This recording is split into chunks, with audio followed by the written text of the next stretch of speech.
The Adventures of Sam Spade, Detective. Brought to you by Wild Root Cream Oil Hair Tonic, the non-alcoholic hair tonic that contains lanolin. Wild Root Cream Oil. Again and again, the choice of men and women and children, too.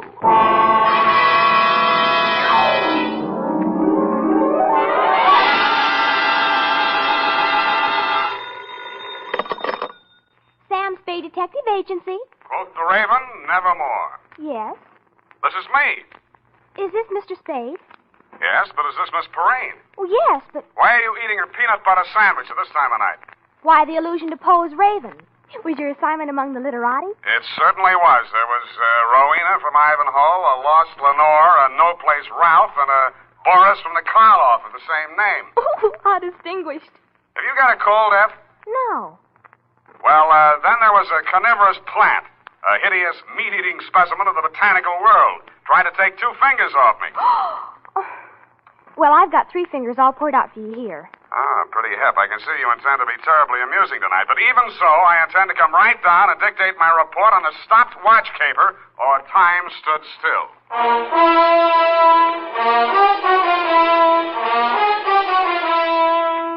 Dashiell Hammett, America's leading detective fiction writer and creator of Sam Spade, the hard-boiled private eye, and William Spear, radio's outstanding producer-director of mystery and crime drama, join their talents to make your hair stand on end with the adventures of Sam Spade. Presented by the makers of Wild Root Cream Oil for the hair. Well, in a few weeks, many of us will be going bareheaded now and then, meaning we'll have to pay more attention than ever to the appearance of our hair. The best way I know to always keep your hair in trim is to use Wild Root Cream Oil Hair Tonic.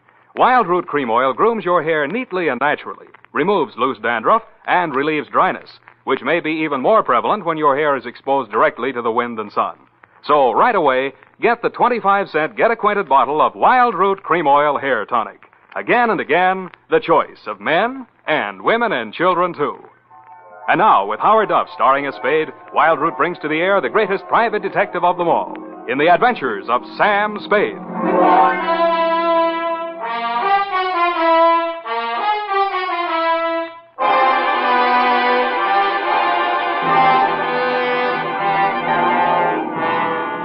I'm looking over Hello, Sam. That's a mighty sharp routine you give a Perrine on the phone. Where's Effie? Who are you? Sam, don't you remember me? Buffy. Certainly not. I never saw... Buffy, wait a minute. Do I sense a certain family resemblance? No, you can't be Effie's little sister, Buffy. Yes. Big girl now. But thanks anyway for the tinker toys you sent me last Christmas. I'll kill myself. I intend to start having children of my own just as soon as it's practical. Where's F, Buff? She had to go to L.A. to visit a sick friend. A likely story. No, really. Chapter and verse, please. St. Joseph's Hospital in Burbank. They went to school together, and her name is Lorene Tuttle.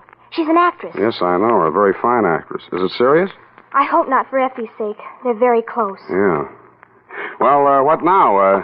You take shorthand, Buff? Sort of. Spoken like a true Perrine. Come on in.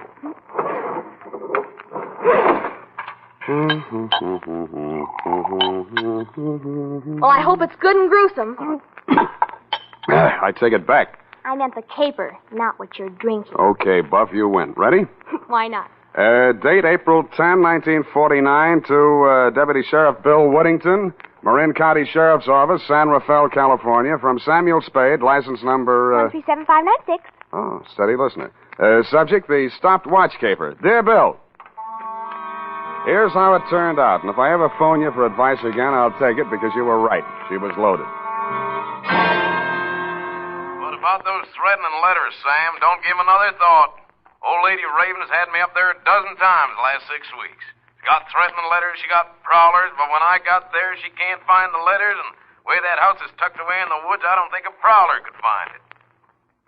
How do I find it, Bill? Huh? Well, the Gray Line bus goes right by the gate. Mount Tama Palides Road, about 3 miles this side of Rock Spring. Well, that sounds pretty rugged. You, say she's a crank. But she's got money, Sam. Oh, the poor old soul. And she got a niece. Oh? Yeah. Over 23, but she's stacked. The old lady's loaded, the niece is stacked. Who else lives there? Well, there's a butler. Somebody flattened his head when he was young, and he wears bangs to call attention to it. Sort of shuffles around the house. You ought to see him out in the woods chasing them old ground squirrels. Quick as a deer hound. Yeah, and Never mind. You sold me. All these marvels I have got to see.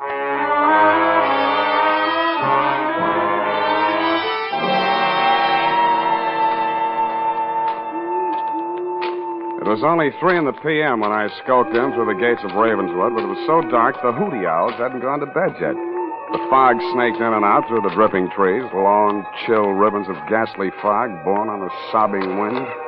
I mushed on into the deepening gloom of the forest primeval. After 10 minutes of that, I began to wonder if there was any house there. When I saw it, I still wondered. It looked more like a fungus growth.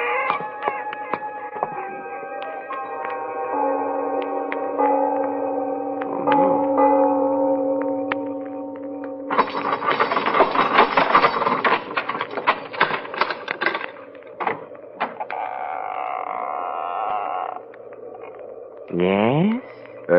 Speak of the English? It is chilly, isn't it, sir? Won't you come in? Sure, why not? Yes, I expected that. If you'll be so kind as to wait here, sir, I'll inform Miss Rowena of your arrival. Thank you, Jimmy Stewart. Forrest? Who's out there? Is it the man with the hemlock? Answer me, you brute! Oh. Where is it? Did you say hemlock? Oh, you must be my aunt's detective. Spade, was it? It is, right. I'm Ralph Raven. Come along with me, Spade. I have something interesting to show you. Ralph Raven was the one member of the household you hadn't described to me, and no wonder. The wasted figure that looked up at me from the wheelchair was more like a ghost than a man. His face was chalk white. So white it seemed almost luminous, and the skin clung so close to his skull there seemed to be no flesh beneath it. And his wide, staring eyes looked like 2 cups of black coffee on a snow-white tablecloth. I followed him into a glass-enclosed room only slightly larger than the garden court at the plaza. The humidity was several points higher than the dripping woods, and the temperature was several degrees lower.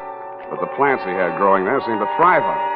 As I edged nervously through the dense, quivering foliage, I noticed a strange-looking yellow-green pod, about the size of a milk bottle at the end of a long, tubular stem. It leaned over, opened its red mouth, and said, Hey, what is that thing? Oh, that's my Sarracenia gigantosa. Meat eater. Carnivorous plant. Don't be frightened. I just fed it. Don't tell me. You know what it eats? Acts like it needs a dose of bicarb. No, perfectly healthy. Merely part of the digestive process, even as you and I. Not me. But over here, you're a detective. These plants should interest you. Oh, don't touch that mandrake. Never thought of it. It won't cry out. No vocal cords. Oh, I see. It's very sensitive. Oh, sensitive. And deadly poison. Oh. And see here? These pretty purple blossoms? Yes, very pretty. Source of an alkaloid poison favored by the Borgias. And these, white hellebore. Watch your language. I use it in compounding veratria, a poison so ancient it would probably go undetected in the police laboratories of today. Mm-hmm. And here's a charming one. Both a killer and a medicine. Belladonna, or deadly nightshade, source of atropine. Mm-hmm. And this, commonly known as Nux vomica, Well. produces not 1 but 2 deadly poisons. The well-known strychnine and the rare and not easily detectable brucine. Yeah, well, it's quite a hobby, Mr. Raven. Oh, it's not a mere hobby, Mr. Spade. It's a practical science. All the plants in this conservatory have their fatal properties, and all have played a role in the great crimes of history. Did my aunt get another threatening letter? So she says. Odd that she should fear death at her age, and odd that she should hire a bodyguard. How does she know how it'll come? It might be poison. Speaking of poison, brother dear, it's time for your medicine. Oh, Spade, my sister, the lost Lenore. How do you do, Mr. Spade? How do you do? Here, Ralph, drink up. Why does it always have to be in milk? And look here, it's not time anyway. Oh, this confounded watch has stopped again. Spade, what time do you have? Why, it's 3, That's funny. My watch has stopped, too. I didn't know then what that meant. In fact, if you look on the last page of this report, Deputy dear, you'll see that the stopwatch was the key to the whole puzzle. I protest that my failure to realize its significance at that moment had absolutely nothing to do with the fact that my client's niece, Lenore Raven, was, as you so roguishly put it, stacked. About there, Boris, the butler, bobbed up and beckoned me from the balustrade. I followed him upstairs and was ushered into the austere and regal presence of my client, Rowena Raven. That will be all, Boris. Yes, madam. Oh, Boris, I just remembered. Yes, madam. There on the occasional table, my watch. I want you to take it around to the watchmakers in the morning. It's on the fritz again. Yes, madam. Mr. Spade, I must apologize for keeping you waiting. Oh, it's all right. My watch hasn't been keeping proper time ever since those threatening letters started. Could that be a clue, Mr. Spade? Maybe we'd better start with the letters, Mrs. Raven. I can't find them anywhere. I think that young man from the sheriff's office must have pinched him. Bill Woodington? Oh, I'm sure not. Well, all the same, it's very odd that every time he comes here, he can't find them. Well, where did you put them, Mrs. Raven? Right there on the occasional table. Yeah, well, Mrs. Raven, sometimes people have very vivid dreams. Huh? It doesn't mean there's anything wrong with their minds or anything like that. You talk just like Dr. Slosser. That young sawbones my niece sent around looked at my sciatica. Sciatica is nothing but a pain. How can you look at it? It's a lot of bull. Yeah. What did the letters say, Mrs. Raven? That's why I wondered about my watch, Mr. Spade. The letters always contain some reference to time. Your time is running out. Beware when time moves slowly. Soon it may stop altogether. Mm-hmm. That sort of thing. You think there could be a connection? I mean, has someone been tampering with my watch? The repairman doesn't know what's causing it to lose. Yeah, did he think it might have been tampered with? No. He thought it was something in the mountain. Magnetism or something. Well, that sounds logical. That's a lot of hooey. I lived here 40 years and my watch never lost a minute. Something in the mountain. My eye. Something in this house, more like. Or somebody. You ask me, he's not half so sick as he pretends to be. Your nephew? Uh-huh. What do you think? Well, I think he's a very sick man. No wonder. Sitting in that damp conservatory day after day, pottering over those fiendish poisonous plants. You see the one that eats mice and hamburgers? Yes, I did. What's supposed to be the matter with your nephew, Mrs. Raven? Oh, he was in an auto accident. Injured his neck. He had to remove part of a gland or something. His neck. But Dr. Slosser says he's in good condition aside from that. And if he takes his medicine faithfully, there's no reason why he shouldn't. Come in! Ah, Mrs. Raven, how is that pain this afternoon? Worse, thank you. Dr. Slosser is Mr. Spade. Ah, yes. The detective you engaged to investigate those letters you've been receiving. Mr. Spade thinks it's an inside job. Don't you, Mr. Spade? Well, that depends on what you mean by an inside job. There, you see? Inside that romantic imagination of yours, my dear lady. Hold still now while I give you your shot. I loathe being jabbed. Well, now, that wasn't so bad, was it? Can I look now? How is Ralph getting on, Doctor? Not well, I'm afraid. He doesn't seem to be responding to the... Mrs. Raven, what is it? Poison. You poisoned me.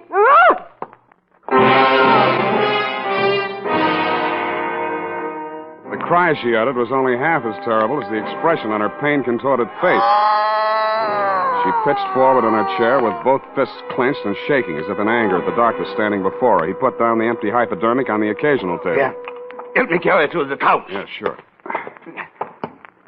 Take away that pillow. She must lie perfectly flat. There. That's better now. She's relaxing. I'm dying.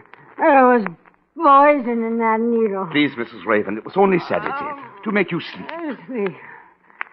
Sleep. The time is running out. The poor woman. Malignant condition. Only a matter of time. Does she know? That she has only a short time to live? Oh, yes. Well, I have another call. Do you have the time my watch seems to have stopped? Another one. I beg your pardon? Nothing. I left my watch at home. Oh.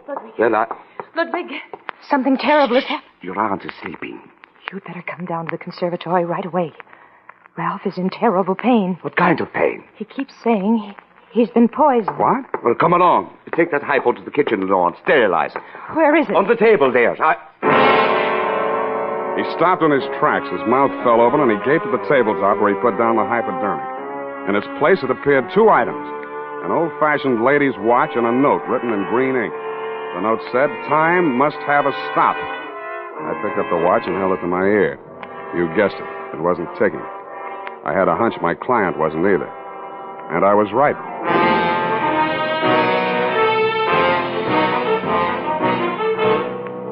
The makers of Wild Root Cream Oil are presenting the weekly Sunday adventure of Dashiell Hammett's famous private detective, Sam Spade.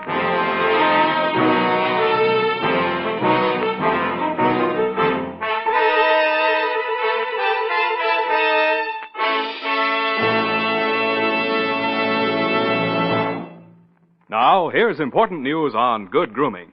If you want the well-groomed look that helps you get ahead, socially and on the job, listen. Recently, thousands of people from coast to coast who bought Wild Root Cream Oil for the first time were asked, how does Wild Root Cream Oil compare with the hair tonic you previously used? The results were amazing. Better than 4 out of 5 who replied said they preferred Wild Root Cream Oil. Remember, non-alcoholic Wild Root Cream Oil contains lanolin. It grooms the hair naturally, relieves dryness, and removes loose, ugly dandruff. So if you want your hair to be more attractive than ever before, get the generous new 25-cent size of Wild Root Cream Oil, America's leading hair tonic, on sale at all drug and toilet goods counters. It's also available in larger economy bottles and the handy new tube. By the way, smart girls use Wild Root Cream Oil too, and mothers say it's grand for training children's hair. Get Wild Root Cream Oil. Again and again, the choice of men and women and children too.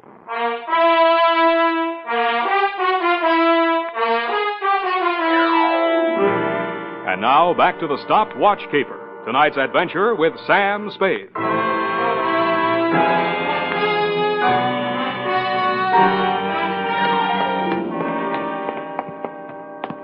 Ralph? Ralph, where are you? Where did you leave me? Hey, wait. Over here. Oh, Spade. Keep them away from me. Ralph, I came as soon as I could. Tell me your symptoms. No. I phoned for another doctor. He's on his way now.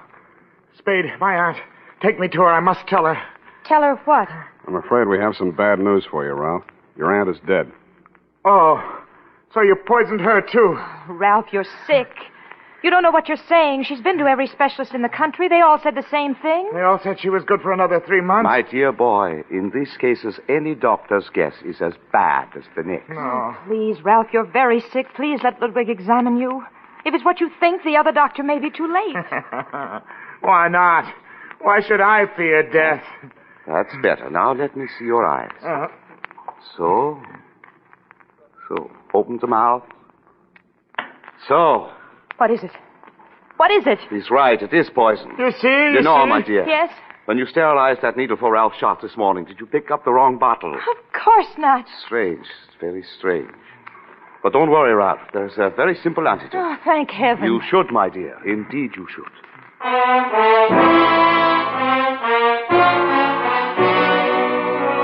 And that was that, Deputy dear.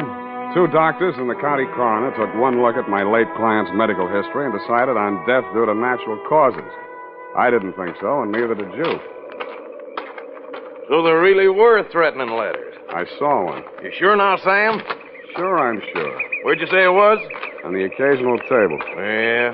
What was it doing when it wasn't a table? Not occasionally, occasional. Oh, just any old table. No, Bill, get this. It's real deep. An occasional table is a table that a woman picks up at a bargain and puts into a room under the mistaken impression that it may come in handy someday. Mrs. Raven used hers as a catch-all for her unanswered correspondence, threatening letters included. And what happened to the one you saw? I don't know. I put it right here in my coat pocket along with a watch. It just disappeared. Yeah, that might be tampering with evidence. Listen, Bill, things were disappearing from that table almost as fast as other things showed up. Yeah, sounds like pack rat. You follow that up, Bill. I'm going to pack up and rat out of here. Now look, Sam. My client's dead. It's officially okay. I haven't made a penny out of the caper, and now I'm not likely to. So, do you give me a lift back to the toll gate, or do I hitchhike?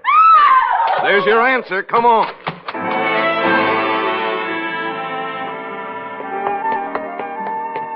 When we reached the second bedroom, whence the scream had come, we found the lost Lenore looking well found and something comfortable. She standing center stage, regarding herself with horror in a full-length mirror. She looks awful pale, Bill. You better go downstairs and get some ice water. She might faint. You think so? Yeah, hurry up. I'll stay here and keep up her circulation in case anything happens. Yeah, you're right. Beat it. Oh, it's you, Sam. I thought... You thought what? Look, I found these on my pillow. One watch, one threatening letter. Whose watch? Mine. I left it on the dressing table when I went in to cream my face. When I came out, somebody had slipped this under it. On the dressing table? No, under my pillow. You said on your pillow. I meant under. On. I don't know what I mean. What are you trying to do to me? Just trying to get things straight. But the note, look at it. It's exactly the same as the one he left in my aunt's room. Why do you say he? Oh, I don't know. Yes, I do. It's because I don't trust Ludwig. Dr. Schlosser. That figures. He doesn't trust you either. When he pretended to think I might have picked up the wrong bottle. Oh, he was acting. Couldn't you see? You're not doing a bad job yourself. I'm not acting, not anymore. Listen to me. Listen, he's acted strangely ever since I foolishly said I'd marry him. I would myself. Oh, Sam, darling, don't joke. I don't mean like that. How did you meet him? He got me out of a jam once. The accident, when my brother was hurt. I went for a doctor, and he happened to be the nearest one. Well, I'd been drinking, and he took over, and he sent me home before the police arrived at the scene. Didn't Ralph know? He blanked out. He doesn't know to this day. Ludwig never forgot. He forced me to recommend him to my aunt. He got into her good graces, practically moved into the house. Then he pretended to make love to me. Pretended? He didn't care about me till he found out about my aunt didn't have long to live. He knew half her money would come to me. Sam, do you think he poisoned my aunt? Officially, she died from natural causes. But you said she spoke about being poisoned. And Ralph, too. What's that medicine you give him in milk? I don't know. It's a prescription, just some drops that come in a metal container. Where do you keep those drops? Here in my room. I have to hide them. They make Ralph feel so much better. He used to overdose when the doctor trusted him to dose himself. Let me see that medicine. It's just here in this cabinet. Here it is. Don't tell me. It's empty. There was a glass bottle inside the container. Small but heavy. Lead yet. Hey, what are you doing with that gadget? The thing with the dials and the speedometer. Oh, that's something medical. I have to make a test on Ralph every day to see how he's getting along. You know what that actually is? Yes, I do. It detects anemia. Well, I wouldn't know about that, but a Geiger counter is generally used to detect something else. What are you going to do with it? I'm going prospecting for that missing medicine. Ah, there you are. I've been looking everywhere for you. I'm afraid I have bad news for you, Lenore. Ralph? My diagnosis was correct. Pernicious anemia. Dead. What is that you are carrying, Mr. Spade? Oh, nothing special, Doctor. Just an old Geiger counter. Lenore, did you let him take it? He said he was going to use it to find Ralph's medicine. What happened to Ralph's medicine? I don't know. It's just gone. Mr. Spade, that machinery is my property. I must ask you to hand it over. No gun necessary, Doctor. Here, take it. Take your gun, too, sir. Lenore, carry the machine this way. Walk ahead of us. First, we try the conservatory. He was an amateur with a gun, but I didn't jump him for it because I'm an amateur with a Geiger. I did notice that the indicator on the dial got nervous the minute we walked into the conservatory. Ralph Raven's body was still in the wheelchair, no paler in death than in life. His sightless eyes were fixed on that obscene plant. The plant looked sick, too. It was drooping, and his red mouth was hanging open. As we walked past the wheelchair, the indicator on the dial of the Geiger counter moved forward and then slipped back again. Then it took a sudden big jump. So that was his hiding place. The maw of that disgusting coniferous plant. Well, it's not pleasant, but there's only one way to get it. Don't move, either one of you. My eye is on you. Yes. Yes, it's here. At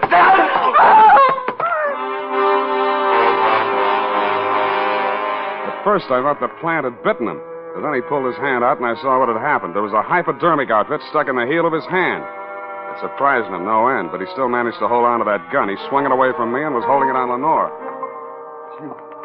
You knew? No, I didn't. You must have. Ralph knew. He must have told you. No, I swear he didn't. What do you think I did this for? To die and leave you behind? To enjoy the money I got for you? No, you will come with me. Oh, no, you don't know what you're doing. There's someone right... Shut up. What are you looking at? What's behind me? Don't bother to rush him, Sam. I've got him. Hold it, Bill. Yeah. How's that for shooting, Sam? Yeah. You find a bullet hole in him, Bill, and I'll call it good.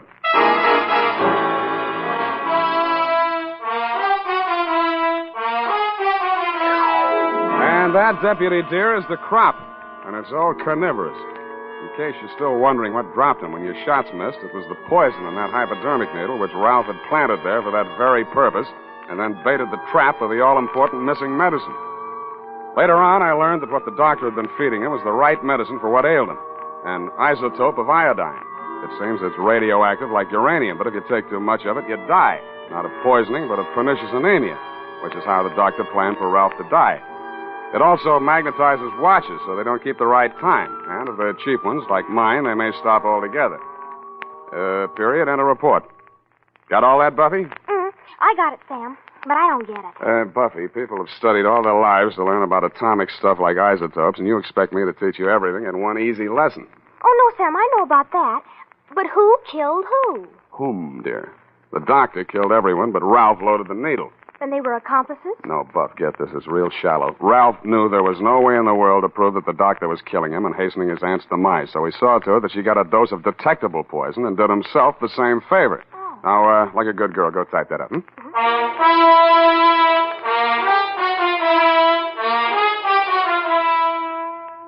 And now, listen to this.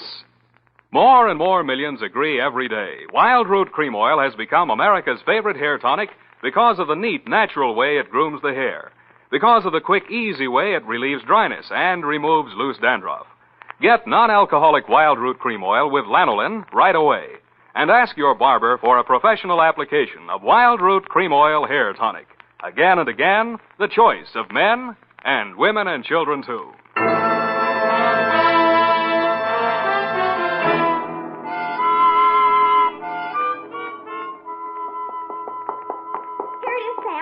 And I certainly hope that butler was brought to justice. What for, his dialect? Oh, for helping to deliver the threatening letters and then stealing off the occasional table. A brilliant deduction. How did you deduce? Sam, that's for kids. If Ralph was too ill to walk, then somebody had to push him upstairs in the wheelchair. Now, wouldn't it have been easier just to carry him? That's how he did it? Or just go up himself? That's how. Possibly, and then again, we may never know. But do we care? Yes. I hate loose ends, Sam. Then keep it up. Good night, Sam. Spoken like a true Perrine, so I'll say to you, good night, sweetheart.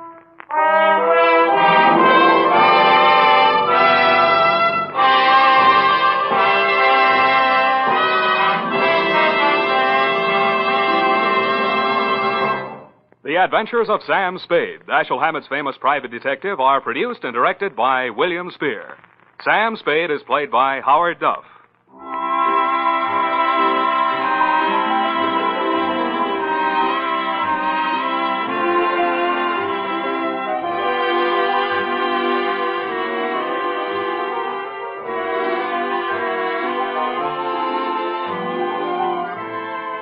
The Adventures of Sam Spade are written for radio by Bob Tallman and Gil Dowd. Musical direction by Lud Gluskin, with score composed by Renee and Pierre Garrigang. Join us again next Sunday when author Dashiell Hammett and producer William Spear join forces for another adventure with Sam Spade. Brought to you by Wild Root Cream Oil. Again and again, the choice of men and women and children, too. This is Dick Joy reminding you to get Wild Root Cream Oil, Charlie. It keeps your hair in trim. You see, it's non-alcoholic, Charlie. It's made with soothing lanolin. You better get Wild Root Cream Oil, Charlie. Start using it today. You'll find that you will have a tough time, Charlie. Keeping all the gals away. Hiya, Baldy. Get Wild Root right away.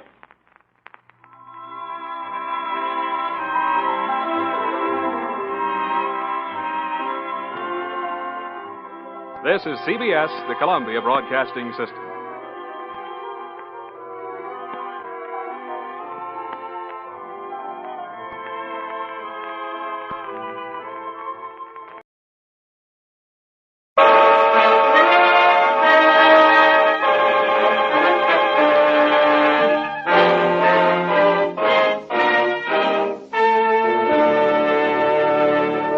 Kreml Hair Tonic and Kreml Shampoo present the new adventures of Sherlock Holmes, starring Nigel Bruce as Dr. Watson and Tom Conway as Sherlock Holmes.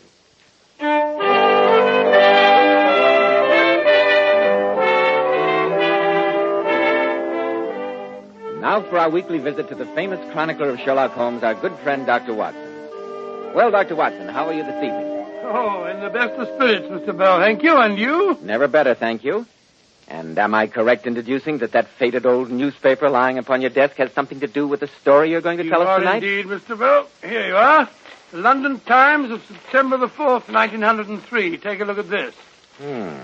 Judges summing up to jury interrupted. Sensational solution by Mr. Sherlock Holmes. Yes, I think that you will find it equally sensational, Mr. Bell. It was one of Holmes's most dramatic cases. But first, you want a word with our listeners. Go ahead while I light up the pipe. Thank you, Dr. Watson. Men, in summer when you go without your hat, does your hair get dry, wild, and unruly looking? After a swim, does it feel sticky and stringy? Then remember, Kreml Hair Tonic keeps dry, wild, sun-baked hair looking perfectly groomed throughout the hottest, stickiest day, as if your barber had just combed it. You see, Kreml contains a special combination of hair grooming ingredients which is found in no other hair tonic.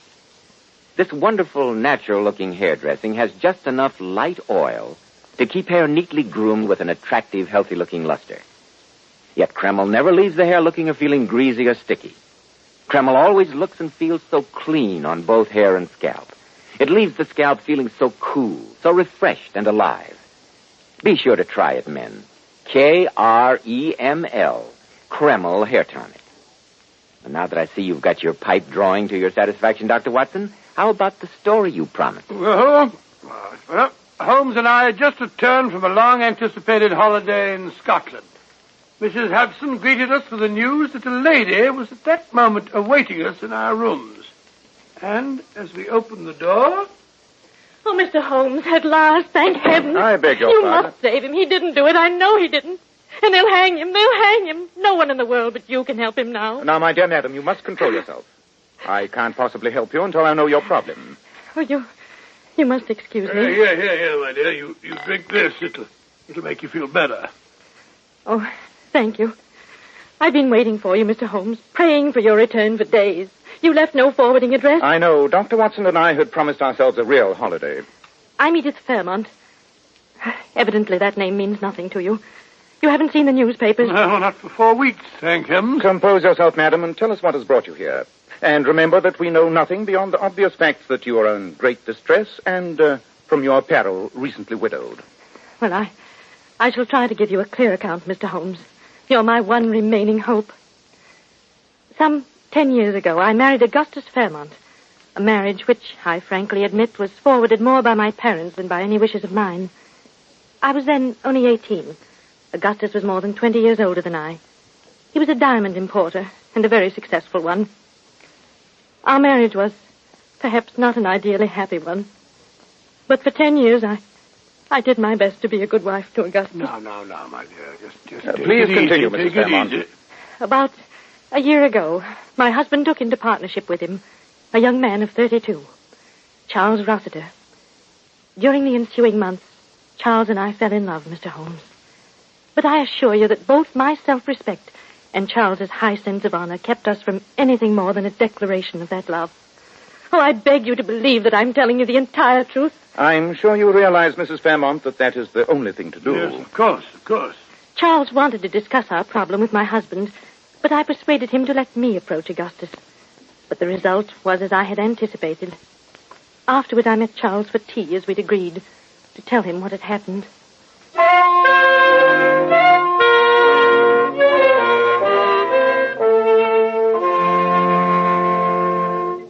Edith, my dear, I thought you'd never get here. Oh, it was difficult, Charles. Even more difficult than we expected. I hate to tell you this, my dearest.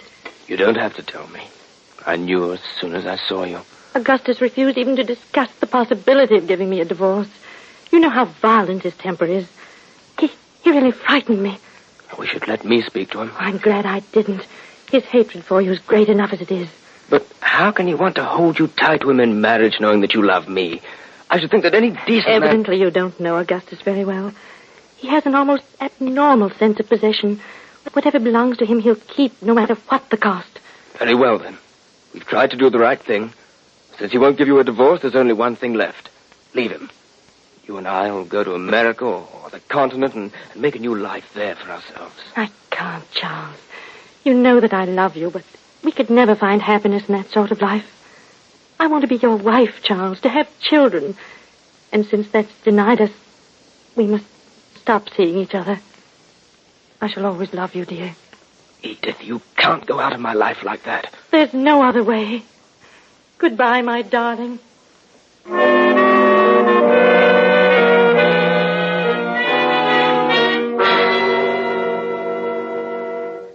That was the last meeting I had with Charles, Mr. Holmes. I see.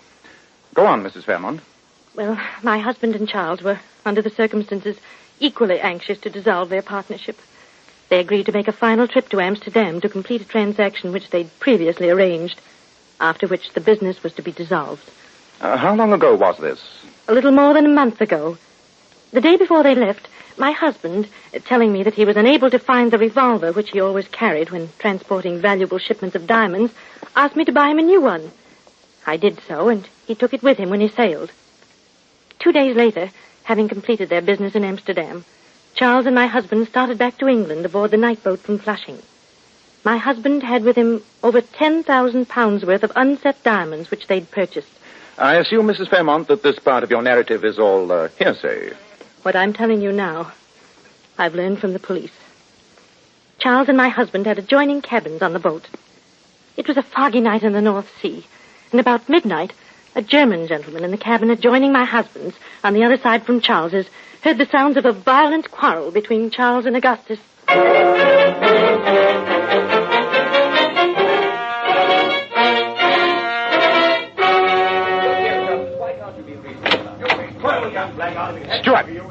Stewart! Yes, Mr. Smith? What can I do for you? Listen to that bellowing in there. Is this a cattle boat? How can I sleep with such a verflucht noise going on? Oh, I'm very sorry, sir. The gentleman do seem a bit agitated, like. I'll knock on the door. I'm sorry, sir, but there's been a complaint from some of the passengers regarding the noise. Oh, all right. There you are, Mr. Smith. If there's any more disturbance, just ring for me. If there's any more disturbance, I go to the captain. For an hour now I have been trying to get to sleep. What was that? That was a shot, you dummkopf. Come. It's locked. Well, break it down. Oh, good heavens.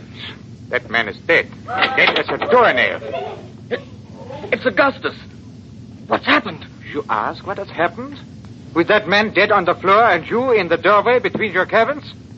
Here, Stewart, get the captain. I'll watch this murder until you come back.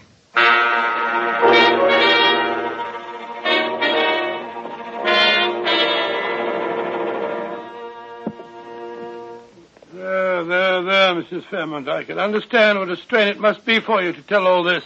Let me get you some aromatic... Oh, I'm all right, Dr. Watson. Thank you. Your husband had died instantly, Mrs. Fairmont? So the police said, Mr. Holmes. Apparently the revolver had been fired at very close range, directly into his head. They said he must have fallen dead on the instant. And the revolver? Well, it was gone, Mr. Holmes. The porthole which gave onto the sea was wide open. The police, of course, say that Charles threw the revolver out of the porthole after shooting Augustus. The bullet was a .32 caliber, the same as the one I had purchased at my husband's request. And what has Mr. Charles Rochester to say? Well, what is there for him to say? Oh, quiet, Watson. Oh, I don't blame you for thinking that Charles is guilty, Dr. Watson. Everyone in the world thinks so. But I know that he isn't.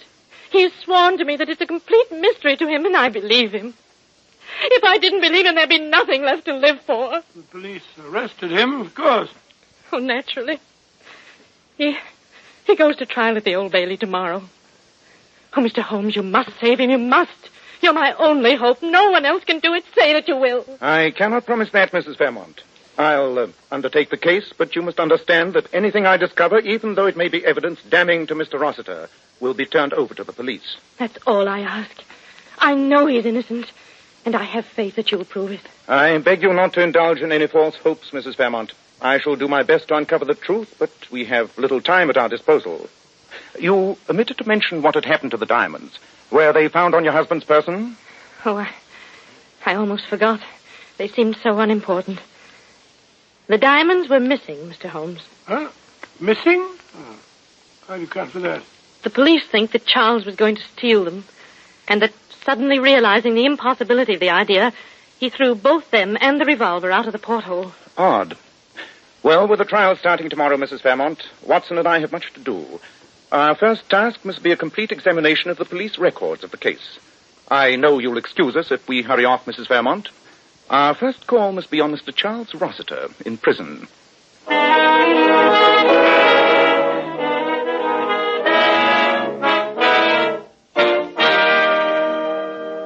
And as heaven's my witness, Mr. Holmes, I've told you and Dr. Watson everything I know.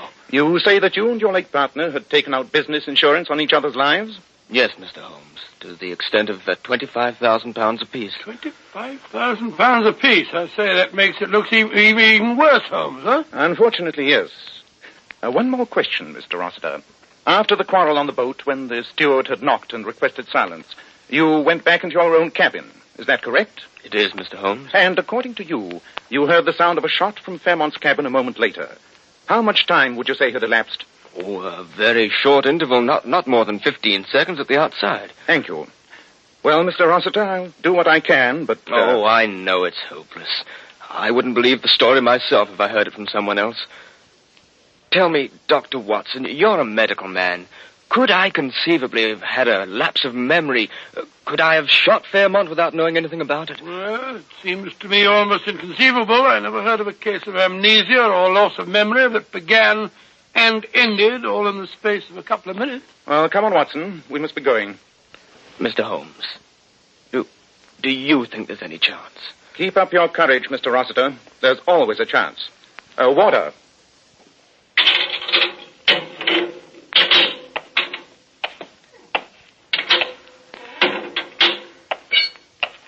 I say, Holmes, I grant you that Mrs. Fairmont's a lovely woman and that young Rossiter had a lot of provocation. But why did you tell him that there was a chance? It hardly seems cricket to me. I told him that there was a chance, Watson, for the excellent reason that there is. Chance of what? Of acquitting Rossiter of a crime which he very obviously did not commit. What do you mean to say? Come along, Watson. We've no time to stand about arguing. Rossiter's trial opens tomorrow morning. And if we're to secure the evidence we need, you and I have our work cut out for us. Evidence? Evidence of what? Evidence to convince a jury. The sequence of events is obvious, but it'll require a continuous chain of proof to convince a jury of Rossiter's innocence. Innocence? On my soul, Holmes, I think you must be mad. Prosecution has an absolutely clear-cut case, and you go on practicing about Rossiter's innocence. If Rossiter didn't shoot Augustus Fairmont, somebody must have. Somebody did, Watson. And a devilishly clever plot he invented, too. But if we're to save Rossiter from hanging, it's up to us to prove it.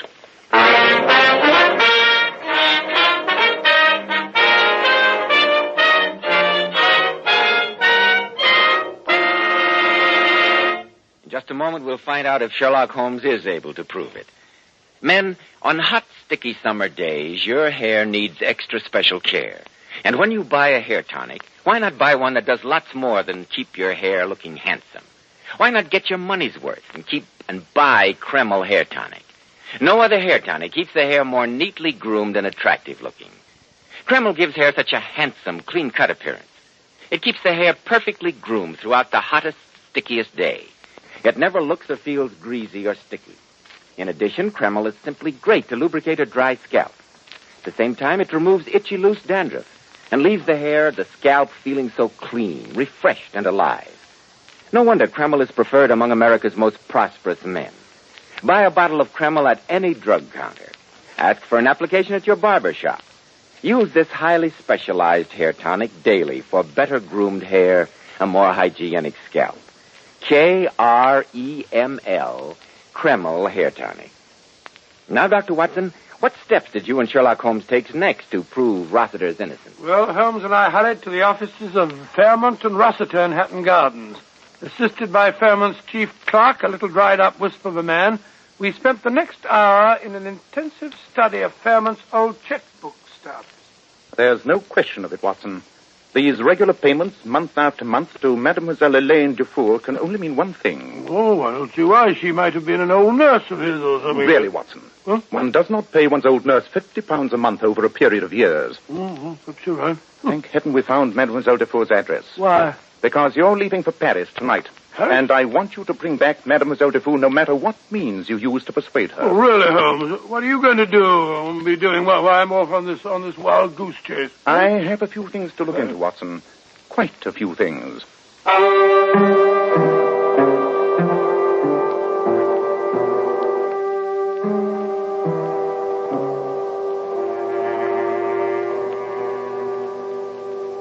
And you performed the post-mortem yourself, Dr. Macpherson? I did, Mr. Holmes.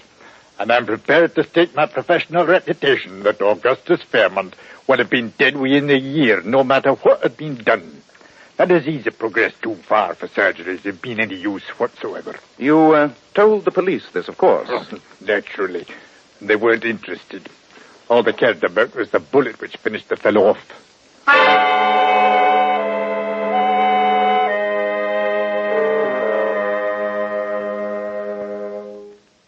Of course, you understand, Mr. Holmes, that after the police had finished, this cabin was all straightened up. New carpet on the floor, everything ship-shape. Quite.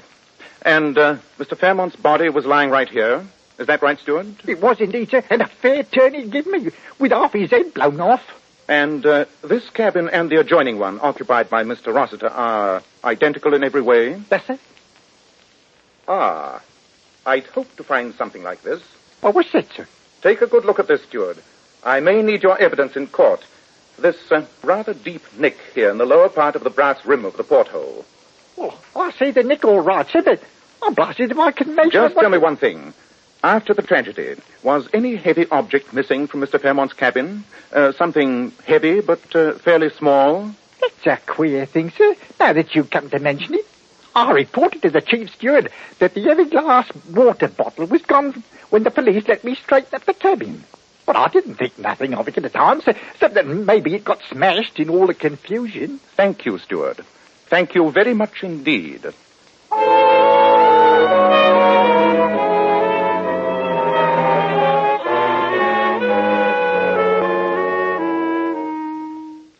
And you asked me to come back to England with you, Dr. Watson? Yeah, I do indeed, Mademoiselle Dufour. To go into court and tell everything? I know nothing about your English laws. Perhaps I render myself liable to prosecution. All this for the sake of a man whom I have never seen. Not only for his sake, mademoiselle, but also for the sake of the woman who loves him. And, most important of all, for the sake of right and justice. To save a man from hanging for a crime that he did not commit. There's no way in which I can force you to come with me.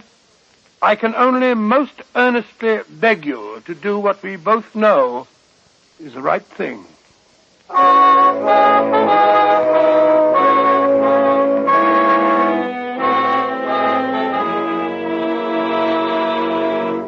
And in the final analysis, members of the jury, I must remind you that the decision as to Charles Rossiter's guilt or innocence rests solely with you. Under the law, my province as judge is merely to assist you in reaching a just verdict.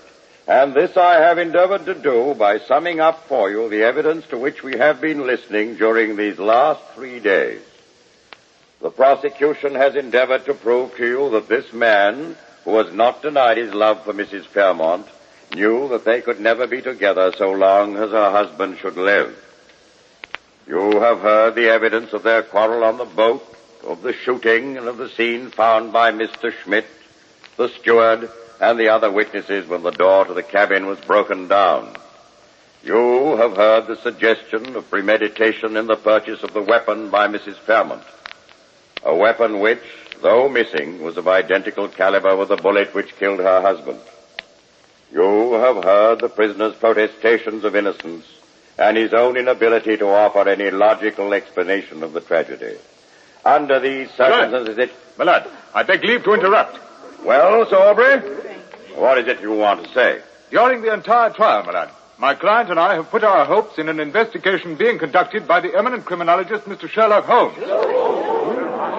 Mr. Holmes has just arrived in court, together with his colleague, Dr. Watson, who has brought with him from Paris a witness whose evidence is vital to the defense. I respectfully beg your lordship's permission, and that of the prosecution, to allow Mr. Holmes to tell us what he has discovered. It is most irregular, Sir Aubrey, but the primary concern of this court is that justice be done. In view of Mr. Sherlock Holmes' distinguished record and many services to the law, I see no objection to granting your request. Thank you, my lord.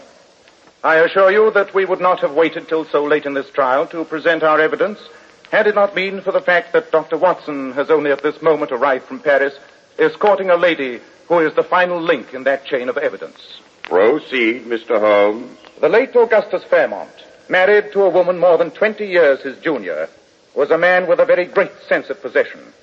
Whether or not he loved his wife, he was determined that no one else should have her. And when his wife freely and honestly confronted him with her admission that she loved another man, Fairmont could think of nothing but revenge. I'm willing to allow you a fair amount of latitude, Mr. Holmes, but this seems to have no bearing on the case. With your lordship's permission, I hope to establish its bearing in just a moment.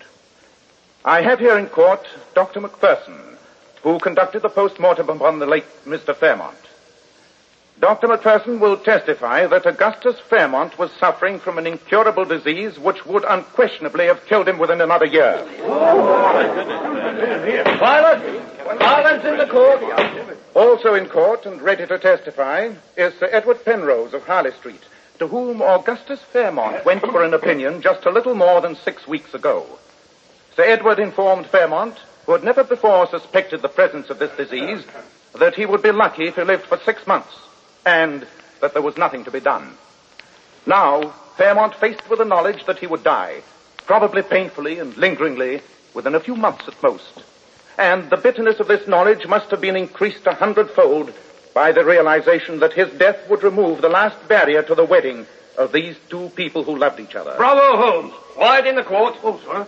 Then Augustus Fairmont evolved in his twisted mind a perfect plot. He would die, not lingeringly and painfully, but instantly. And in dying, he would make sure that Charles Rossiter, the man he hated, would be hanged for his murder. With his partner, Rossiter, Fairmont sailed to Amsterdam. But when he had purchased some 10,000 pounds worth of diamonds, the thought crossed his mind of making a final provision for the woman whom, for many years, he'd been seeing in France. She's here now, due to Dr. Watson. And I will ask her to rise. Mademoiselle Dufour, is it not true that Mr. Fairmont provided for you during the last 6 or 7 years, and that he visited you frequently during his trips to the continent? That is correct, Mr. Holmes. Now, will you please tell the court what you received in the mail from Mr. Fairmont the day after you read of his death? I received a package containing a small fortune in unset diamonds, together with a letter from Auguste, saying that I would not hear from him again, that I should make no inquiries concerning him, and that these diamonds would provide me with sufficient funds for the rest of my life. Thank you very much, Mademoiselle Dufour. Quiet. Quiet in the courtroom. I think that will be all. Oh, magnificent, my dear. I'm very, very proud of you. Well done. Very well done. Provided for the woman with whom he had so long a friendship. He did this with the knowledge that he was to die that very night. On board the boat, he purposely entered into a noisy argument with young Rossiter, an argument which ended with the steward knocking on the door. A moment later, Rossiter returned to his own cabin and shut the communicating door. The instant he had done so, Fairmont took from its place of concealment the revolver which, with studied malice, he had caused his wife to buy. This revolver Fairmont had previously prepared for what he was about to do by tying a stout string from its trigger guard to the heavy glass water bottle he had taken from his cabin wall. It was the work of but a moment, after Rossiter had closed the door, to suspend the heavy bottle outside the porthole which gave directly upon the sea. Then, Fairmont raised the revolver to his head and pulled the trigger. As he fell dead, the revolver, released from his hand, was pulled sharply up and out of the porthole by the heavy weight of the bottle. It hit the edge of the porthole, nicking the brass rim, and then disappeared forever into the depths of the North Sea. Unless this demonstration is stopped instantly, I shall have the courtroom cleared. My lord, in view of the evidence offered by Mr. Sherlock Holmes, the Crown withdraws its charge against Charles Rossiter. Oh, great work, Holmes. Great work. You brought it off, old man. I never could have, Watson, if you hadn't been persuasive enough to get Mademoiselle Defoe here in time. Very good to say so, boy. Ah, look. Here comes Mrs. Fairmont. Oh, God bless you, Mr. Holmes. And you too, Dr. Watson. Oh, I've got to kiss you both. Oh, very nice of you. Upon my word, that's the nicest fee we've ever had.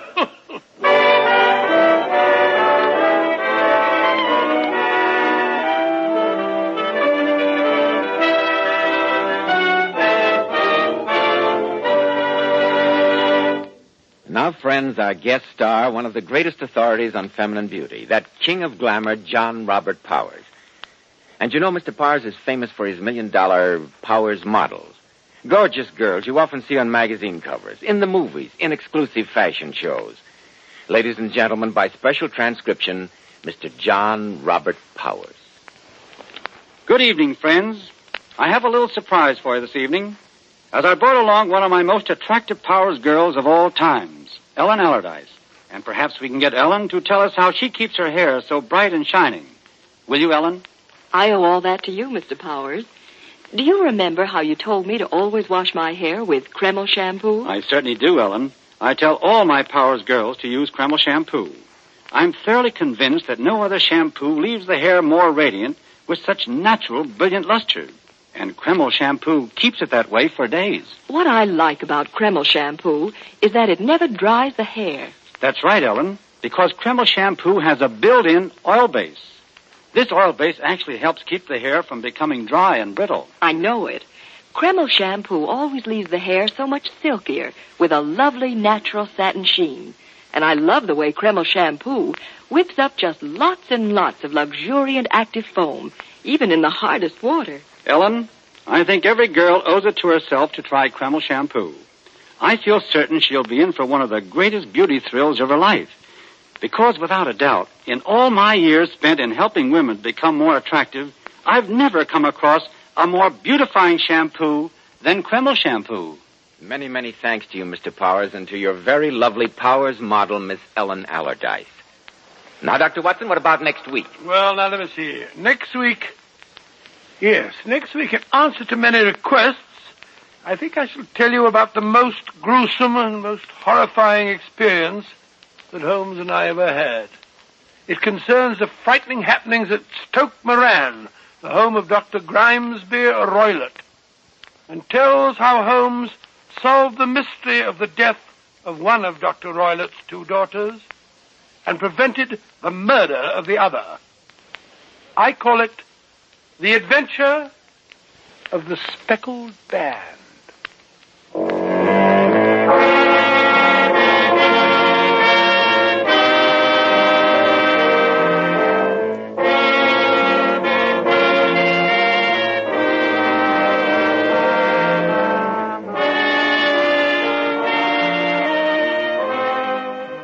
Tonight's new Sherlock Holmes adventure was suggested by an incident in Sir Arthur Conan Doyle's story, The Problem of Thor Bridge. Nigel Bruce appeared by permission of Universal International Pictures. Tom Conway through the courtesy of Eagle Lion Pictures. The Sherlock Holmes series is produced by Tom McKnight, with original music composed and conducted by Alex Steinert. This is Joseph Bell speaking for Kreml Hair Tonic and Kreml Shampoo, inviting you to be with us next week at this same time, when Dr. Watson will tell us about the adventure of the Speckled Band.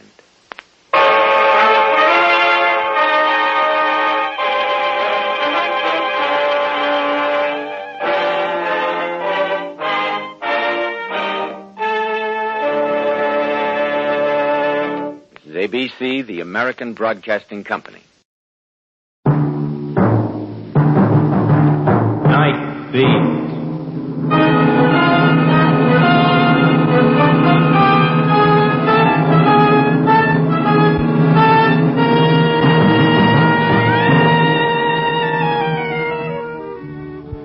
Hi, this is Randy Stone. I cover the Night Beat for the Chicago Star. My stories start in many different ways. This one began with a kid and a $100 bill and ended in the death cell of Joliet. Night Beat, starring Frank Lovejoy as Randy Stone.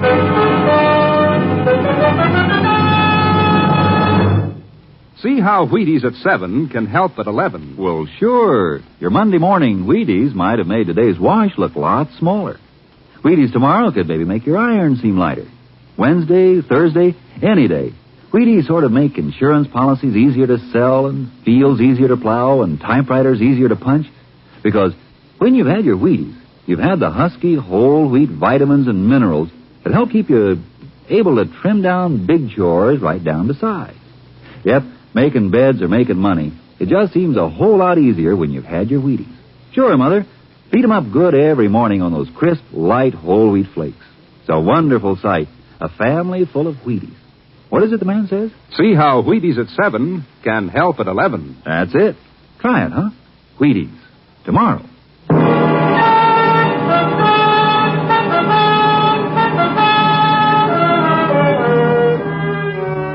It was a great night. Chilly as I walked hunched against the rain, and stopping long enough to catch the sweetness and light in the headlines.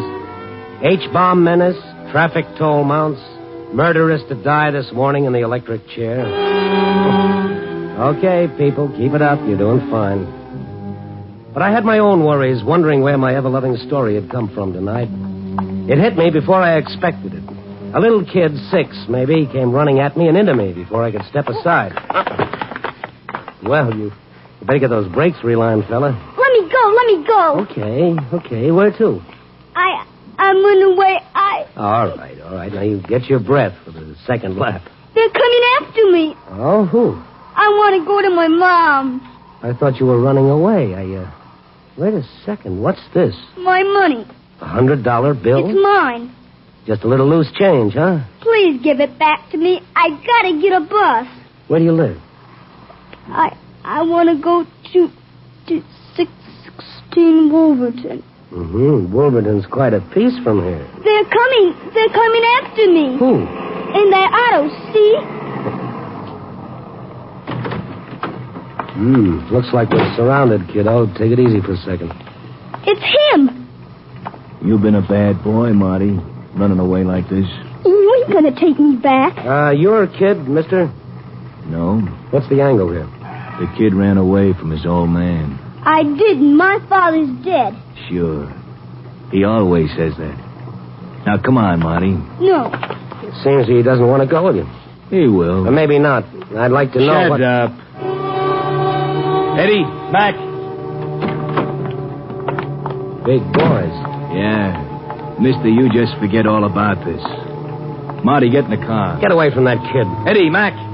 Don't hit him. Don't. That's a sample. Open your trap again and you get the rest. Come on, let's go.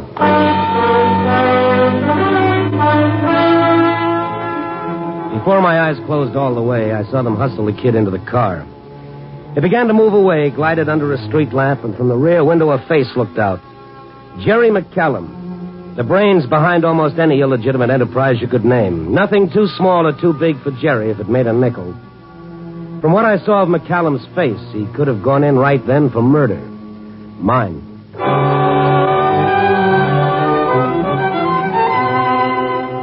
A half hour later, after some minor repairs on my face, I dropped in to see Sergeant Kalski. I asked some questions, and I got some answers. McCallum had never gone in for kidnapping, and no cop would stick his neck out without positive proof. If I wanted to go slumming, I was going alone. It wasn't far to McCallum's place, but knowing where he lived and getting to see him were two different things. However, I had a hunch that Jerry McCallum would see me. I made sure of it by sending him a note with one word on it, Marty. McCallum had me shown in. He smiled at me from behind a marble-topped desk, flanked by two of his boys, one of them my playmate of a little earlier.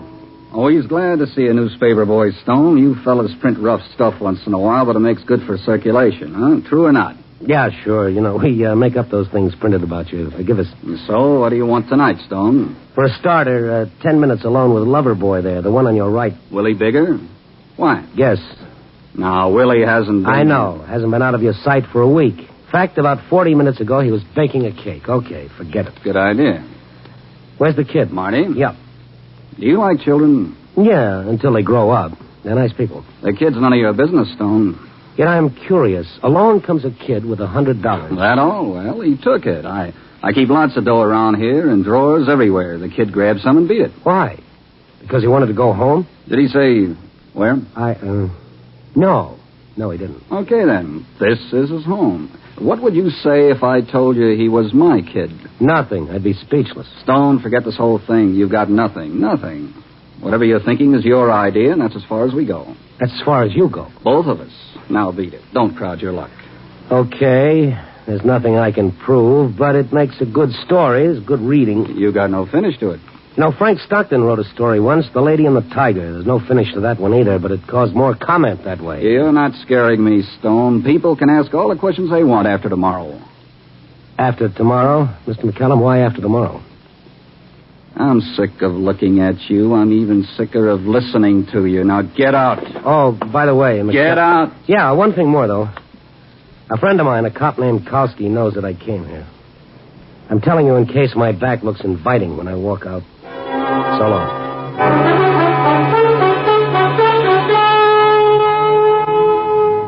On the way down to the street, that tight feeling grabbed my throat, made my nose itch and my eyes water. I kept my shoulders hunched against a bullet or a knife, but nothing came. Why not? I asked that 1,000 times before I hit the street. I knew I didn't scare McCallum when I told him about Kowski.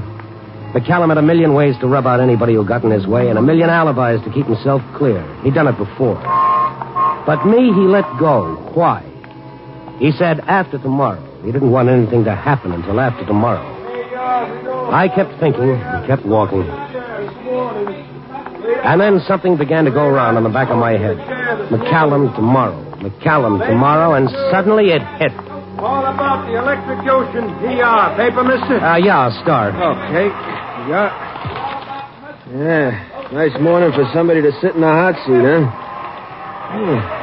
Classy-looking dame, too.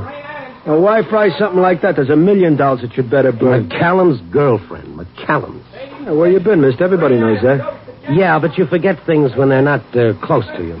Yeah. Classy-looking dame. Never think a doll like that a bump her husband, huh?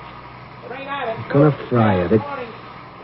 Hey, mister, you sick or something? Or something, yeah. Bud, you ever get a great big hunch? Once. I lost. I might, too, but it's worth a try. I grabbed a cab. I thought maybe some of McCallum's boys were tailing me, so I had the driver cut back and forth. Then, when I was sure we were clean, I had him drive to McCallum's apartment house and park down the street a few doors. This okay, mister? Yeah. Turn off your motor. Okay, but I gotta leave the meter ticking. That's okay. Now, listen, turn off your lights. What? Look, I'm Randy Stone, Chicago Star. Here's my press card. Okay. Hey, what's up? You take this newspaper? What do I do with it? I pretend you're reading it. All right. You want a story? Yeah. Now, look, don't pay any attention to anything. You're just parked. You're waiting for a fare. You're reading that paper. Understand?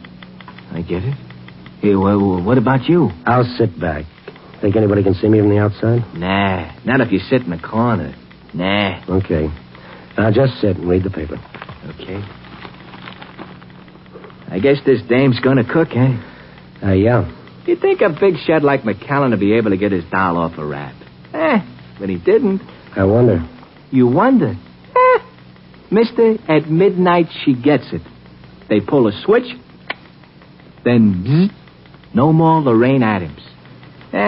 Ain't much to wonder about. Once they pull it... Hold it. Pretend to read the paper. Can you see? Yeah. Some guys are coming out. You see? Yeah. Oh, they're looking this way. Don't look up.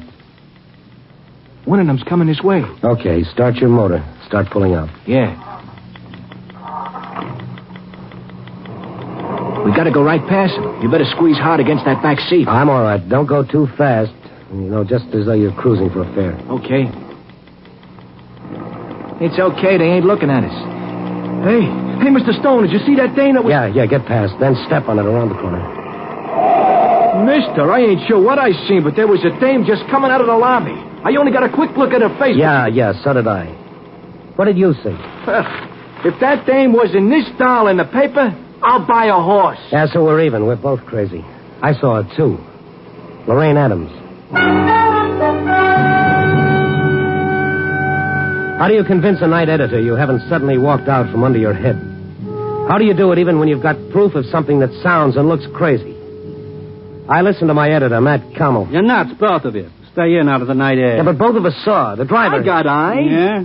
You want to take any bets, either of you? Oh, wait till that call comes through, Matt. When that call from Joliet comes through, 5 will get you a tax-free 10 that Lorraine Adams is sitting in the death cell right now. She's not. Well, you've got to yarn about a kid wandering around holding $100 in his hot little hand. There's no record of any kidnapping, any... Look. Lorraine Adams killed her husband because she was McCallum's girlfriend. You remember the trial? She pleaded not guilty, self-defense. Yeah, but it didn't stick. Public sentiment was against her. Yes, and no appeal. Nothing. Jerry McCallum didn't raise a finger to get her off. Why not? Why not, Matt? Couldn't, that's all. With his battery of high-priced lawyers and with his connections? Okay. What's your best? That Lorraine Adams is free right now. I don't know how. I don't know what the kid Marty has to do with it, but... Now, there's the call, Randy. Hold your hat. Matt Commel here. Okay, put it through. Randy. What? Putting up a fine? Oh, on the line. Okay. Now, hello. Yeah. Look, Stromberg. You're covering the Lorraine Adams electrocution, aren't you? Uh-huh. Well, listen. This is going to sound nuts, but is Lorraine Adams still in the death cell? Oh, you don't say. Okay, CR, thanks. No, that's all. So long. All right, Matt. Give. You know what I'm going to do with this 5 spot? Buy you a jacket with sleeves that tie in the back. What did Stromberg say? The Lorraine Adams execution is scheduled tonight as planned. The chaplain is with Lorraine Adams right now because at midnight, in exactly 2 hours and 10 minutes, she burns.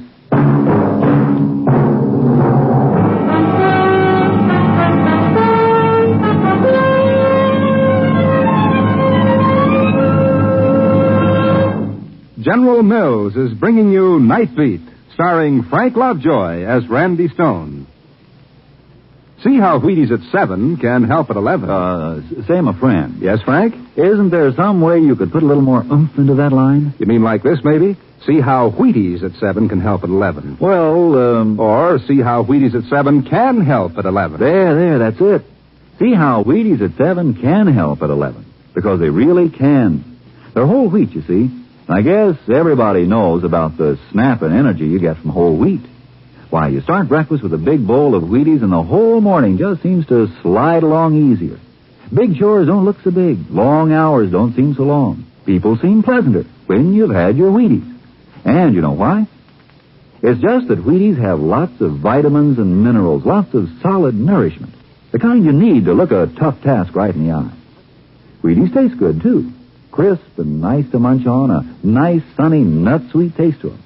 A good, satisfying flavor that keeps on tasting like more, no matter how often you eat them. You see, when you eat good, you feel good. It's simple as that. Now, my friend, would you just try that line again? See how Wheaties at 7 can help at 11. That way, because they really can, you know. Try it. Wheaties.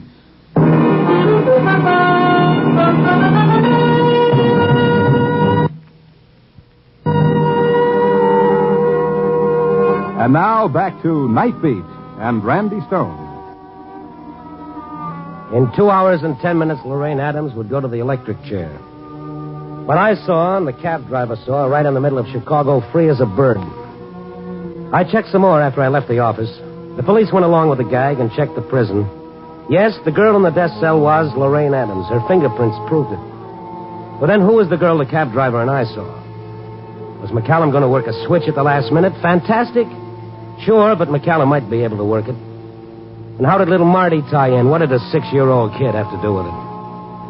Well, I had until midnight to learn a lot of things. There was only one place to start, 616 Wolverton, the address Marty had given me. It was a cheap boarding house. I had the driver wait. I knocked on the manager's door. It took 3 minutes to get her out of bed, and she wasn't happy. Oh, what do you want, huh? What's the idea, huh? Randy Stone, Chicago Star. I take a newspaper. You selling papers this time in the morning? Oh, no, listen to me, will you? Magazines all day, newspapers in the middle of the night. Here, take this and listen. $10? For what? Does a little kid live here? His name was Marty, about 6, brown hair, cute little guy. Are you kidding? That was... 4 or 5 months ago. But he lived here? With his mother. His mother? What did she look like? Ask my husband. Where did she go? Only one thing I can tell. She worked at a joint called, Oh, come on now, come on. the Blue Heron. Yeah, I said Blue Heron.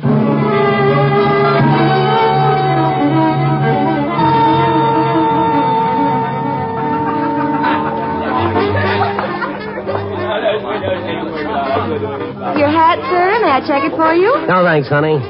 That clock behind you, is it right? Sure. It's only 10 to 11. The night is young. You want to bet?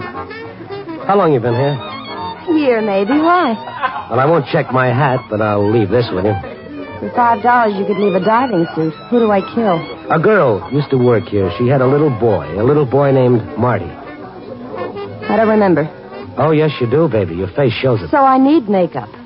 You've seen the kid, haven't you? You knew his mother? Look, mister, I don't know anything that goes on. I check hats and coats. That's why Mr. McCallum pays me. McCallum? Oh, the Blue Heron is one of his spots. Oh, go away now, will you? Did you like the girl?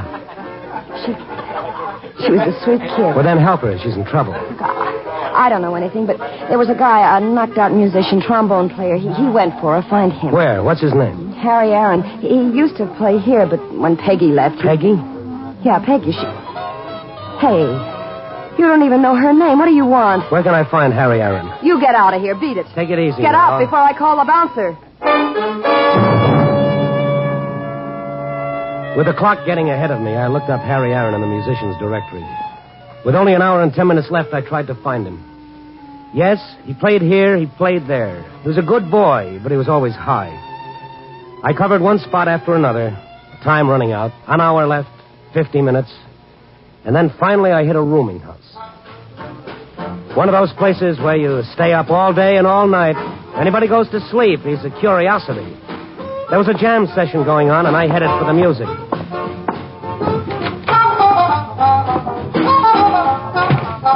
5 boys were swinging high, but the trombone player was the one I wanted.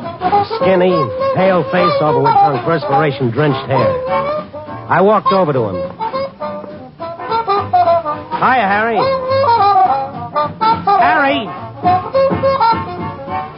Knock yourself out. Grab anything. Cut in. What do you play? Nothing. What do you drink? Nothing. What are you living for? Harry, come on off the ceiling. Can you hear me? I want to talk about Peggy. Peggy! What? What do you say? I want to talk about Peggy. You remember? What about her? What about Peggy? Let's get out of here, Harry. There's a coffee shop down the street. Hey, buy me a drink, huh? All right. But come on, huh? Hey, wait a second. Wait.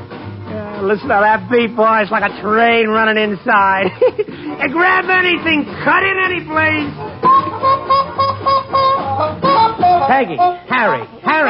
Peggy. You said Peggy? Harry, you got to come with me. You've got to talk. We got 40 minutes, Harry, and after that, it's kiss the boys goodbye.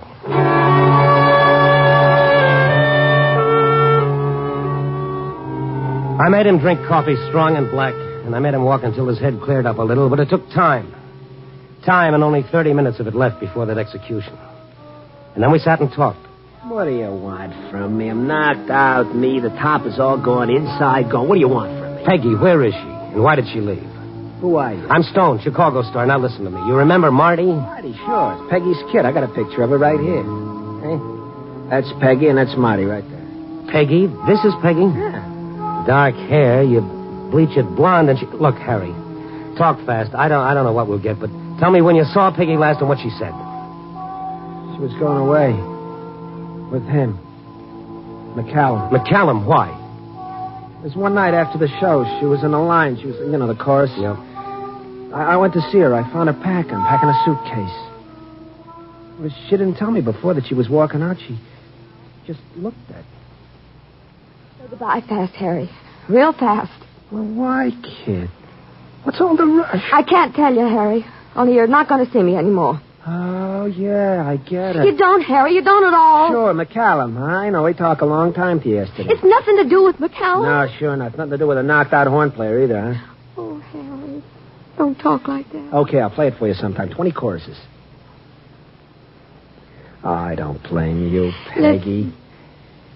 I got a kid, Marty. I'm sick, you know that. Got maybe a year. Doc said so. What happens to the kid then? What happens to me? I could... No. Maybe I ain't going to have Marty eating off the trunk. Crackers and milk 3 times a day. Now, what's McCallum going to do for him? Say goodbye, Harry. Please. You know I love you? You know that? Yes. Means nothing to you. For the love of... Harry, get out of here. Don't stand there just looking at me. I won't be able to go through with it. I won't. And let go of Harry. For my kid.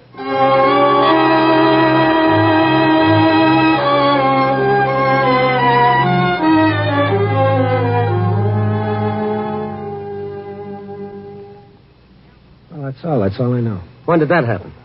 5 months ago. Just before Lorraine Adams went to trial for murder. What are you talking about? Look. This is Lorraine Adams' picture in the paper. Here's Peggy. See, bleach Peggy's hair, and she's Lorraine Adams. McCallum saw that. You're crazy, Stone. You're crazy. McCallum couldn't make the switch. He did it before the trial. Lorraine Adams gave herself up a week after she killed her husband. But it wasn't Lorraine, it was Peggy. Crazy. It's crazy. No. In less than half an hour, Peggy will go to the electric chair in place of Lorraine Adams. What? Well, get her out. You gotta do something. Our only proof is Marty, but he's at McCallum's place. Stone, she's gonna die. You said it. She's gonna die. Stone, do something. Well, I'm going to Joliet to see the warden. You gotta do something too, Harry. Find Marty.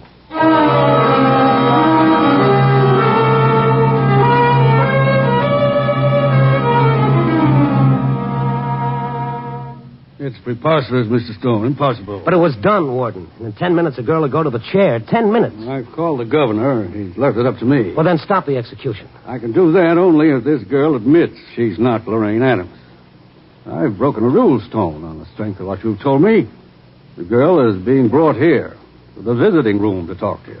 And what if she doesn't admit? There's no proof. The execution is scheduled. Oh, where is that Harry? Warden, she's here. Well, bring her in, Chaplain. Hello, Peggy. What is your name? I am Lorraine Adams. Chaplain. This girl is not Lorraine Adams. Didn't she tell you that? What she told me, I cannot tell you. But in a case like I this... confessed my crime to him and to God. Yes, that you took Lorraine Adams' place. You were tried, convicted, sentenced, and you'll die. In less than 10 minutes, you'll die. I am Lorraine Adams. You took her place. You gave yourself up in her place. That's why the real Lorraine Adams was gone for a week, to give you time to bleach your hair and... I killed my husband. You're killing yourself. For what? For Marty? For your boy? No, Peggy, no. Peggy, why don't you? There's nothing else to say. Look, you made a bargain with McCallum. What kind of a bargain? You'd never see your son again? You only had a year to live, but in that year you'd have had him. And what did you leave him to? A vicious gangster who'll never keep his promise to you. You'll die, Peggy, and so will Marty. Yes, he'll die, too. As you know him, he'll be dead. Think what he'll be living with a rat like that. I'm Lorraine Adams. Lorraine Adams. Oh, Warden, I can't believe she'd lie now. She's facing death, Stone. She can't lie. But she is. For her boy, she would. She would. Wait a moment. Mom! Let me go. Marty! Let him go, Kemp. Mom, I've been looking lots of places. Mom, it's me, Mom. You got different hair. No. Mom, you ain't mad at me. Oh, Marty. Marty, baby. Harry brought me, Mom. He's hurt. Where is he? I think... Out here, Mr. Stone. Hiya, Harry. Hiya, Stone. Did I get here in time? Yeah, in time, Harry. That's real out of this world. How did you get McCallum? A long time ago, I bought a gun. I never used it until tonight. Warden. I'll get the girl. All right, Peggy. Hi, Peggy. Hi. Harry. Had a hard time trying to get in here. Take it easy, Harry. Sure. Peggy, Oh, brother. Am I a knocked-out character? For sure.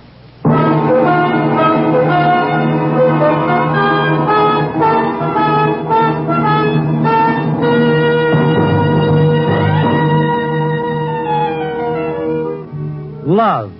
L-O-V-E. Spell it one way, interpret it 100 ways. McCallum's for Lorraine Adams. Be willing to wreck anyone else's life. Peggy's for Marty. Harry's for Peggy.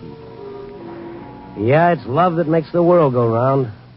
It all depends on who does the spinning. Copy, boy.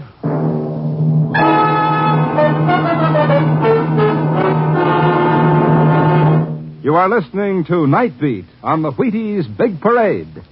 Oh, Frank Lovejoy, you have a guest. I have? Oh, so I have. Welcome, Joel McCrae. Hello, Frank. I enjoyed your show. Thank you very much, Joel. I understand that you have a new program that's joining the Wheaties Big Parade. Glad to have you with us. Glad to be with you. Yes, I'm turning into a Texas Ranger for our new Saturday night program beginning this week. A Texas Ranger for real, huh? Well, pretty much for real. These are real stories from the files of the Texas Rangers, you know. Just like your show, Night Beat. It's pretty dramatic stuff. You'll have fun doing them, Joel, and I know that we'll enjoy hearing it. Good night now. Oh, wait a minute.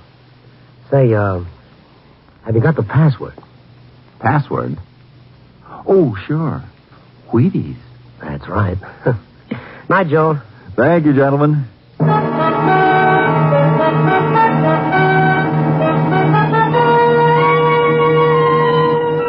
Night Beat, starring Frank Lovejoy, is produced and directed by Warren Lewis and edited by Larry Marcus. Tonight's story was written by Russell Hughes from an idea by Bill Talak with music by Frank Worth. Those in tonight's cast were Lorene Tuttle, David Ellis, Joan Banks, Peter Leeds, Rick Vallon, Herb Butterfield, and Peter Votrian.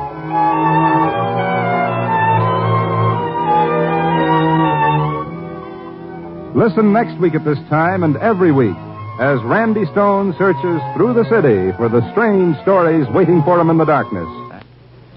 Tuesday, that's tomorrow, listen to the Penny Singleton Show on the Wheaties Big Parade. The preceding was transcribed. Jack Late brings you a fund of interesting stories Friday on NBC.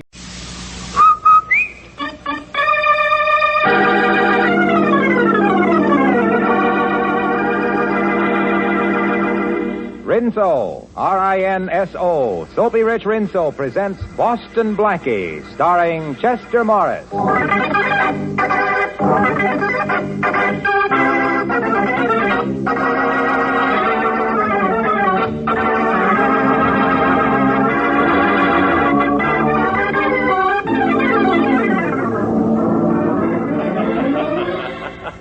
What are you reading, Chief, little Abner?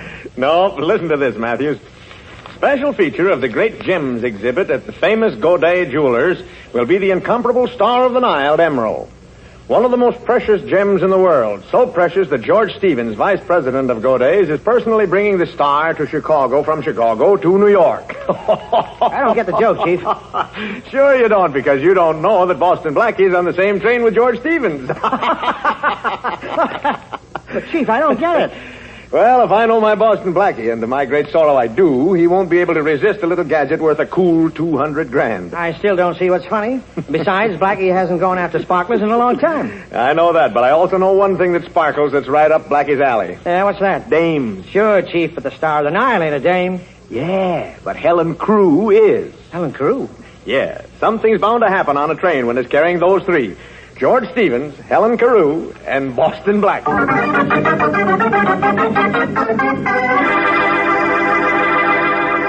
Well, nobody has to lead Blackie to adventure because somehow adventure always seems to seek him out. In just a moment, we'll hear more about Blackie and the Star of the Nile. You know, you can lead a soap to water, but you can't always make it give thick, rich suds. Not if it's hard water, and not if you're using one of those Lazy Bar or Skimpy Suds package soaps. No, ma'am, that's when you want Rinso. Soapy Rich Rinso on the job. You see, Rinso bubbles up into mountains of suds, practically at the touch of water. Suds that go right to town on your clothes. Suds that get out more dirt to give you that Rinso white, Rinso bright wash. And no hard scrubbing or boiling to ruin your wash day disposition. A short soaking in Rinso suds, a few quick finger rubs on extra soiled places, and your clothes are ready to rinse. So next wash day, whistle up a Rinso wash. A wash that's Rinso white and Rinso bright. And now, Chester Morris and the adventures of Boston Blackie.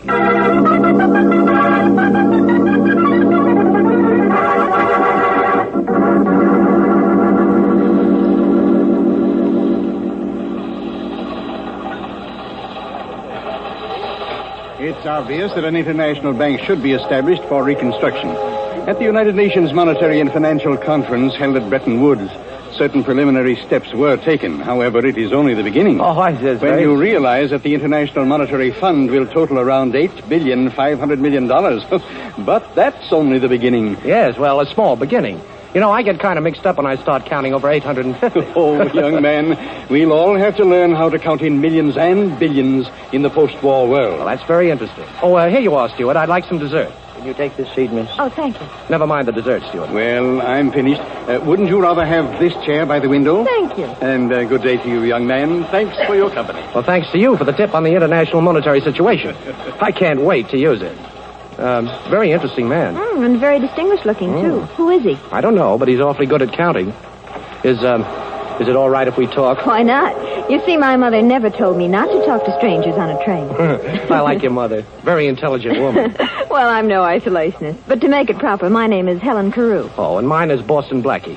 I've heard that name somewhere. Are you a baseball player? No, why? Do you like baseball? No, not particularly. Well, why did you bring up the subject? Oh, just to make conversation. Fine. Let's talk about you. All right, let's. I'm a very pleased young lady on a train between Chicago and New York. Why are you pleased? Because I didn't expect conversation with my dinner. Well, do you realize that the International Monetary Fund will total about $8.5 billion this year? No. Yes. You see? Uh-oh, it's back again. Excuse me, I've lost something. It can't be that $8.5 million. No, it was a chamois pouch. I don't see it. Wait. Oh, I'd better get out of the way.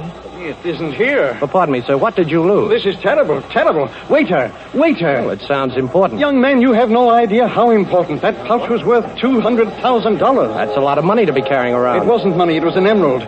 One of the most valuable gems in the world, the Star of the Nile. What a pretty name.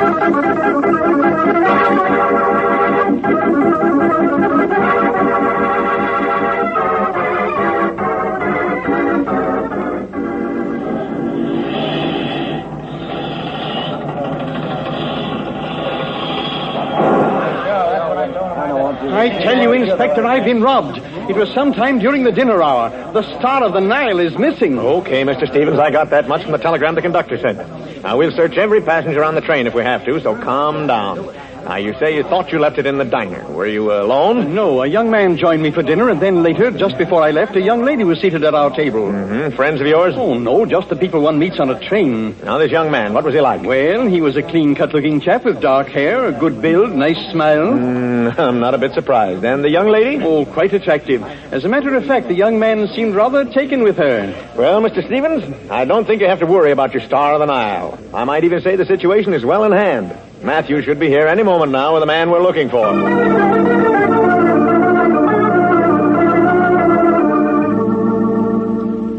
Here he is, Chief. Welcome, Boston Blackie. Welcome home.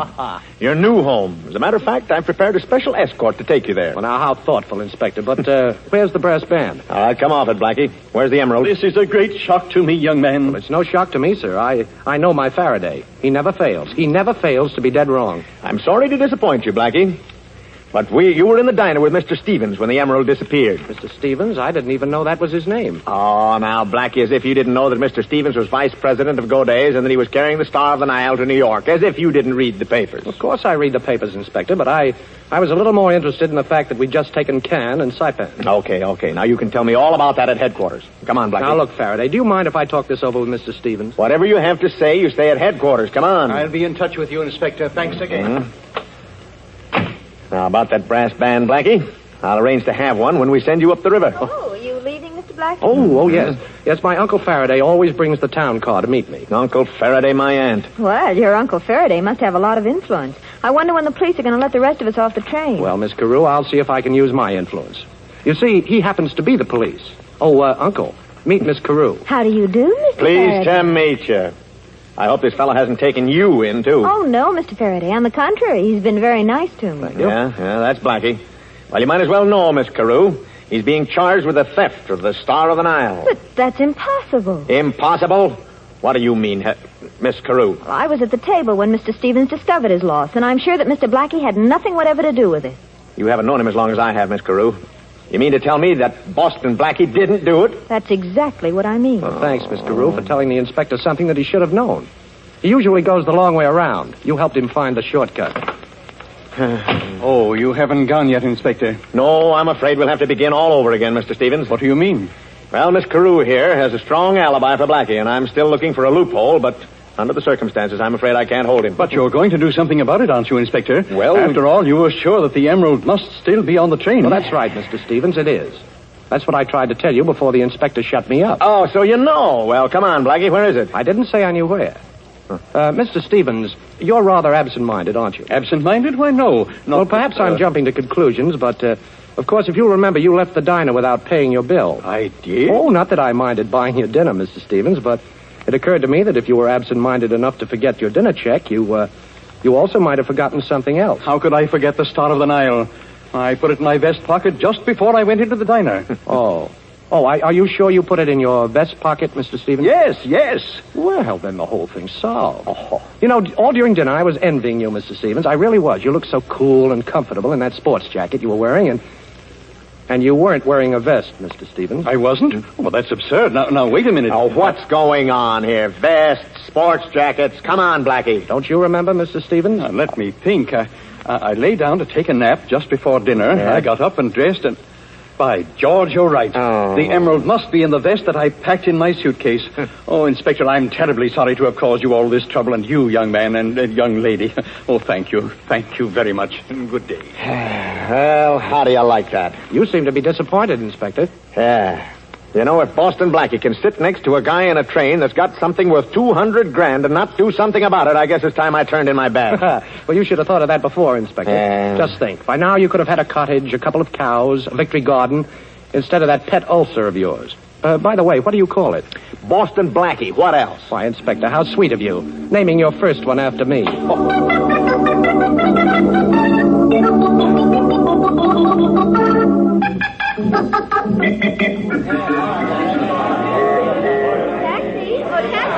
Oh, Miss Carew, I've been looking for you. Here's a cab coming up now. May I drop you someplace? Thanks. Where to, Miss Carew? The Middleton, please. Okay, driver, 48th Street off Lexington.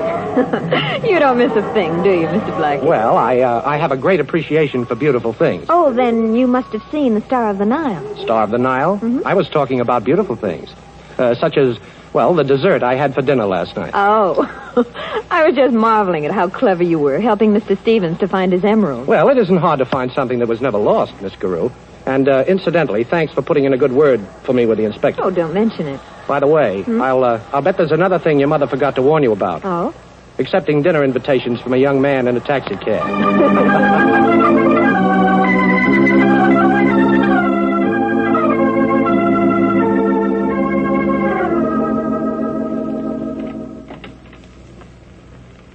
I told you not to disturb me, Miss Everett. I'm too busy to see... Oh, who are you? Louis? Louis? Yeah. Miller said you wanted to see me. Oh, yes, Mr. Louis. Won't you sit down? Now, look, let's get this straight, Mr. Stevens. I don't know you, but Miller said you had a job for a guy with fingers. Well, I wouldn't exactly put it that way, Mr. And another Louis. thing, Mr. Stevens. This is strictly business. Miller says you want me to open up a safe down at Goday's and lift a hunk of jewelry. Well, now... And what's more, Mr. Stevens, I know you're vice president of Goday's. That's your business, but it ain't mine. And if you're worrying about what might happen, you're in a swell spot. After all, who'd the judge believe, me or you? Well, I'm glad we understand each other, Mr. Louis. The emerald has already been deposited in the Goday vault, and since the exhibit will open tomorrow, there's no reason for any further delay.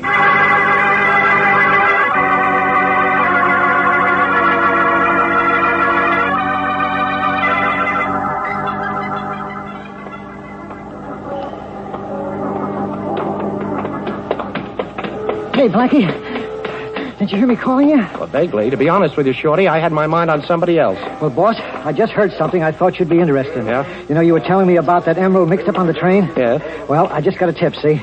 Somebody's going to crack the Godet safe for that emerald. When? Midnight. How straight was this tip, Shorty? A very reliable tip, boss. Fingers told me. Fingers? Oh, that's too big a job for him. He's only got 10. Well, that's what the man said. He said that. That small-time safecracker. I guess I'd better go down and help him out. But before business, pleasure.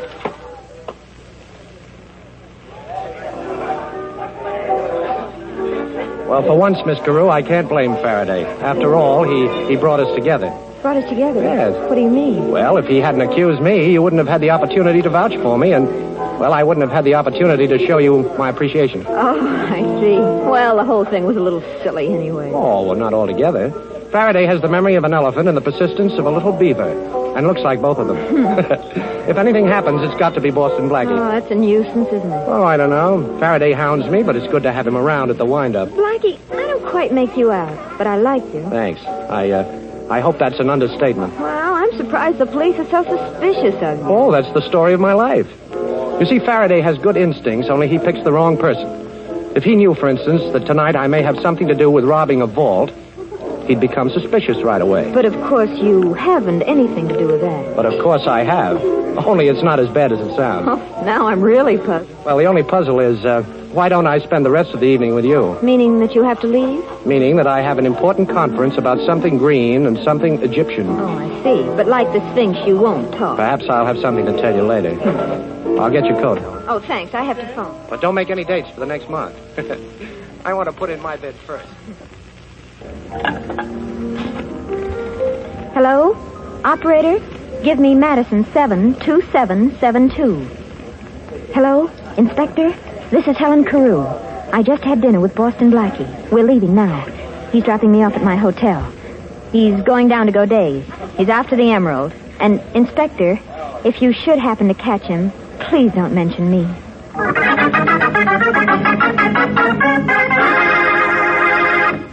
The flowers that bloom in the summer have nothing on your pretty cotton washable dresses, ladies.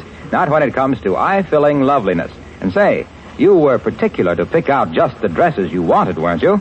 Well, then you ought to be just as particular about your soap. That's when you want Rinso. Wash after wash, Rinso leaves your clothes bright and new-looking because those power-packed suds get out more dirt. Yes, you'll be proud of your Rinso wash. I'll bet you'll join our chorus of women who have learned to sing their way through wash day like this. Rinso white, happy little wash day song. Rinso white, Gertie sing it all day long. Your fine feathered friend has a message to send, so listen, you can't go wrong. Rinso white, happy little wash day song. So get Rinso tomorrow. And now back to Chester Morris and the adventures of Boston Blackie.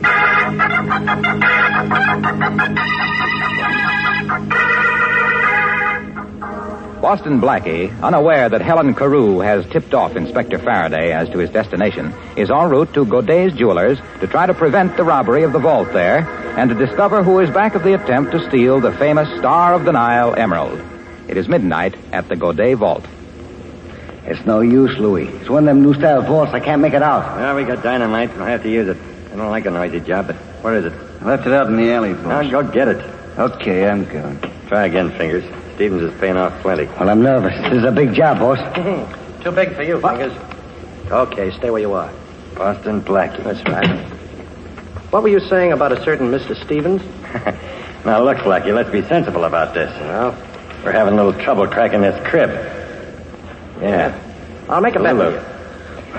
I bet you can't open it. Are you kidding, Fingers? I'll make a good bet. All right. So it'll pay you to try. Well, I'll make a bet with you. Not the kind of a bet that'll pay you in money, but it might save a few years of your life. Yeah? Yeah, all you have to do is talk. Yeah, we'll talk, Blackie. And drop you a rod first. Oh, so you got a little playmate. Okay, take your gun away from my back. Get it, Louis. I get it. You know, Blackie, this is a happy coincidence. As I said before, we can use you. Only now the bet's off. You're just gonna do it. Come on, get those fingers working. And suppose these fingers can't open the vault. And the next time you go to buy gloves, you better look for mittens. Come on, take a good look at the crib. Oh, a beautiful job. You know, Faraday should see me now. Okay. Stand back and keep quiet. Yeah, we'll be quiet, all right, but it's up to you, Blackie. This gun can make a lot of noise. Wait a minute. feels like, there's one. Now let's try this. Next one. Oh, now that's two. Now... Open it up. Break this door down. Come on, it's Malone. It's the cops. Yeah, Miller. Is the alley door open? Yeah, and Joe's coloring out there. Okay, let's beat it. What about Blackie? Forget about Blackie. Come on. Okay. There you go, Chief. Stop, Blackie, or we'll shoot. I warned you, Blackie. Hey, this isn't Blackie. Hey, who are these other two? Oh, Louis, huh? Yeah, Fingers and Miller. Hey, what is this, a national convention? Where's Blackie? How'd you know Blackie was going to be down there, Faraday? A little bird told me, but where is he? Well, now, I don't expect you to believe this, Inspector, but so help me. We were passing by the alley, and we heard a noise, and we come in. Naturally curious, you understand? Yeah. And who do you suppose was starting to crack that vault? Don't tell me. Boston Blackie? Yeah. Well, then what are we doing out here in the alley? He couldn't have gotten away. Yeah, Chief, there's only 2 doors to that room. We came through this one. Hey, so Eddie. he better be back in that vault room. That's right. Eddie, watch these mugs here. Right. Come on, Matthews, let's have a look. Yeah, he ain't in here, Chief. Ain't in here. Oh, I can see for myself, Matthews. I can see for myself. Must have slipped through the door before we came in.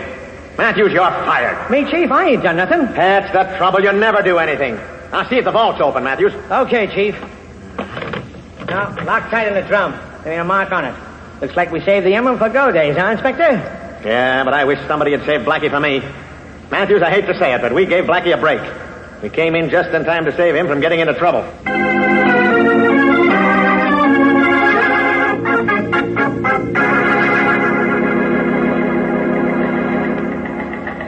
I just wanted to thank you, Inspector, for preventing the robbery last night and catching the thieves. Don't mention it, Mr. Stevens. Tell me, did they have a chance to open the vault?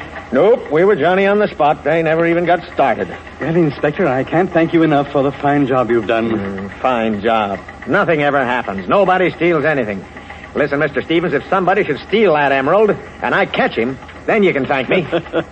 What burns me up is that Boston Blackie was down there, too, but he got away. Boston Blackie, he got away? Are you sure the vault wasn't opened? Sure, we tried it. It was locked tight. Well, that's fine, but to be on the safe side, I'd better check up. I'll go right down to the vault myself.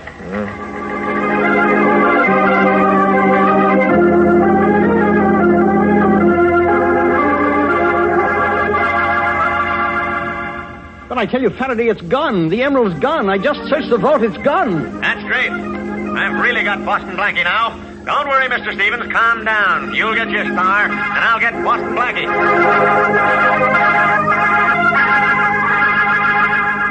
So that's what happened, Helen. Faraday collected 3 mugs, and he didn't seem pleased about it. Blackie, how did you get out? Well, while Faraday was rounding up the other mugs, I got the last number of the vault's combination, you see? Mm-hmm. I opened the door and stepped in and then closed it. You might have been locked in. I was locked in, fortunately, because somebody tried the handle of the vault later.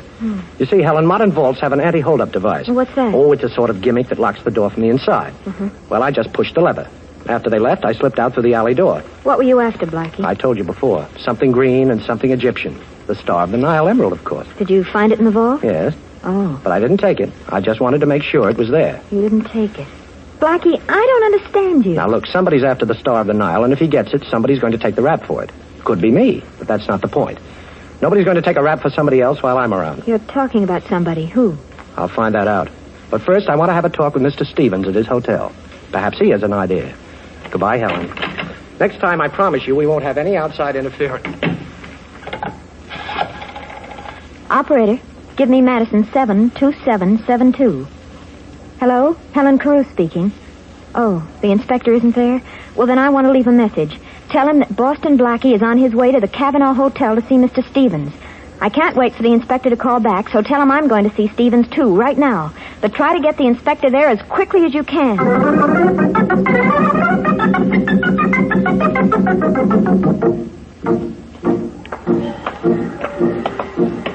Slow down, Blackie. Slow down there. Okay, you can march in step with me and Matthews now. You're taking your afternoon constitutional, gentlemen? What were you doing back there at the Middleton apartment, Blackie? Now, Inspector, you're privileged to know anything about my public life. But I insist that you don't interfere in my private affairs. Well, this is a little private affair that I am interfering in. You're under arrest for stealing the Star of the Nile. What, again? And no alibi this time either. You were down at the Godet vault with Louis and the 2 other guys. I got them and searched them, but you got away. Now, somebody got that emerald out of the vault. Come on. Shake a leg, Blackie. Hey, I didn't say stop. I said go. Police! Police, I've been robbed. You have? Who robbed? Have you gone nuts, Blackie? Let me go, police! Oh, cut it out. What is it? Who what? Let me go. They pulled a gun on me, the two of them. Help! Now, listen, you, I'll really give it to you. Hear me straighting me. Hey, he's gone. Matthews, why don't you help me out of this mob?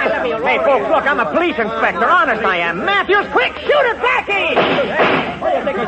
Hey, listen, all of you, stand back. Lay off that fella. He's a police. That's Matthews. He's police, too. Thanks, Chief. Say, did Blackie get away? Yeah. Matthews, you're fired!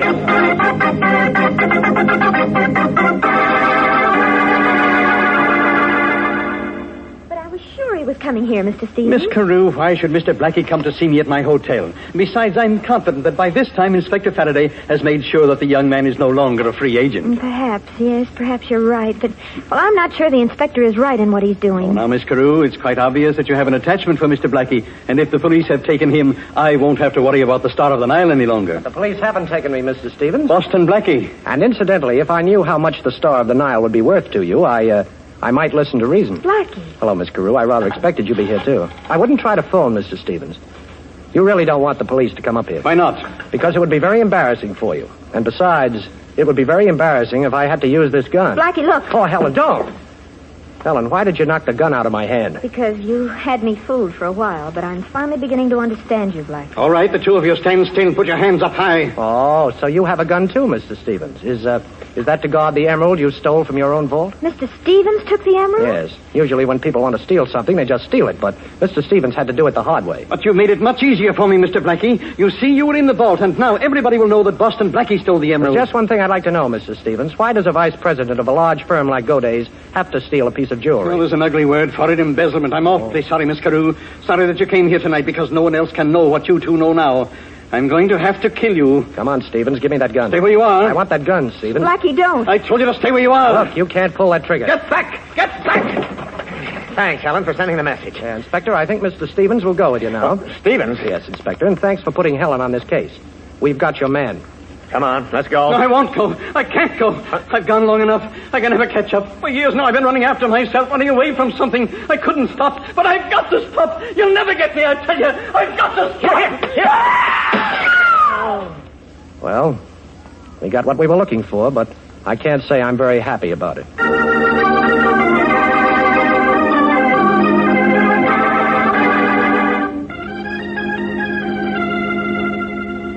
Well, Faraday, this time I've really got to thank you. Don't kid me, Blackie. No, on the level. You saved my life. You know, it's the first time in 10 years that I've been scared. Really? Well, you know, Stevens might have pulled that trigger. No such luck. Oh, very funny. Yes, he'd have shot Helen and me if you hadn't knocked on the door. He had only one other way out, Faraday, and because you came in, he took that way. Always blaming it on me, huh? Now, look, Inspector, won't you miss me a teeny little bit? Does a guy miss a headache? You know, Helen, you really had me fooled. Hmm? But let me give you a tip. The next time you call Madison 72772, you better be inside a telephone booth. What? Remember when we were out for dinner the first time? Yeah. Well, I went to get your coat, and as I was leaving, I heard you ask the operator for Madison 72772. My private number. Sure. Only a few people know that number, and I'm proud to be one of them. So you knew I was working for the inspector? Sure, but that didn't matter. You already had your hooks in me, and I couldn't get loose. Well, perhaps now you'd like me to unhook you? Oh, honey, with you, anything goes. By hook or by crook.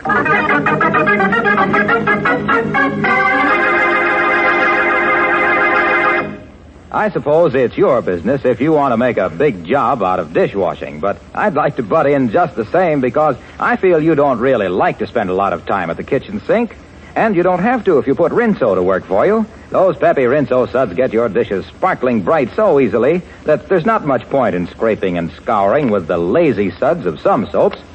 And Rinso's so economical, too. Just a little Rinso goes a long, long way. So better get Rinso tomorrow for dishwashing, for all the soap and water jobs around the house, and for a wash that's Rinso White and Rinso Bright.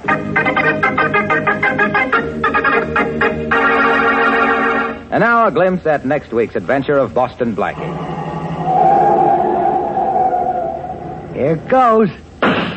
What a crack-up. Them plainclothes cops in that car ain't never going to interrupt another one of our hijack jobs. Plainclothes cops? Them ain't no cops. The driver of the car that just wrapped around a telephone pole is Boston Blackie.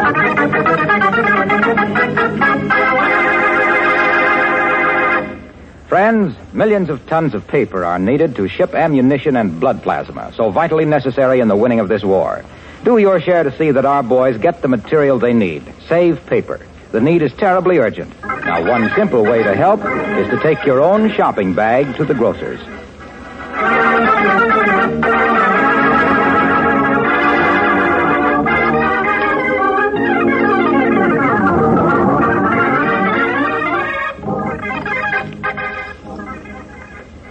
Be sure to listen in at this same time next week for another exciting adventure with Boston Blackie. You can see Chester Morris as Boston Blackie on the screen at your favorite movie theater. Boston Blackie's latest Columbia picture is One Mysterious Night, soon to be released. Richard Lane appears as Inspector Faraday. Music by Charles Cornell. This is Harlow Wilcox saying good night for Boston Blackie, brought to you by the makers of Rinso, the soap that gets clothes. And when you get Rinso tomorrow, buy some Lifebuoy, too. Use Lifebuoy in your daily bath or shower. You'll love that rich, purifying lather. You know, of 7 leading brands, Lifebuoy gives you the most soap for your money. And besides, it's the only soap especially made to stop B.O. This is the National Broadcasting Company.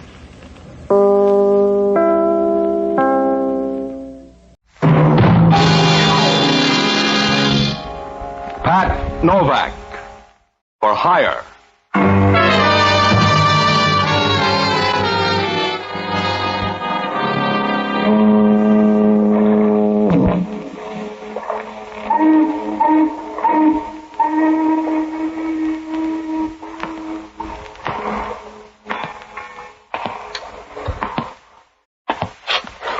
Sure, I'm Pat Novak, for hire.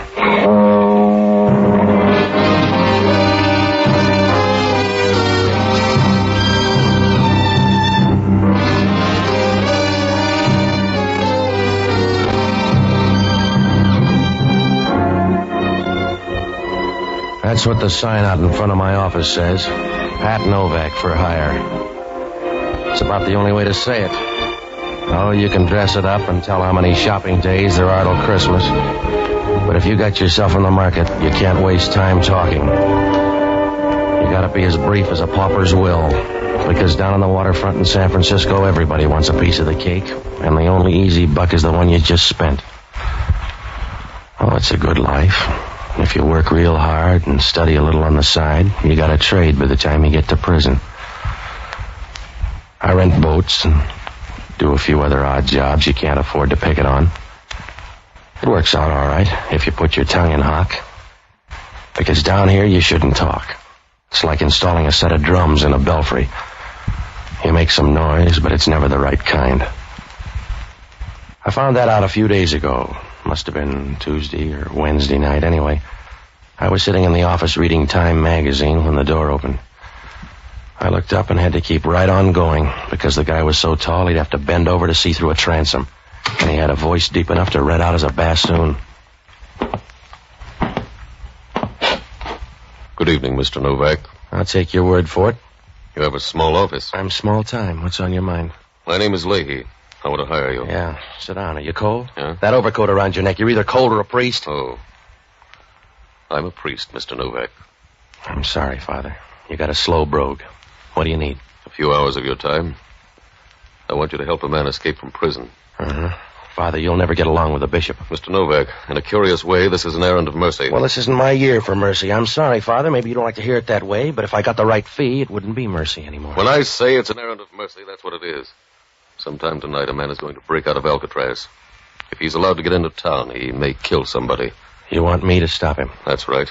And if he doesn't kill anybody, he can still be shot down by the police. Well, that's the percentage, Father. If he comes off that rock, he knows that. Stop worrying about him. If you could bring him to me, I know I can talk him into going back. Tell headquarters they'll do the same thing. If I did that, I'd break a promise.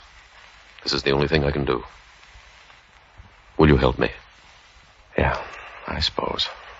How do I pick him up? Tread water in the bay till he comes by? He's due in at Pier 19 sometime tonight. When he comes ashore, bring him to me. I'll be waiting at the ferry building. Yeah, well, suppose he doesn't want to come. Suppose he wants to party. How am I going to get him there? I don't ask you how to say the beads. If you're any good, you'll get him there. But you don't want him in sections? I want him all at once, Mr. Novak. I wouldn't ask you this if it weren't important. But I gotta help him. He's one of my boys. Yeah, sure. What's his name? Joe Feldman. Feldman? Yeah. If I don't worry about the spelling, you don't have to either. He's one of my boys. Slow down. Nobody's pushing your father. I don't know when he's due, but I'll be at the ferry building from 8 o'clock on. Yeah. I only got one worry. Huh? Is there really a guy named Father Leahy? I suppose you'll have to take a chance on that. Yeah, well, it's a big chance. You come in here with a story anybody can see through like a screen door, and I'm supposed to buy it. You could dig up a collar. What happens if you're a fake? Just try to guess right. Suppose I don't. Then you're in the same spot Pontius Pilate was. Good night, Mr. Novak.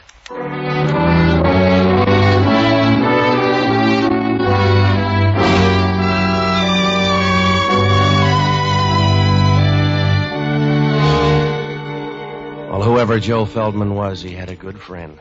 Because when Father Leahy walked out of there, I knew he was all right. You could tell without even testing him. The way when you pick up a pool cue, you know right away whether it's any good or not.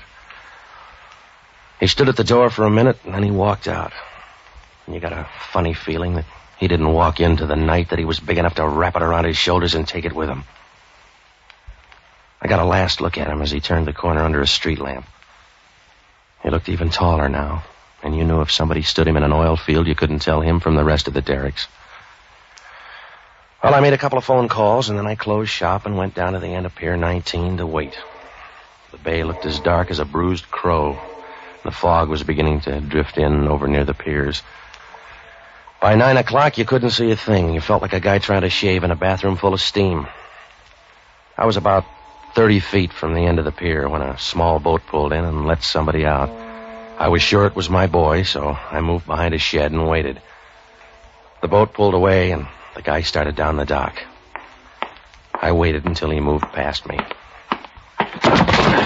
Oh, I'm sorry. You ought to be glad. How's the rock? Huh? You lonely, mister? What do you care? If you are, buy a beer and talk to the bartender. I'm busy. All right, you're tough, Feldman. Let's go now. You got dates for us? You're going to see Father Leahy. Come on. Oh, you doubling for Gabriel? Leave me alone, mister. I don't want to go. Now, look, Junior, if we draw straws, you're going to get the short one. Oh. That's supposed to be a gun in your pocket? Well, you get a chance to find out. That's what I'm going to do, because I have one, too. If it starts to hit your stomach, back down. Now, where's yours, Mr. Timid? It's a bad night for bluffing, so goodbye. Yeah, come here. Go easy, fella. It's a big one. Well, you can let go easy then. Come on, drop it. Drop it in the water. Let go. Now, you want to start again? No. All right, I'll see you, man, Leahy. I gotta make a stop first. Make it after. It'll take 5 minutes. Look, mister, if you want to do it the easy way, let me make the stop. You go with me. All right, 5 minutes, and then you see Father Leahy. Suit yourself. I doubt if I'll make heaven, but if you want to run interference, it's all right with me. If you need the credits, you need the credits.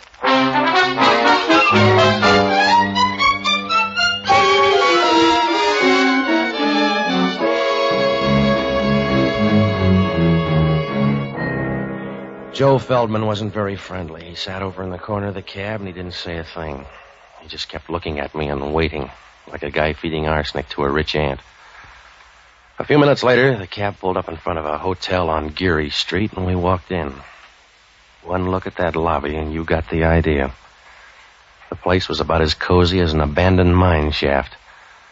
Over by the wall, there was an old mohair couch, and the legs on it were so warped pretty soon it was going to look like period furniture. There were a few chairs, and over by the stairs, a faded calendar of a girl in tights holding a jar of mayonnaise and winking, whatever that meant. And there was a broken clock over the desk. But you knew it was all right, because nobody there cared about keeping track of time. It was something you got rid of in a hurry, like a bent quarter. Well, we went up to the second floor. We walked down a long hall that smelled like an anteroom to a sewer. When Feldman knocked on the door, she opened it right away. The room was full of taboo. She stood leaning there for a minute, a sort of a girl who moves when she stands still. She had blonde hair. She was kind of pretty, except you could see somebody had used her badly, like a dictionary in a stupid family. Feldman seemed to know her. Hello, Ann. Well, the harvest hands arrive all at once. Yeah. It's good for the crops, but tough on a woman. Come in. Who's your friend? A missionary, I guess. He grabbed me down by the docks. Does he talk or just stand there looking healthy? He growls a little. Do you really growl? Come on, hurry up, lady. Your friend's got a date. I'll bet you bite instead. Don't worry about him. He can go over in a corner and play fifth wheel. Now, look, he's got 5 minutes. Use them quick. Yes? I Came up with a message, Ann. The time's been changed. Stay around till 10 o'clock. All right. That all? Yeah, that's all. You want the other 4 minutes? Let's go. All right. Open the door. Yeah.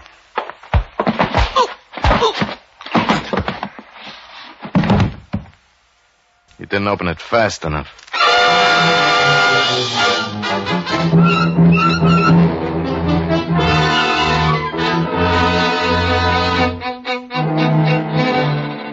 When Feldman hit me, I wobbled for a minute and went down like the price of winter wheat.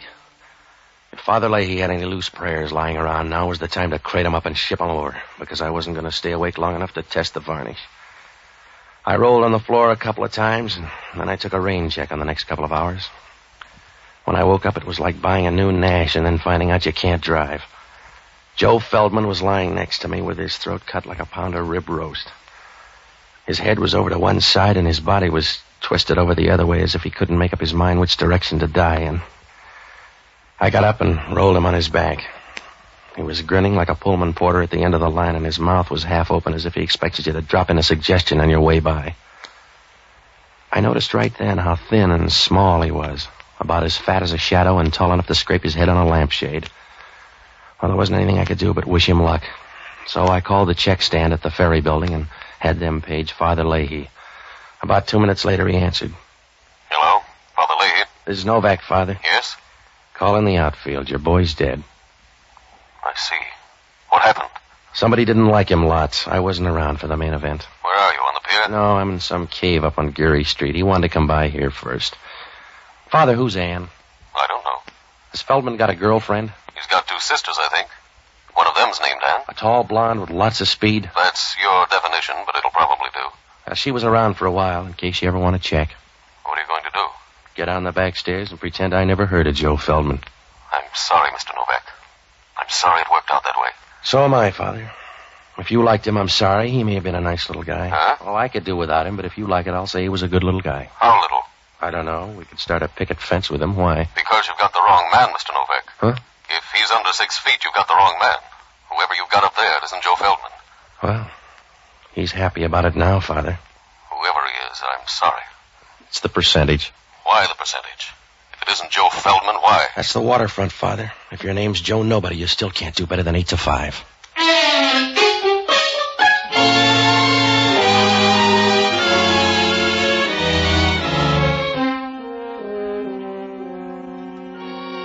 At least Joe Feldman was smart. If you're going to get your throat cut, it's a good time to send in a substitute. As soon as Father Lahey hung up, I knew hanging around that hotel was going to be a waste of time, like sending MASH notes to a bearded lady. If I couldn't prove the guy was alive, they were going to charge extra down at the desk. And if Hellman down at Homicide ever found out I brought the guy up here, I'd have about as much chance as a bottle of scotch at a cocktail party. So I picked up my hat and started for the door. I looked at him once more, but he wasn't going to say goodbye, so I started out. Boo. Oh. Hello, Hellman. Expecting me, Novak? No, I'd have rolled him first. Yeah. Invite me in. Crash the party, Hellman. You'll be more at home. All right. He sure looks lazy. Who is he? He's supposed to be Joe Feldman. But Feldman let him do the hard work. They must be good friends. You better check. I don't know the guy. Yeah, help me roll him over. Okay. There. Here's his wallet. You let me have it. You're going to break your fingernails. Give it here. All right. Yeah. No money in here. You going to drop the case? Here's his card, Mike Greeley. Oh. Didn't he like you either? You're wearing out the rug, Hellman. I don't know the guy. You brought him up? I checked at the desk. Well, check on who left then. I brought him up here on a phony lead. Why? Because I was hired to tow him around. He liked the room, so we dropped by. And he cut himself shaving? I wasn't around. There was a girl here for the handshakes. Oh. What kind of girl? I don't know, Hellman. How many kinds are there? Her name was Ann. She had a fast pulse. That's all I know. You must know more than that. If you don't, you'll never get a lawyer. I won't need one. You'll save money at least, because you got a real hole this time, Novak. We get a phone tip and find you in the murder room. You got half a story, Hellman. I know, but I'll get the other half. Until then, you're under technical arrest. It's practically the real thing. You got a technical head, Hellman. I wouldn't tip myself off. Somebody else would. Walk around, Novak, and tire yourself out. Because you'll wind up sitting down. In the meantime, I'll have you tailed. Your men couldn't follow a moose through a revolving door. Now, look, Hellman, I'm going to double back. This guy's a phony lead. I was supposed to meet a guy named Joe Feldman, but he never showed up. He didn't? No. I got a dead copper to prove he did. Your boy Joe Feldman killed a sergeant named Grubb at the Gold Rush Club a half hour ago. You better start that walk, Novak.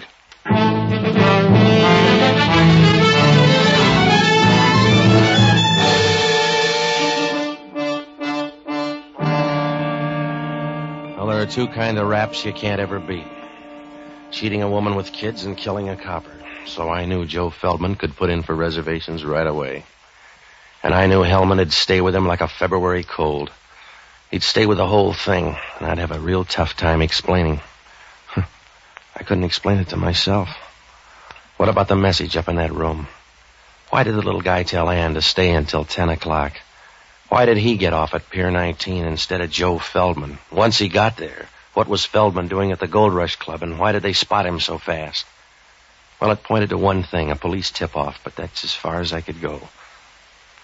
On the way down, I stopped at the desk, and I asked the clerk to see the register.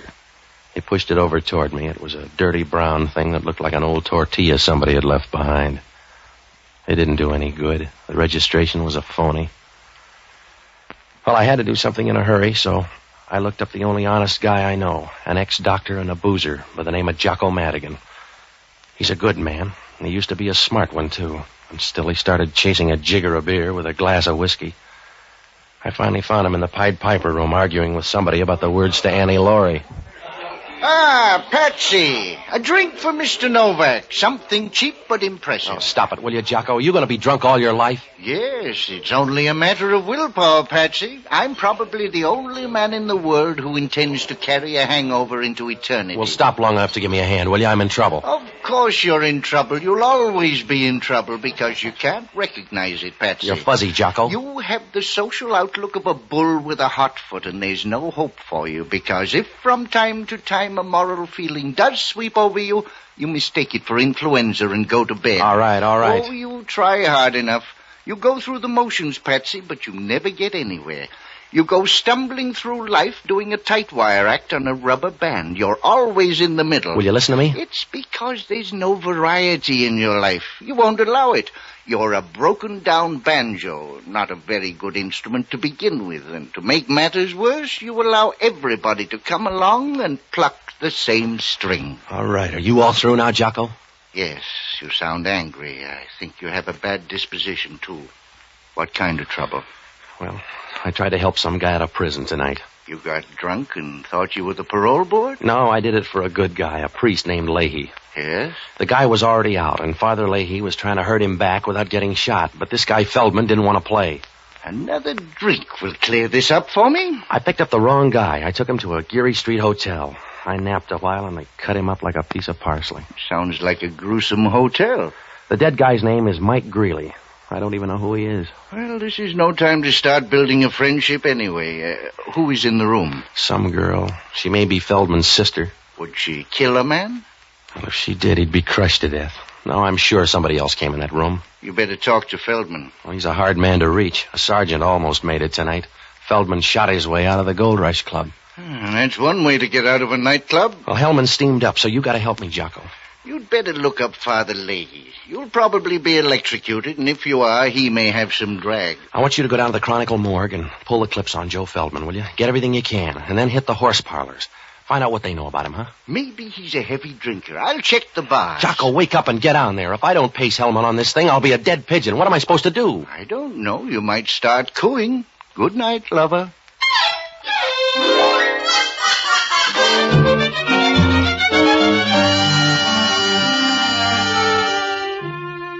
Well, as soon as I left Jocko, I went down to the Gold Rush Club on O'Farrell Street. It was a little nightclub where they charge 80 cents for a drink of whiskey that'd kill a redwood. The floor show was just as bad, and the headliner was an Oriental dancer whose only talent was a zipper. I sat at the bar, and I tried to pry some talk loose, but they liked the boss. I finally got a hold of a fat waitress who should have been wearing a harness instead of slacks. She told me a little. The owner was a guy named Charlie Giffen, and he used to make book with Joe Feldman. She told me that Joe's sister worked at the Gold Rush Club for a while, but she got sick a few months ago and quit. I asked the girl if tonight's shooting was a police plant. She didn't know, but she said that Feldman had been in to see Giffen tonight, and on his way out he ran into trouble. I gave her $5, and she looked hurt as if somebody had given her a plow for Christmas. She showed me where Giffen's office was, and I walked back there. Giffen wasn't there, but the taboo was. Do you have the right door, Mr. Novak? You seem to be in all of them. Do you mind if I lean in the doorway? No, but I'll bet you need shoulder pads by this time. Where's Charlie Giffen? Why? I want to ask him about Joe Feldman. Ask me. I'm his sister. I'll ask you about Mike Greeley. Who killed him? I don't know. Is he dead? Yeah, he couldn't stand the bleeding. He was all right when I left. What were you doing up there? Waiting for Joe. My sister and I were going to meet him up there. Relax, Mr. Novak. Relax for me. No, when people relax for you, they do it on the floor. I was out long enough for homicide to catch up. They want me for Mike Greeley, but I'm going to send them you or Joe. You're forgetting my sister Norma. Should I? For most things, yes. But she was up in that room tonight after me. I'll ask her. Ask her about the money, too. Well, you're out in front of me on that. You can see me better that way. Joe had a lot of money on him tonight. With the police out, he wouldn't carry it with him. By now the money's gone, so's Norma. Do you know where it is? No. Well, you growl and you bite and you lie. You must have a full day. Sit down, relax. I want to see Giffen. He won't be back tonight. Now lean back. That's it, Patsy. You really want that money? I can split a motive. Can you split it 90-10? If you can't, you better get your breath back. I won't need it. I don't want to talk anymore. Come here and make me stop. Over close. If I get any closer, I'll be on the other side of you. Yes. Patsy. You ought to get time and a half, darling. Hello, Ann. Thought you were coming in to curl up with a good book. Mr. Novak came by full of questions. This is Charlie Giffen, Patsy. I got some questions for you, too, Giffen. Well, ask him down the bore of this gun. Over by the desk, Novak. Did you lose that knife, Giffen? By the desk. That's it.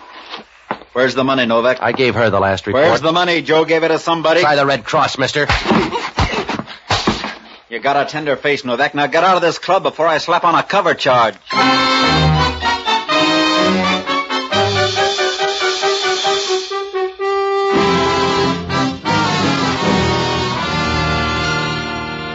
I was getting sick of tonight. In 3 hours, I'd seen more service than a mixmaster in a cooking school. When I left the Gold Rush Club, I dropped by headquarters. Hellman had nothing to show but his badge. They had a dragnet around the city for Joe Feldman, and they'd lined up the record on the dead guy in the hotel. He'd been a friend of Joe's before his trip to Alcatraz. There wasn't much I could do. If homicide couldn't find Joe, I couldn't find him. So I looked up Norma Feldman in the phone book. She had an apartment out on the avenues, but when I called, there was no answer, so I tagged by my apartment to see if Jocko had left a message. When I opened the door, Norma was there, and she had a gun to keep her company. Come in, Mr. Novak. Yeah. I came up here to kill you. If you're Norma, the rest of the family's ahead of you. What's happened to my brother? I don't know. Please, what's happened to him, Mr. Novak? Well, if he killed a cop, he's hiding out. I know he didn't mean to do that, Mr. Novak. Joe's not that way. Somebody told the police he was going to be there.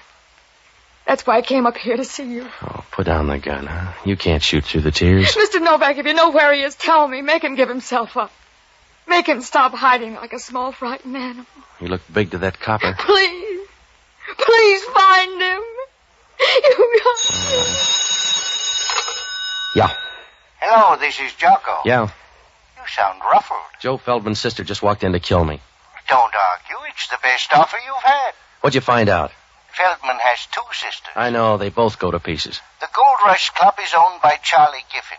He owed Joe Feldman $2,000, and the horse people say Joe collected it tonight. Well, that fits in, Jocko. Everybody in town's after that dough. They'll have to look some more. I'm out on Arguello Boulevard. Homicide just fished Joe Feldman out of the gutter. If homicide finished second, he was a lucky guy. He didn't have the dough on him? No. Well, he stashed it somewhere. Then he left it with a woman. Yeah? Because he's got a woman's compact in his pocket. You better hit the sister's place. How do we know he got it there? A woman's compact? If he didn't get it there, Alcatraz is getting too social.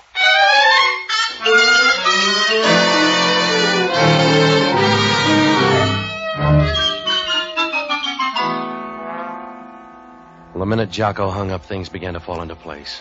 But I knew the last piece was going to pinch somebody hard. If the Feldman blood was going to turn bad, Father Lahey was a good man to send in, so I called him. He was out, but I left word for him to get out to Norma Feldman's apartment. Norma and I left, and on the way, we picked up Hellman. When we got out to her place and started up the stairs, we could hear people moving above. There was no point in trying to keep quiet. The because Hellman was creeping up the stairs like a stallion with a broken leg. Yeah, if you got a bomb, touch it off, too, huh? Well, open it, Hellman. Hello, Novak. Did you find the dough, Giffen? You mean my stolen dough? Yeah. Come on, Ann. No, you and Ann better wait. This is Hellman from Homicide. We're leaving. You better move, Novak. Not until you settle a murder rap. Can you pay it off that fast? I can do it on the way to the door. Oh, wait a minute. Point the gun at Hellman. He's official. I can tag you both, so move away, you too, Norma. Ann and I are leaving. Look, Giffen, Homicide gobbles up nightclub big shots like you. You're nothing to me, copper. Move away. You got the hammer. Use it and come on through. All right, I will, copper. Yeah, you need a refill, Giffen. That's right, darling. Hand him your gun. And you couldn't have done that. You couldn't have taken them out. All right, so they fell out. You better take him for murder, Hellman. You little bum. That leaves you all the money. I can spend it, darling. Well, you better do it fast, then. Grab him, Hellman. Yeah, I got him. Oh, you can book him for both murders. My Greeley and my brother. I'll testify and I'll ride there in a cab on your dough, Giffen. Yeah. Are you going to pose or take me, Hellman? If you're anxious. Sorry about you, Norma. You get nothing out of this, but that's better than I got. Goodbye, Ann. Lots of luck. Thank you, darling. You know what kind. I hope you rot. Come on, Hellman. I'm ashamed of you, Ann. Leave me alone, Norma. I'm ashamed of you, Ann. What you did to Joe, I'm ashamed of. Leave me alone, Norma. I'm sick, you know that. I didn't know how it was going to work out. Poor Joe was trying to help you and you got greedy. He was trying to help you. That's the only reason he came out, and you let this happen. I told you I didn't know how it was going to end. I thought they'd get him and take him back again. There's no good in you, Ann. They couldn't find good in you anywhere. You let that happen to Joe. You stood by and watched him walk into something like that. All right, I stood by. What can we do about it now except weep, and that won't help him. But hating you will. That'll help Joe a little. I'm here at least to hate you for the short time left. Please, Norma. Giffen told you to spend it fast. Well, you better spend it fast. Ask him at the hospital if that isn't so. What do you mean? Ask him out there what you've got. They don't. You ask him what you've got. Ask him what's tearing you to pieces. Ask them, they'll tell you. They'll tell you you've got cancer. Norma, please. They'll tell you cancer. Ask them, they'll tell you you're full of it. Now spend your money and see that it lasts as long as you do.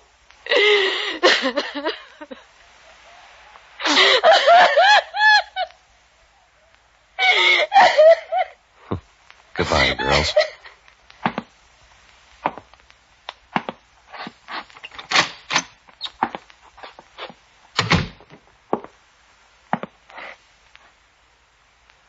Hello, Mr. Novak. Did you miss much, Father? No. Feldman luck is running kind of bad tonight. It does for some people, I guess. All they get is unhappiness. They wear it the same way you'd wear a sports coat, only they never seem to get a new one. I'm sorry about tonight, Mr. Novak. I'm sorry it's not a smoother world. Yeah. But if it were, you'd be out of a job, Father. See you later.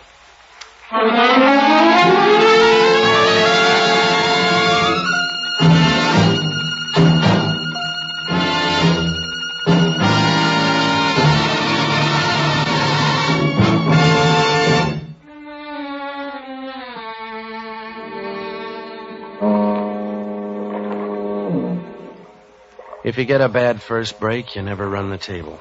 That's what happened to Joe Feldman. Charlie Giffen owed him dough and wouldn't pay up. But Joe didn't care until Norma showed up and told him how sick Ann was, so he decided to collect from Giffen and divide the dough between the girls. Father Lahey couldn't stop him. All he could do was try and make it work out. Joe was going to get the dough and meet the girls in that hotel room, but he changed his timetable and sent Mike Greeley up to tell the girls. Giffen showed up there and figured that Mike had tumbled to a double cross, so he killed him. Ann engineered the double cross, but she didn't mean to go that far. She wanted all the dough and tipped off Giffen. He was supposed to turn the dough over to her and then have the police pick up Joe, but Joe got there early. He took the dough away from Giffen and shot the copper on the way out. Giffen followed Joe and killed him out in Arguello, but the dough was gone. He finally tumbled to Norma's place, and that's how her apartment filled up so fast. Well, Hellman asked only one question. What did I get out of all this? Nothing. Father Lahey offered me $50, but I didn't want it. Jocko was with me, and he offered to give it to charity. I guess he did, because where Jocko spent it, the drinks aren't worth money.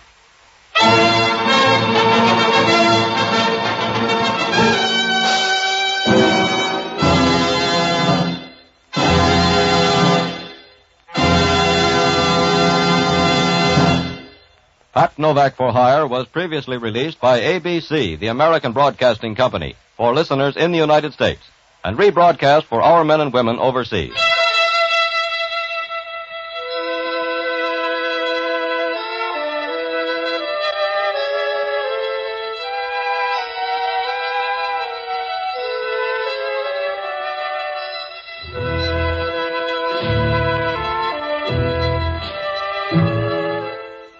This is the United States Armed Forces Radio Service, the voice of information and education.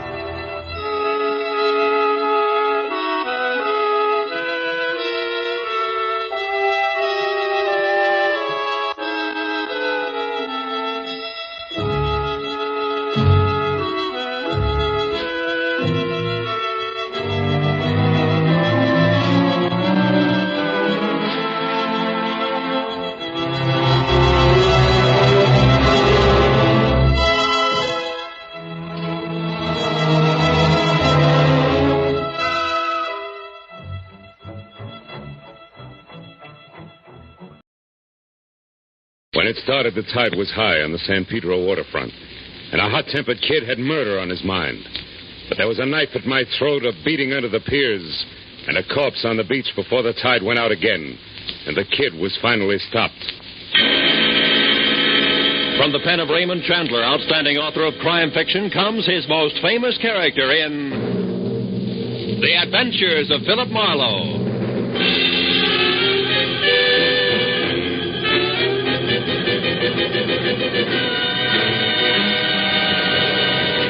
Now, with Gerald Moore, starred as Philip Marlowe, we bring you tonight's exciting story, Night Tide.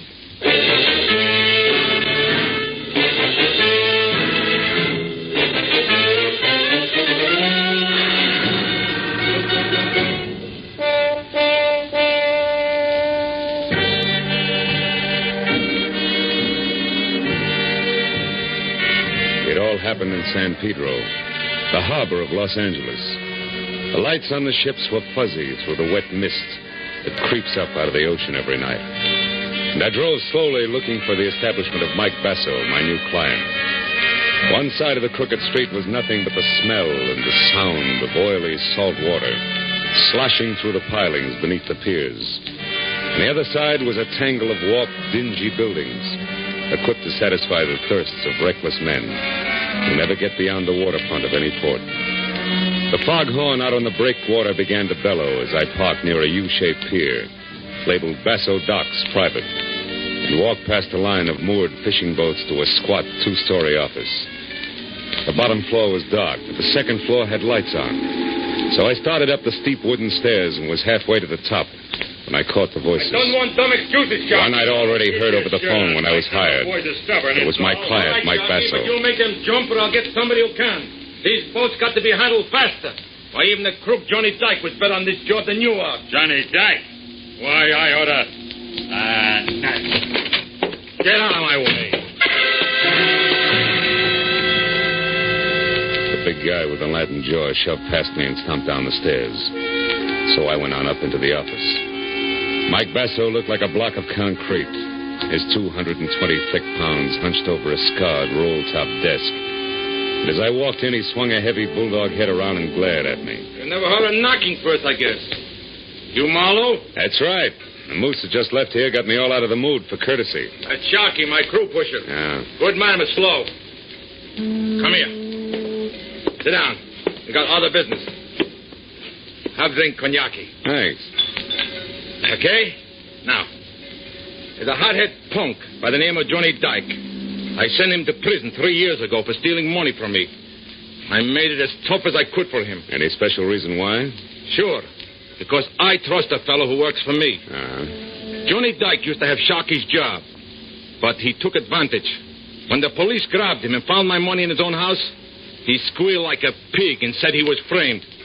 like all cheap punks do. How does this get around to you wanting a private investigator? Because Johnny Dyke is out of prison. Got out yesterday on parole. And he's back in town now. Hey, you. What you looking at? Your clock. How come it says 11:30 or 20 to 8? It's electric. It was turned off last night, and I didn't start it yet. Now, look. I was here with Ed Giles when he heard some noise on my private launch out there. He went down to see about it, and... Who's Ed Giles? My general manager. While he was gone, the lights went out in here. That's when I got clubbed on the head. And when I went down, I got kicked around. Plenty. I'd be killed right now, but Sharky happened to come along, and the guy was scared off of me. Did you happen to see who it was? No. Ed Giles did. He got a good look. He admitted it. Only he claims he don't know who it was. But he lies. On account of he's an old friend of Johnny Dyke's. Well, maybe Giles isn't lying. What makes you so certain it was Johnny who slugged you? They found this. Just a book of matches, huh? Mm-hmm. But see how the edges are crimped. Johnny Dyke always did that. He's nervous, all the time fidgeting. Sure. He might as well have left his calling card for me. It was Johnny, all right. Okay, Basso, but before you get too far in, I'll tell you something. I don't go in for bodyguarding. Who wants a bodyguard? Here's what you do, Marlowe. Find that punk, see what he's got in mind. He beat me up once. Maybe that's all he wants. Or maybe he's coming back to put a knife in me. Just find out and let me know. That's all.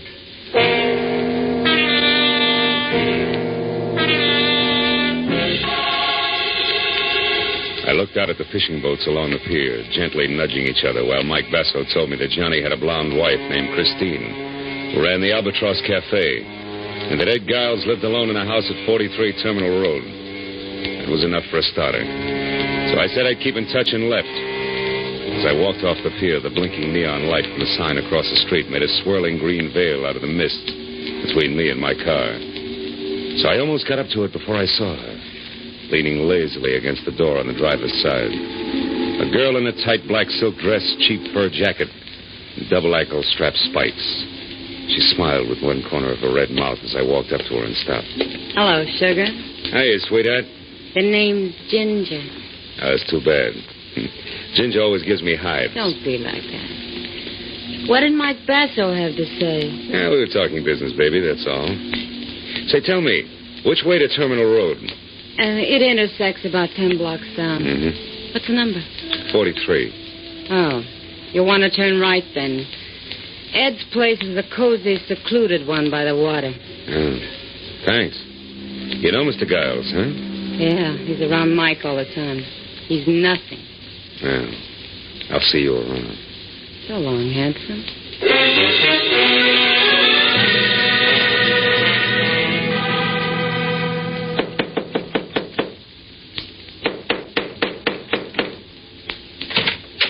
Yeah? You want something? You Giles, Mike Basso's man? Yeah. So what? I'm Marlowe, private detective. I'm looking for Johnny Dyke. Why'd you come here? Because you're a friend of his, the only one? I haven't seen or heard from him, so I'm afraid I can't help you. Now, wait a minute. Let's go inside. I'd like to talk about the kid. Now, look. He's put himself in a pretty hopeless situation coming back here to Pedro. What do you think? Because he's got enemies like Mike Basso and Sharky? Yeah. What's he going to do? Fight it out or be smart and leave town? Listen, private investigator, I told you once. I don't know because I haven't seen him. You're a liar. You saw him last night. You're working for Mike, aren't you? Get up, beat it. Don't shove. I'll shove harder than that, brother. Okay, Giles. We'll try it the hard way. Now, where's Johnny? I don't know. Come on, get up, get up. Let's play again. You saw him last night, didn't you? Didn't you? All right. I saw him about 11:30. I was standing on the deck of Mike's launch when I heard a commotion and looked up. I saw Johnny jump down the stairs from Mike's office and run off the pier. I haven't seen him since, and that's the truth. Okay. Sorry I had to make a squeal on a friend. Now, where's the Albatross Cafe? The Albatross? Yeah. On the corner of Front and Castle Avenue. But look, can't you leave Chris out of this? She's a good kid. She's been through a lot already. Think Johnny's going to leave her out of it? Besides, it's for her own good that I want to see her. Yeah, I suppose you're right. But I'll tell you something for your own good, too, Marlowe. If you find Johnny Dyke, don't push him too hard. He was tough before he left. Now he'll have rawhide for brains. Depend on it.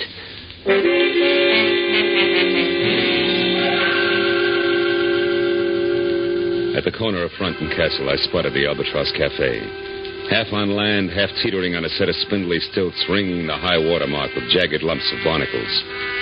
I parked down the street and started back when the door swung open and the lantern-jawed moose Sharky lumbered out. I watched him cross the street without seeing me and disappear between two buildings. I waited a couple of minutes, and then I went in. Took a booth near the front. The place was neat and clean, even to tablecloths. A soft, brown-eyed blonde in a crisp peasant dress picked up a menu and came over. Good evening, sir. Chris? Yeah? Yeah. Well, Chris, it's probably not on the menu around here, but how about a double order of plain facts, straight? What are you talking about? Johnny. You remember Johnny Dyke, your husband? Who are you, mister? Private detective named Marlowe. All I want to do is talk to him, Chris. Just talk. Is he here? No, I haven't seen him. He hasn't even called me. How do you feel about this bird known as Sharky? He's a liar. Oh? He always crowded Johnny, and now he's got his job. I hear he knows something. Have you seen him lately? No, I haven't. That's funny. He just left here. Okay, so I'm a liar. Maybe you're just blind. I've heard that love does that, baby. Maybe. Is there any skin off your nose? Nope. Cigarette? Then how about a match for me, huh? I suppose so. Let's see. Yeah. Here. Thanks. Hey, these are cute. That crimp border around the edge, especially. One put there by somebody's jittery thumbnail, huh? Listen, Maybe your eyes are bad. Maybe not, Chris. But you better do something about your nerves. They're shot. Good night, baby.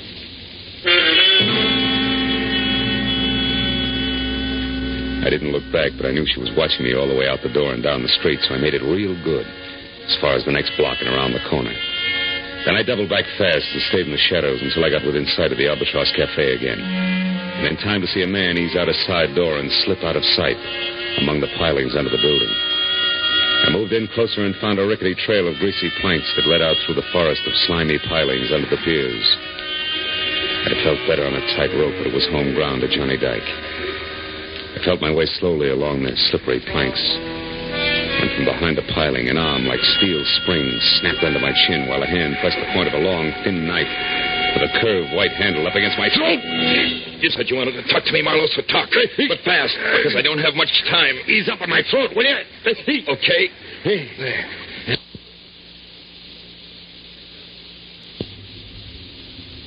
Yeah. You're a sucker. Why don't you try to give up? Trying to even the score. Get out of town and forget it. Yeah, sure. Sure, to you, that's easy. You didn't spend 3 long years in the cooler for something you didn't do. I'm going to get even, all right. I don't know how for sure yet, but I will. Wind up right back in the coop, sucker. If it keeps this time, is it going to be worth it? Could be. I was a good boy up there.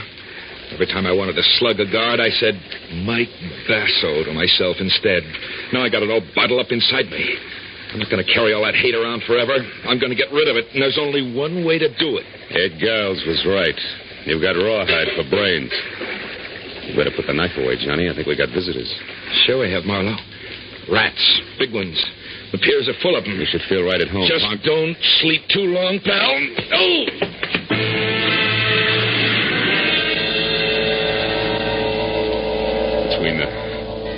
Between the throbbing in my head and the numbness across my shoulders where my back had struck the planks, it took me 5 minutes to get to my feet. And another 5 to climb up to street level. By then the pier was deserted. So I headed for the Basso docks on the double with the unpleasant answer to my client's question, plus the added attraction that I'd even seen the knife Dyke intended to use. I still had a block to go when I saw a hulk that had to be Sharky stride off the pier and turn in my direction. When I got close enough, I hailed him. Yeah, I'm Sharky. What do you want, Bud? Is Mike still in the office? For wants to know. Come on, this is no time to stall. Heavy on Marlowe. I'm working for him. I got a message you won't keep. Is he there or no? No. The office is locked up. He's gone. I'm looking for him myself. Why? What do you want him for? Because I'm pretty sure that Johnny Dyke is holed up in the back room of the Albatross Cafe. Yeah, I only wish you were right, Sharky, but you're about a half hour too late. Hey, what was that? Came from up the street there. Yeah, let's go, Sharky. Maybe we're both too late. Let's find out. Yeah. Hey, what? The dame by the guardrail. It's Ginger, a pal of Mike Basso. Yeah, you're right. Ginger? Ginger, what's the matter? What happened? Go down there. Take a look, will you? I'm scared. Down where, Ginger? In the water. I think maybe I'm going to be sick. Marlowe. Hey, Marlowe, come here. Look. Holy smoke. That's Mike down there with a knife in his back. Yeah. A long, thin knife with a curved white handle. Belongs to a guy named Johnny Dyke.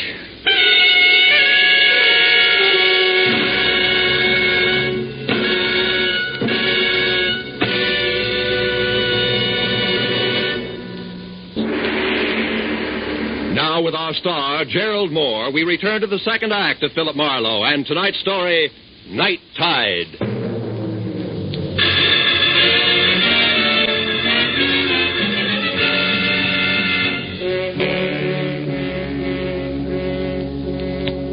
Lying with his face muzzled into the sand and the rest of them half submerged in the shallow lapping water, Mike Basso was violent death at its ugliest. Ginger turned and walked slowly away from us, trembling like a wino caught in the morning sun. But I told Sharky to go get the police. And I headed for the Albatross, where I figured I might get a lead on Mike Basso's murderer.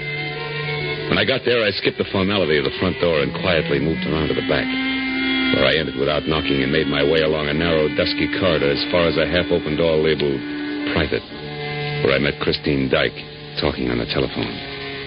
And she looked up and gasped at the sight of me and then slammed the phone down abruptly. I was willing to bet that the party on the other end had been husband Johnny. Nobody else. What do you want, Marlowe? Most of all, one Johnny Dyke in handcuffs. Don't bother with the my man pitch, honey, because at the moment the lyrics will make me sick. I just left a corpse that used to be Mike Basso. Basso? Dead, Marlowe? Yeah. All because of Johnny's knife that's sticking in his back, Chris. No, Marlowe. Johnny wouldn't do a thing like that. He couldn't. You're wrong, Chris. He did. Now, where is he? I don't know. You're lying, baby. You were just talking to him on the phone. You gotta know. No, I don't. He didn't say where he was Oh, what? or anything about Basso being dead, so... Don't move, Marlowe. Well, husband with knife, wife with gun. Charming couple. Never mind that. I'm not going to see Johnny in trouble again for something he didn't do. So get in that closet, Marlowe, where you'll be out of the way. Now. All right. In it is. But first, baby, a word of advice. He isn't worth it, believe me. I don't. So get in and keep your mouth shut. The closet in Chris's office, which doubled as a storeroom for the restaurant, had no window and a 3-inch thick oak for a door. So I was 20 minutes as a one-man mob scene bouncing the inventory around before I was heard. And a little man with a big meat cleaver who belonged in the kitchen opened up and demanded to know what I was doing in there. I heaved the number 10 tomato juice can at him for an answer, started running, and didn't stop until I was outside, in my car, and pointed for Ed Giles' cottage. The only other place I knew where Johnny Dyke might go for help.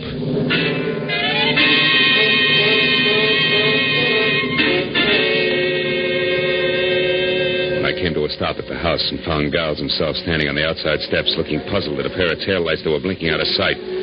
I knew I was too late. Yeah, Marlowe, it was Christine. And all upset about getting her hands on $500. Said I had to lend it to her for Johnny's sake. She'd say why? No, only that he needed help. Murderers usually do. Your boy Dyke just killed Basso Giles. A knife in his back. Johnny killed Mike. About an hour ago over on the beach. Tell me, did you give her the money? No. She ran out of the house before I even got to my safe. Without saying anything? Without saying a word, Marlowe. I wouldn't even know she was gone yet if I hadn't heard... Heard what, Guy? The desk drawer in the living room. Come on, Marlowe, quickly. I heard the drawer open when I was inside near my safe. I wondered what she was looking for when I called for it. You got no answer. You ran outside after her, is that it? Yeah, and I... Hey, Marlowe, they're gone. The boat keys. She must have taken them for Johnny. Asking for the money was only a trick to get me out of the room. Wait a minute. What boat keys are you talking about, Guy? The master said, Marlowe, 2 keys on a large brass ring. They fit the ignition lock on any boat at the Basso docks. She knew I had them. Yeah, but she also knew that even as a friend of Johnny's, you'd balk at handing him over if you knew he'd killed Basso, right? Or are you still shielding old friends, Giles? Which is it? Don't be stupid, Marlowe. I'd draw the line someplace. All right. Now, one more question. Do you have a gun? A gun? Well, yeah, I do. Good. And get it, because we're going to the Basso docks, Giles. Come on.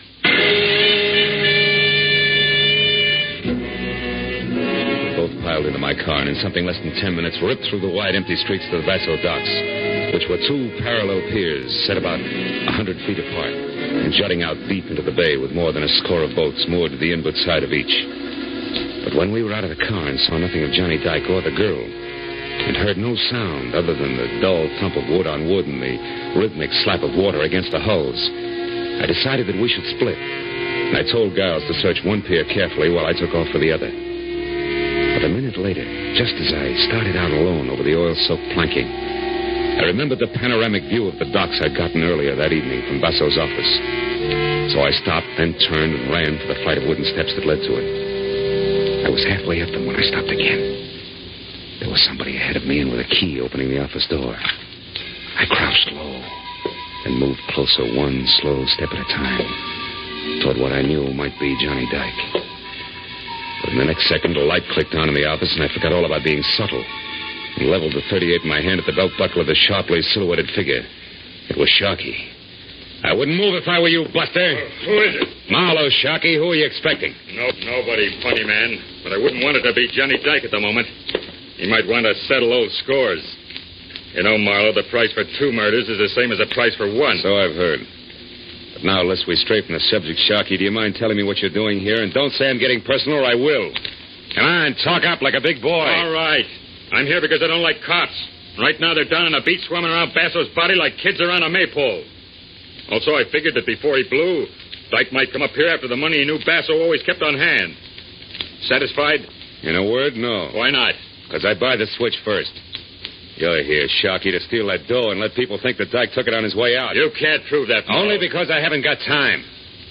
You see, Sharkey, it's an odds-on bet that Dyke's out on one of those boats right now. Just waiting for the... What is it, Marlowe? Sharkey, what time is it? Huh? The time! Quick, what is it? It's 11:35. Why? What's that got to do with Dyke shoving off? From where I stand, everything. Now, look, Sharkey, get back down to those cops. Get them up here. And... Marlowe, look. Over there at the end of the starboard pier. It's Dyke. Yeah, and trying to get away. Go on, Sharkey. Get to the cops fast.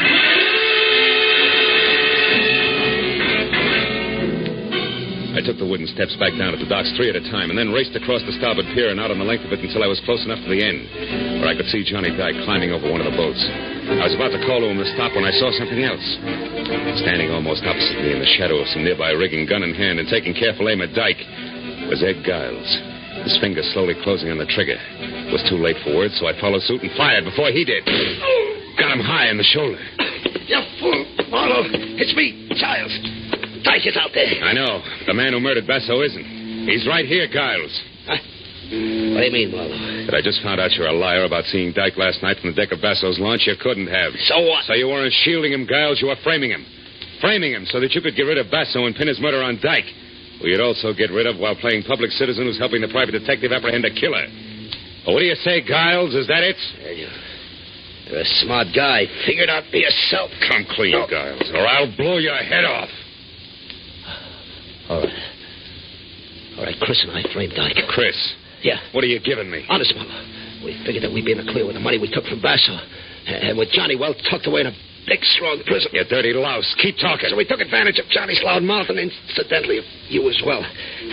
With Basso gone, I was going to step into his spot. You're the one with the loud mouth, Giles. Well, Little Red Riding Hood. And I went for your line. Funny what a sucker a smart guy can be. He wasn't the only sucker, baby. Johnny!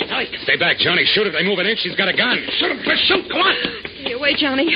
Get away from me. You wouldn't shoot me, Chris. Please get You away. wouldn't shoot your own husband. Shoot. The man you talked into running away until things quieted down. Shoot. The man you'd move heaven and earth to help so he could be shot in the back. But you can't shoot me while I'm facing you, can you? You cheap, filthy, double-crossing little scum. That's enough, Johnny. Cut it out. Okay, Marlowe. Okay.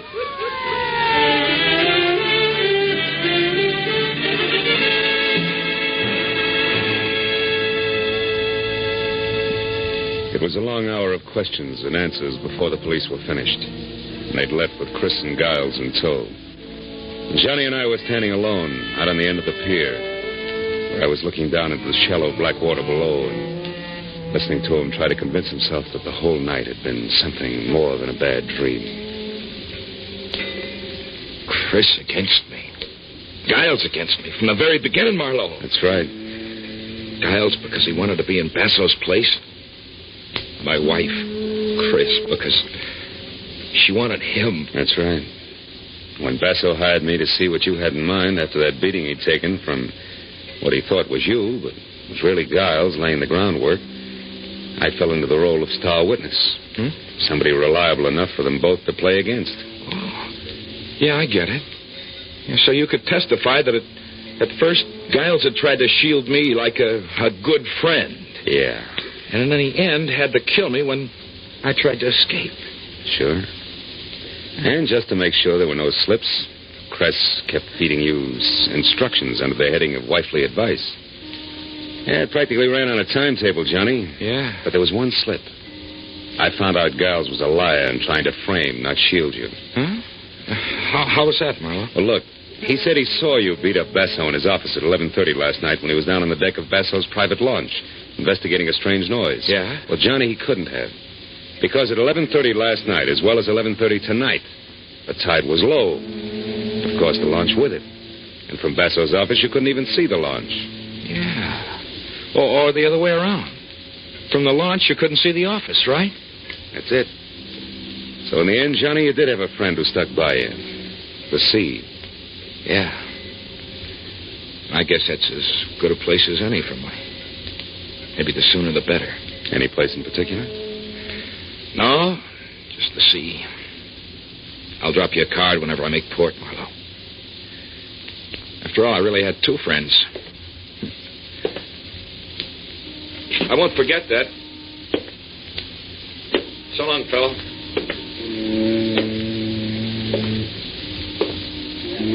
I watched him walk away until he'd gone the length of the empty pier and was swallowed up in the emptier night. Then I turned back to the shallow black water beneath me, which, where the sea and the land were close to meeting, was coated thick with oil and dirty and almost stagnant. And I thought a lot about Johnny, people like Chris and Giles he'd mixed with and trusted. I felt sorry for him. But then I looked up a little, away from the water at the pier and out toward the open sea where it was deeper, cleaner. The further I looked, the cleaner it seemed to be. Then I remembered that was where Johnny Dyke was heading. And I felt better.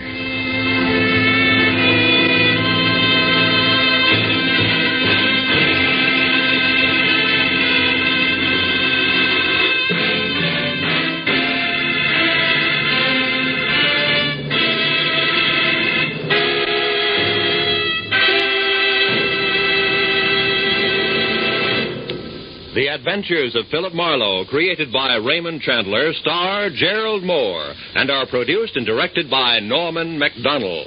Script is by Mel Donnelly, Robert Mitchell, and Gene Levitt. Featured in the cast were Michael Ann Barrett, Lou Krugman, Howard Culver, Frank Gerstle, Georgia Ellis, and Frank Richards. The special music is by Richard O'Runt.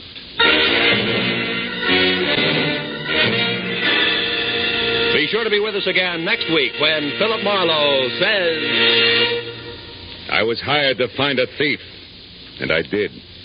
8,000 miles away from home.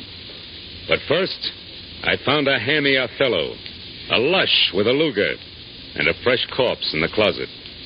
All because the only woman in sight wouldn't play fair.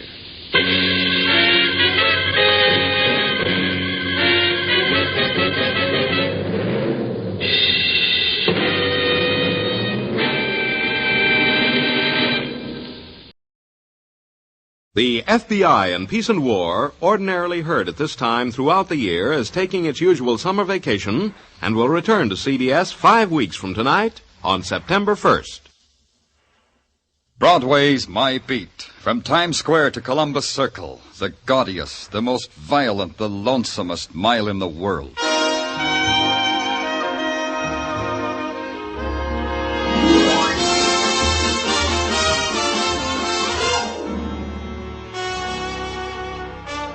Broadway's My Beat, with Larry Thor as Detective Danny Clover.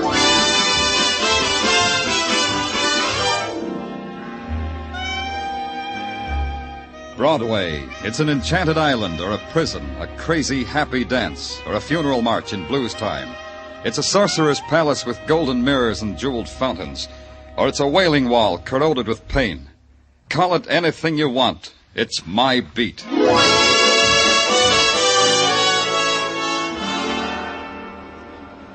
One of the ways to get on my beat is to infiltrate through the grim lines of people trying to buy tickets to South Pacific.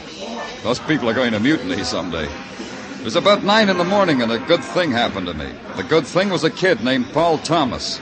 A sweet kid, a gentle kid. A kid who'd wrapped himself in iron to stall off the pain so many people handed to him for free. Mr. Clover, could I talk to you for a minute? Sure, Paul, sure. Any place, any time. How about in the lobby here? Okay, lobby it is.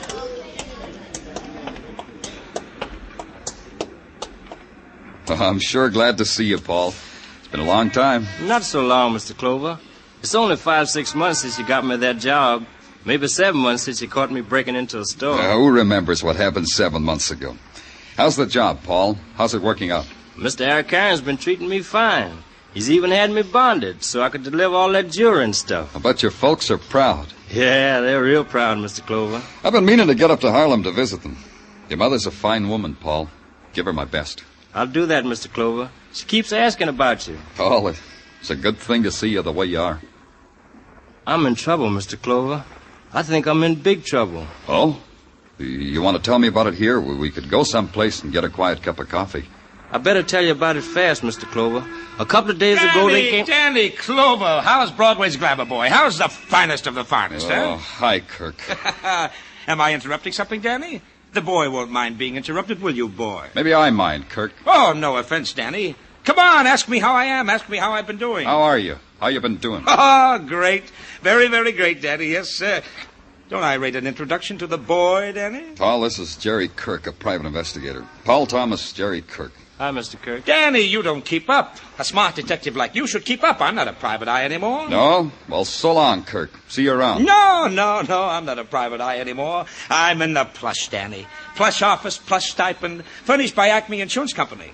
I investigate insurance losses for them. Oh, it's a lot easier than breaking down doors to hall apartments. But not so much fun, Kirk? More, Danny, more. It even gives me the price of a couple of tickets to South Pacific here. But, how about you, Danny? You still hitting the triple features in the grind houses, Danny? Goodbye, Kirk. Yeah, it's been swell seeing you, Danny. I'm sorry about him, Paul. Now, tell me what's on your mind. I can't, Mr. Clover. I got to get to work. I'm late. Paul, come back here.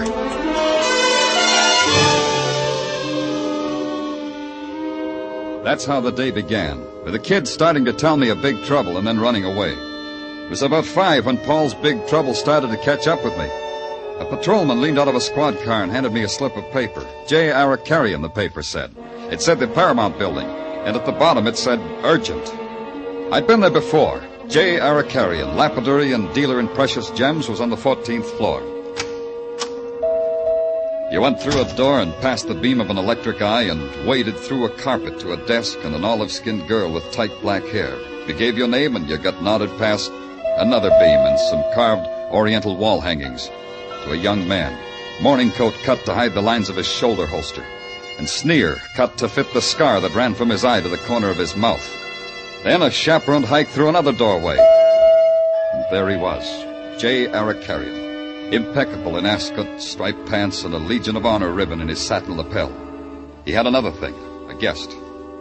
I asked Mr. Jerry Kirk to be with us, Lieutenant Clover, because his interests lie in the same direction as ours. Hiya, Kirk. What's all this about? Mr. Arcarian will tell you, Danny. Sit down, Lieutenant. What do you want to see me about, Mr. Arcarian? About the boy you asked me to hire. About Paul Thomas. You know Paul Thomas, don't you, Danny? What about Paul Thomas? Mr. Arcarian is a polite man, Danny. He's trying to tell you the kid absconded with an awful lot of jewelry. Please. This matter is very dolorous to me. $100,000 worth, Danny. How about letting Mr. Arcarian tell it his way, huh, Kirk? I was just phrasing it neatly. $100,000, Danny. Right now, you just listen, Kirk. What did Paul Thomas do, Mr. Arcarian? He failed to deliver a consignment. He failed to let me know the reason why. He has been gone since this morning. Disappeared. Like a puff of smoke, huh, Mr. Akarian? That's what you said? They assign a bright eye like you to this, Kirk? Like me, Danny. Mr. Jerry Kirk is from the insurance company. In a matter like this, one thinks of insurance. In a case like this, one also thinks of how maybe Paul got slugged. One also thinks he could have been robbed, Mr. Akarian. Paul Thomas turns up in an alley, Kirk, slugged. A bet? Yeah, sure. I know human nature, Danny. He's gone a long way with those rocks. Absconded. He's stolen. In a matter like this, the amount is not a pittance, Lieutenant. $100,000 worth of first water gems, jewel cases, settings. Got a list of what's missing? Right here. You see? It makes not an inconsiderable... Yeah, it's not inconsiderable. It is very dolorous, Lieutenant. You'll get them back?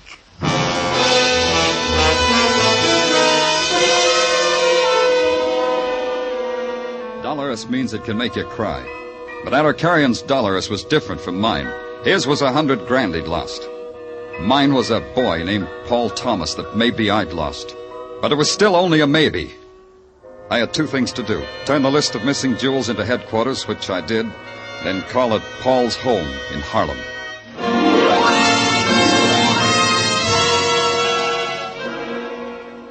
Harlem is a guilt and a scar and a wound. And the wound is a tenement lighted by kerosene lamps. A tenement with barred windows through which you can watch the moonlight darting out on the backs of hungry rats. And Harlem is a place of quiet laughter that stops when it sees you walking up the stairs to the one room in which Paul's family of 5 live.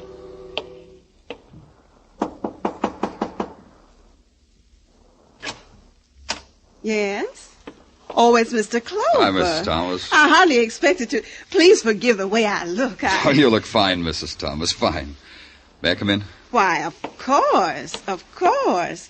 The children are outside playing. It's just as well, Mrs. Thomas. I want to talk to you. Please sit down, Mr. Clover. Soup? Is it about Paul?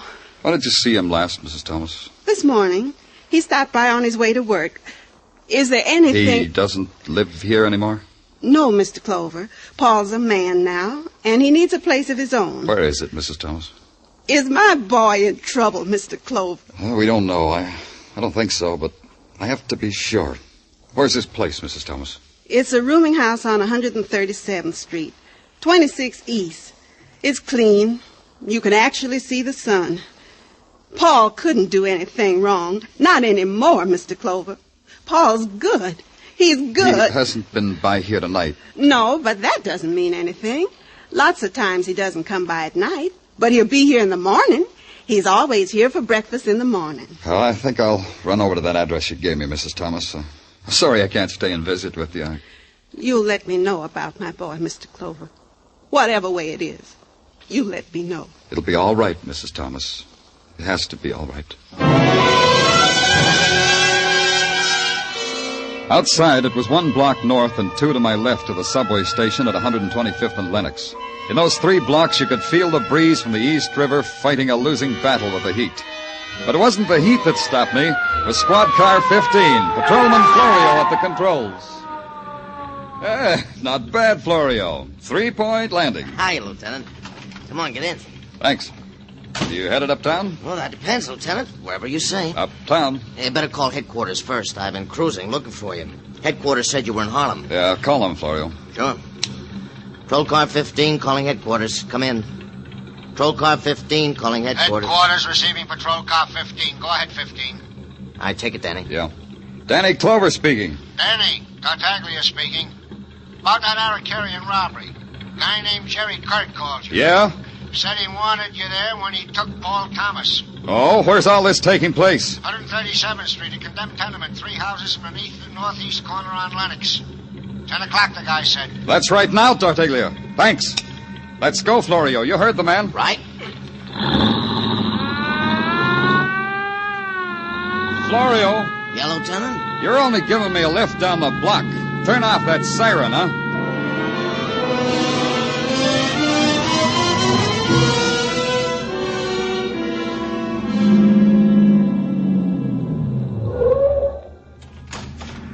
Hello, Danny. Glad you showed. Headquarters said you had Paul. You got him, Kirk? He's in that tenement, Danny. But he materialized out of that puff of smoke?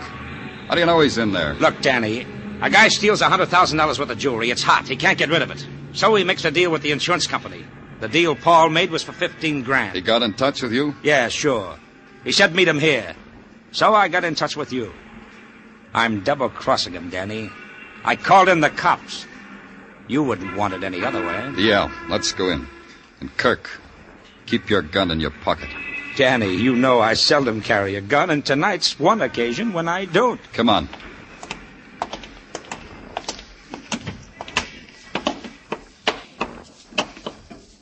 Hey, it's pretty dark. Lucky I brought a flash. Paul Thomas! Let me handle it, Kirk. Paul, it's Danny Clover. Paul! Maybe he isn't here, Kirk. He's here. That sound came from down in the basement. Hey, Kirk, somebody's shooting downstairs and not at us. Yes, and somebody's taking a powder, too. Let's get him. Don't you think it's time you got out your gun, Danny? Yeah, it's all changed now. Hey, shine your light over there. Where? Back of the staircase. Yeah.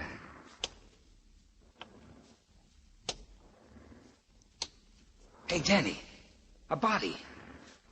Danny, look, he's got a gun.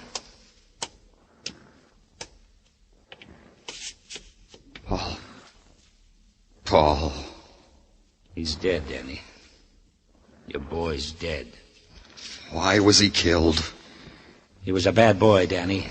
A bad boy with bad company, and the company just took a powder. How do you like your boy now, Danny?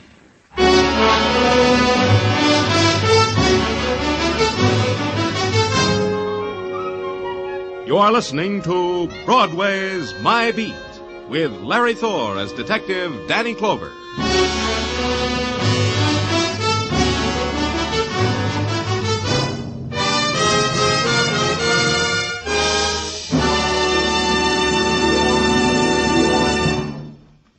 Casey, crime photographer, finds an innocent-eyed young woman riding a murder-go-round tonight. As he joins her, his girlfriend, reporter Ann Williams, and Ethelbert, the magnificent bartender, caution him to go slow. For a merry ride with murder, join Casey and his pals tonight.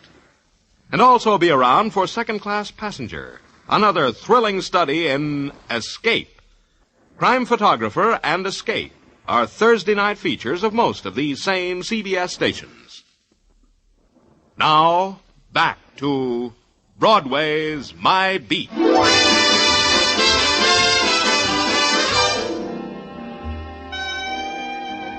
One thing about Broadway, you can become a name overnight. All you have to do is have 3 current wives or ride 4 winners in a row. Or you can do it the way Paul Thomas did. Get caught up in a $100,000 jewel theft. Keep your mouth shut about it by being found dead in a Harlem tenement. Not that Paul Thomas would make much of a splash, but he would make a fast 30 seconds conversation piece over cheesecake and coffee. A cop uses up the night begging, pleading, grubbing for a break in a murder case. Then he goes home and begs for sleep.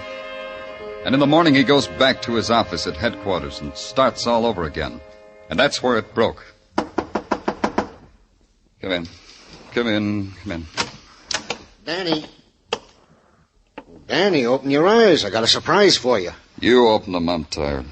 I got something on the Paul Thomas case. What? Yeah, see? You opened your eyes all by yourself. It's not hard, is it, Danny? I could close yours just as easy. What do you got? Well, one of the Aracarian jewels showed up at a pawn shop. When? 10:30 last night. 10:30. That was after Paul's murder. How come you wait till now to give it to me? Easy, Danny. Take it easy. All right, but how come? Larry of Larry's Pawn Shops Limited just phoned it in. Says he didn't get our list till 10 this morning. Larry's, huh? Give me a squad car, Tartaglia. I'll pick it up front. Okay. Danny. Yeah? I know what this means to you. Sorry I kidded. That's okay, Sergeant. It's okay. But get that squad car, huh?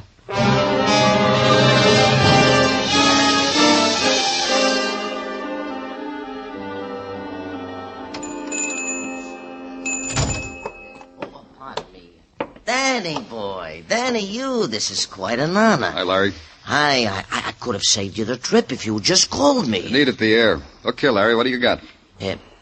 Danny, do you mind stepping in the back room? I'm trying to close a deal. Sometimes it embarrasses my clientele to see me consorting with a detective. Ain't it a shame? Give it to me, Larry, and quick. Oh, Danny, this isn't like you. You want me to show you what I can really be like? Okay, Danny. Okay, I'll get it for you. Think it over, mister. I'll be right with you. Here it is, Danny. Here, you see? This diamond ring matches up exactly with the one on the Arcarian list you boys sent me. If I say so myself, it's a beauty. Yeah, but who pawned it? It's on the ticket. A girl named Ellen West lives at this address on 115th Street. At least that's the name of the address she gave me. You know where to send it. Send the ring. It hurts me to part with it. So isn't it polite the way I cooperate with you boys, Danny? You'll remember it, won't you? Sure. By the way, what did you give the girl for the ring? It's worth $2,000. I gave her $600. Can't hear you, Larry. How much? $600. Still can't hear. It was worth $2,000. I gave her $600. Oh, Danny, I could kill you. Hey, mister, you didn't hear what I said. I was just kidding. Pay no attention. I didn't mean it. I'm ready to offer you a little more. The girl whose name might be Ellen West lived in a street that might have been anywhere. Could have been a market street in the slums of Madrid or Rome or Athens or New Orleans. It could have been anywhere. Right now it was under the bridge of the New York, New Haven, and Hartford Railroad. Right now it was a street where Paul's murderer might be waiting in a dark room behind a locked door, waiting for a knock that had to come. Yes? Who is it? The police. Open up. Please. Why you come here? I haven't done anything. Are you Ellen West? That's right. That's my name. How you know my name? I don't know you. I'm Danny Clover, Ellen. Broadway Special Detail. I'd like to ask you some questions. Mr. Danny Clover. Uh-huh. Paul told me a lot about you. Please come in, Mr. Clover. Thanks. You knew Paul Thomas? I knew him. I knew him better than anybody. We were going to be married. How old are you? 16, Ellen? 18. Going on 19. That's not too young to get married, Mr. Clover. I mean, it wouldn't have been. Ellen, you pawned a ring yesterday. Where'd you get it? Did Paul give it to you? Where would Paul get a ring like that, Mr. Clover? Where'd you get it, Ellen? Came in the mail. Oh, you have the package it came in? I threw it away, Mr. Clover. I threw it away. Because I didn't want to know where to send it back. Maybe you should have given it to the police. Maybe I should have done what I did. I got $600 for that ring, Mr. Clover. With $600, two people like Paul and me could get married. Did you tell Paul about the ring? I didn't see Paul yesterday, Mr. Clover. I didn't see him to tell him about the ring or anything. I've got so much to tell him. Paul's mother said he had a room of his own. Did you ever see it? I saw it. I met his roommate, Joe Kendall. His roommate? Well, not exactly. You see, Mr. Clover, where Paul lived, that room of his own, that was just a place where he could sleep for 8 hours. Joe Kendall had it for the other 8 hours. They do that a lot up here. Yeah, I know. That's all, Ellen. Just one thing. You won't go away. Where would I go, Mr. Clover? Mr. Clover? Yes, Ellen. Here's the $600. I got no use for it now.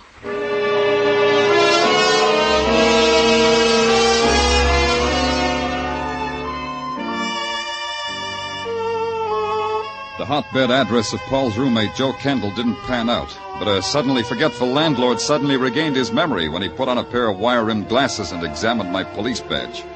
His cooperation from that instant was a thing of joy. Joe Kendall was working right now, mister. Joe Kendall worked in the change booth in the subway station at 59th Street.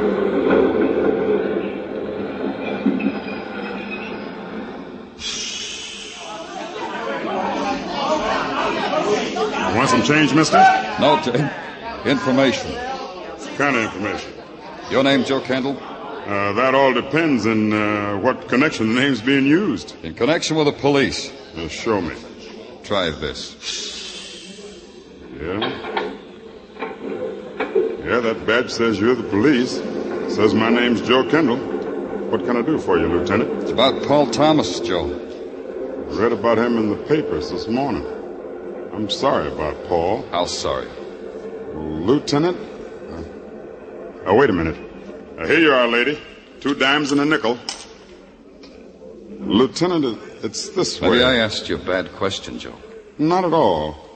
I'm sorry about Paul, Lieutenant. As sorry as I am for any man who died the way Paul did. What about Paul? What did he tell you about himself? Well, things like, I'm tired, Joe. That's what he used to say to me. When he woke me up because it was his turn to sleep, he'd tell me things like that. That's all? Other things, too, Lieutenant, but that was a general idea. Something else, Joe. That ring on your finger. Where'd you get it? Are you going to believe me? Okay, Lieutenant. I'll tell you anyhow. I got it in the mail yesterday. You should have let the police know. I should have, but I didn't. Maybe I was going to. Maybe I was going to pawn it. I don't know. You'd better let me have it. Sure. Here. Take it. Lieutenant, I'm in trouble now, huh? I guess right now you come under a couple of laws in the penal code, Joe, but which one escapes me? Just don't run away. I'll be here, Lieutenant. Here or in Harlem, one place or the other.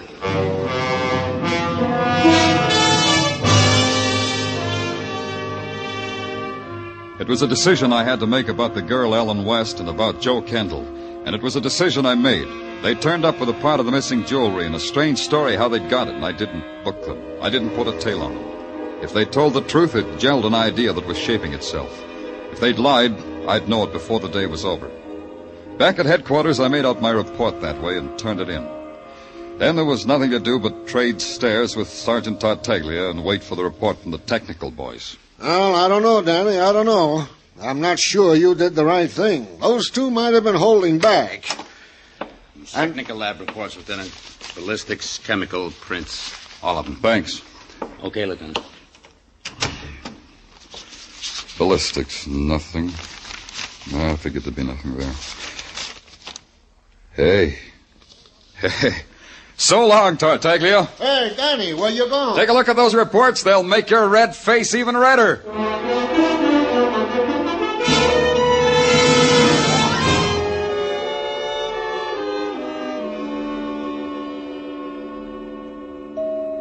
Those photoelectric eyes wink even at you, huh, Eric Carrion? They make no distinction, Lieutenant, between friend or enemy. They're ever alert, ever suspicious. Yeah, you kept me waiting a long time, Eric Carrion.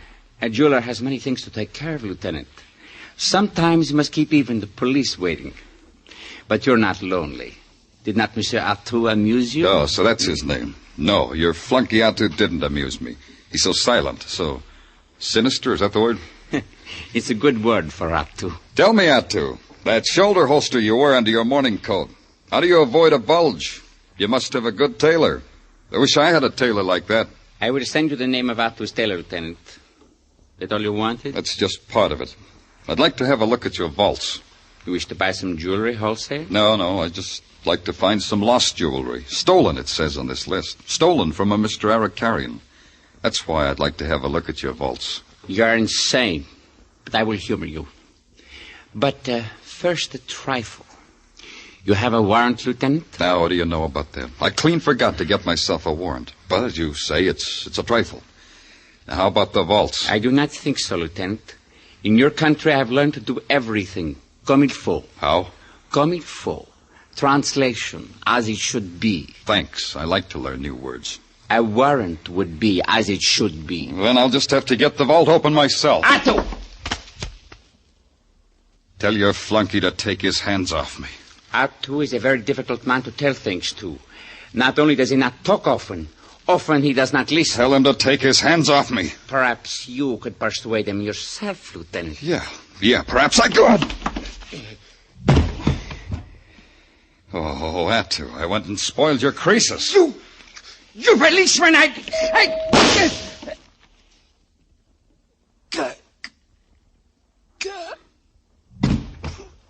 Well, Kirk, the eminent investigator, today on occasion for carrying a gun.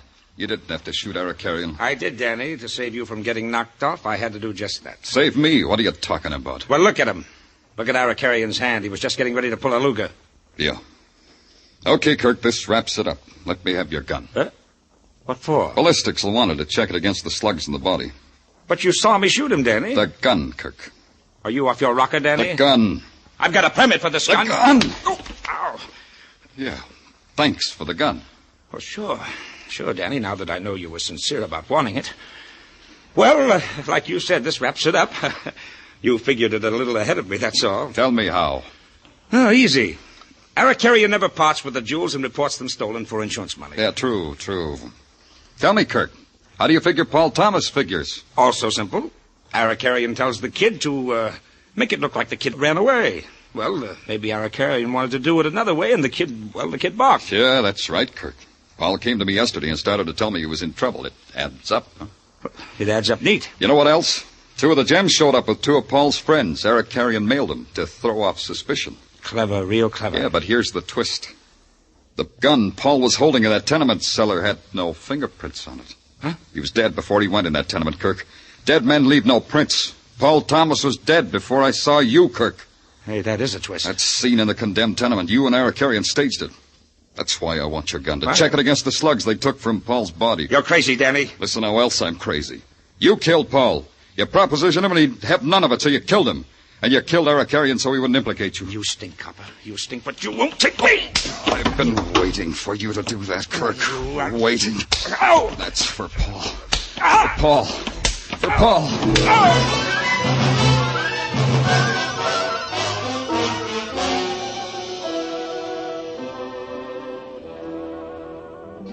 What stopped me was something gentle. A tap on the shoulder, it was all. But it stopped me. Man from headquarters looked down at me, and his tap was gentle. He said that was enough. I quit, but I didn't believe him. He said Kirk was something the law had to take care of. Then I had to believe him, because I'm a cop.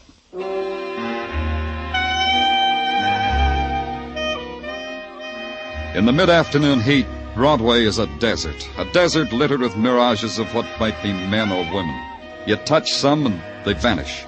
You touch others and they snarl and slink away. It's real or it's phantom.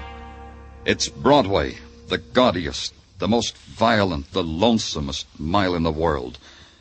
Broadway, my beat.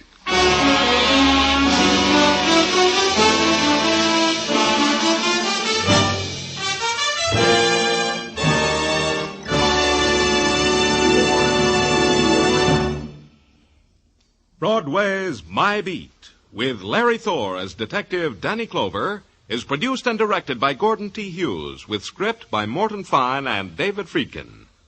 Musical direction is by Lud Gluskin. Be sure to join us next week, same time, same station, for Broadway's My Beat.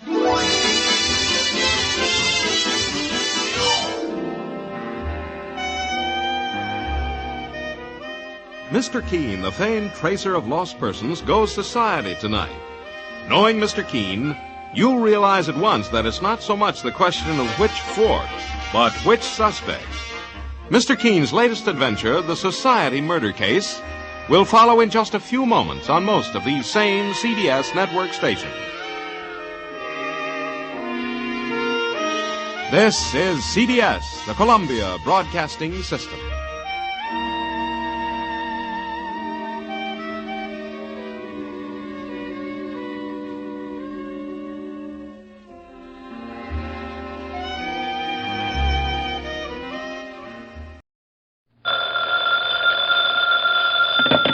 Hello?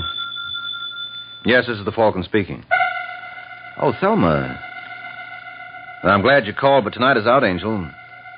A girl is trying to break off with her boyfriend, but he loves her too much to let her go. And it's up to me to see he doesn't love her to death.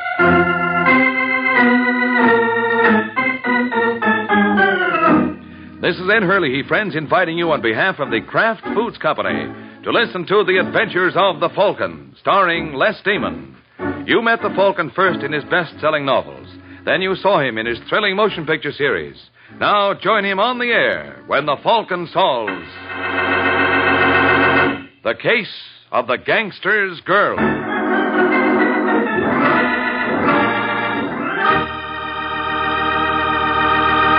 Before we join the Falcon in his latest adventure, I'd like to tell you folks about Kraft's golden cheese food, Velveeta. Velveeta is such good eating. Just taste that grand, rich, yet mild cheddar cheese flavor. And Velveeta is so good for you. It's rich in important food values from milk itself. For swell-tasting snacks, for good, hearty sandwiches, for thrifty, easy, hot dishes, it's smart to keep stocked with Velveeta. Get it tomorrow in the handy quarter-pound package or in the economical 2-pound loaf. The cheese food of top quality.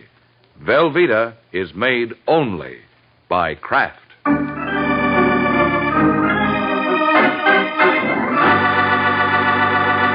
And now, the case of the gangster's girl. It's late Sunday night in New York, and Mort Potter, a local gambler, is returning home after hitting a few of the night spots when a large sedan pulls alongside on a deserted street. Potter pulls over to let the second car by, but instead of passing, it starts crowding him, forcing him toward the curb. Hey! Hey, what's the idea? Why don't you look where you... Oh, Murray. Hello, Potter. Come on, will you? Yeah. I'm disappointed in you, Potter. Hilliard tells me you turned down our proposition. Yeah, well, it's just... Well, I thought... You didn't think so good. Come on, get out. Hey, what's the idea? Get out, or do I have to help you out? All right, Hilliard, hold him. Yeah, Murray. Look, fellas, if you'll just let me... Oh, hey, cut it! Oh, yeah, oh...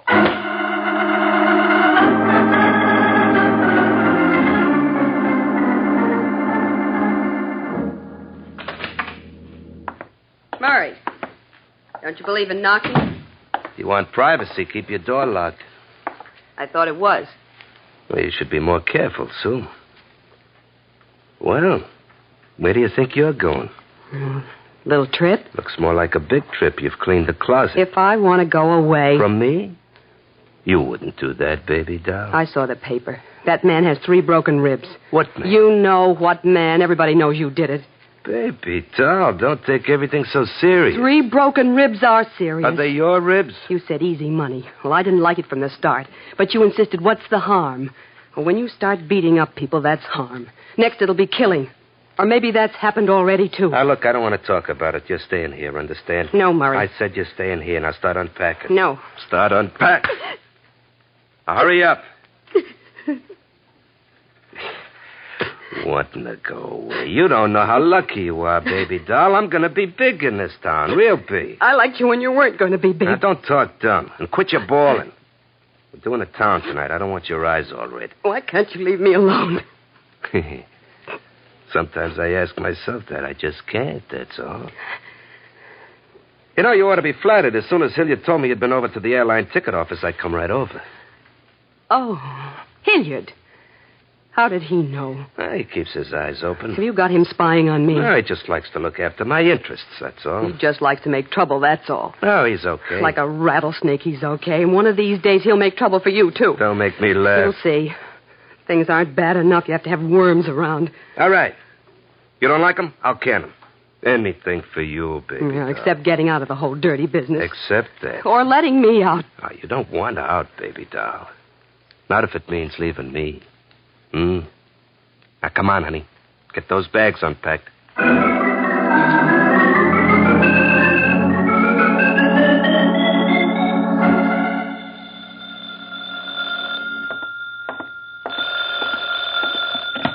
Hello?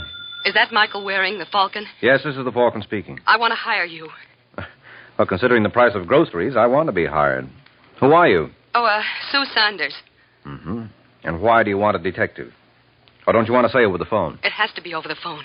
I don't dare come to see you. I might be followed. I'm calling from a phone booth, and I'll mail you the money for your fee. All right, what do I do to earn it? I want to get rid of my boyfriend. Rid of him? Yeah. I'm hoping you can have him put in jail.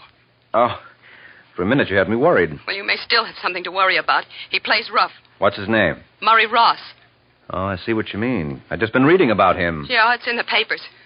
The police questioned him, but they couldn't prove anything. But I know he beat up that man because he wouldn't join Murray's outfit. They want to corner all the numbers men in town. Who's they? Murray and Al Burkett. Uh-oh. Is Burkett in this deal? He is the deal. Murray just runs the West End for him. Uh-huh. And just where do you fit? I don't fit anymore. That's just the trouble. I've been going with Murray, but I want out. And he has other plans for you, huh? That's right. My only hope is for him to be picked up. But so far, nobody's been able to prove anything that would stick. What makes you think I will? Well, I have to do something, and I've heard a lot about you, and I got to get away. I simply got to. Even if it means sending your boyfriend to jail? He hasn't left me any choice. Well, I'll do what I can for you, but how do I get in touch with you? I'll have to get in touch with you. I'll call you from time to time. Right. Can you tell me anything that might help? Well, nothing more than I already have, and the police already know all of that. The problem's getting proof. If I learn anything, I'll let you know. Now I gotta go. He's expecting me for dinner. Well, have fun. Are you kidding? No, I'm dead serious. It's just the way I'll be if Murray finds out about this call. Goodbye, Mr. Waring.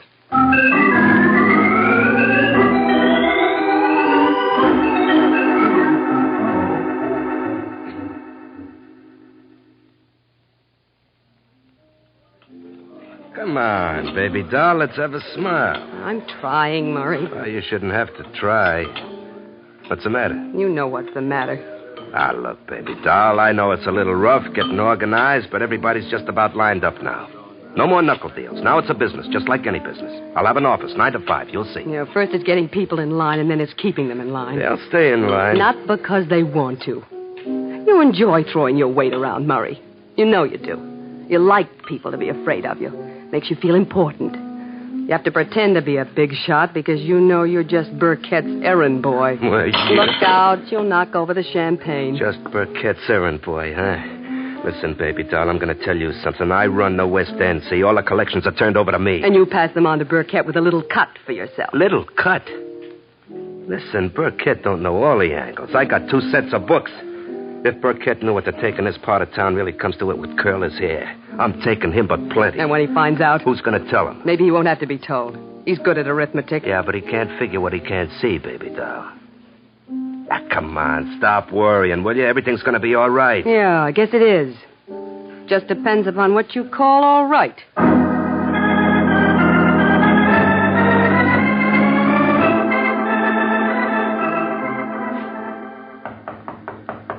Yes, what is it? Murray Ross is here to see you, Mr. Burkett. Oh, good. I've been waiting. Send him in. Yeah. Okay, go on in. Right. Hello, Burkett. I understand you wanted to see me. Yes, I like to check up from time to time. You know how it is. Sit down. Cigarette? No, thanks. How's Sue? Baby... Oh, she's all right. That's good. Anything special you wanted to see me about? As a matter of fact, yes. There is. Shoot. Don't give me ideas. Huh? Do you take me for a fool, Murray? I don't know what you mean. I think you do. But just so there won't be any question, I'll lay it on the line. Cards on the table. To put it bluntly, Murray, you've been holding out on me, shortchanging me. What? Who told you? Never mind. I have sources of information. Well, your sources are talking through their hat. Perhaps. Won't take long to check. Want to see the books? Which set? Are you... You got the wrong idea. I think not, but as I said, I'll check. But not books. There are other methods, more reliable. Okay, you'll find out. I'm sure I will, my boy. And while I'm working on it, you'll stay here where I can keep an eye on you. Here? Yes, house guest. The boys will see you're comfortable. What's the matter? Oh, nothing. You're too warm. I see you're perspiring. Shall I open a window? I'm getting out of here. What? Going somewhere, mister? Well, I, Close the door. Yeah. All right, now come back here and sit down, boy. We've got to finish our conversation. What are you going to do? Ah, yes. What am I going to do? Let's discuss that, shall we?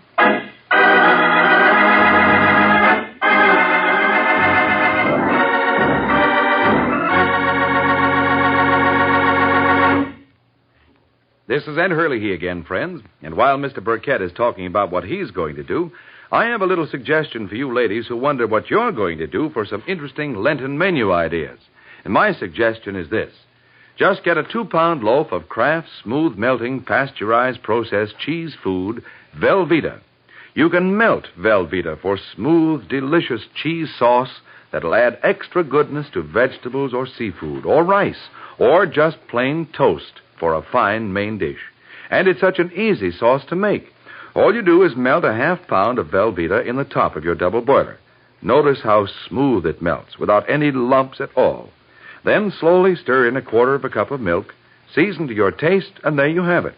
A delicious cheese sauce with a wonderful, rich, yet mild cheddar cheese flavor. A flavor that everyone, the youngsters and Grandma included, will enjoy often. And it's a wholesome dish because Velveeta is so rich in important food values from milk. So whether you melt Velveeta for a swell cheese sauce or slice it thick for hearty sandwiches, you'll find Velveeta is a mighty handy helper, Mother, especially now during Lent. Get a 2-pound loaf tomorrow, won't you? It's America's favorite cheese food, the one and only Velveeta, made by Kraft.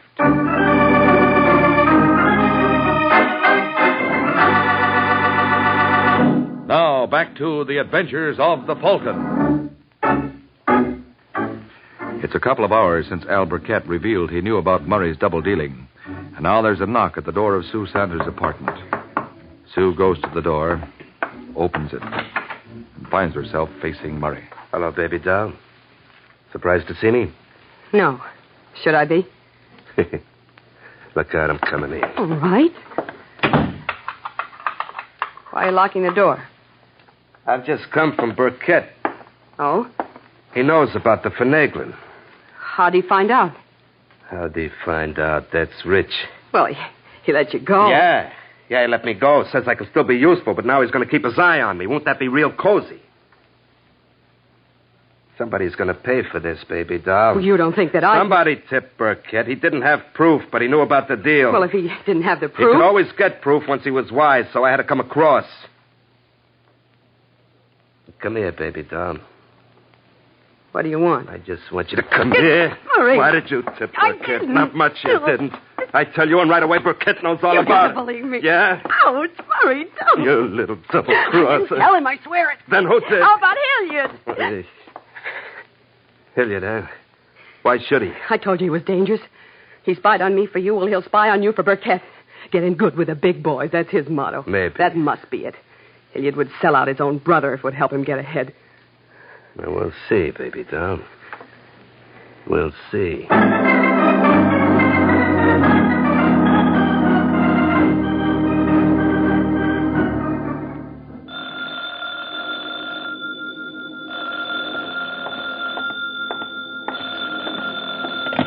Hello. Hello, Mr. Waring.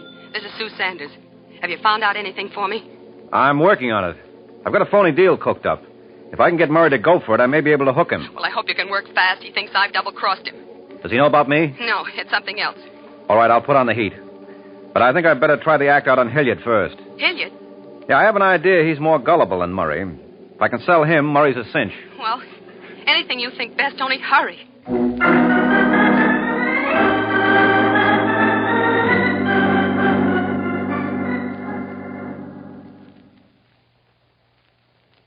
Hilliard. You can at least double your take if you work with my crowd. How do you know what my take is? Well, it's all down there in black and white. I'm not admitting those figures are right. In fact, I'm not admitting I have anything to do with the numbers. All right, look, I don't blame you for being cagey, but think it over, Hilliard. If you want to do business, you know where to reach me. Okay, Waring. But I'd like an answer by tomorrow. We want to get moving. Yeah. And if I were you, I wouldn't mention this to anyone. You think I'm crazy? It's always a possibility. Well, now I've got... Look out, Hilliard, the window!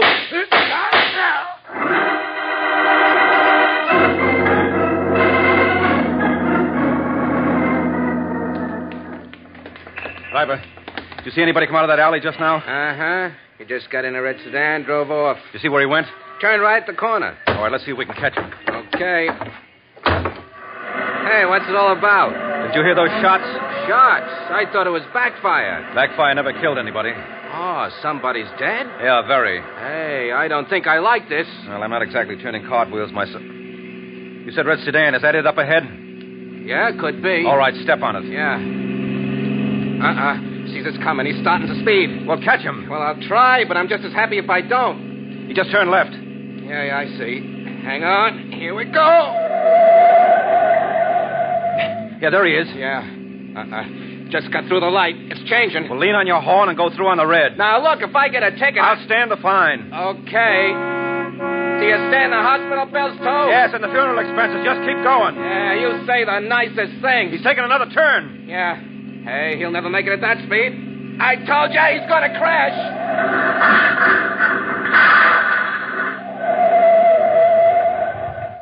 Well, end of the line, mister. Certainly looks like it for him.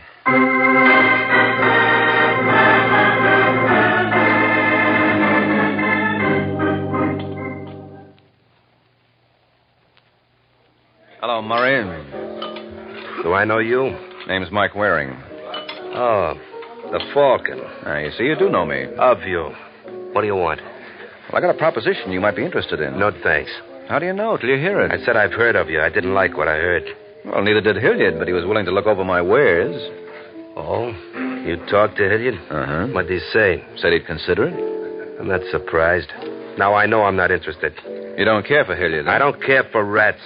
How much don't you care for them? Huh? Well, just wondering if you'd try to exterminate them. What's that supposed to mean? Well, somebody exterminated Hilliard. And since you called him a rat... You mean he's dead? That's right. So that's her angle. Whose angle? Nothing. Anyhow, it's not going to work. I can prove where I've been all afternoon. Yes, but this job was done by a professional trigger. You could have hired him. Oh, they picked up who done it? Picked up the pieces. Well, it wasn't working for me. But I got an idea. I'll be seeing you, Waring. Just a minute, Murray. I got things to do out of my way. Yeah, well, first... I said out of my way. Okay, if that's the way you want it, maybe this will keep you around a while.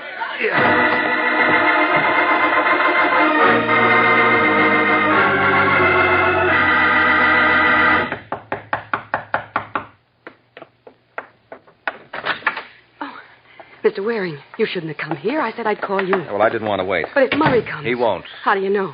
The police are keeping him busy. Oh, you've had him arrested? Yes, temporarily. They're holding him for questioning. Well, they questioned him before. They can't prove anything. That's why I hired you. Well, they never questioned him about this before. About what? Hilliard's murder. What? Has Hilliard been murdered? Uh-huh. And when I told Murray about it, I got the idea he was coming for you. That's the reason I tried to put him on ice for a while. Well, do you think they'll be able to hold him long? I'm afraid not. Unless you can give us a little something to go on. Like what? Like a motive, for example. Now, do you know any reason why Murray would want to kill Hilliard? Now, look. It's going to be bad enough for me if Murray gets out of this. I'll only make it worse by saying anything, make him that much angrier. Well, maybe he won't get out of it if you tell enough. But this is murder. Yeah, I want him locked up, but the electric chair, that's something else. Well, it's your hire to his, Angel. And if he's a murderer... Well, I don't know what to say. Say whatever you know. Well, I don't know much. Look, did Murray have a motive for killing Hilliard? Well, yeah, I guess he did. All right, what was it? I told you Murray thought I double-crossed him. Yes, but you didn't say what about. Well, he'd been holding back some of Burkett's money. Burkett found out about it. Murray thought I told him. I said it must have been Hilliard. Mm-hmm. Well, that could do it. Anything else you know? I don't think so. Well, I'll call that much into the police. Then I'll go see Burkett. Now that the heat's on, I've got to find out what's cooking and make sure it's not your goose.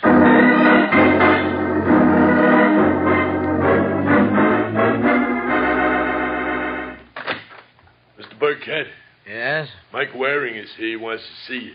Waring, huh? Good. Tell him to come in. Yeah. All right, Waring. Well, thanks, sweetheart. Hello, Burkett. I've been wanting to meet you. So I understand. You've been snooping around. What's it about? Snooping? Asking questions. Oh. If you hadn't dropped in today, I was just about to look you up. Well, I saved you the trouble. All right, now let's have it. I'd like to know where I stand. Why the interest in me? Well, I'll tell you. I'm interested in the numbers game. It can be very profitable. Yes, that's what I hear. That's what you know. You're in it up to your ears. All right, if you like. I won't deny it, but it'll take some proving. The DA's been working on it for months. I don't have to prove it except to my own satisfaction. I'm not trying to convince a court. Who are you trying to convince? I told you, myself. Just wanted to make sure you were the boy to hit with my proposition. Proposition? Yeah, there's a new outfit coming into this game. They sent me on ahead to line things up. We're big, lots of backing. Now, we could run you out, but we prefer to do business with you. To your advantage and ours. Whose outfit is it? We'll get around to that when you join. But now you deal with me. Look, friend, if I was up to my ears in a racket, as you say, why would I want to deal with a character like the Falcon who's so chummy with the law? Well, sure, I've been chummy with the law. That's why the organization wanted me. A thing like that can come in handy. Now, look, I don't blame you for being cautious, but I've got the whole thing worked out on paper. Dollars and cents. Can't hurt to look at it. Oh, it can't hurt. Be glad to look it over. Let's have it. Well, I don't have it with me. I left it at Hilliard's. Hilliard's? What were you doing there? Well, I didn't think it was any use hitting you until I found out how your boys took to this idea. So I talked to Hilliard and Murray Ross. Oh. What did they say? Why not ask them? Don't think I won't. They're supposed to come here tonight. If they've been holding hands with you... So you admit they work for you? That's no secret, Waring. I have an investment business. Still don't trust me, do you, Burkett? Why should I? You shouldn't. But I'm always willing to look over any proposition. Mm-hmm. I'll send one of the boys over to Hilliard's to pick up your papers. Yes, do that. I'm sure you'll find them interesting. What I want to know is just how interesting did Hilliard and Murray find them? Well, I'm afraid you'll never find out from Hilliard. Why? Haven't you heard? Heard what? Hilliard's been murdered. What? Yes, I thought you knew. Oh, Hilliard talks to you, and right away he gets himself murdered. What's the matter? Did he turn you down? He said he'd think it over. Who are you working for, Waring? I told you, that's not for publication yet. I'm asking. Sorry. You know, sometimes silence can be very unhealthy. Why? You're just a businessman. Investments. You wouldn't try any rough stuff. That's right, Waring. I wouldn't. But you can always have an accident, can't you?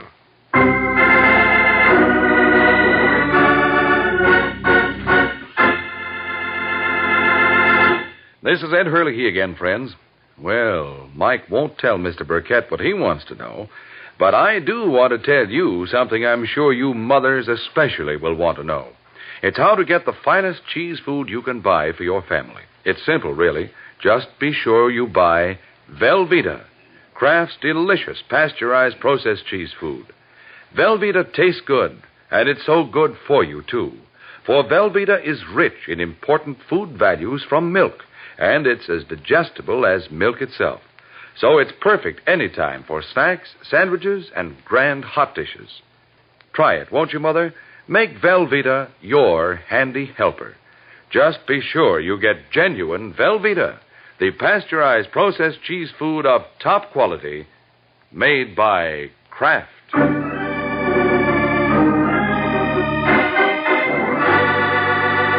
Now, back to the adventures of the Falcon. It's 20 minutes since Mike Waring left Al Burkett. Now he's back at Sue's with a plan to wrap up the case. Now, look, Angel, I want you to call Burkett. Ask him to come over here. Why? I want to get him away from his guerrillas. He was expecting Murray and Hilliard tonight. Now, he knows Hilliard can't make it, but he's still waiting for Murray. He knows you're Murray's girl, so maybe he'll come if he thinks you have an important message from Murray. He'd probably want me to go to his place.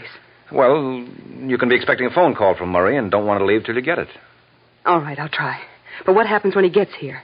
Well, the only way to clinch anything against these boys is to get one of them on record against the other. I think I know how to do it now, and it ought to work. Well, it better. After all, Mr. Waring, I hired you to get me out of danger, not into it.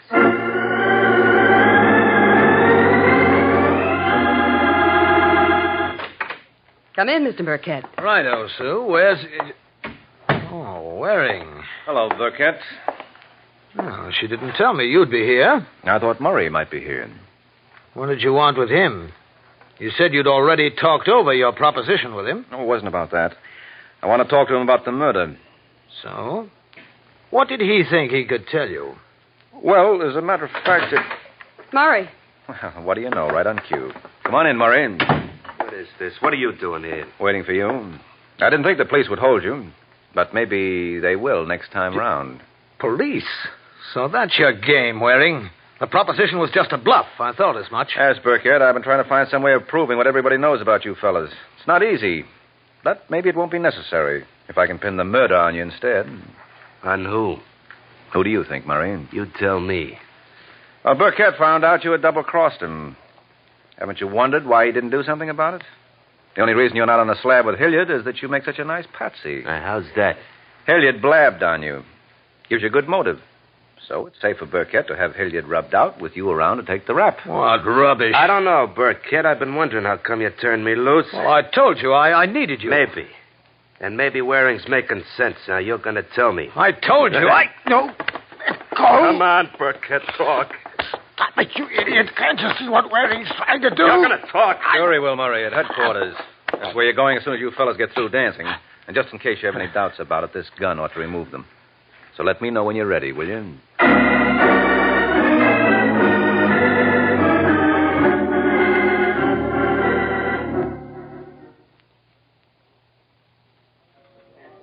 Well, Angel, before they got through, they certainly spilled plenty on each other. They won't have much to worry about from Murray anymore. He has a long stretch ahead for racketeering. And Burkett is going up for murder. But why did Burkett have Hilliard killed? Hilliard was helping him. He told me about Murray's cheating. Yes, that's just it. You see, Hilliard was a stool pigeon. He squealed on you to Murray, squealed on Murray to Burkett. So Burkett reasoned he might just as likely squeal on him to the law. I see. Now, Burkett's motto was never trust a stoolie. Makes sense. And how did you know that he was behind the murder? Well, he pretended he didn't know Hilliard had been killed. But when I told him I'd left some papers he might be interested in at Hilliard's, he said he'd send one of the boys over to pick them up. But since he was supposed to be expecting Hilliard, why didn't he simply call him to bring the papers along? Of course. He must have known Hilliard wouldn't be coming. That's right, because he knew he was dead. Mm-hmm. Well, I'm glad it's over. And I'm certainly glad you got me free of Murray. And believe me, I'm going to be careful who I start going out with from now on. That's a very good idea. Of course.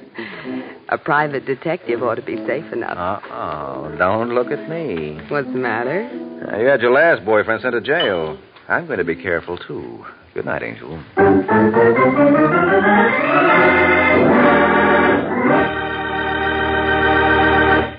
Friends, America's defense program has placed on the Red Cross one of the greatest responsibilities it has ever had to assume. Now, in addition to day-to-day aid to the sick and injured, the Red Cross must extend its services to the men of our growing armed forces in camps and hospitals, at home and overseas. Now, too, the Red Cross must recruit, train, and equip millions of home defense volunteers in first aid and home nursing. And the Red Cross system of blood banks must be expanded to meet greater civilian and military needs. That's why Red Cross needs your help. By giving as generously as you can to the Red Cross, you are helping to mobilize for the defense of your family, your community, your country.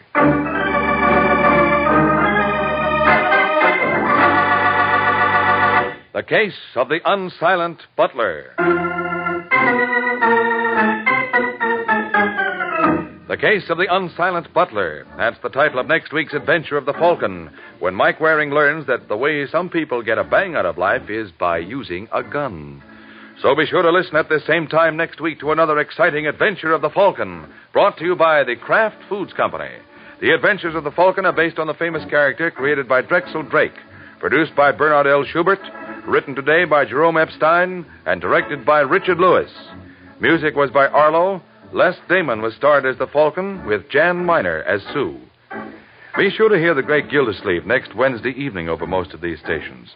In next Wednesday's broadcast, Gildy comes face to face with an hilarious problem and solves it in a way that will keep you laughing for days. Remember the show, the time, and the place, The Great Gildersleeve, next Wednesday evening over most of these stations. Check your local newspaper for time of broadcast. This is Ed Hurley, he's speaking for the Kraft Foods Company. This is NBC, the national broadcasting company.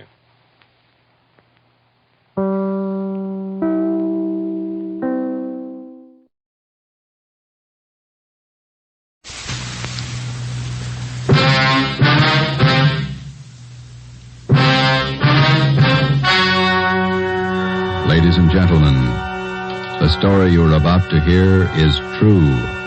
Only the names have been changed to protect the innocent.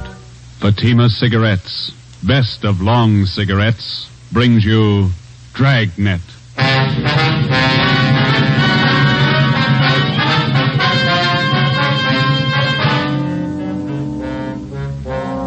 You're a detective sergeant. You're assigned to Juvenile Bureau. A rash of crimes has broken out in your city. Suspicion points to an organized gang of juveniles. Your job, stop them. If you want a long cigarette, smoke the best of long cigarettes. Smoke Fatima. It's the long cigarette that contains an essential ingredient of all the very popular cigarettes, Turkish tobacco. That's why you see the Turkish symbols on the attractive gold and yellow Fatima package. That's why Fatima has a much different, much better flavor and aroma than any other long cigarette. That's why Fatima doubles and redoubles its smokers. Yes, if you want a long cigarette, smoke the best of long cigarettes. Smoke Fatima. Dragnet, the documented drama of an actual crime. For the next 30 minutes, in cooperation with the Los Angeles Police Department, you will travel step by step on the side of the law through an actual case from official police files. From beginning to end, from crime to punishment, Dragnet is the story of your police force in action.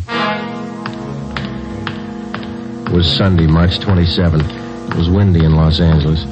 We were working the night watch out of Georgia Street Juvenile Bureau. My partner's Ben Romero. The boss is Ed Backstrand, chief of detectives. My name's Friday. I was on the way up from the Juvenile Bureau, and it was 11:25 p.m. when I got to the receiving hospital, room 5, the treatment room. Everything happens on Sunday nights, huh, Joe? Yeah. How's the kid making out, Doc? The one arm is cut up badly. Nothing fatal, though. How'd it happen? That's what I'd like to find out. Can I talk to him? If you want. Don't press him, though. He's had a bad shock. All right.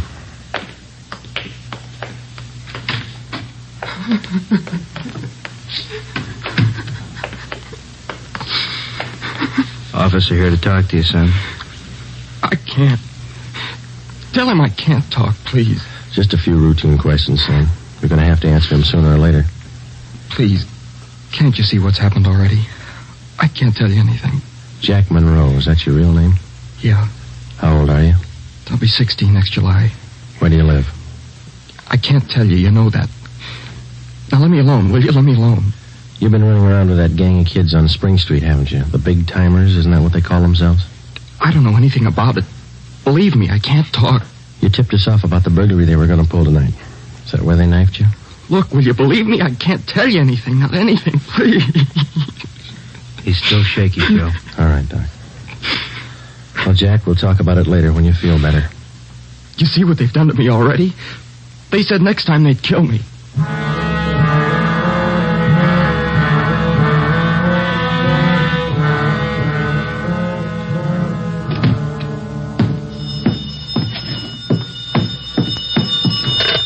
Juvenile Bureau, Friday. Yeah, okay, Fred. Goodbye. How'd you make out, Joe? Not very good, Ben. Captain Bowling come in yet? You checked in while you were gone. Wants to see us. Okay. The kid tell you who knifed him? No, I scared him good. He wouldn't tell me a thing. You get a line on the boy's parents, Friday? I got a hold of his father. He's on his way in. How's the boy? Bad knife wounds. Nothing fatal.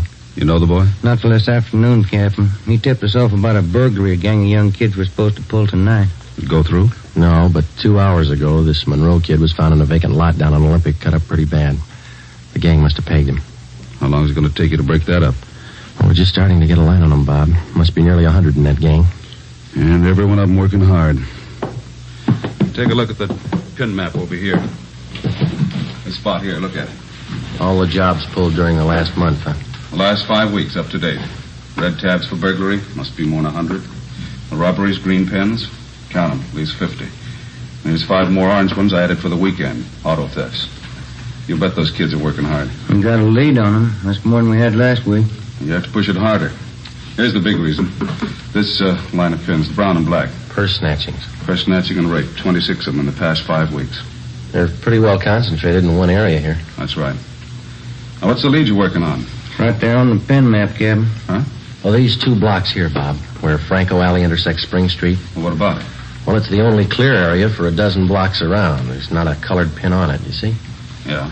Now, all the rest of the pins, the robberies, burglaries, attacks, they all seem to branch out from this same spot right here in definite patterns. Franco Alley and Spring Street. You figure that's the focal point for the gang? Well, it's got all the marks. For instance? Well, we've been checking that neighborhood for a week. We got it narrowed down to one place. Right on the corner of Franco and Spring. What is it? It's a soda fountain. It's pretty typical. Only it stays open all night, and it gets a pretty good play from kids. A regular hangout, Captain. Pretty tough youngsters. None of them over 18. Who runs the place? Guy named Eddie Ramsey, small-time con man. Had a run-in with him when we worked bunco detail. I remember the name. Smart mouth. Tried to give us trouble when we talked to some kids in there last night. He's got a place set up for him in the back of the store, kind of a club room. It sounds like a good lead. What are you doing about it? Well, just a minute. Captain Bowling. Yeah? Who? Yeah, we'll be right down. The Monroe kid, his father's downstairs, cursing every one of us. What's his problem? Can't understand how his boy got into trouble. Come on, Ben, let's tell him.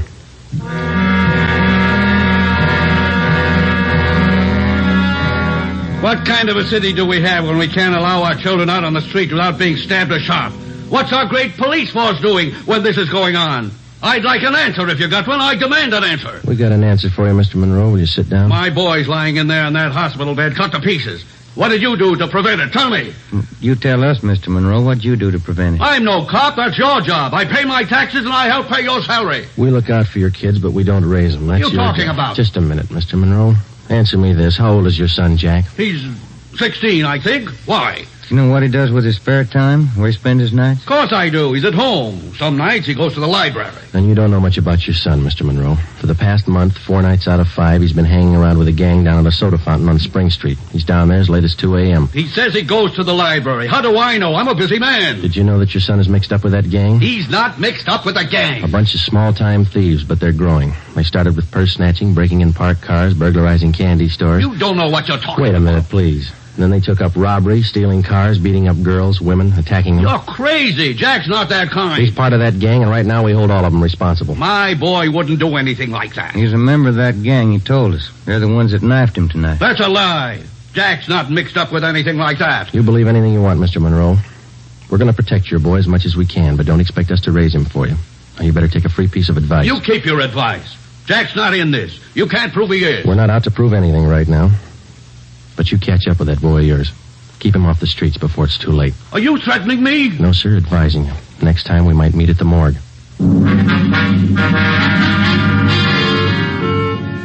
1 a.m. Monday, March 28th. A detail of 50 officers from Juvenile Bureau and Metropolitan Division were deployed for 16 blocks along Figueroa Street. At 5 minutes past 1, they started to move south over an appointed area. In the space of half an hour, 18 young kids, none of them over 17 years old, were picked up off the streets and brought to the second floor at 1335 Georgia Street, the Juvenile Bureau. 4 of the youngsters were girls. At 1:45 a.m., Ben and I checked the soda fountain on the corner of Franco Alley and Spring Street.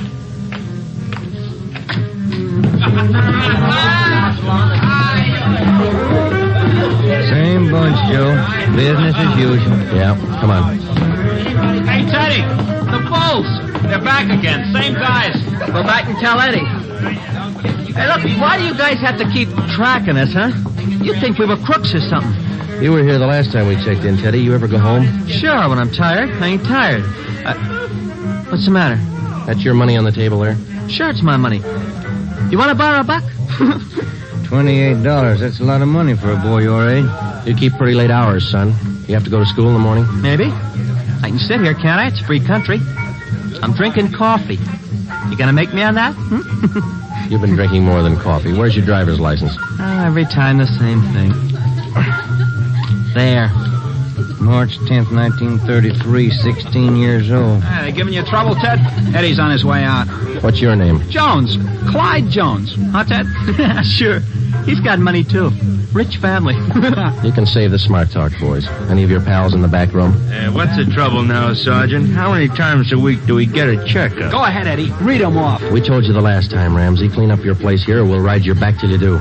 I told you the last time, Sergeant. There's nothing wrong with my place. It's almost 2 o'clock in the morning. You got a dozen underage kids hanging around here doing nothing. Some of them have been drinking. Schoolboys. Better to have them in here than hanging around outside in the street. I keep an eye on them. You're not the guardian, Ramsey. This time of night, they've got no business in here or on the street alone. That's your opinion, huh? That's the law, Ramsey. Now, either you shut down that back room and keep these kids out of here late at night, or we'll go after your license. You don't scare me, Sergeant. You can't prove a thing. A couple of these kids have juvenile records. They're on probation. We can tag you for contributing. You still don't scare me. Now, why don't you leave the kids alone? That's right, Eddie. Read them off. Ben, get Benson and Bell. Roger. If you won't clean up your place, Ramsey, we'll do it for you. Yeah? What are you going to do? We're pulling these boys in, all of them.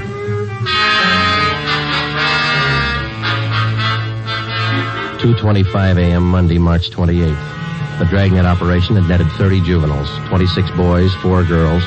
24 of the children were between the ages of 16 and 17. They were lodged in the assembly room at the Georgia Street Juvenile Bureau. The other half dozen were 13 and 15-year-olds. They were taken to the juvenile hall at 1369 Henry Street. At 2:43 a.m., we met with Captain Bowling. All checked in, 30 of them. All right, in the morning we file petitions to have every one of these cases brought to the attention of the juvenile court. Make a note of it. Okay, Bob. For the kids with records, ask for detention from the probation department. Right. We'll call their parents in the morning. Call them now. They've got some explaining to do. By 6 a.m., all but 3 of the children's parents had shown up. To most of them, it was nothing new. Their kids had been there before. They'd be there again. They took the lecture from the juvenile officers calmly. As long as it didn't mean trouble for them, they wouldn't worry. When they got their children home, they would reprimand them, not for running the streets, but for being picked up by the police. Ben and I had seen the cycle of the young criminals start before, 100 times over. It had a lot of different endings, most of them sour. During the next week that followed, we booked an average of a dozen juvenile delinquents every night. The clampdown continued, so did the crime wave.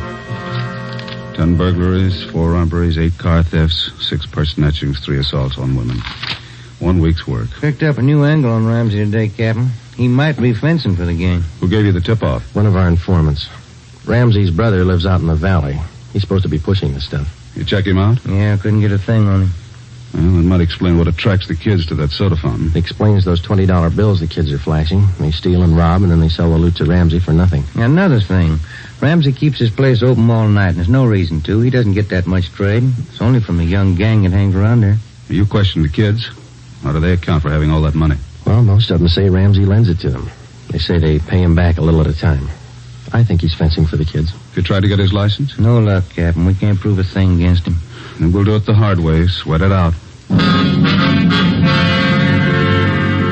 That night, we drove out to Ramsey's soda fountain and asked him again to clean up his place, to keep the young kids out after 10 o'clock at night, to stop lending them money.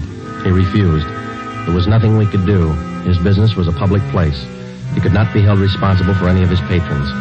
In the next 10 days that followed, Ben and I haunted the sidewalk outside the soda fountain. We questioned every youngster as they entered and left. We made more than a dozen arrests. Many of the kids had been drinking heavily. We found some of them under the influence of narcotics. But Ramsey was still in the clear. The crime wave continued sporadically. Ben and I waited for our chance. It was a long time coming. Thursday, April 14th, we had dinner at Johnny Cokin's place, and it was 10:35 p.m. when we checked back in at the office. Hot shot. Grab it, Joe. Yeah. A terminal on Market Street, a 459 and shooting. A terminal on Market Street, a 459. Let's go.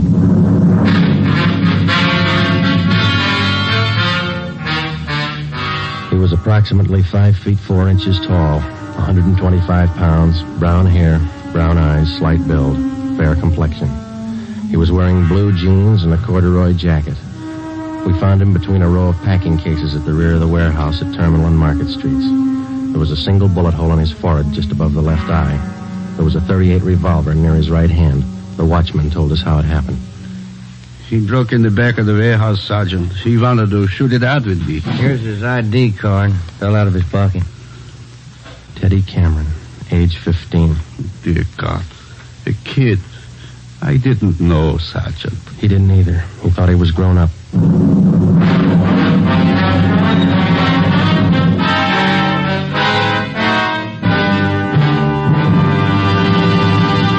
You are listening to Dragnet for the solution to an actual case from official police files. Now, here's the solution to many of your Christmas shopping problems. If your friends smoke a long cigarette, give the best of long cigarettes. Give Fatima, and all is well. Fatima. The long cigarette that contains an essential ingredient of all the very popular cigarettes, Turkish tobacco. Give Fatima, and all is well. Fatima. The cigarette that has a much different, much better flavor and aroma than any other long cigarette. Give Fatima, and all is well. Fatima. The cigarette that has doubled and redoubled in popularity. Here are the authentic reports. New York Division. Fatima sales up 132%. Chicago Division. Fatima sales up 453%. Los Angeles Division. Fatima sales up 545%. More and more smokers agree Fatima is the best of long cigarettes. So enjoy Fatima yourself and give Fatima for Christmas in the attractive golden yellow carton. Everyone who smokes Fatima says that this great new long cigarette is the best of all long cigarettes.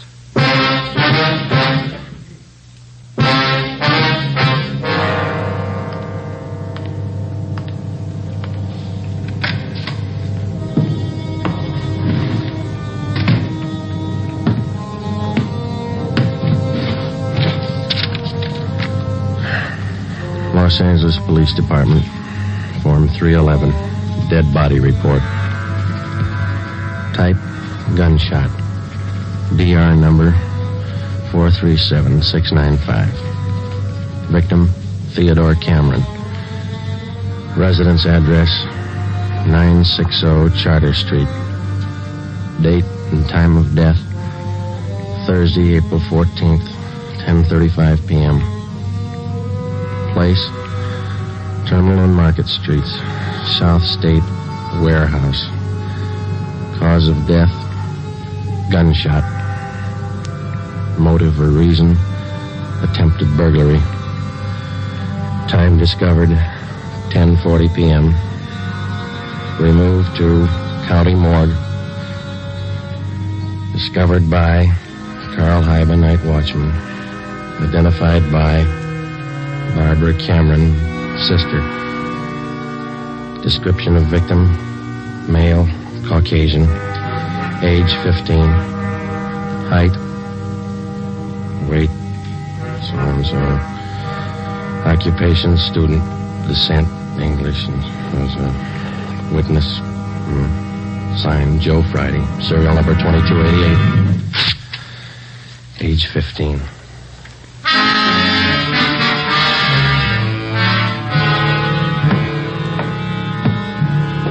Ready, Joe? The Cameron boy's sister. She's waiting in the next room. Yeah, let's go. She taking it hard? Yeah. Morning, Miss Cameron. Good morning. We won't keep you long. Just a few routine questions. Yes, all right. Miss Cameron, how many are there in your family? There were 3 of us. Teddy, Mike, and me. Mother and father are dead. I work. Teddy and Mike go to school. Mike does. How old is your brother Mike, Miss Cameron? He's 14. You're the sole support of your 2 brothers? Yes. Do you have any idea who the boys were your brother Ted used to run around with? I don't know them by name. I remember seeing a couple of them once or twice. Mike would know, I think. He and Ted were pretty close, brothers. Do you know if Ted mixed with a gang of kids down on Spring Street? Maybe Mike would know that. Sergeant Teddy wasn't a bad boy. He wasn't a bum. None of us are. I tried to raise the boys like Ma told me. It wasn't easy. We made out. Yes, I understand, Miss Cameron. My salary didn't have too much, but we got by. Yeah. I figured on getting married. I'm 31. It'd be good for the boys, especially Teddy. He's dead, isn't he? Yeah. I couldn't be in 2 places at once. Hold a job and watch the kids. But that's why I thought maybe a husband. I'm sorry to press, Miss Cameron. Do you think your brother Mike can tell us about that Spring Street gang? Well, Mike could know. Where can we find him? Staying at a friend's house. I got the address in my bag. Here. That's 2514. I don't write numbers too well. Thank you, Miss Cameron. You've been very helpful. I'll get somebody to drive you home. Oh, do I have to go? Would it be all right if I just sit here for a while? That's all right. I'm tired. Real tired. 2514 West Serrano Street. That was the address Barbara Cameron had given us. It was the home of Mr. and Mrs. Jean Brewer, high school friends of the dead boy's sister. We talked to Mike Cameron. He told us that his brother Teddy had been running around with a gang down on Spring Street. He identified Ramsey Soda Fountain as the hangout. It was 2:25 p.m. when we got back to Georgia Street Juvenile Bureau. I got it.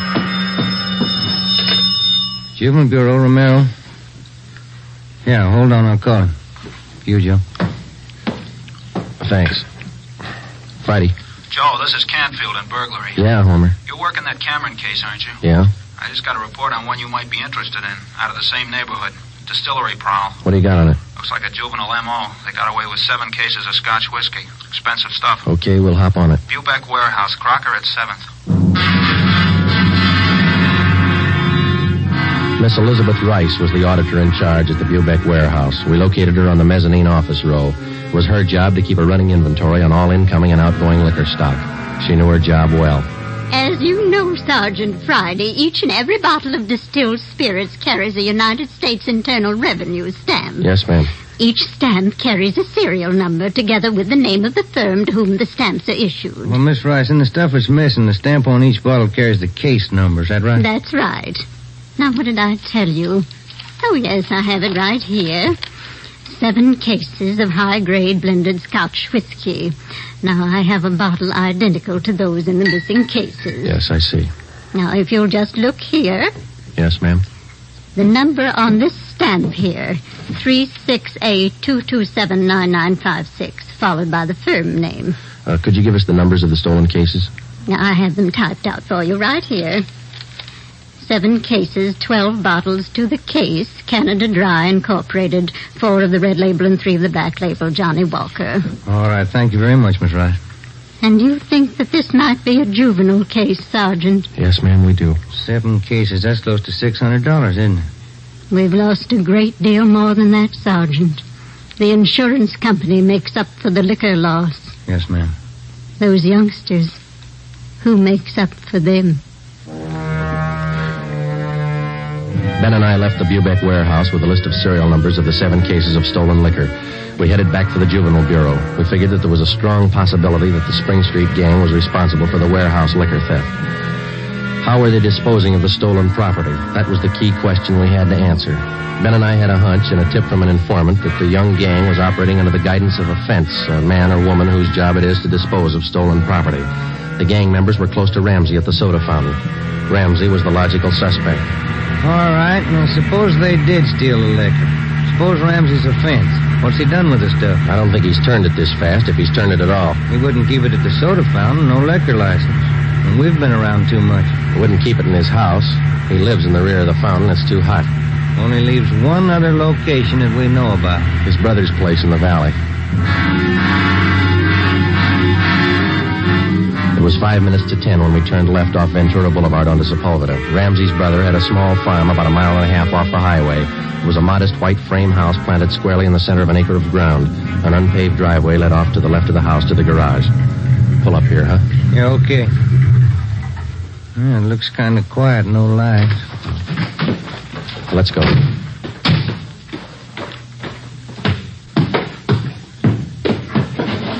Mud sticks to everything. Now, where's the doorbell? Oh, here it is. You got your flashlight? Yeah, what? Here's a note somebody left. Oh, it's on the bum again. Here, I'll strike a match. Okay. Can you hold it a little closer? Can you read it? Yeah. Harry, wife and I have gone to the drive-in theater. Before you put the truck away, get 3... Can you hold that match closer? Oh, now, wait a minute. Yeah. Get 3 cases out of the garage and take them into town. Ed is waiting. Please try to make it by 11:30 tonight. Let's see. It's signed George. The address is here. And there's a garage. Yeah, come on. 3 cases. Could be eggs, Joe. If it is, we wasted a trip.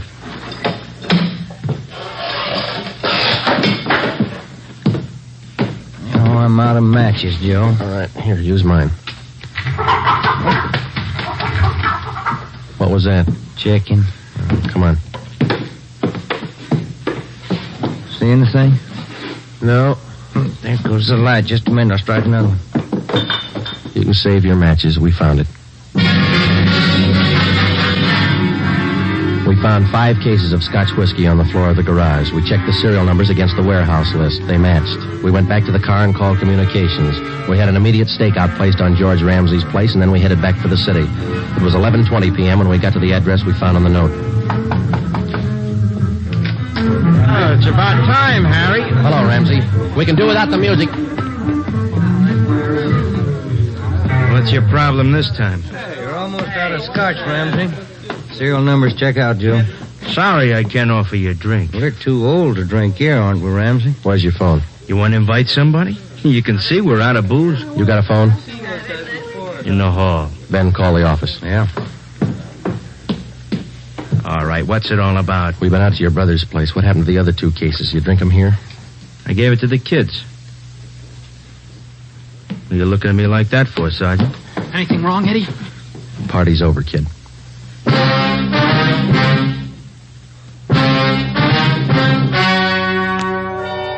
The story you have just heard was true. Only the names were changed to protect the innocent. On June 5th, 1949, trial was held in Superior Court, Department 74, City and County of Los Angeles, State of California. In a moment, the results of that trial. Earlier tonight, you heard the reports of amazing increases in Fatima smokers from New York to Los Angeles. Yes, all over the country, Fatima is doubling and redoubling its sales. And here's reason 1. Fatima is the long cigarette that contains an essential ingredient of all the very popular cigarettes, Turkish tobacco. Reason 2. Fatima has a much different, much better flavor and aroma than any other long cigarette. Reason 3. To millions of smokers, the name Fatima has always stood for the best in cigarette quality. Smoke Fatima, the best of all long cigarettes.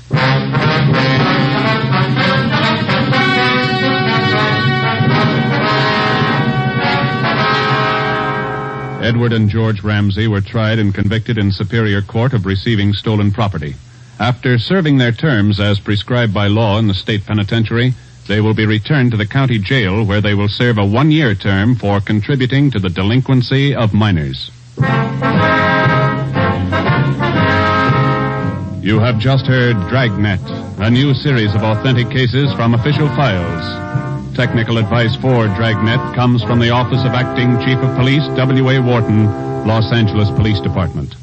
Honoring the city of Greenwich, state of Connecticut, and the men who make up the Greenwich Police Department, another of America's great law enforcement agencies.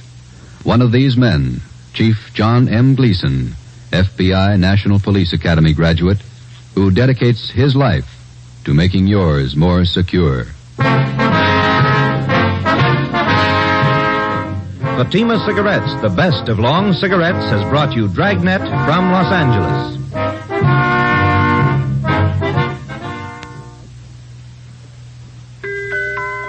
This Christmas, give the gift that makes every pipe smoker happy. A Christmas humidor of mellow Granger.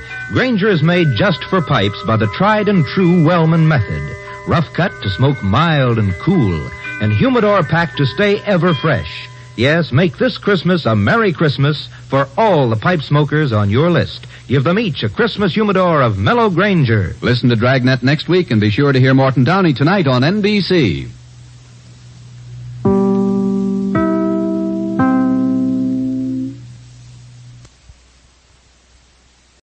My name's Jeff Regan. I get 10 a day and expenses from a detective bureau run by a guy named Lyon. Anthony J. Lyon. They call me the Lion's Eye.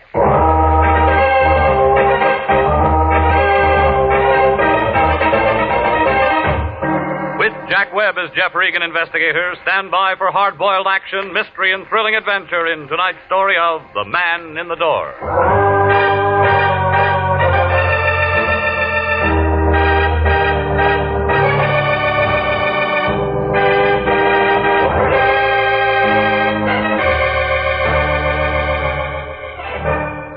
Well, this is the way it started. The Lion called about 4 o'clock that afternoon. Said he wanted to see me down at the office. I argued a while and finally told him I'd be there. Melody was sitting in front of her typewriter when I came in, putting a new coat of paint on her nails. She handed me a blank contract with no dates filled in, jerked a thumb toward the Lion's den. I went in. Regan, I'm glad you got here. What do you know about architects? They draw things. I know that much, but what about bids and all that stuff? Well, they figure out what a building's going to cost, don't they? Go on. If whoever's paying for the building likes what they write down, then they're hired. A couple of architects, maybe 3 or 4 make bids. Well, I suppose so. Low man gets the job. Why? Our client's an architect named Dudley Hayes, an office in the Park Central building. He thinks maybe the bank that's handling his bit might try to put something over on him. Banks don't do things like that. He thinks maybe a guy who works at the bank might be taking dough to shove his bid under the counter. Why didn't you say that in the first place? Because I'm saying it now. Haynes wants us to look into it. All right, who do I see? Haynes first. I only talked to him on the phone. I told him we'd have to have a contract and retainer before we did anything. That figures. So hop over there and find out what's what and make him sign that contract and get a check. Anything else? Make sure it's certified and call me if you run into any trouble.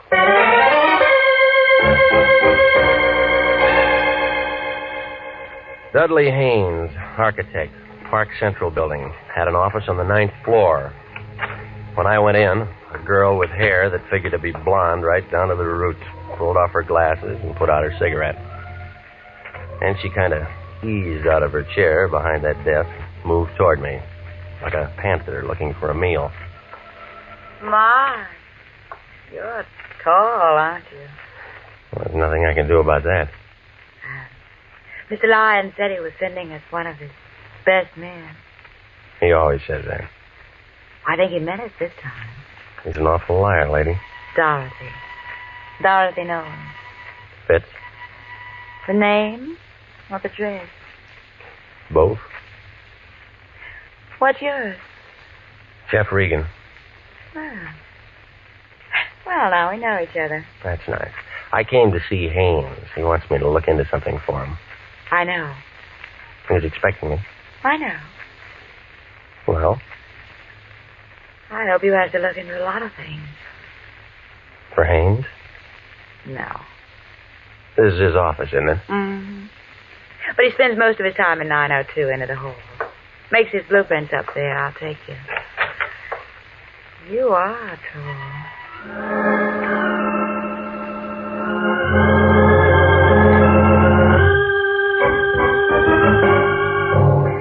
Well, we started down the hall. We got about 10 feet from the frosted glass door at the end. We both stopped. We were looking at the outline of a big man behind the door. Both of us expected him to open it and walk out. Oh, he came out all right, but he walked right through it. Oh, he's been shot. Oh. You know him? It's my boss, Mr. Hayes. No, it was your boss, lady. He's dead.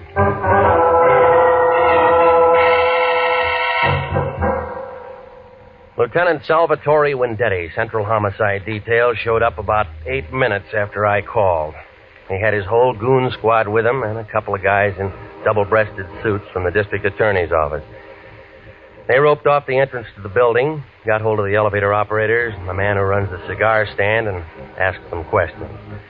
Then Wendetti looked at what was left of Haynes and started yelling into a phone. You can send a basket over, but don't move until my fingerprint boys get through. Yeah. Okay, sis, where the guy lives? At the Biltmore Hotel. Where's his wife? We didn't have one. What do we tell? We didn't have any family. So no one's going to cry. Well, that makes it easier. Regan, was he your client? No, nobody's a client until they sign a contract, Sally. Well, you would bring him a contract to sign, and then you would do something for him. What? Well, I didn't talk to him. Sis?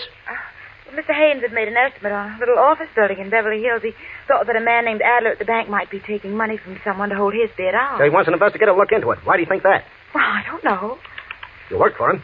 Well, I don't know everything. Neither do I. Hot, isn't it? Who's Adler? Oh, just a name to me. Who else? Who else? Architects. Who else was making a bid? Well, I don't know that. Now, where are we? Kelly! Yes? Guy named Adler at the Grand National Bank. Bank. Pick him up and have him down to my office in half an hour. Yep. What do you want to do about reporters, Sally? Tell him to go jump in the lake. Yep. They always spell my name wrong. How long you two known each other? An hour? Nice. What do you mean by that? Just nice. Didn't hear any shots? No, we didn't. Tell me more about the bid. Well, what's there to tell? The setup. Well, the bank handles the money. Who says yes, who says no? Well, the bank, but... But what? The contractor usually tells them who to take. Huh? Who's that in this case? Contractor in Long Beach, his name is George Cantrell. I'll say this for you, Regan. When you get mixed up in anything, you certainly get mixed up with the good-looking people. I'm not mixed up in anything. What do you say, sis? I'll keep my mouth shut. She's a smart girl, Regan. Hello, honey. Won't be home for dinner. Some guy got himself killed and I'm in on it. Not long, no. Regan? I'll tell her. Wife says hello. Says come out to dinner sometime. Whoop. Sis, how much that contract worth? Oh, in the building in Beverly Hills, about $40,000. Profit? No, overall. Break it down. Well, Mr. Haynes would have cleared about $12,000 if he'd gotten it. I know some guys have killed for a dime. Sam, Wendetti. I'm still at the Park Central building. Get out to Long Beach and talk to a contractor named George Cantrell. And find out what architects were making bids on some stuff he was going to put up in Beverly Hills. Yeah, get the name. Okay, that about does it. Let's go. Miss Nolan? What? I have to take you down. Jeff, can you do that? Well, you're a material witness. Well, what are you? He's a bystander with a built-in lawyer. What'll I do, Jeff? Go with him. Why do you want to spend the night in jail? I just worked for Mr. Hayes. No phone calls. This is a murder case. Well, get me a lawyer or something, Jeff. You know a lawyer? No. Wait, yes, I do. His name's Dave Henderson. He lives at 1648 Claremont Place. Will you for me tell him I'm in trouble? Yeah. Check, Sally? She didn't make a phone call. I'd like her to. Well, look, he may not be able to do anything for you tonight. It's almost 6. But you'll see him as soon as possible. Yeah? Tell him I'm scared, Jeff. Scared stiff.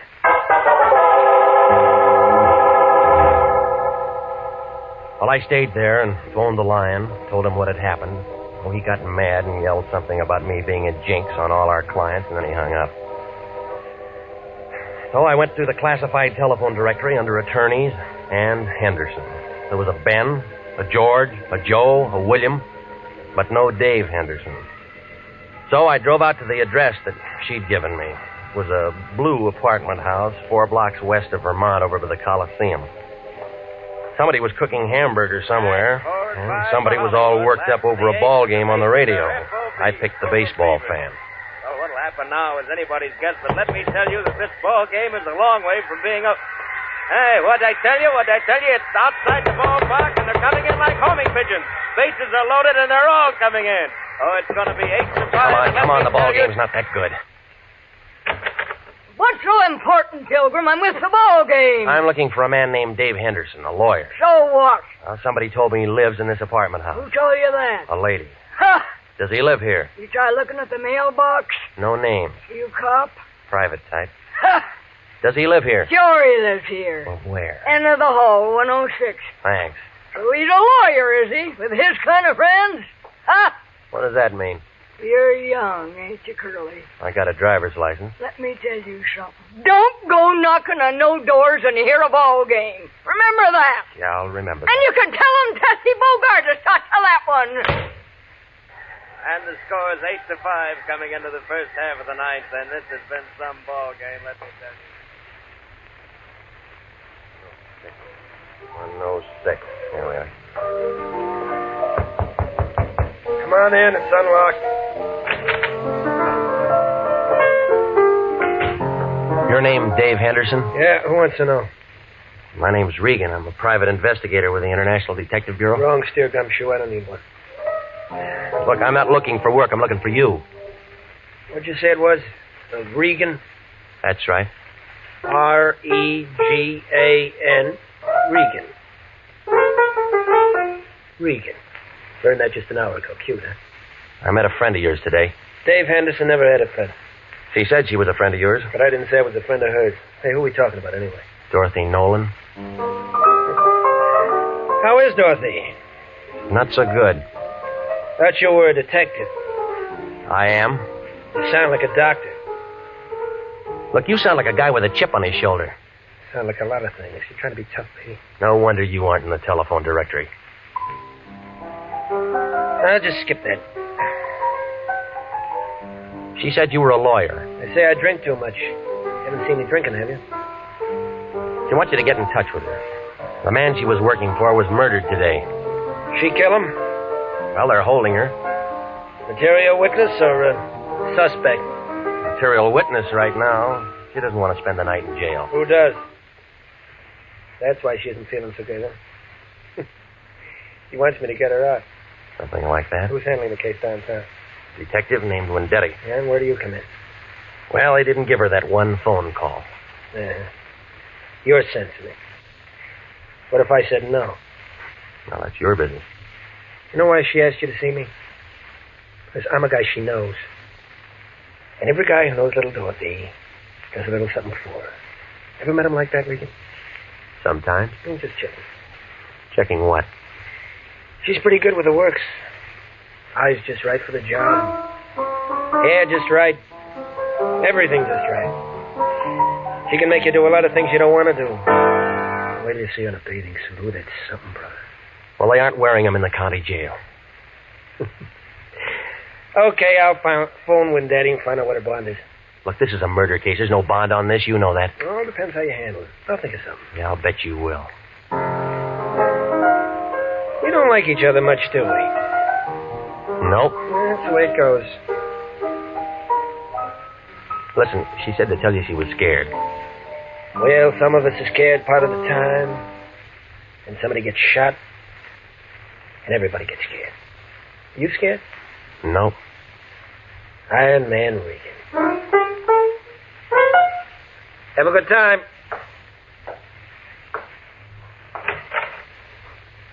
Did I say Haynes was shot? No. You didn't say a thing. See you somewhere, Peter.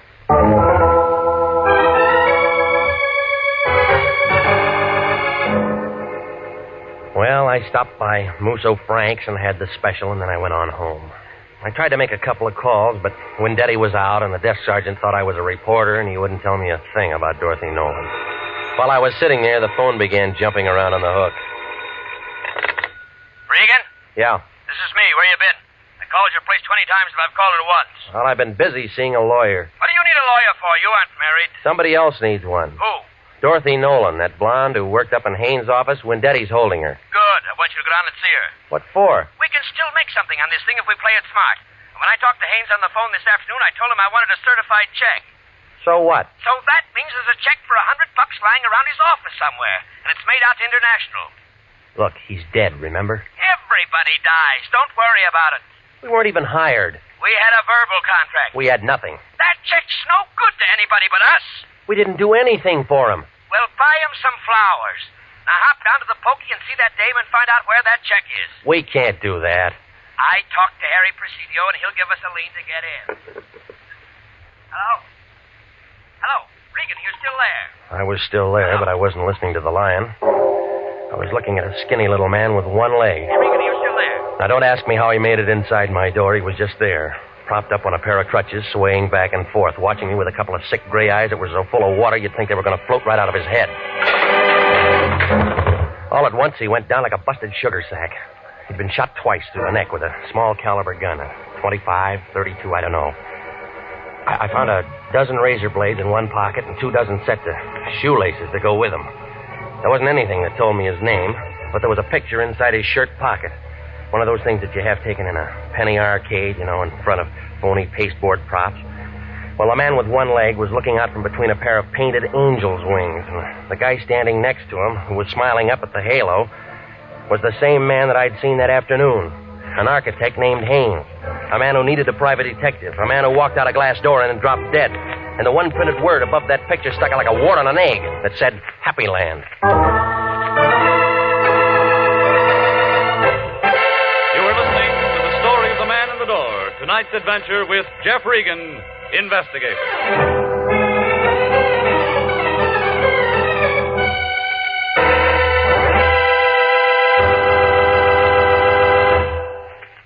Here is a special and important message to every businessman listening. To every businessman, regardless of the size or the type of his business. Gentlemen, do you realize that the schools of this community help you every day that you're in business? That's right. For one thing, our schools teach the boys and girls of this community to cherish the human rights, the free enterprise on which our country and your business are founded. With each new generation graduated from our schools, the Army defending our way of life, and your business grows stronger. What's more, good teachers and well-equipped schools do a better job of developing our children's talents. The result? School graduates who become more skilled and more efficient employees. So remember, any time and taxes that you contribute to improving local schools are an investment in your own business future. Education is good business. Education can maintain our freedom. And freedom is everybody's job. And now, back to the story of the man in the door and Jeff Regan, Investigator.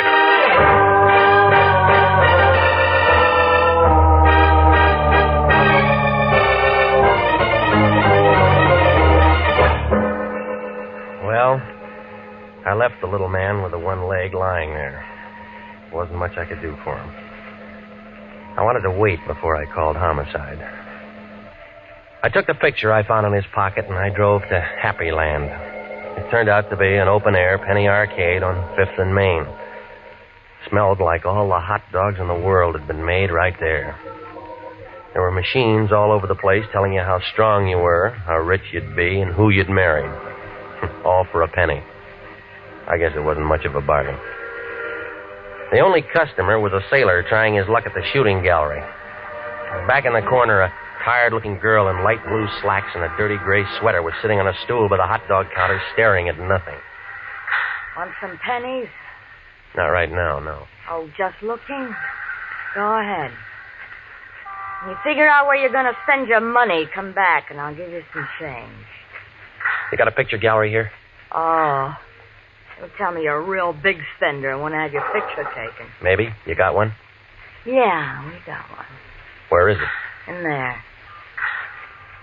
If you really want to get your picture taken, I'll climb off this stool and take you back. I want to tell you now, if you're just trying to be sociable, you can go and fly a kite. You run the picture concession? I run the picture place and the hot dog place, and I sweep out in the mornings.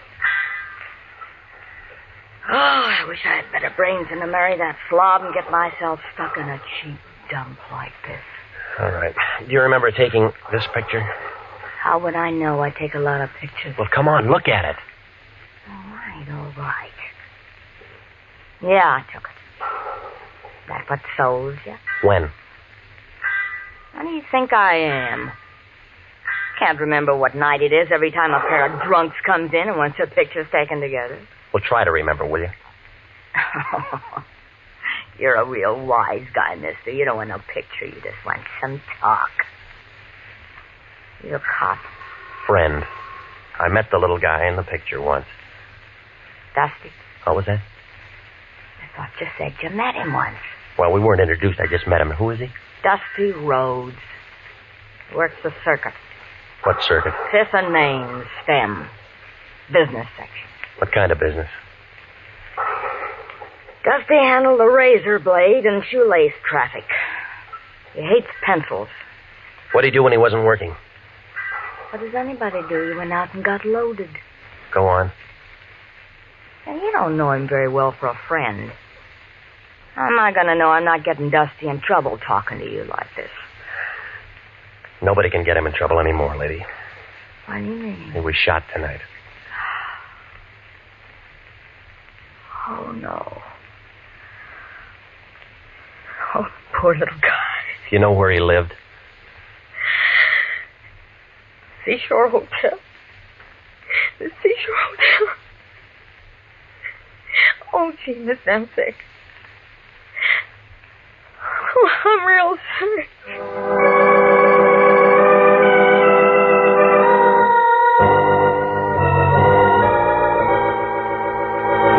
Brother, the seashore caters to many types of people, good and bad, just out of the pokey. 2 bits a night for transients, $1.50 a week for solid citizens.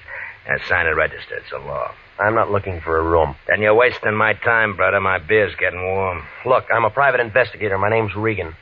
I liked you before you said them 2 words, brother, but you have soured me. Private investigator means private eye, and it all means cop.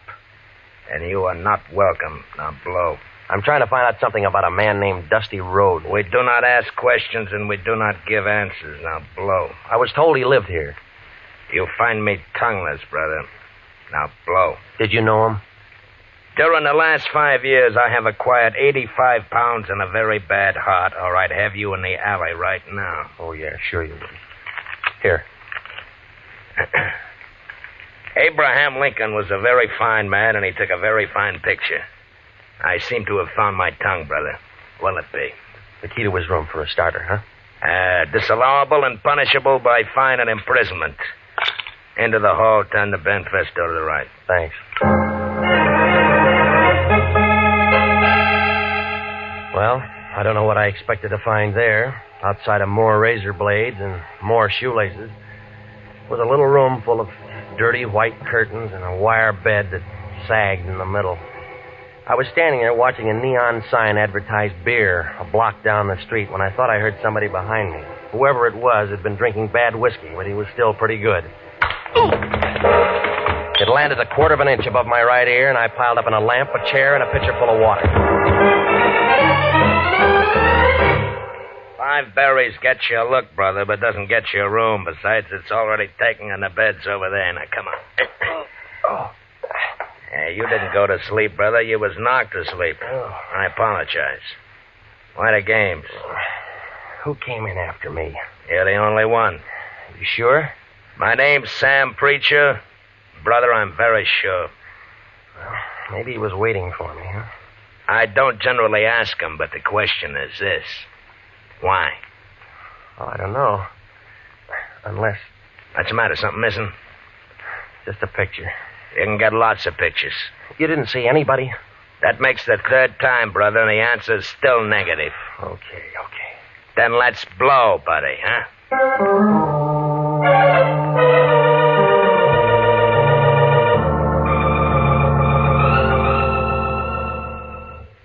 Coroner's office. Luke, this is Regan. The lion's eye. What's with you, baby? When Daddy tells me you walked into one today. Yeah, I did. You got him there? Haynes Dudley?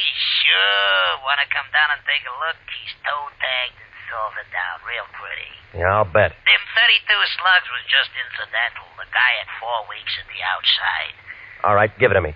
Haynes Dudley was dying from malnutrition, alcoholism, and a couple other things with long names. Give me one long name. Diabetes. He didn't take good care of himself, funny, A misspent life. Somebody's gonna take the gas chamber for nothing. When Daddy know this? Sure. And he was wearing a brand new suit, too. We'll sew up the holes. We'll bury him in it. Well, you aren't finished yet, Luke. Baby! A guy with one leg dropped dead in my place a couple hours ago. It's after 11. I'm sorry, Luke. They connected? Yeah? Murder? Yeah. Well, come down and see us anytime, Regan. We're open 24 hours a day.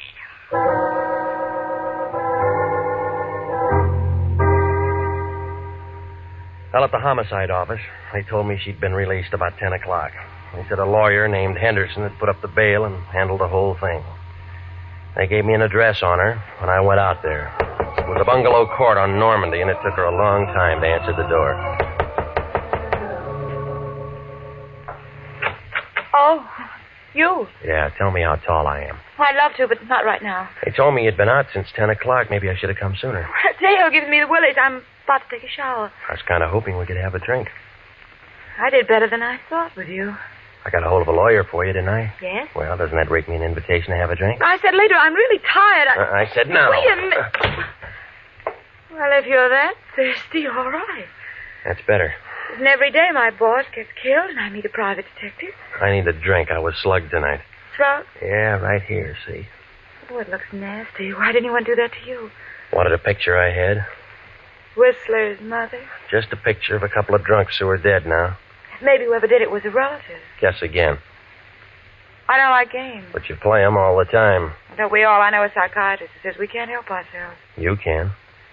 I liked you when you walked into the office this afternoon, but I'm not so sure I like you now. Maybe you better go.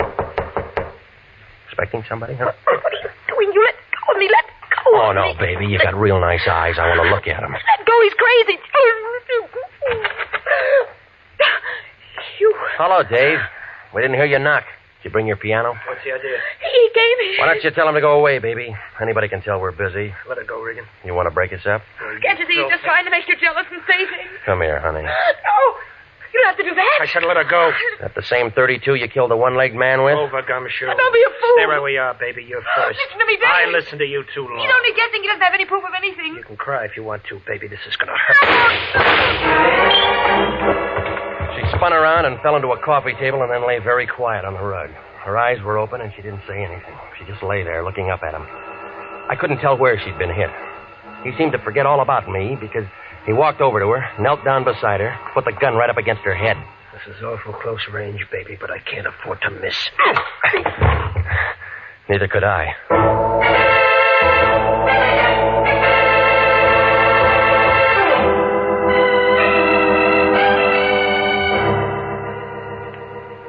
Well, when Daddy and I stuck our heads together, and it all came out when we looked into a couple of things. You see, Dave Henderson was Dudley Haynes, and he was wanted for attempted murder and embezzling and one thing or another back in Ohio. So he figured it'd be a good idea to bump himself off. Dorothy helped him with the idea. They both went down on Main Street, and they picked up an old bum, dressed him up in a new suit, and shot him. I was supposed to walk in with Dorothy, and she'd identify the body, and as far as anybody knew, Dudley Haynes would be dead. Dave didn't figure that she'd be taken down.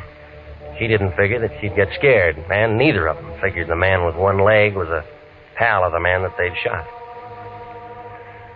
Well, it seems that they'd looked through a lot of files, and they'd figured that a lot of murders go unsolved. Maybe they do. I don't know. Well, anyway, he sat down on that little bench up there in San Quentin last week. The one with that bucket of acid in the room. Oh, he held his breath as long as he could, but everybody has to breathe. He's buried up there with a lot of other guys that figured they could get away with murder. Dorothy? She wasn't hurt too bad. They had her in a wheelchair for the trial. She got 15 years as an accomplice. Some kind of a deal. State's evidence and all that. I don't think I'll wait for her. She wasn't that good.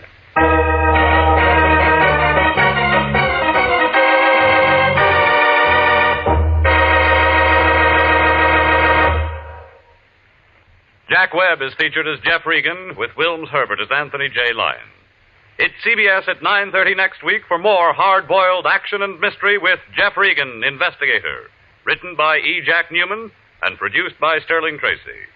Dorothy Nolan was played by Betty Lou Gerson, and David Ellis was Dave Henderson.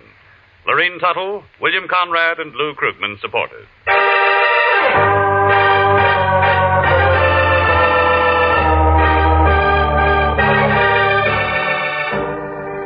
It's perfectly natural and wholesome for some men who want to leave great wealth behind.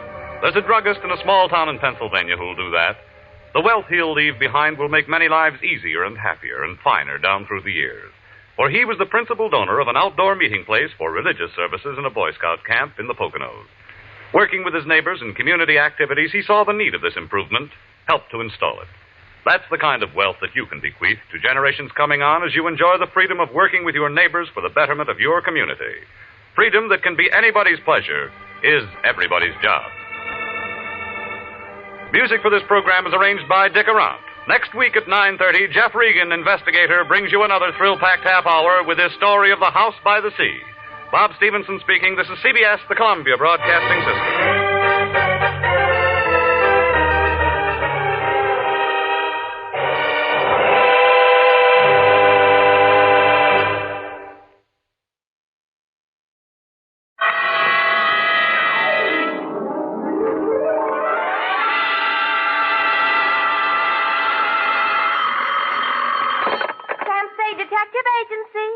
Sweetheart. Sam, how inopportune.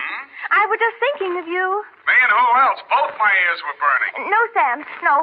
With regards to our shortage of office supplies. Don't give it another thought, Ep. This was going to be a short report. Short and sweet, Sam? Hardly, Angel. In fact, barely. Well, Sam, if you had asked me, I could have told you. That girl was merely trying to stir up a tempest in her boyfriend's teapot. Again? It was perfectly observant to me, Sam, that she had sour grapes written all over her. Sour apples, Effie, but you're warm, and that's why I'm so fond of you. Oh, thank you, Sam. I'm glad I could be of help, though I must confess the apples are over my head. Well, don't feel bad about it. That's how Newton discovered the law of gravity. Stay where you are, and I'll be right down to dictate my report on the Apple of Eve caper.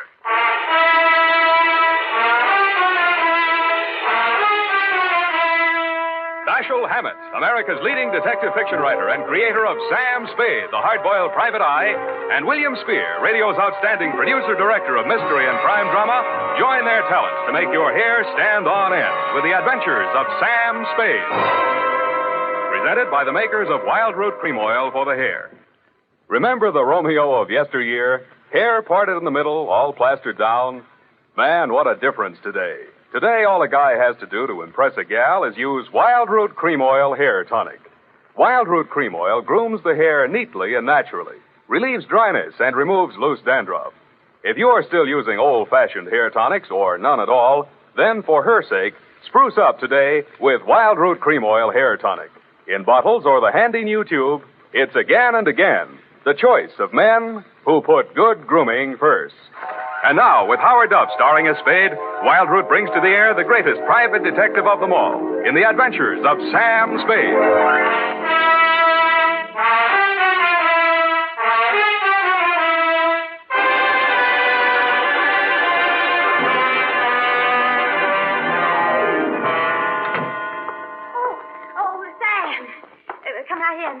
sure. Why are you so nervous? Oh, nothing, really. I'm just glad to see you, dear. Oh, I'm glad to see you. That's all. Come on, out with it. What are you hiding behind your back? Well, it's a surprise, Sam. So you just run along into your office, and I'll be right with you. Surprise, huh? Let me think. Father's Day? No, surely not. Oh, no, Sam, no. It's just as regards our shortage of office supplies. I do hope you'll be able to mince your words. What's all that junk you got stuffed in between the pages of your notebook? Where? Oh, well, Sam, you see, improvisation is a child of necessity, so to stretch our supplies, I just cut up some old strips of waste paper in case we run out of the genuine. Well, very ingenious. Shall we commence? Yes, but not too many corrections, Sam. I'm afraid this eyebrow pencil might not last. Well, don't bear down on it. Where was I? No place, Sam. Date? I already have that, Sam. This one goes to... Hey, Yes, Sam? the calendar. Where is it? Calendar? Which calendar, Sam? You know perfectly well which calendar. It's been hanging there on the wall for 3 years. The one from Harold's Club in Reno. Oh, that old calendar. It was out of date anyway, Sam. That calendar was timeless. It was not, Sam.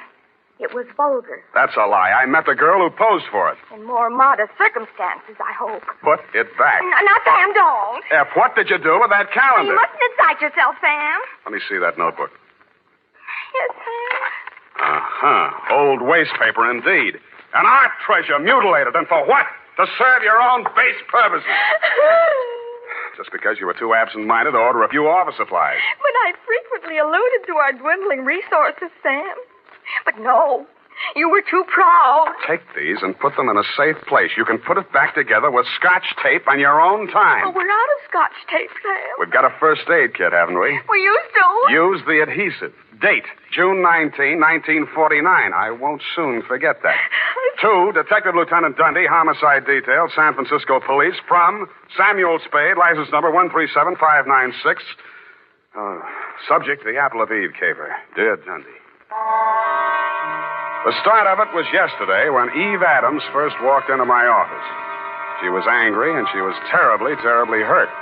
In fact, she had a shiner, a swollen jaw, and somebody had bitten her on the arm. And furthermore, she had the audacity to suggest that there was something shady between I and Mr. Hagen, when it is an item of public information that her and Gorse Hagen was washed up practically before they started.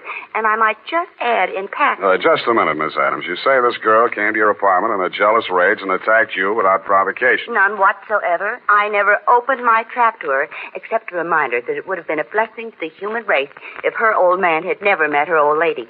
And if she thought those 3 layers of pancake on her puss could fool a blind man as to her true age, and seeing as what her mouth was, she should never open it for fear of what might come out. I see. And the girl's name? Down at that flea bag where she works, she's billed as Dream of Love. And is she ever a nightmare? Dream of Love. That's D-R-E-A-M-A? It says there, but I do not intend to take this episode lying down on my chin, Mr. Spade. Why, if it had not been for the timely arrival of my concertee, that cheap nail would have brained me with my own gin bottle. I see. Landlady broke it up. And you say she threatened to return with a gun and blast you if you continued seeing Mr. Hagen. That is a fact. And she is just cheap enough to try some low trick like that. Mm-hmm. And what do you want me to do, Miss Adams? I want you should pay a formal call on that dame and tell her that upon the very next occasion of any violence or threats thereof out of her, I'm going to yell cop. In fact, Mr. Spade, I am placing my life and limbs in your hands, and if you are anything of what you're cracked up to be, you will have no difficulty in giving that creepy crow the bum's rush straight out of my life.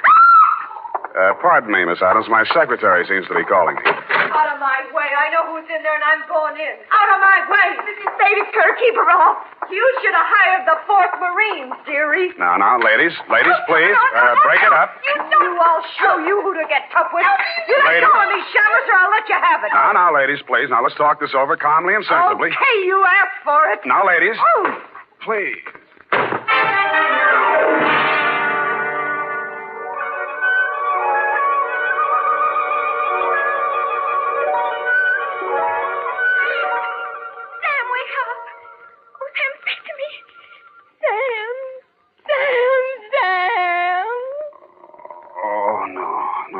Don't hit me again. Now, you can have the jewels. Sam. Oh, Sam, you poor darling. Here, drink this. What is it? Tastes awful. Water, Sam. Oh. Where'd they go? Well, they chased each other down the hall. I thought you'd gone out. I did. What did she hit me with? Well, she took a sap out of her purse and let fly before I could prevent it. Yeah. But you were still on your feet when you told me to close the door. Fine thing. Help me up. Yes, Sam. Easy. Oh, when I think of you lying in here unconscious all that time while I went out to lunch. What? If anything had happened to you, I'd never forgive myself. You call this nothing? Oh, you poor, dear, brave boy. Now, you just sit down and relax. Now, the ambulance should be here any minute. Ambulance? Don't you know these things cost money? Oh, I'm sorry, Sam. I lost my head. When I saw you lying there all of a heap, I couldn't help Forget it. What's that gadget there on the floor? Oh, it's lipstick. Must have dropped out of her purse when she opened it for the sap. Huh. Apple of Eve. It's a ghost color, Sam. Apple of Eve. Unique Garage, Harry speaking. Spade, this is Dream of Love. Keep your distance. Look, you left your lipstick, but don't bother to come after it. I'll mail it to you. What kind is it? Apple of Eve. Sorry, I've never used it. Good, then I won't give you another thought. Oh, but you got to. She's dead. Eve Adams? Yeah. She jumped into a taxi in front of your building. I went straight after her.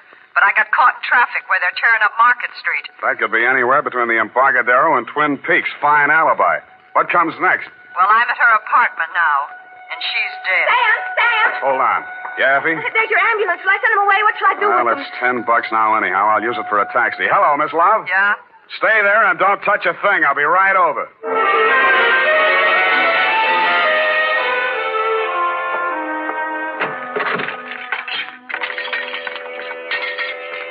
Dreamer hadn't waited, if that was really where she'd called me from. Eve Adams was on the bedroom floor in front of a dressing table. There was broken glass all over the floor. The place reeked of perfume. The front of her negligee was splashed with red. I looked for the wound, but I didn't find any. Then I looked at her hands. All the nails on her left hand and two on the right were the same color as the stain on her clothing. Evidently, she'd been seated at the dressing table putting on nail polish when the murderer entered the room. The back of her head had been creased by the well-known blunt instrument, such as a heavy sap. I felt the bumps on my head and looked at the overturned nail polish bottle on the dressing table. It was called Apple of Eve.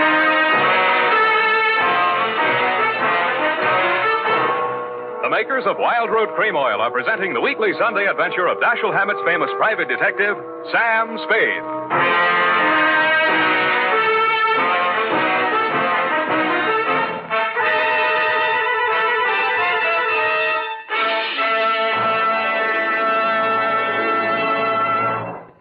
Now, here's important news on good grooming.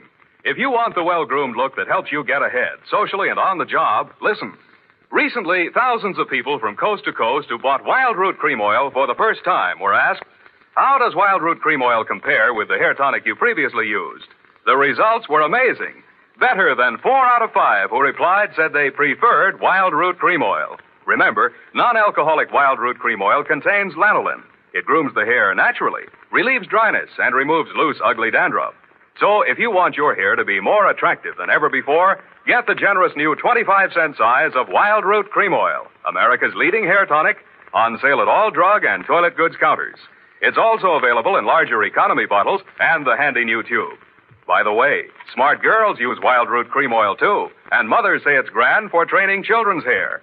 Get Wild Root Cream Oil. Again and again, the choice of men and women and children, too.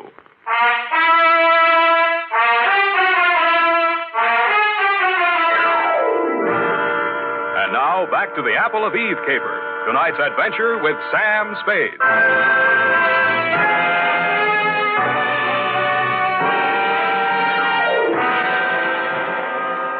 Second time around the murder apartment, I noticed something I hadn't caught the first time. Some smears of Apple of Eve nail polish that didn't show very distinctly against the rust-colored carpeting, but left a clear trail across the kitchen linoleum. When I opened the back door, I smelled burning cloth. There was an incinerator just outside, and from it I fished a man's shirt, partially burned. The initials in the pocket were still intact, so were the red stains under them. The initials were G.H. The stains were, you guessed it, Lieutenant Deere, Apple of Eve.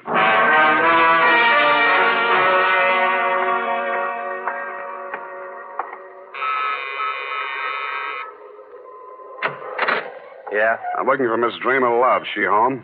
No, she isn't. Thanks. I'll come in and wait. Hey, wait a minute. You... Okay, you're in. What do you want with her? She's in a little trouble. You a cop? When do you expect her back? I don't know. What's this trouble? She threatened to kill a woman, and now she's dead. Who? A girl named Eve Adams. Why would she want to kill Evie? The way I got it, they were locking horns over a guy named Gorse Hagen. You know him? Yeah, and I wish I didn't. Who is he? He used to run a gambling ship down at Malibu till the law turned it into a bait barge. Now he calls himself a yachtsman. But if you're trying to connect him up with my sister, it's a bad connection. She hasn't seen him in years. His idea or hers? Hers. And mine. Then what was the beef? And who are you? I'm her brother. Eddie's my name. And why would there be any beef between those two? Evie was my sister's best friend, and she was engaged to me. Then this news must be quite a shock to you. You're taking it like a little soldier. She was asking for it. I warned her. I begged her to leave town with me. But no, she couldn't sneak off like that without letting Gorse know the score. I told her he'd kill her before he'd let her go. Mm-hmm. You live here, Eddie? Yeah, what of it? Where do you keep your shoes? In a closet, kidder. Where do you keep yours? Under the bed? Which closet? In here? Hey, wait a minute, Get your hands off of me. Let me see your warrant. It better be good or you're going out of here on your head. Take your hands off me, Eddie. Let's see that warrant. All right, I got a warrant, Eddie.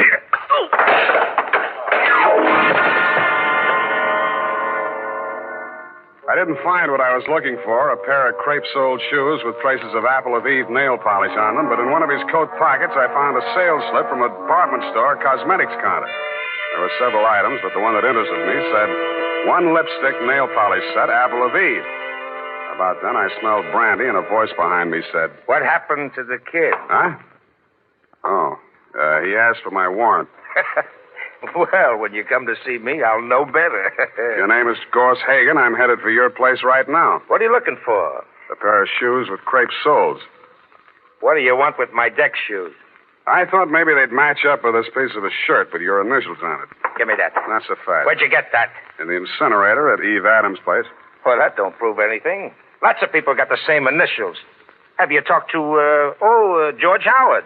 He's alibied. He's out of town. That proves it's a frame. I don't know any George Howard. I thought so. Okay, let's cut out the monkey business. Give it to me. It's evidence. Give it to me! All right, I'll give it to you. I did, but he gave it right back to me. I was only losing on points until I tripped over poor old Eddie and lost my balance. That's when he gave me the coup de grace. I wasn't quite unconscious, but somehow I just didn't feel like getting up. And when the apartment door opened, I opened my good eye just wide enough to see Dream of Love walk in. Gorse, what are you doing here? I come to help you, Dreamer. I don't need any help from you, Gorse. I told you that 3 years ago. You killed Eve Adams. Why? You're wrong, Gorse. I haven't seen Evie in ages. Why did you kill her? All right, I did it. Yeah? Why? I was jealous. Seeing the two of you together after all we'd been to each other. Go on, laugh at me. I committed murder out of love for you. It's very funny, isn't it? I'm very fond of you, Dreamer. My poor little Dreamer love. I'd give you anything, honey. The shirt from my back. Here's a piece of it on the counter. Where'd you... I see you're impressed. Me, too. Come on, we'll go someplace where we can be alone and talk things over. Oh, no, Gorse, please. I can explain everything. You can explain in the car on the way down to the boat. Come on. You're hurting me. Oh! No! Come on, out the door.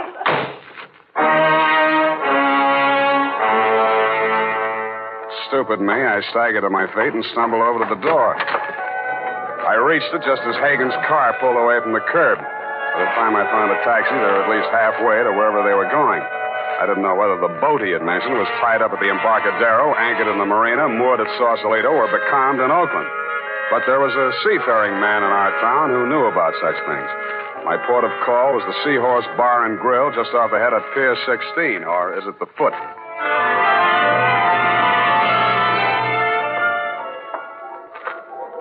Captain Pasoldi? P is silent, son, as in Prasad. My mistake. Salty by name, salty by nature. Only one salty thing I can't abide. Saltwater toffee. And my teeth, you know. Here, have a lifesaver. Well, thank you, sir. You're very generous. No, it ain't money, matey, but it's straight from the mint.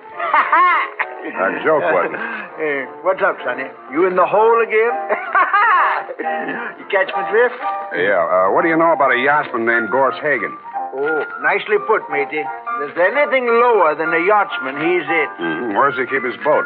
Well, now, she's still afloat, She'll be dragging her hook summers off Sausalito. She's a converted PT, you know.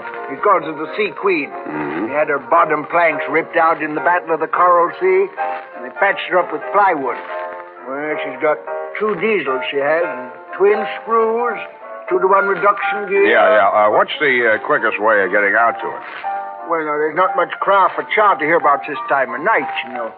There's that Novak fella, but just at present he's sleeping 1 hour. Figures.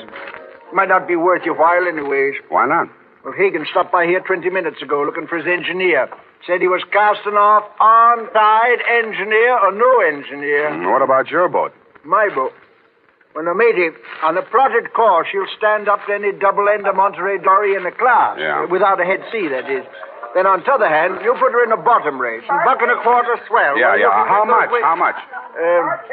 $5 an hour. And that's with you, man, and the bilge pump. Okay, let's go. This, here Hagen fella now.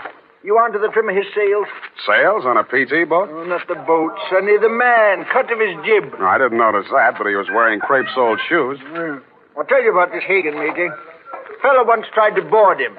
A customs officer, no less. What's up? Picked him up 4 days later in a gill net with a fish gaff stove clean through his neck. Here, have another lifesaver. You may need it.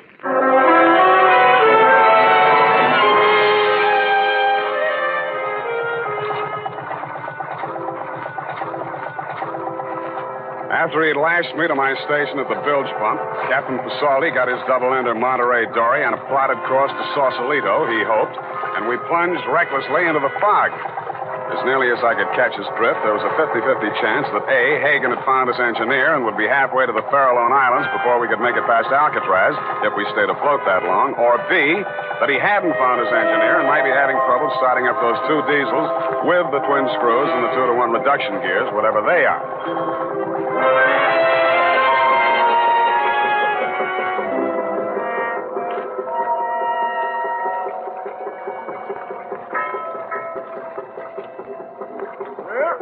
She lies, matey. Which one? Oh, about 5 points to port. The gray one with the high freeboard. You get up on the port deck, matey. The ladder's round on the landward side. I'll swing round and put you on it.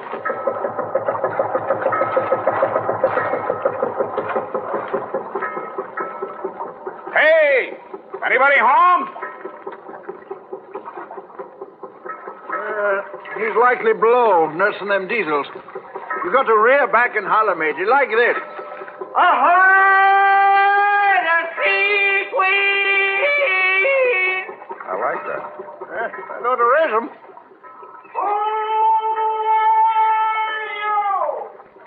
Captain Salty, board the lugger Crabtree. My supercargo requests permission to board, sir. Spade! I want to talk to you, Hagen. Captain Sawley. Drop down, you little clumsy lubber. Hit the scuppers. Where'd he get you? Don't rightly note. Hurts amidships, no? Here. How do you run this thing? I got to get you to shore.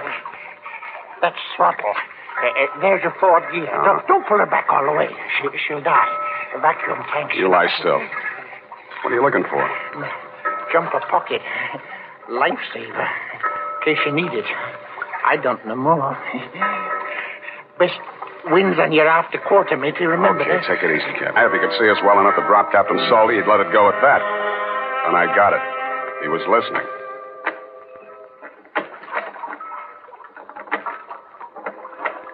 Somebody was pulling out from shore in a rowboat. I didn't waste any more time listening. I dug into Captain Salty's jumper pocket, fished out a waterproof pouch. I took his seaman's papers out of it. He didn't need them anymore. Wrapped it around my gun. Then I took off some clothes and eased myself over the side. I didn't swim for speed, but for distance. Stopping now and then to make sure the man in the boat was still covering for me. I felt my way around the hull till I found the anchor rope. Just as I grabbed it, I heard him rest his oars. Hagen, who's that? Eddie Love. What do you want? I've come after my sister. Go on home, Eddie. She's sailing with me. That's the way she wants it. You're lying. Wait a second. Come on there, Dreamer. What's happened? Your brother's down there in the boat. Talk to him. Well, what am I going to... Talk to him. All right. Eddie! What's he done to you, sis? I'm all right, Eddie. Everything's all right. Gorse and I have decided... Go on home, Eddie. He's lying to you. He knows you framed him. If you sail out with him, you won't come back. No, Eddie. I'm coming aboard. Eddie, no! Gorse, please! No! Eddie! Drop it, Hagen. No, drop the rifle. I'll drop you, you lousy, shameless.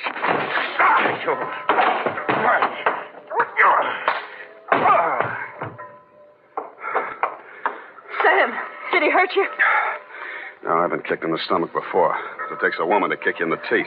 I'm sorry. I don't care what you did. What burns me up, you didn't do it right. I hate a bungler, especially a female bungler. I'm a bungler.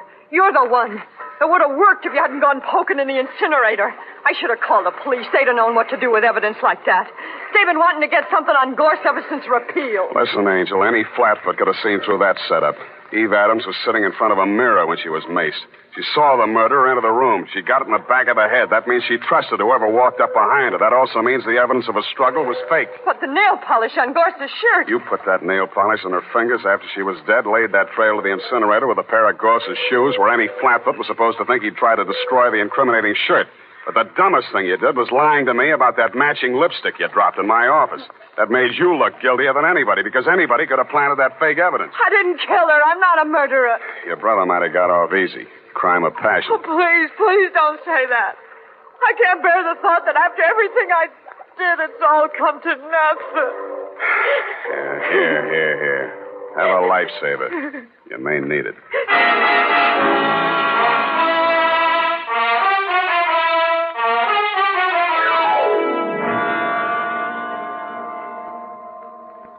Period. And a report.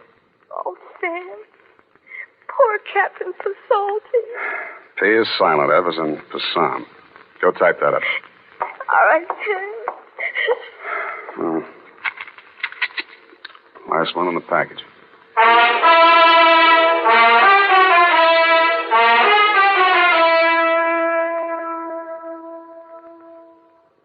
And now, listen to this. If you want the well-groomed look, listen. Recently, thousands of people from coast to coast who bought Wild Root Cream Oil for the first time were asked, how does Wild Root Cream Oil compare with the hair tonic you previously used? The results were amazing. Better than 4 out of 5 who replied said they preferred Wild Root Cream Oil. Remember, non-alcoholic Wild Root Cream Oil contains lanolin. It grooms the hair naturally, relieves dryness, and removes loose, ugly dandruff. So if you want your hair to be more attractive than ever before, get the generous new 25-cent size of Wild Root Cream Oil, America's leading hair tonic, on sale at all drug and toilet goods counters. It's also available in larger economy bottles and the handy new tube. By the way, smart girls use Wild Root Cream Oil, too, and mothers say it's grand for training children's hair. Get Wild Root Cream Oil. Again and again, the choice of men and women and children, too.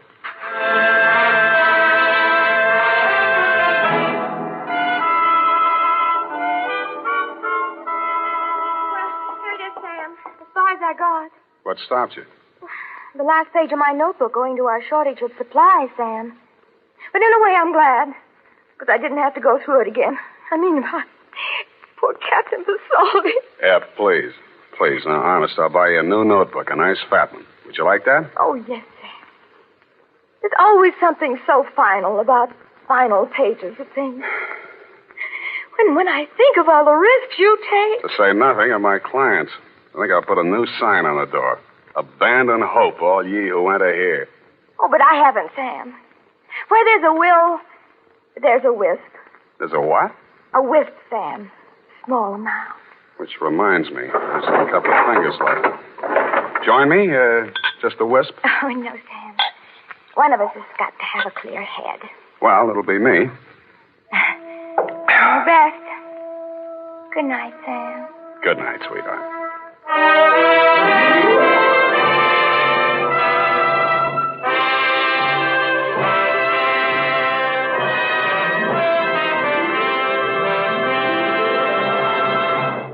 The Adventures of Sam Spade, Dashiell Hammett's famous private detective, are produced and directed by William Spear. Sam Spade is played by Howard Duff. Lorene Tuttle is Effie.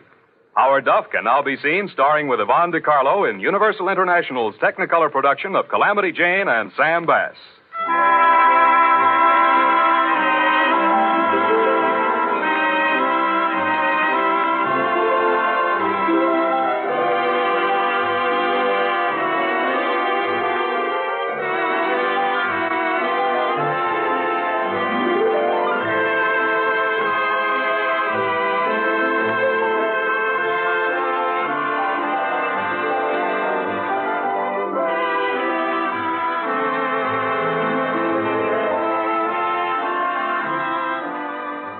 The Adventures of Sam Spade are written for radio by Bob Tallman and Gil Dowd. Musical direction by Lud Gluskin, with score composed by Renee and Pierre Garrigan. Join us again next Sunday when author Dashiell Hammett and producer William Spear join forces for another adventure with Sam Spade.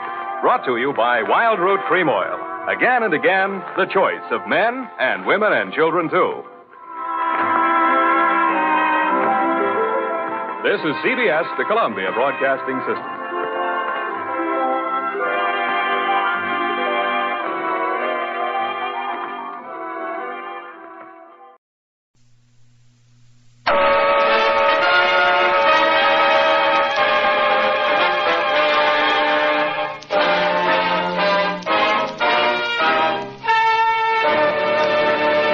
Kreml Hair Tonic and Kreml Shampoo present the new adventures of Sherlock Holmes, starring Nigel Bruce as Dr. Watson and Tom Conway as Sherlock Holmes.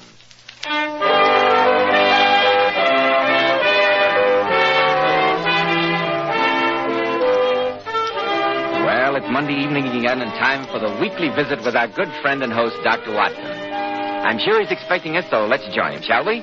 Good evening, Dr. Watson. Ah, there you are, Mr. Bell. Drop your usual chair and settle down. That's it. Thanks, Dr. Watson. And now, how about tonight's new Sherlock Holmes adventure? Well, I think it'll intrigue you, Mr. Bell, for in it, Sherlock Holmes once again crossed swords with his most famous opponent, the man whom Holmes referred to as the Napoleon of crime, the redoubtable Professor Moriarty. And who came off best on this occasion? Supposing you let me tell the story from the beginning, my boy, and then you can decide the matter for yourself. All right, Dr. Watson. But before you get too far into the story tonight, perhaps I might... Have a word with our listeners? Of course, Mr. Bell. And while you're doing that, I'll get my pipe lighted. So many men today who use only water to keep their hair in place find that after the water dries, those stubborn hairs and cowlicks get out of place, and their hair never looks neatly groomed or attractive. Yet these men are reluctant to plaster their hair down with a heavy, greasy hairdressing. And who can blame them? That's why I urge you to try Kreml Hair Tonic. This highly specialized hair tonic has just enough light oil to keep hair handsomely groomed all day long. Every hair in place. Kreml gives hair a rich, healthy-looking luster, too. Yet it never leaves hair looking or feeling greasy or sticky.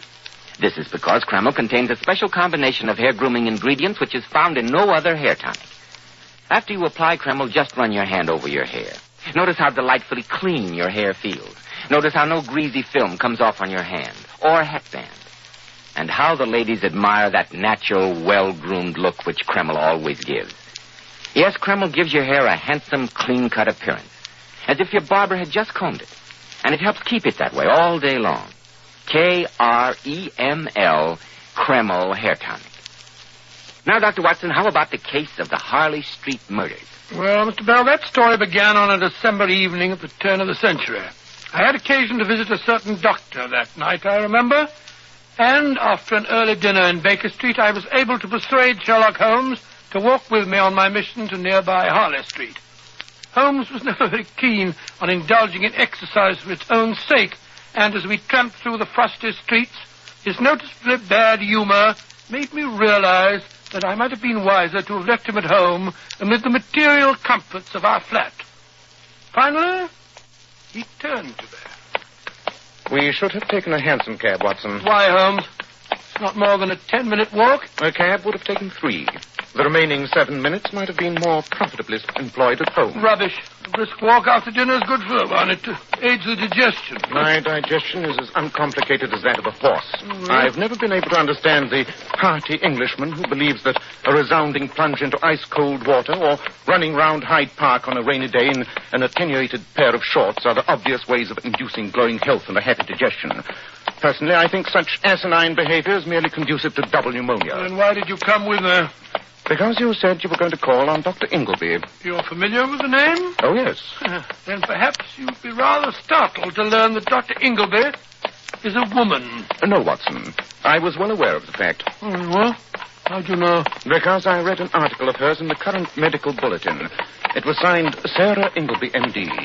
I've yet to meet a man with the Christian name of Sarah, therefore I deduce she's a woman. Amazing deduction. Quite amazing.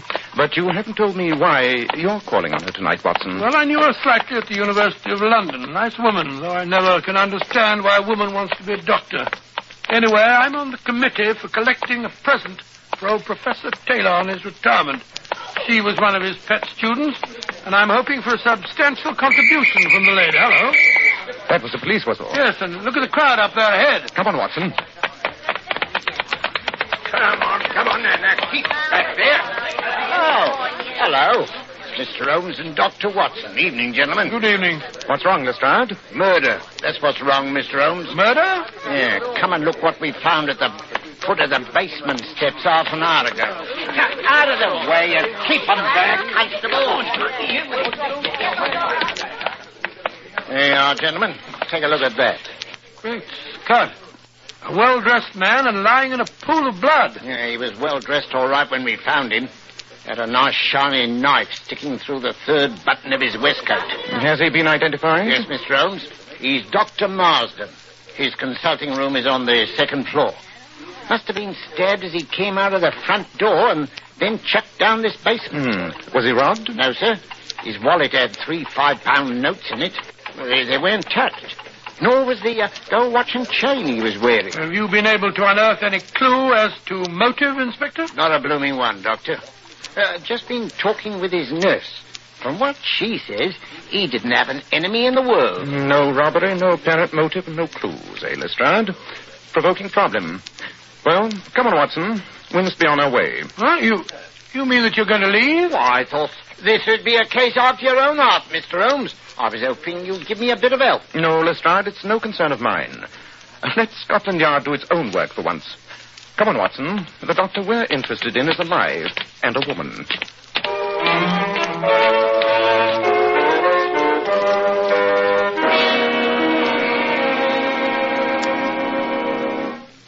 I don't think Dr. Ingleby will see you, gentlemen. She didn't tell me she's expecting anyone. Nevertheless, my good woman, I think if you mention my name, she'll gladly give us a few moments. Well, you can come in. Oh,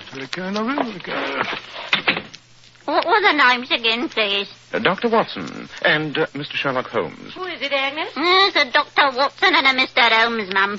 I told him that you weren't in the habit of receiving... all right, Agnes. You can leave us. Yes, ma'am.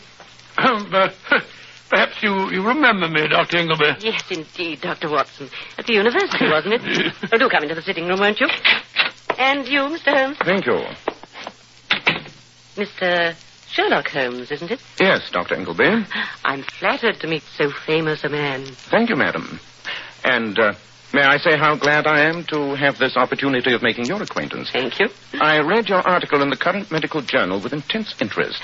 Your invention of a new type of surgical knife that applies a local anesthetic at the same time as it cuts should prove extremely valuable.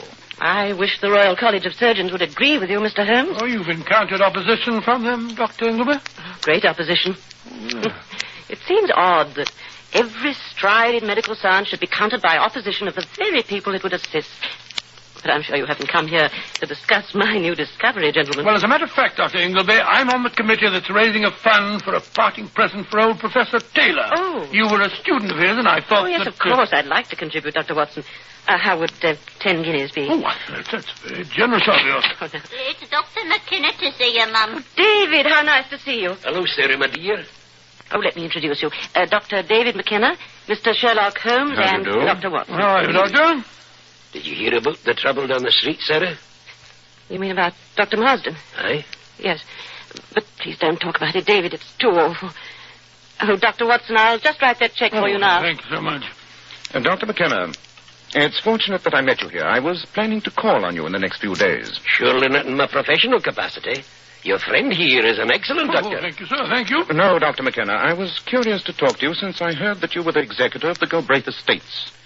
Have you been having any difficulties, may I ask? Funny you should ask me that.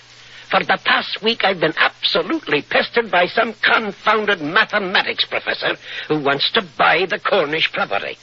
But I'm not going to settle. I'm keeping the place in trust for the heir. A professor of mathematics, huh? Very interesting. Tell me, Dr. McKenna, have any attempts been made on your life recently? Well, you're positively psychic, Holmes.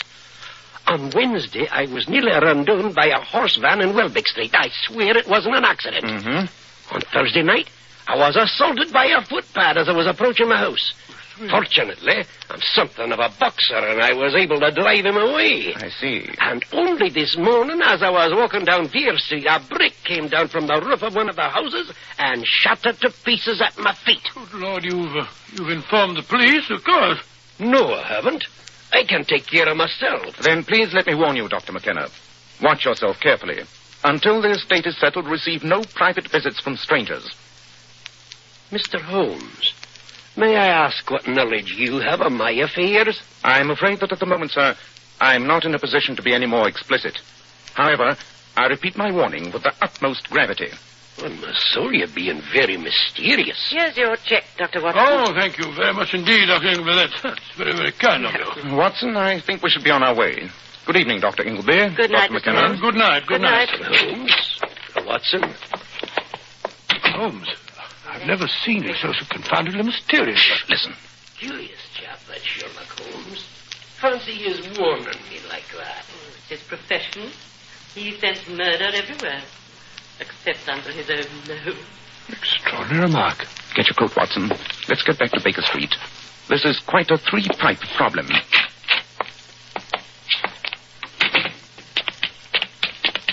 You know, Holmes, I'm suspicious of that woman.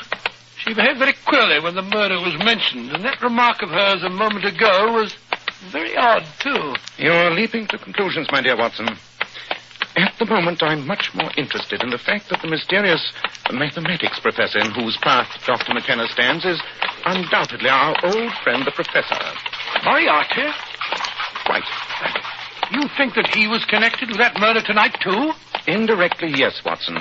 And I fear that before we unravel this complicated skein of circumstances, several more members of the medical profession are doomed to die.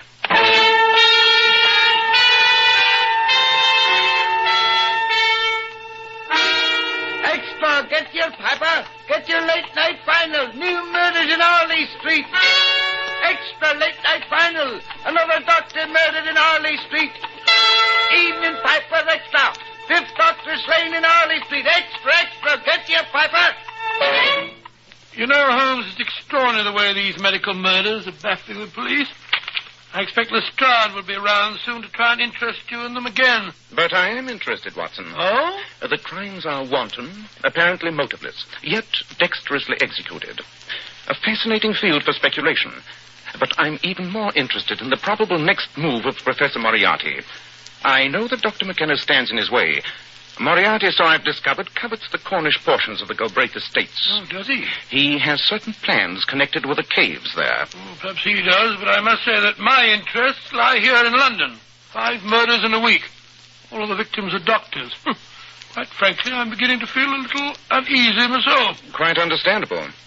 By the way, didn't the new copy of the bulletin of the Royal College of Surgeons arrive in the post? Yes, I just skimmed through it here. Wait a minute. Ah, there you are. Thank you. Aha. Just as I thought. Listen to this, Watson. Hand me the new copy of the bulletin of the Royal College of Surgeons, Carter, will you? Here it is, Professor Moriarty. Aha. Just as I thought, Carter. I had already concluded that these much-publicized medical murders were in all likelihood committed by a half-madman who felt himself persecuted by doctors. Oh. But why these particular doctors, I ask myself. Here is the answer, Carter. The names of all the murdered men are on one committee. Illuminating, Carter, isn't it? Yes, it is, Professor. Very illuminating. Illuminating, Watson, isn't it? Yes, it is, Holmes. All the murdered men were on one committee.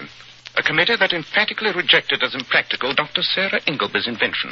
Then it begins to look as if I was right in suspecting her. Yes, old chap, it seems that your guesswork hit upon the truth. But now we have to work fast. Our first step should be obvious. To call on Dr. McKenna, I suppose. He's the only member of that medical committee who is still living. He is undoubtedly in grave danger, but I've warned him to be on his guard. No, Watson, our next step is to strike at the source of this deviltry. We'll call on Dr. Sarah Ingleby at once.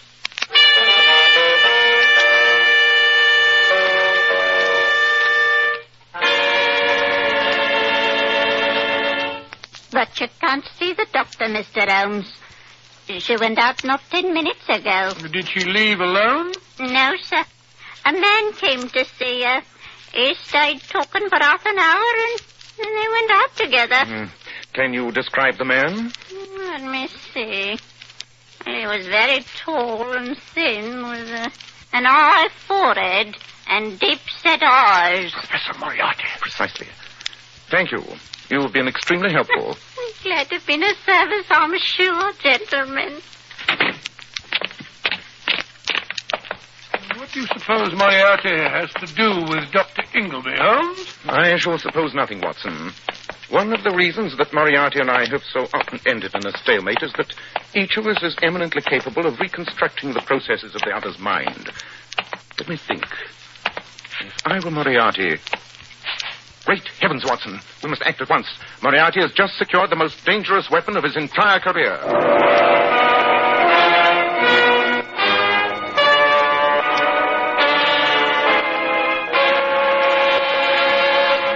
In just a moment, we'll rejoin Sherlock Holmes as he endeavors to solve the strange case of the Harley Street murders. Men, if you want to be a success and look successful in life, remember that well-groomed hair adds a great deal to a man's appearance. And one of the first requisites of handsome, healthy-looking hair is a hygienic scalp. So start at once and take better care of the hair you've got.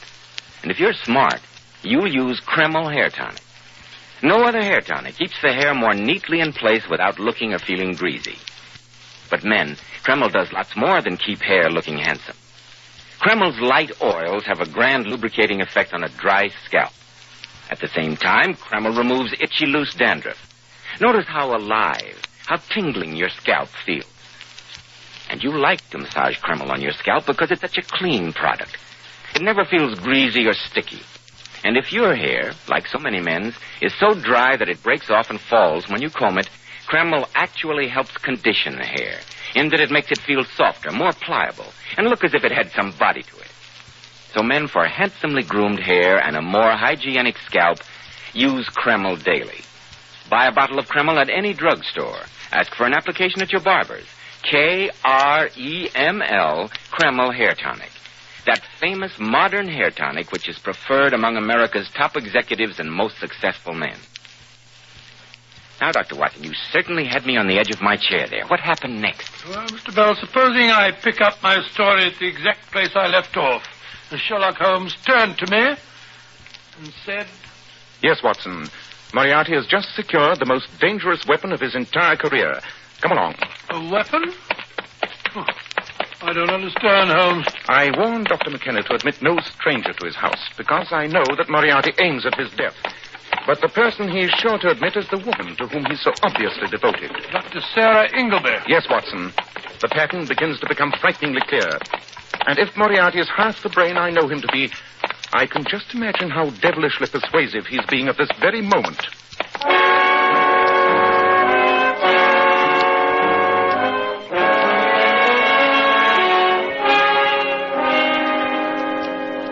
And so you see, my dear Dr. Ingleby, that your real enemy is not that committee. But they banned the use of my new discovery, Professor Moriarty. They ruined my life's work. And so I made them pay with their own lives. Oh, quite so, my dear. And I sympathize and admire the way you erased them. Masterly, quite masterly. But they were mere tools. It is Dr. McKenna who was behind that committee. I can't believe that David would have done that. He told me he loved me. All the more reason why he was jealous of your scientific attainments. He resents women in his field. He told me that himself. He planned to destroy you as a doctor. He told you that? That and much more that I couldn't repeat to you, my dear. Then he must die, too. Of course, he must. I can't thank you enough for opening my eyes, Professor. Now I know what I must do. But you must have steady nerves for so great a task, my dear. Yes. I have here some capsules of my own manufacture. I think if you'll take one, you'll find it extremely efficacious. Thank you, Professor. Thank you. And now I shall call on David McKenna.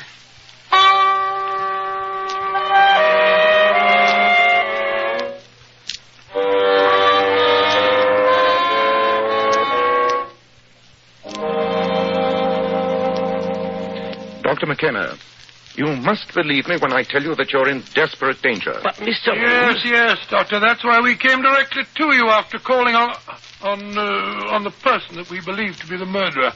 And who is that person, may I ask? I'm afraid I can't answer that question for you at the moment, Dr. McKenna. Not until my strong suspicion is confirmed. I can tell you, however, that a dangerous criminal by the name of Moriarty has a new and perfect weapon in his power. Weapon? Yes.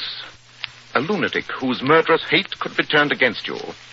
Well, it all sounds very melodramatic. Perhaps it does, but you'll be wise to listen to my friend. I wouldn't be at all surprised if the murderer is approaching your house now. What? And it's someone that you would admit unquestioningly, and who would strike you down on the spot. I must implore you to retire, Dr. McCann. But what are you and Dr. Watson going to do? Bait a trap.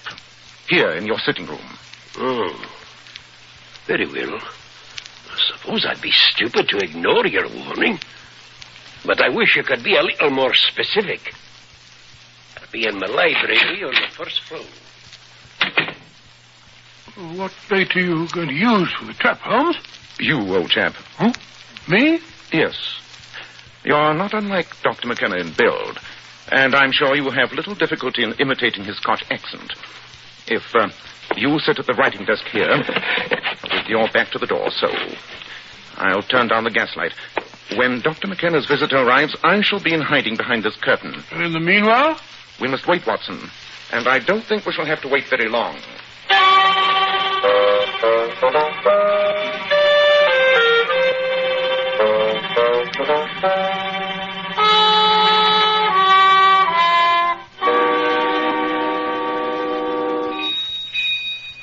There's the bell now. Yes. The maid's going to answer the door. I'll slip behind these curtains. Keep up the deception as long as you can, Watson. We want to catch her red-handed. But be careful. Undoubtedly, she's carrying a knife. Always give me the best jobs, don't you? Come in. All right. Come in. Who's that? David, is that you? Hey, sir, that's me. Excuse me, I'll just finish this letter and... You'll never finish it, David. No, you don't. You devil! It's all right, Watson. I've got her out. Can't hear it. What kind of a trap is this? One that has caught you very neatly, Dr. Ingleby. I'll take that knife, thank you. Do you admit that you came here to kill Dr. McKenna? Oh, of course I do. Why did you fools stop me? I'd have killed him just like I killed the others. If you could have seen their stupid faces. A knife so clean and easy. It really was surprisingly easy. I gloried in killing them. But this last attempt wasn't your own idea, was it? No, it wasn't. I must say I didn't believe that David was against me, too. Then what made you change your mind? Change mind? Yes. Who suggested the idea to you? It was Professor... Professor! Confound it, she's fainted just as she was going to give us vital information. That's the trouble with women. They get so highly emotional. That's not the trouble with this woman, Watson. She didn't faint. She's dead.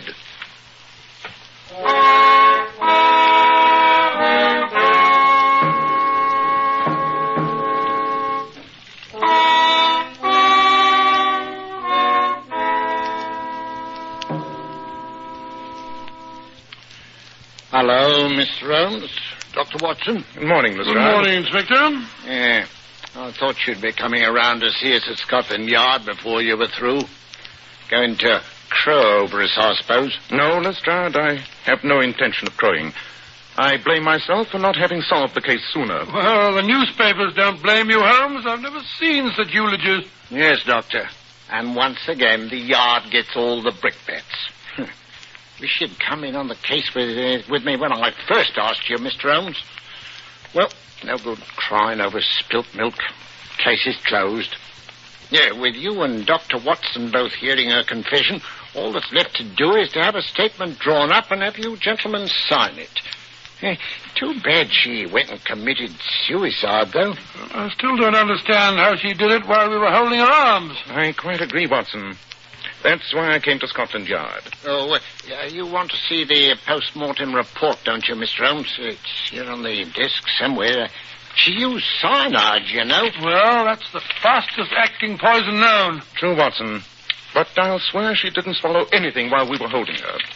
That's what puzzles me. Oh, here's the doctor's report, Mr. Holmes. Enlightening. Most enlightening. Well, why'd you say that, Mr. Holmes? Dr. Ingleby did not commit suicide. She, too, was murdered. Murdered? But she died in full view of us. How could she have been murdered? Look at the post-mortem report. Something else significant besides poison was found. Look. It says here that heavy traces of gelatine were found in the stomach. Precisely. There's the answer. Gelatine? Well, what does that prove? Merely that the woman had eaten some jellied pudding. Yes, exactly. But remember, gelatine is also used to coat capsules. But that still doesn't explain how she swallowed it before our very eyes. That's just the point, Watson. She didn't. Remember that they were extensive traces of gelatine. A capsule of extremely thick gelatine would not dissolve for some time. Obviously, Moriarty gave her the capsule. She swallowed it. And before the gelatine had melted and released the deadly poison, she had ample time to commit another murder had we not prevented her. As ingenious and diabolical a murder as ever I encountered. Great Scott, so Moriarty used her as a tool to kill Dr. McKenna, knowing that she herself would drop dead before she could incriminate him. Exactly, Watson. Well, blow me down, Mr. Holmes. Professor Moriarty's outwitted you again. I wouldn't quite say that, Lestrade. I'd call it another stalemate. You know, Mr. Holmes, I begin to think you're never going to catch him for us. I refuse to share your pessimism, Inspector. This has been another stalemate, yes. But you mark my words. Moriarty's reign will not last forever. There will come a day, Lestrade. Yes, there will come a day.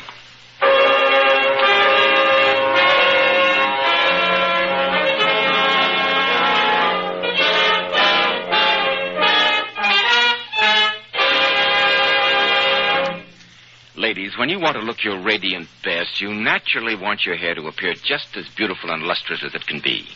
So here's a tip from some of the world's most divinely beautiful girls, Powers models. Girls who are famous for their enchantingly lovely silken sheen hair. We glamour bathe our hair with Kreml shampoo. And I want to state right here and now that no other shampoo leaves the hair more sparkling clean. Really, girls, you'll be amazed how Kreml shampoo reveals all your hair's natural gleaming luster. It leaves hair shimmering with brilliant highlights that last for days. Kreml shampoo is not a cream shampoo, not a soapless shampoo, not a harsh soap, not a drying detergent. After a Kreml shampoo, the hair fairly radiates natural glossy highlights. And Kreml shampoo never dries or breaks the hair. In fact, it even has a built-in oil base which helps keep the hair from becoming dry or brittle. How right you are, Mr. Bell. Kreml shampoo leaves the hair so much softer, silkier, with satin smoothness. The hair holds a wave better, too. So, ladies, buy a bottle of Kreml shampoo at any drug counter. See how easy it is to have naturally lustrous hair, a vision of shining beauty. Kreml, Kreml shampoo. And now, Dr. Watson, what about next week? Well, now, let me see. Next week, I think I'll tell you how Holmes, by a brilliant deductive reasoning, proved that what appeared to be a simple case of accidental drowning was in reality a diabolical murder. I call it The Adventure of the Submerged Baronet.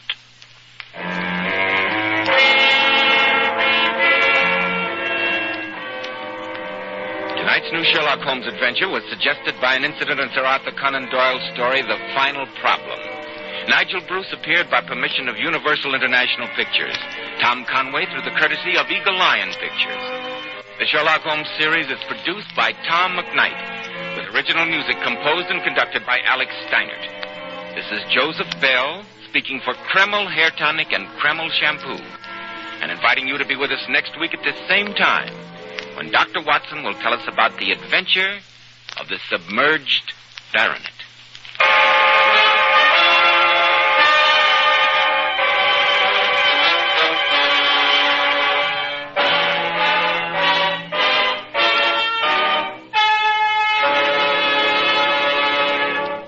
is ABC, the American Broadcasting Company.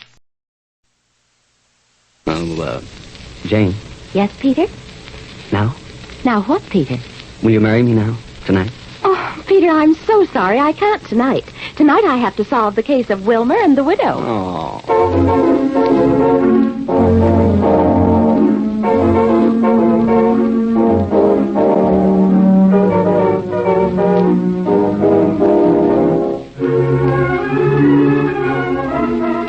Well, it's about time to meet Miss Sherlock. As smart a little gal as ever stumbled across a real live clue. No, please, no!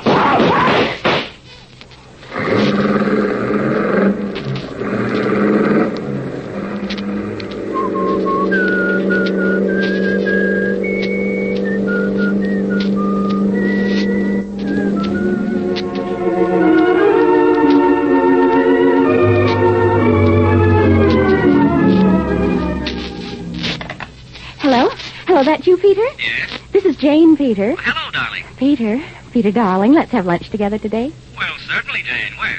I'd like to go to Pierre's. There's so many Frenchmen there. Frenchmen, Jane? I didn't know you preferred Frenchmen. Oh, no, Peter, I don't, but Beth Ellis does. Beth Ellis? Is that little screwball coming, too? Well, certainly, Peter. She's my friend, and besides, she speaks very good French, she says. Okay, Jane. Pierre's at noon. Pierre's at noon, and Peter, Yes, Jane? will you wear a beret? Me? Wear a beret? What on earth for, Jane? Well, Peter, Beth's never been to a French restaurant, and I'd like to show her a real good time, sort of a French atmosphere all the way. You know what I mean, Peter. But, Jane, Oh, you are sweet, Peter, very sweet. See you at noon.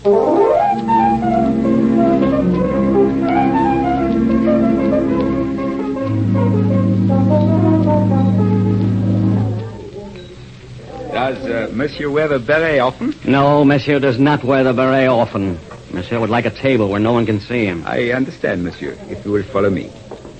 Mademoiselle Sherlock is going to join you? Yes.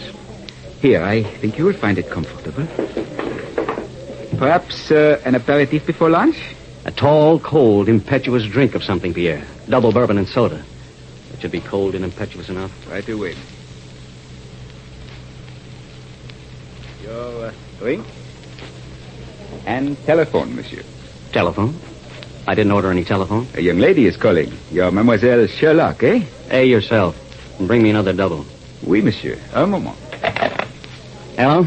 Peter, this is Jane. I'm terribly sorry, darling, but you'll just have to wait a little while for me. Well, what's keeping you? I'm tied up for the moment, Peter. You see, I'm shopping for blossoms on Broadway, only I'm not really. That makes sense. Go on. Well, you see, I'm really shopping for Wilmer. He came in yesterday. He wants to buy an engagement ring. Wilmer? Yes, Wilmer.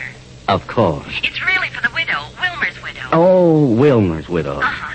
You see, I'm doing it for you, Peter. For me? Oh, why, Jane? Why, you're a client, silly, don't you see? Wilmer's widow. No, I don't see. And who the heck is Wilmer? Wilmer is your client, and that's why I'm late. Look, Jane, I don't know any Wilmers. And if I did, I'd kill him for having a name like that. How could you know him, Peter? Wilmer's widow is really going to be your client. And you just wait at Pierre's. I'll be there right away, and then you can meet Wilmer, and I'll explain then. Peter. Oh, Peter. I think I'm still here. Did you wear it? Did you wear the beret? Yes. Oh, you're so sweet, Peter. I'll be there soon. Goodbye. Oh, nuts.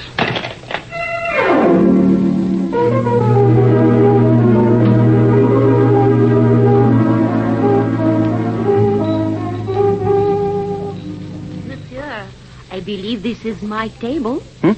Oh. Oh. Huh? I believe this is my table. Oh, well, no, I don't think so. Pierre reserved it for me and my friends. Your friends? Yes, I am going to meet my fiancée and her friend here soon. I was just talking to her on the phone. And your fiancé will be late. Yes, how did you know? It is always the way with lovers. I too am waiting for a friend. Oh, won't you sit down? We can wait together. Oh, thank you, monsieur. You forgive me, but do you wear the beret always? Oh, that. No, not always. You see, Jane asked me to wear it today to make this girlfriend of hers feel at home. Oh? Give her a little atmosphere.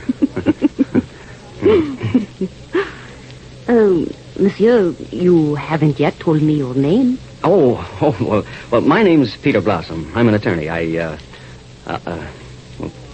What's yours? I am Yvonne. Yvonne? Mm-hmm. Well, that's a pretty name. Very pretty name. Thank you. Life in your country is very disconcerting at times. I am not yet used to it. Oh, you'll get used to it, I'm certain. Oh, but you, monsieur, do not seem accustomed to it. You were rather upset when I intruded. Oh, I was talking to Jane on the telephone. She gets a little confusing at times. She's with someone named Wilmer now. She says he's my client. I don't know what to think. Wilmer? Yes, I don't know. Oh, there she is now. Jane! Stay right here. I think you'll like Jane. I'll go meet her. Peter! Peter! Right here, Jane. Wait a minute, Peter. Wilmer's out in front paying the cab. Come on, Jane. Wilmer can find the table himself. Peter, I hate to leave Come him. on, Jane. There's someone over at my table I'd like to have you meet. Might help you to be on time the next time we have a date for lunch. Peter, you did. Did what? The beret. I think you look so cute, but that Alice isn't coming. She doesn't know what she's missing. We won't talk about that. Oh, here we are. Jane, I'd like to have you meet Yvonne. You mean the potted palm? Or is it you that's potted? I don't see anyone but a potted palm. Peter, have you been... It's funny. She was here a minute ago. She was sitting right Here comes Wilmer. Wilmer. Oh, Peter, don't be cross. I brought you a nice new client. Wilmer's widow is wanted for murder. Wilmer doesn't look quite dead enough to... Murder? Who? How? Oh, it's Wilmer's friend, really. She's wanted for murdering her husband. That's Wilmer's widow. Now, Jane, listen to me. I'm a civil lawyer, not a criminal, and I... Well, Peter, I never said you were a criminal, but you certainly must be civil to Wilmer. Oh, Jane. You, Wilmer, over here. Wilmer, right here.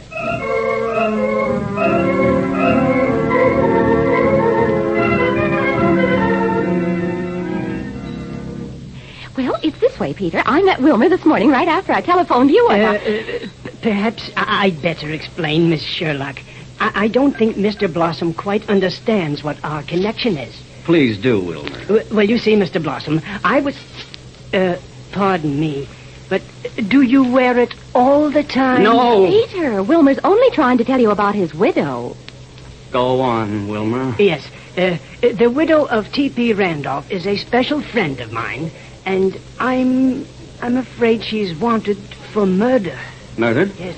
Who's murdered? Mr. Randolph's murder. You see, Peter, they found Mr. Randolph in a car this morning, parked in front of a bar called the Manhole. Someone had shot him, and now they can't find Mrs. Randolph anywhere. Well, now, isn't that nice? Oh, no, it's not nice at all. They've been looking everywhere for Mrs. Randolph, and I'm frightened. Where is she? Well, I don't really know. You see, the police found her fingerprints all over the steering wheel of the car. Whose? Wilmer's widow, Mrs. Randolph. You see, Peter, Mr. Randolph was a very rich man, and Mrs. Randolph would get all his money if he were dead. Oh, yes, but she really couldn't have anything to do with it. Not for money. Money, Wilmer, is a very good motive for murder. Then you think Wilmer's widow is guilty? Mm-hmm. Very guilty. But oh, dear, she couldn't be. She's not that kind of a girl. Not Yvonne. Who? Why, Yvonne. Yvonne Randolph. Will you take the case, Peter? Yvonne. Just a minute, Jane. Wilmer, what does Yvonne look like? Oh, she's beautiful. I remember the first time I saw her. In a flame-red dress that seemed to set the sparkles in her hair. French accent? Why, yes. How did you know? Never mind. Wilmer, I'll take the case. That's wonderful of you, Peter. Oh, thank you, Mr. Blossom. And when can I meet your widow, Mrs. Randolph? Oh, I know she'll get in touch with me pretty soon. I handled all of Mr. Randolph's money. Yvonne loves money. I'm sure she does. Peter, do you think you can help Wilmer's widow? Maybe. But, Wilmer, I'll have to surrender her to the district attorney's office as a matter of form, after I've talked to her. Oh, I understand perfectly. I'll let you know as soon as she shows up. You can trust Peter, Wilmer. Oh, I hope so. Did you say Mr. Randolph was killed in front of the manhole? It's a bar or something over on the Bowery, Peter. I must get back to my office now. You'll excuse me? Of course, Wilmer. Yes. By the way, Miss Sherlock, when you find that ring we were looking for, will you have this engraved on the inside? Here. Oh, yes, Wilmer. I'll take care of it. Goodbye. So long. Goodbye. Funny little guy. Yeah, I wonder. Peter, come on. We've got to get busy. But I can't do anything until Wilmer finds Mrs. Randolph, Jane. Oh, yes, we can. We can find a murderer.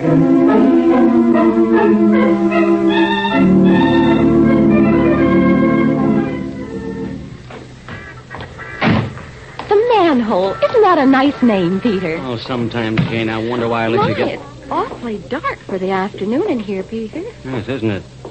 Might as well go to the bar. Bartenders usually know everything. A charming afternoon, folks. What'll it be? Oh, 2 bourbons, Peter? Oh, that'll be fine. A very exemplary choice. I'll fetch him forthwith. Forthwith? Forthwith. Oh. An advice I love. Peter, we'll have to ask him what happened this morning. I took the liberty of bringing you an afterthought of ginger ale. Oh, that's very sweet of you. Be anything else? Oh, no. Pardon me, sir. Is the beret a standard part of your costume? Oh. The beret. Oh, the beret. No, I wore it for a friend. I see. Greater love hath no man. Now, see here, you... Peter, Peter's sensitive about the beret. Understandable. We are wondering if you were here this morning when they found the body of Mr. Randolph in front. I not only was here, I found it. I know nothing of the affair, and it's not my fault someone was crass enough to park a corpse in front of my shop. And furthermore, my business is not talking, but selling booze. Another brother? Oh. Ever hear of a girl named Yvonne? I repeat, I know nothing. Perhaps I'd better attend to my wake in the back. Call me if you need. We didn't get very much information from him, did we, Peter? Not much. He just refused to talk. I'll bet he knows something. I know something. Who are you? That is unimportant. You know Yvonne? Yvonne? I don't know her. Do you know Yvonne? What is this? What I do know is this. You want to keep your health, you forget about Yvonne.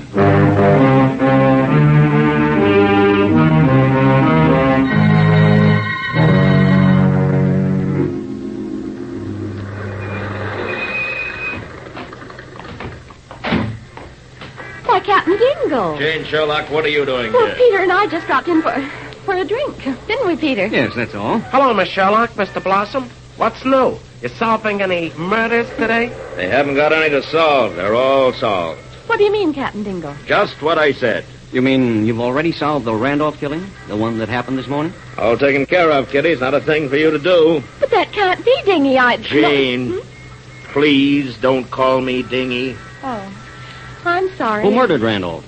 Yvonne Randolph, his wife. She killed him, drove him here, parked the car, and left him. But are you sure? Very certain. Her fingerprints were all over the steering wheel. You know, Jane, I had a feeling you and Peter be snooping around here. For once, you're too late to butt in. It's all sewed up. Yep, all sewed up. Not a stitch showing. Even Tolleson knows.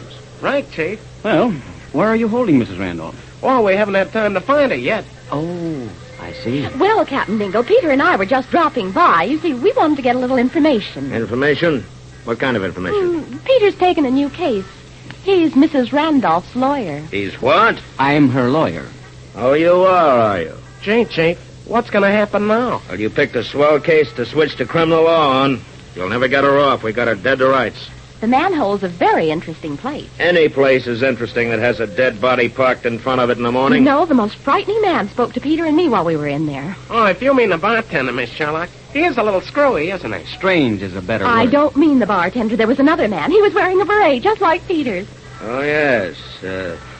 I meant to ask you about that, Peter. Is it, comfortable? Dingle, I dislike It scenes, wasn't but as cute as Peter's. This man was tall and kind of skinny with a scar on his face. Hey, Chief, that's... Shut up, Tolleson. Did you say he had a scar on his face? Yes, the poor fellow must have run into a plate glass window or something in his time. That was Andre Petitjean. Who's Andre Petitjean? Oh, just one of our prize suspects, that's all. Which way did he go? I don't know. He was in the bar a minute ago. Get in there, Tolleson. Right, Chief. What's he got to do with this? Nothing, only he was a great friend of Mrs. Randolph's and tried to swindle her husband with some phony invention. We think he was in on it. Well, what makes you think that? Mrs. Randolph was seen with him 3 or 4 times in the Markham Grill. We found that out. They used to meet there. She only married Randolph for his money. The Markham Grill? Yeah. You two might have let our prize suspect get away. We'll find Mrs. Randolph sooner or later, but Andre's clever enough to slip out of town. Why didn't you... Thingy, we didn't know he was important. He was important, and don't call me Dinky. Nowhere in sight, Chief. Barkeep doesn't speak very good English. Chief, what's a forthwith? Well, he's got away. Come on, Tolleson, let's get back in there. I'll make this bartender talk if it's the last thing I do. Come on, Peter, we'll go to it. No, Jane.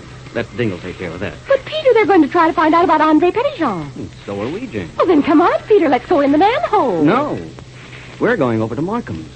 I've got to protect my client.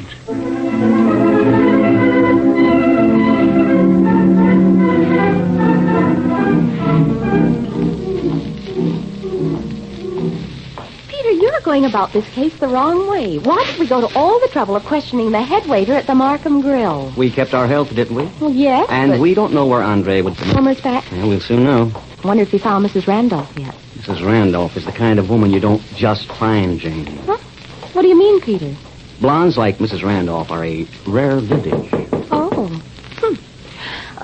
Wilmer Waldo, public accountant and business affairs. Wonder what that means, Peter. A high-priced business agent. People like Randolph often use him to handle their money. Oh? And this is probably what he did for him. And, Jane, if you need someone to help you handle your money, you have to have a lot of it. I suppose so, but... Wilmer's the type. Yes, isn't he? Type for what, Peter? Oh. You think maybe Wilmer's hiding Yvonne under his desk? Wilmer's probably hiding plenty. Doesn't look like anyone's here, Peter. I wonder what could have happened to Wilmer. He was such a nice little man, he wouldn't... Oh, it's you two. Yes, Peter and I want to see you, Wilmer. Hi, Wilmer. What took you so long? I came as fast as I could. I was in the file. Right in the drawer? Jane. Come in. You have a nice office, Wilmer. A little bit unlike you. Oh, do you think so? Oh, red plush leather chairs and chromium lace. Well, I like nice things. Of course you do, Wilmer. Where's Yvonne? I don't know, Mr. Blossom. I haven't seen her yet. Wilmer, Peter and I haven't got Let me handle this. Now, Peter, you... Look, Wilmer, I don't think you've been telling me all you know. Oh, Peter, that isn't nice. You shouldn't talk to Wilmer that way. And why? Well, can't you see you've upset him? And besides, you're bigger than he is, Peter. But I have told you all I know. Yvonne Randolph is wanted for her husband's murder. Look, Wilmer, do you know Andre Petitjean? Andre Petitjean. No, I don't think so. He's a Frenchman from France. Oh. Yes. He talked to Peter and me today. He seemed to know Mrs. Randolph very well. He did. He did? Very well. In fact, so well that when Jane and I went to the manhole to try and get a little information from the bartender, he walked over and told us to forget all about Yvonne. Oh, dear. That's terrible. It's terrible. I wonder what connection he has with all this. We're wondering the same thing, Wilmer. Are you sure you don't know Andre Petitjean? No, I don't think I do. You said that once before. Peter. This has all been very trying. It's going to be more trying any minute now. What do you mean? Wilmer, Peter and I went over to the Markham Grill before we came here. The Markham, on West 45th Street? The same. Oh, I've been there. They serve awfully nice steaks. Yes, Wilmer. You were eating dinner rather early, weren't you? We weren't eating dinner. Well, my goodness. We were talking to the head waiter, as a matter of fact. Alonzo, yes. Oh, he's an awfully nice fellow. I know his mother, too. She's very nice. Everybody's just fine. Do you know what Alonzo told us, Wilmer? No. What? That he saw you and Andre Petitjean having dinner together there the night before Mr. Randolph was murdered. Well, so I did. So you did. Didn't you just tell us you never heard of Andre Petitjean? Well, I hadn't really. Oh, dear, you're confusing me again. Peter, be quiet. Oh, nuts. Petitjean is wanted by the police. Wilmer isn't wanted. Mrs. Randolph is wanted. Wilmer remembers. He doesn't remember. No one knows anything. Who am I? Well, you're Peter Blossom, and I'm going to marry you. Oh, isn't that sweet? Oh. Wilmer, how did you get to know Andre? I met him at Mr. Randolph's laboratory on 39th Street. He was a very nice chap. I knew he would be. Yes. He was a friend of Mr. Randolph's, come to think of it. He was a friend of Mr. Randolph's? Uh-huh. He had an invention he was trying to interest Mr. Randolph in. It was something for reclaiming wool. Did Randolph buy it? Oh, dear, no. I advised against it. I see. Did Randolph usually go by what you said, Wilmer? Always. Your memory isn't any good, Wilmer, but I want to know how Andre knew Mr. Randolph. Well, Andre knew Mrs. Randolph in Europe before she met Mr. Randolph. In Paris, I believe. And Mr. Randolph married her, and they came to the United States, and then Andre showed up with his invention. And I told Mr. Randolph not to buy it. Oh. I haven't seen Andre since. He was pretty angry. Naturally. Well, you see, he and Mrs. Randolph were good friends once, and then Andre came here and looked them up. And tried to sell Mr. Randolph an invention. Yes. Mr. Randolph didn't like him. He thought that... What do you think, Wilmer? That maybe Mrs. Randolph and Andre were beginning to like each other again. Mrs. Randolph was like that. Mm-hmm. No wonder the police are looking for Andre. They think he and Mrs. Randolph... Oh, they'll never find him. Miss Sherlock, did you find the ring yet? I want it to be just right. The ring? Oh, the ring you hired me to buy for you yesterday. Yes. And don't forget the inscription. No, I won't. You gave it to me earlier. Getting married, Wilmer? Yes, as soon as I can. Who to? What is it, Jane? Oh, I feel faint, Peter. I feel faint. Oh, dear. Oh, dear me. Get out of the way, Wilmer. I'll take her out in the air.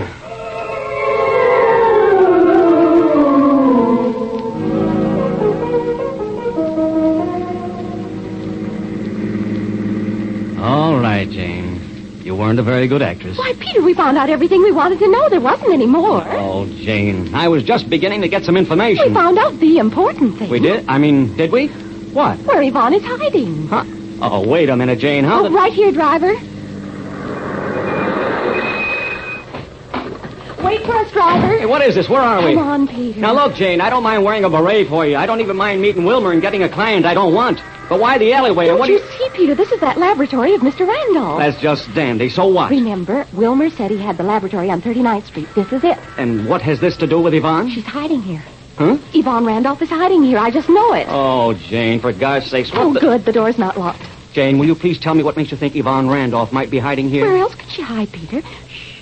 Don't want to let anyone know we're here. Jane, where are you? Right here, Peter. Oh, I can't see a blasted thing. Can you find a light switch or something? No, I can't even find myself.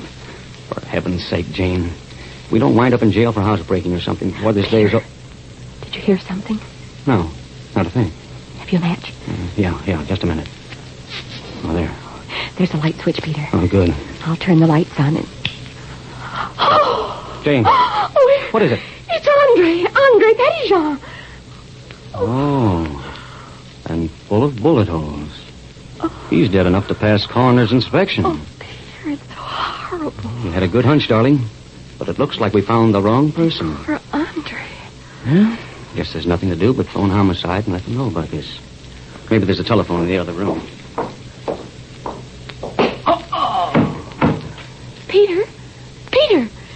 Peter, what is it? Have you found Yvonne? Yes. You found Yvonne. You killed Peter? Oh. No, little one. He is not dead yet. What do you mean? It is not quite obvious. A life for a life. That saying is known in every country. But Peter didn't kill anyone. What about my Andre? What about him? He is dead, and you and this man killed him. No, you're wrong. We found him dead. We didn't kill Andre. Really, we didn't. I loved Andre, and now he is dead. Nothing else matters. Don't shoot, please. We came here to help you. We really did. Help me? Why? Well, Peter's your lawyer. My lawyer? What could a lawyer do for me? I'm wanted for murder. The police are looking for me even now. I never loved my husband, but I did not kill him. You and Andre tried to swindle him? Yes. Who killed him? Wilmer. Please drop your gun, Yvonne. You? Yes, it's me. Drop your gun, Yvonne. Be careful, Wilmer. You murderer, you. Wilmer, a murderer? Yes, he killed my husband. I had to, Miss Sherlock. He was in the way. Oh, Wilmer. And now I'm going to have to kill you two. Oh, and Mr. Blossom. Too bad. He was so nice. But why? I went to all the trouble of killing Mr. Randolph, and then this Andre Petitjean came along. I might have known... Known what? I could never love anyone but Andre. I made the mistake of loving you, Yvonne. And now I'm going to You kill... killed my Andre. But, Yvonne, I had to. You beat! Oh, Yvonne, don't cry. I'm awfully sorry. See, I'll kill you now, and then you won't feel badly anymore. Don't do that! They want more to fix it. Not bad, Jane. I learned that in law school. Oh, Peter, I didn't know you were so muscular. You are wonderful, monsieur. Oh, you. Look what you did to my head. I am very sorry. I apologize. Oh, that's all right. It was nothing. Oh, my goodness. Peter's fainted.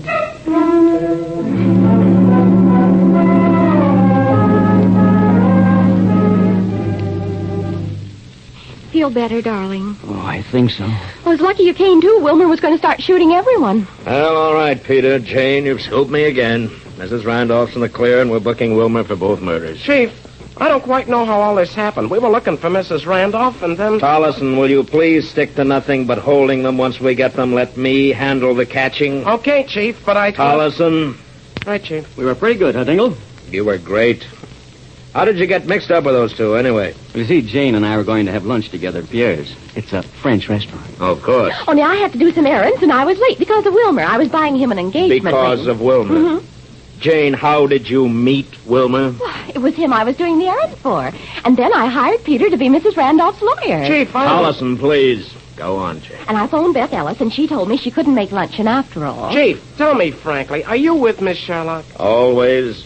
Go on, Jane. So I telephoned Peter, and Captain Dingle, are you sure you're with me? Jane, I've gone through this so many times. It always comes out sooner or later. Well, Peter and I called on Wilmer at his office, and Wilmer told us about the laboratory. And then I remembered what Wilmer wanted inscribed on his engagement ring. Go on. And I told Peter I had a headache. Go on, Jane. And then we found Yvonne. Oh, that does it. Please now, Jane, please, will you try to make some sense? Please, just this once. Yvonne thought we'd killed Andre, but we didn't. Wilmer killed him. Right after we saw Andre this morning at the manhole, and Jane, just a minute. How did we actually get tangled up in all this? A $64 question. Don't you see? See what? Yeah, Miss Sherlock, I don't think... You never did. Right, Chief. Well, Dingy, And don't call me Dingy. I thought I told you. The ring was going to be inscribed from W to Y. So what, Jane? Well, Wilmer wanted to marry Yvonne. He ordered an engagement ring for her yesterday before Mrs. Randolph was a widow.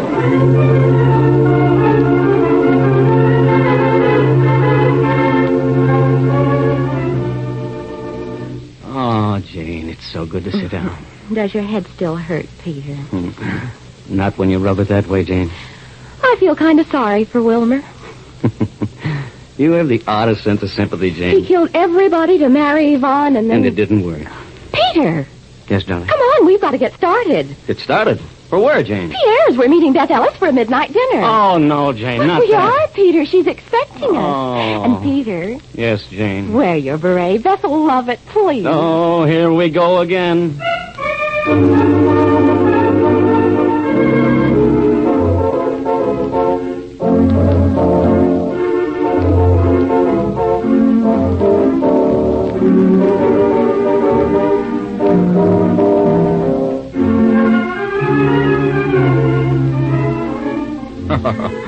Oh, it's that way all the time with Jane and Peter, especially Peter.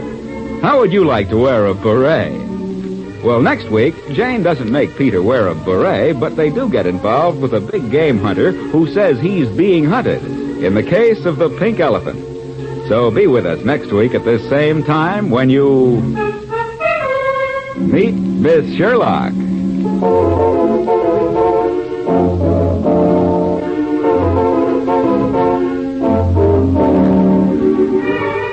Meet Miss Sherlock, produced by Dave Vale, written by Don Thompson and E. Jack Newman, with original music composed and played by Milton Charles, is presented from Columbia Square in Hollywood.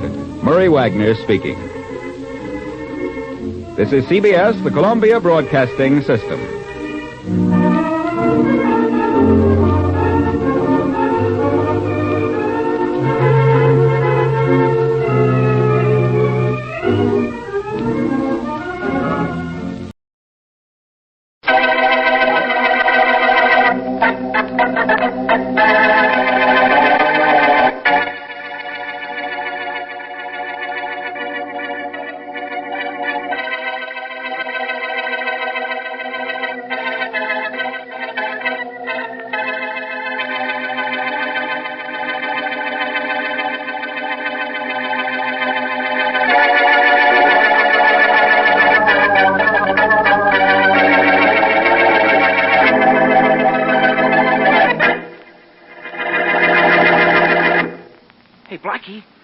Blackie, come on, wake up. Come on, wake up, Blackie.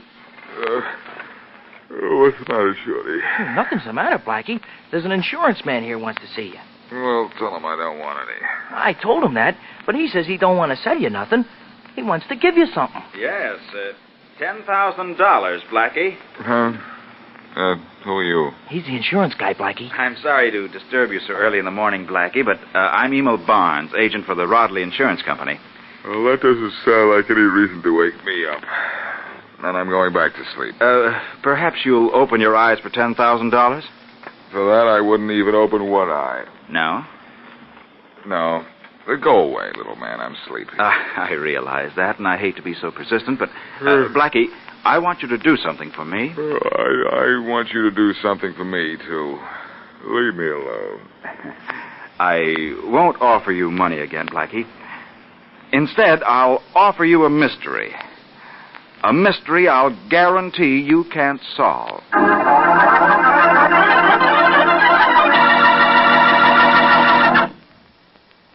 And now back to Dick Calmer as Boston Blackie. Enemy to those who make him an enemy. Friend to those who have no friend.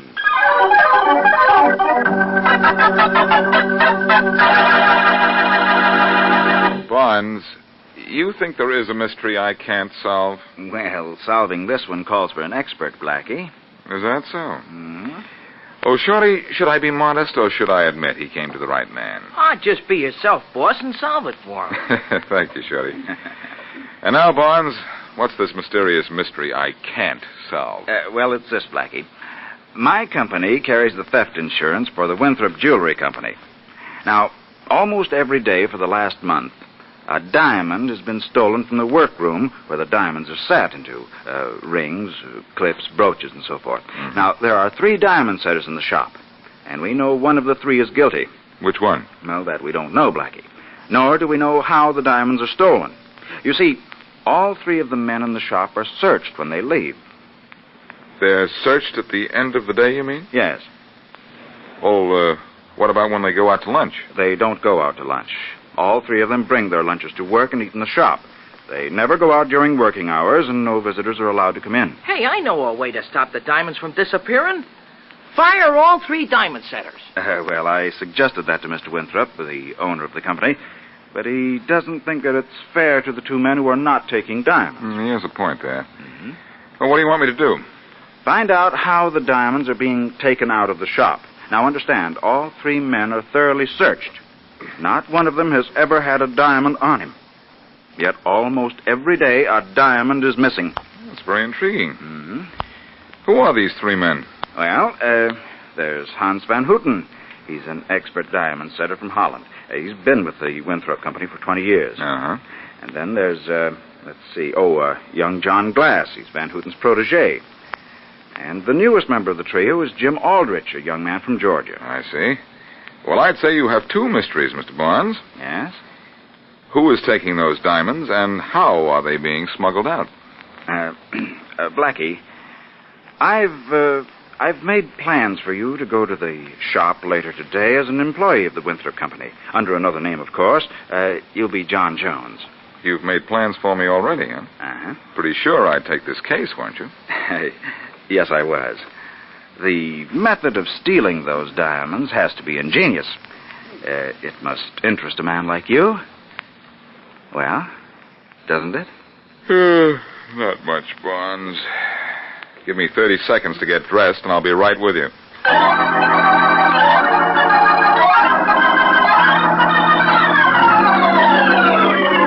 Here is an order for 3 2-carat diamonds to be set in a platinum ring. Jim, this job I will give to you. Thanks, Van Houten. Soon as I'm through with this polishing machine. Think you ought to trust him with diamonds, Van Houten?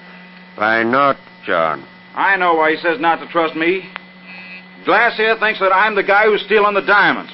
John, you should not say such things. Well, one of us is taking the diamonds out of here, and I know I'm not, and I don't think it's you, Mr. Van Houten, so who's left? I'm left.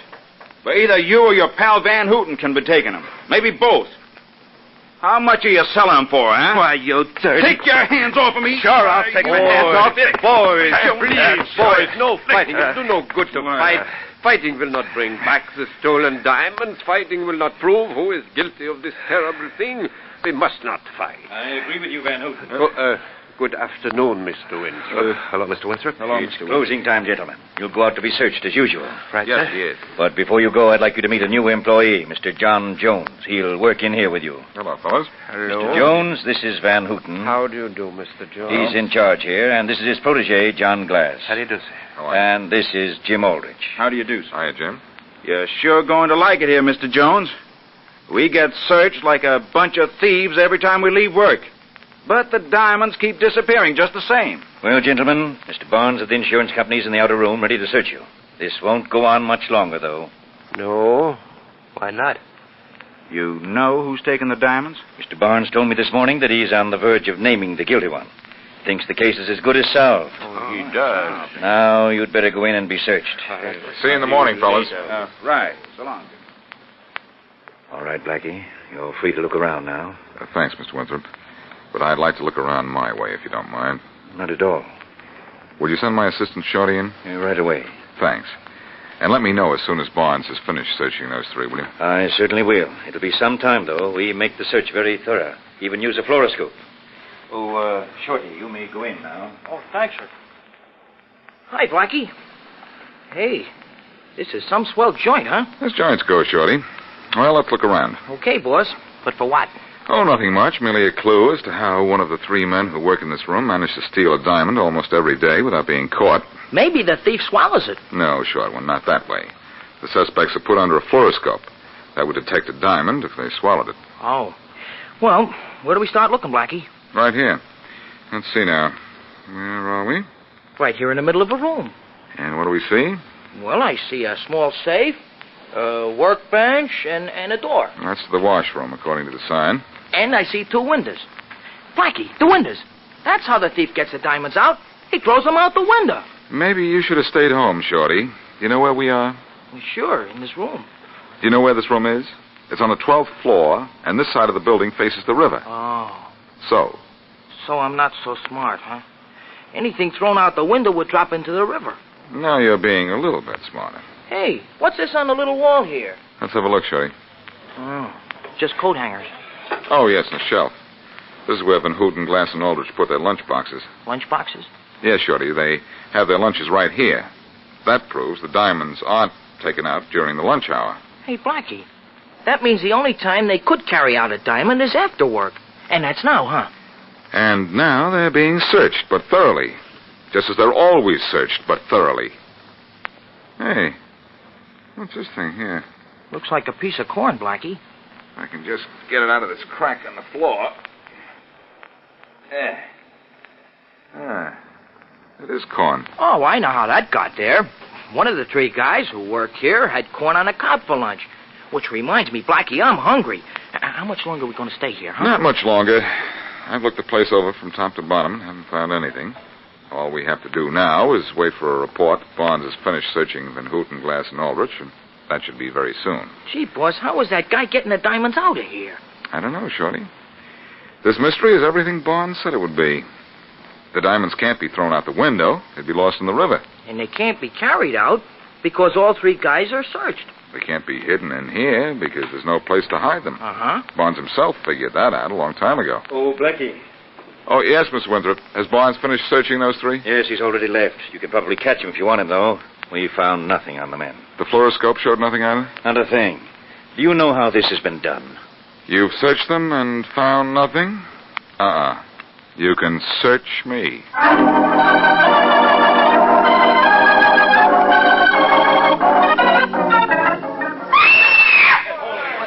What's the trouble here? What's the trouble?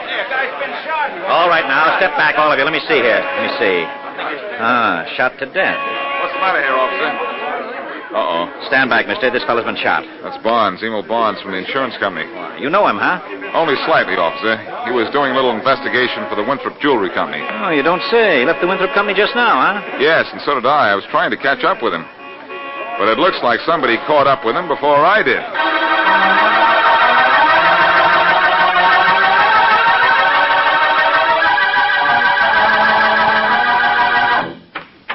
Mr. Winthrop, I'm Faraday, police inspector. I'd like to talk to you about the murder of Emil Barnes. Of course, Inspector. Hello, Faraday. Blackie, what are you doing here? Believe it or not, Faraday, I work here. That's right, Inspector. Work here? Blackie, you never did a lick of work in your life. Well, I haven't done anything since I first met you. I haven't had time. I've been too busy solving your cases. Come on, why are you here? He's employed here, Inspector, as a diamond setter. What? It's all very simple, Faraday. Even you should be able to understand it. You're here to investigate the death of Emil Barnes, aren't you? Yes. And I suppose you know who killed him. I do. One of 3 men, Faraday. Van Houten, Glass, or Aldrich. Because one of these 3 are stealing diamonds from the diamond setting room. Stealing diamonds? What's that got to do with Barnes' death? Everything. Barnes was trying to find out how the diamonds were being stolen. He couldn't do it, so he asked me to try. I just started working. I suppose you've solved the case already. No, I haven't any idea how it's done. The diamond setting room is on the 12th floor, facing the river, and all 3 diamond setters are thoroughly searched before they leave the shop. But the diamonds keep on disappearing, Inspector. Well, they do, huh? And what about today? Today, Faraday, I'll guarantee one thing. A diamond isn't missing. Blackie, you just guaranteed Inspector Faraday a diamond would not be missing? Well, I don't see how one could be. I don't either. But my inventory report shows that another diamond has been stolen today.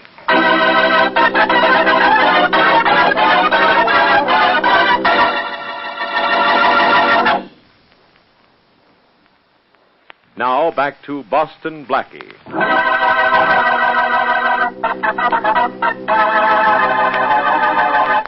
Blackie is involved in a mystery which even he feels that he cannot solve. 3 men work in a diamond setting shop from which a diamond disappears almost every day. The 3 men are searched every time they leave the shop, but no diamond is ever found on them. No visitors are allowed in the shop, and the only windows in the room, which is on the 12th floor, face on a river. To add to Blackie's troubles, Emil Barnes, insurance agent investigating thefts, is murdered, obviously by one of the 3 suspects.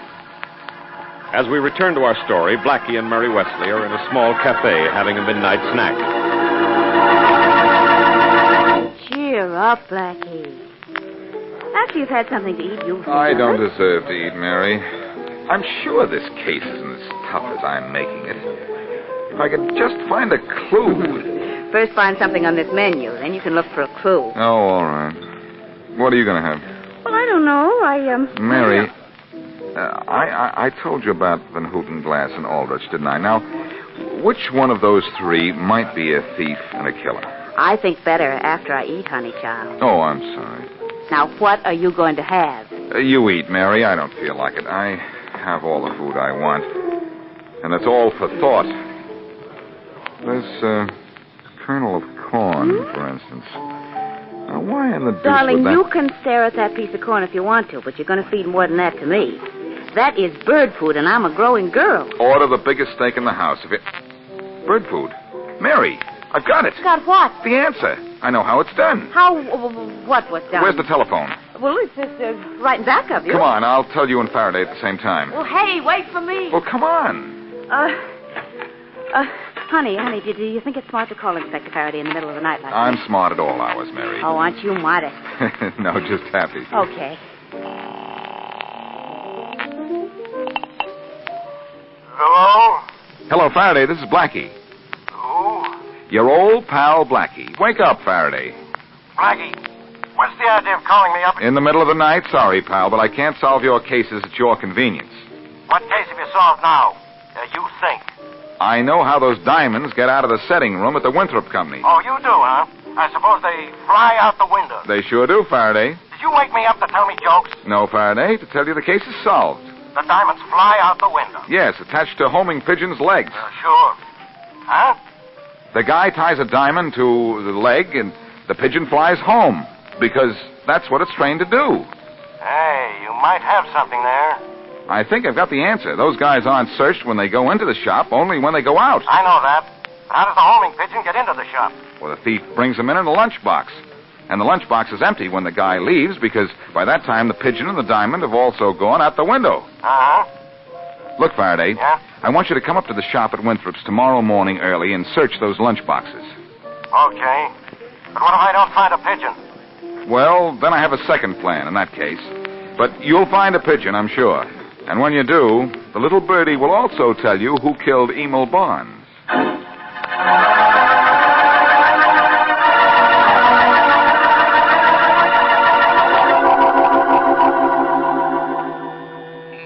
having trouble polishing the diamond, Mr. Jones. I may help you, perhaps. No, thanks, Van Houten. I'm getting it. Hey, Jones, Yes, Mr. Glass? what was that Inspector Faraday doing here a little while ago? I don't know. I know. Do you, Aldrich?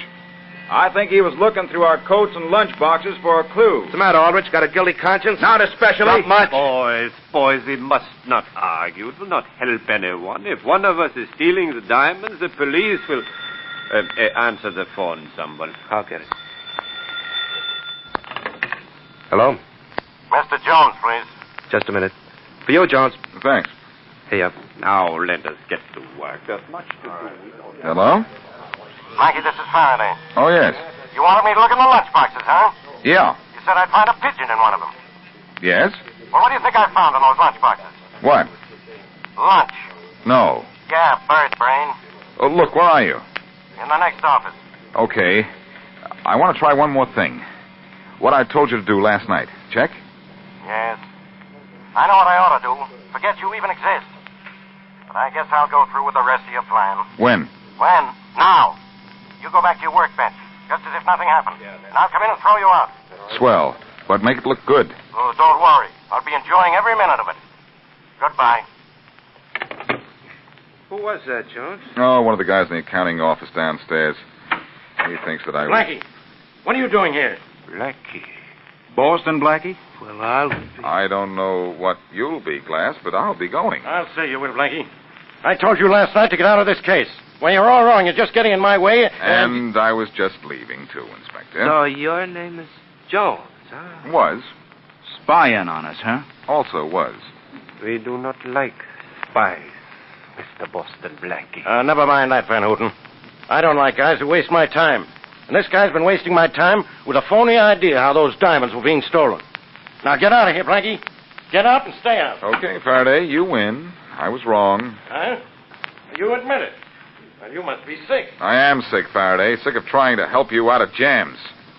You get to the bottom of this your own way. I'm going someplace and get well.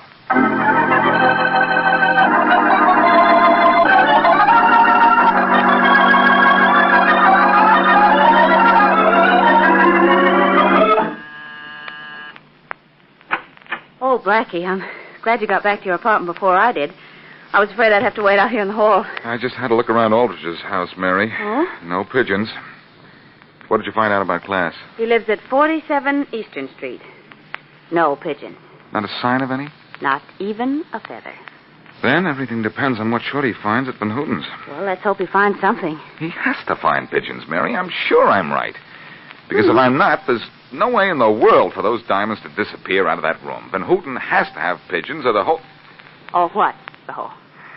Oh, this is the slickest jewel robbery and the toughest case I've ever heard of. Uh-oh, I hope that's Shorty. I hope so. Hello? Hey, Blackie, this is Shorty. Yes, Shorty? What did you find out about Van Houten? Well, he lives at 53 Eastern Street. 53 Eastern Street, huh? That's just a couple of doors away from where Glass lives. Yeah? Yeah, but never mind that. What did you find out about Van Houten? Nothing. I couldn't get into his place. Why not? The joint was locked. Well, did you see any pigeons in the neighborhood? Sure, Blackie, but they was all over at the church and the firehouse across the street. Not around Van Houten's. All right, Shorty. Thanks. Where are you going to be? I may want to get in touch with you later. I'll be at home, Blackie. All right, goodbye. So, Van Houten had no pigeon. Shorty couldn't find out, Mary, which means that Van Houten is still a possible suspect. In fact, he's our only one. We know Glass and Aldrich don't have pigeons. Yeah, but Blackie, you may be wrong entirely. You said Inspector Faraday didn't find a pigeon in any one of the 3 lunchboxes this morning. Oh, I have an answer to that one, Mary. Van Houten, if he's our man, was playing it smart. While the heat was on, he decided not to bring a pigeon with him. But you think maybe he'll bring a pigeon tomorrow, huh? He might. I had Faraday throw me off the case, so he would figure that the heat was off. At least that's what I wanted him to figure. I'll see you later, Mary. Where are you going? To see how I can get our Holland friend, Mr. Van Houten, in Dutch.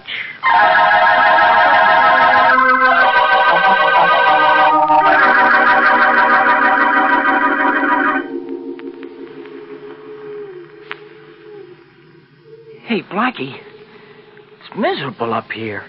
Why didn't you tell me we was going to stand up on a roof at this hour of the morning? The janitor here told me yesterday that Van Houten kept pigeons, so we're here to watch his pigeon cote. And, Shorty, anyone with any sense would know that it'd be on the roof. I'd rather have no sense and not be here. You've got something there, short one. Hey, what time is it? 4:30. Gee, it's still plenty dark. And those noises the pigeons are making, they're plenty scary. Yeah, to me, too. Now, stand behind that chimney here. I'm telling when Van Houten will come up for his pigeon. He lives downstairs, Blackie. How does he get up here on the roof? Through that door by the skylight there. Oh. Well, I better get back here behind the chimney with you, Blackie. He might be able to see me standing here. I doubt it. It's too dark. Hey, look out. Don't push. Sorry, Blackie. If you'd pushed a little harder, I'd be sorry and also dead.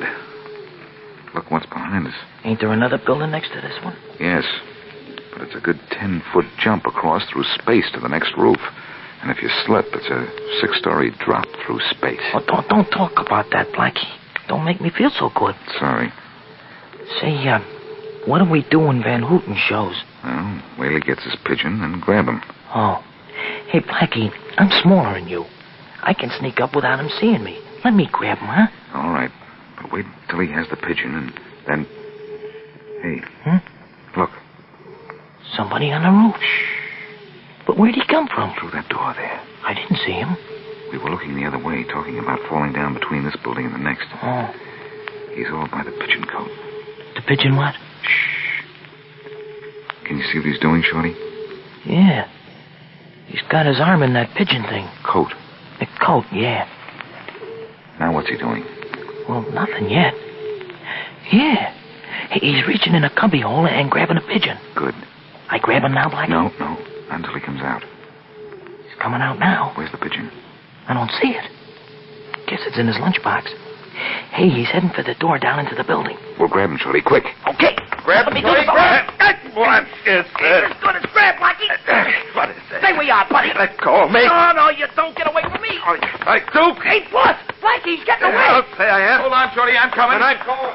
Hey, Shorty, that wasn't Van Houten. That was John Glass. Come on, let's get after him. Okay, but he ain't heading for the door. No, he's going to jump to the roof of the next building. Blackie didn't make it. I know. Step back, Shorty, or you may... Wow. That's the end of John Glass. Oh, gosh, Blackie, 6 stories down. Hey, Blackie, please stay away from that edge. Do you want to go down there after him? Yes, Shorty, I do. But I think I'll do it the long way. I'm going to walk down.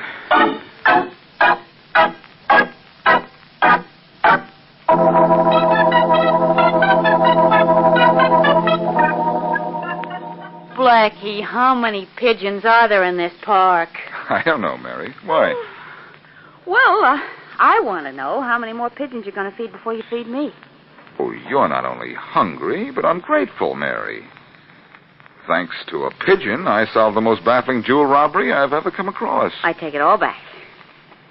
That John Glass certainly had a clever idea, didn't he? A little too clever. He got the idea when he became friendly with Van Houten and saw how the homing pigeons came back from wherever he released them. He used Van Houten's pigeons to fly the diamonds back here, and Van Houten didn't know a thing about it. Say, what did he use for the pigeons to carry the diamonds in? A small round capsule. He found several of them in the pigeon cote, and one with the diamond still in it. Well, that certainly proves what you already knew, didn't it? Yes, it did. Too bad Winthrop made that remark in front of Glass about Barnes, the insurance man, having the case almost solved. That's why Glass killed Barnes. Not too bad, and Barnes was just referring to your opinion on the case, wasn't he? Yes. Shame. Hey, but there's one thing I would like to know. What? Well, you worked with those 3 diamond setters for a whole day and a half. How'd you get away with it? You don't know anything about diamonds. Are you kidding? I don't know anything about diamonds.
it? Another case for Nick Carter, Master Detective.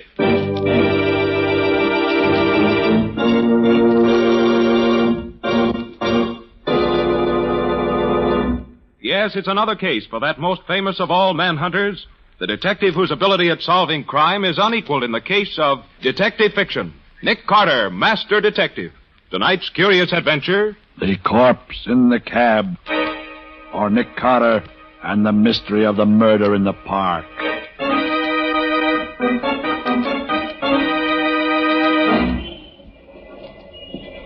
Taxi! Taxi! Mr. Ramsey, you are very kind indeed to take such an interest in this problem. My dear fellow, I consider it my civic duty. Taxi! Here's a cab now. Yes. Okay, gents, make it snappy. We're blocking traffic. All right. You get in first. My party, you know, my party. Thank you. Where to, gents? I guess the quickest way to get there is through the park. Yes, drive through the park. I'll tell you where to turn. Okay. I believe it is on West 54th Street. And there's a flag out there. Excuse me, driver. Yeah? Do you mind if I shut this glass partition between us? Go right ahead, boss. You're paying the fare. Here, let me do it for you.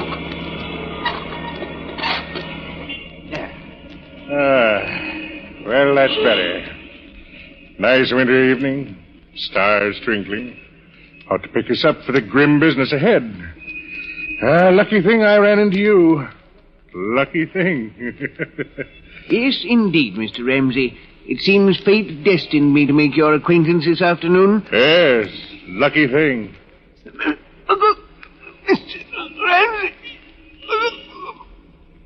Just my little way of keeping air out of the windpipe. There you are, my dear fellow. Mighty lucky thing I ran into you tonight.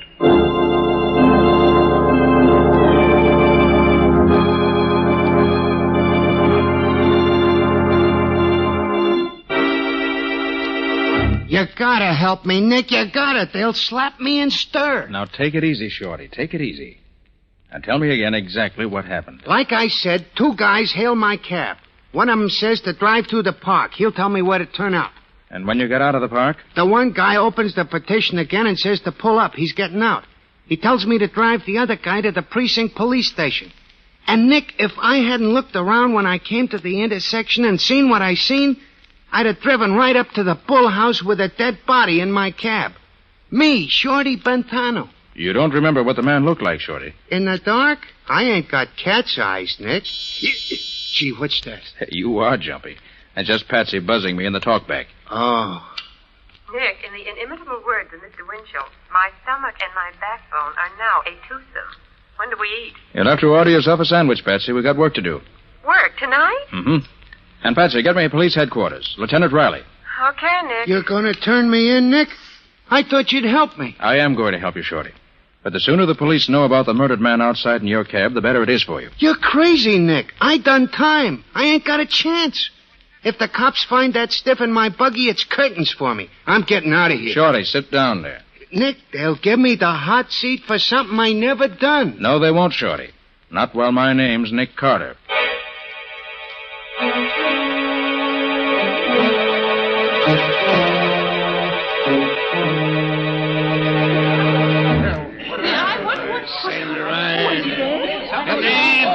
Stand back. Just a little accident, that's all. Get back on the sidewalk, buddy. Nobody gets through here. It beats all, Nick. Not one bit of identification on this body. No bullet trace, no knife, no nothing. Well, what did you want the murderer to do, Riley? Leave his calling card? I'm always getting stuck with one of these dud cases. It takes months to solve them. We don't even know who the stiff is. Now, Riley, flash your light inside here again. Oh, sure. Yeah. You see something? I'm just looking. You see, his pockets are turned inside out. The motive was robbery, all right. No, Riley, I don't think so. Huh? Doesn't look prosperous enough to rob. Nick, you're always looking for what's not there. That might mean something, too. Now, Riley, evidently the murderer didn't care to have his victim's identity uncovered too soon. Say, what are you looking at his hands for, Nick? Riley, have your laboratory analyze this white powder under the nail of his right index finger. Well, say, there is something under his fingernail. Yes. I have an idea you'll find it's chalk. Chalk? Well, sure, you're a smart one, Nick. Yeah, with these lily white hands... Hey, this guy was a pool player. A professional, maybe, huh? Maybe. But don't bank on it. Now, Riley, about Shorty. I'm holding him, Nick. Never fear about that. Now, look, Riley, he's a favor to me. Don't pull him in yet. Oh, great jumping banshees, Nick. I've got to. Listen, Riley, he had nothing to do with this murder. If he were a party to it, he'd have dumped the body out somewhere, wouldn't he? Well... Certainly he would. Shorty's been on the right side of the fence ever since he got out of the big house. And he's given me a hand on cases from time to time. Yeah, I know. You owe him a favor, and I owe you a barrel of them. Well, that's about it. Well, okay. I'll shut my eyes for 24 hours. No longer, though, mind you. Thanks, Riley. Nick, where are you going? To find a murderer.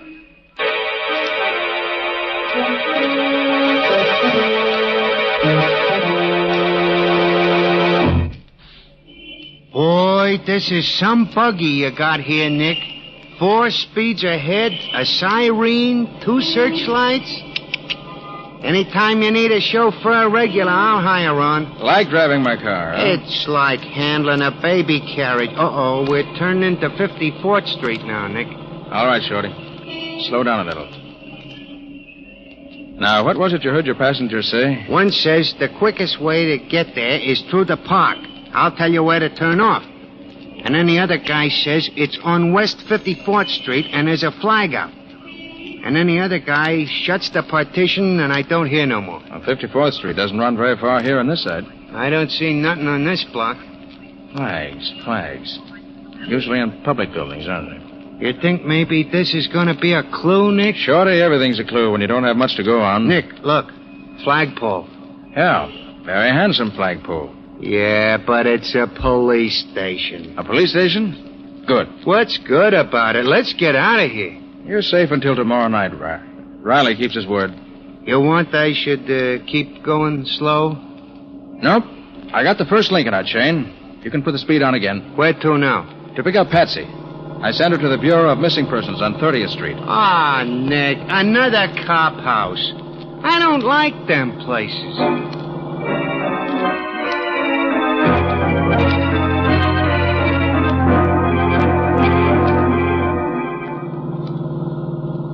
George Day, 2345 Elmhurst Drive, occupation truck driver. When last seen was wearing gray coveralls. No, he's not the one. Gee, Nick, the guy ain't been missing long enough for anybody to get excited about it. He's only been dead a few hours. I'm playing a hunch, Shorty. Oh. You want me to read the rest of the names on the list, Nick? Wait a minute, Patsy. Do you have a school teacher on the list? Yes. How did you know? Never mind. What did he look like? Well, let me see. Ivan Johnson. Number 2, St. Anne's Drive. Occupation, Professor of Ancient History. Good. When last seen was wearing dark blue overcoat, gray hat, white shirt, blue tie, and always wears pince-nez glasses. Yes. So did our corpse. The glasses were missing at the time, but the bridge of his nose bore prints of them. Boy, I'm glad I'm going straight. Even the dead wake up and talk when Nick Carter gets on the case. Nick, how in the world did you know it would be a school teacher? Well, I didn't for sure. But nose glasses, plus chalk under the nail of the index finger, plus a sensitive face and the general appearance added up to teacher for me when I looked at the corpse. Next, I figured if he were a school teacher, he'd be expected home by 5 o'clock. His wife or family would be unduly worried if he hadn't showed up by 8 or so and would call the Missing Persons Bureau. But who'd want to murder a poor school teacher? One step at a time, Patsy. And we know this much already. Our Mr. Johnson intended going to the 54th Street police station when he and his murderer hailed Shorty's cab. Oh, I see, Nick. Then you think that Professor Johnson was killed because of something he intended to tell the authorities. Simple the way he tells it, ain't it? 1, 2, 3. Yes, you're very clever, Mr. Carter. But don't you think maybe his wife could tell us what it was he was going to tell the cops? Perhaps he told her first. Yes, Patsy, that's just what I do think. What was his address? Just a minute. Oh, yes, here it is. Number 2, St. Anne's Drive. Right. Okay, Shorty. Take us to number 2, St. Anne's Drive. And hurry.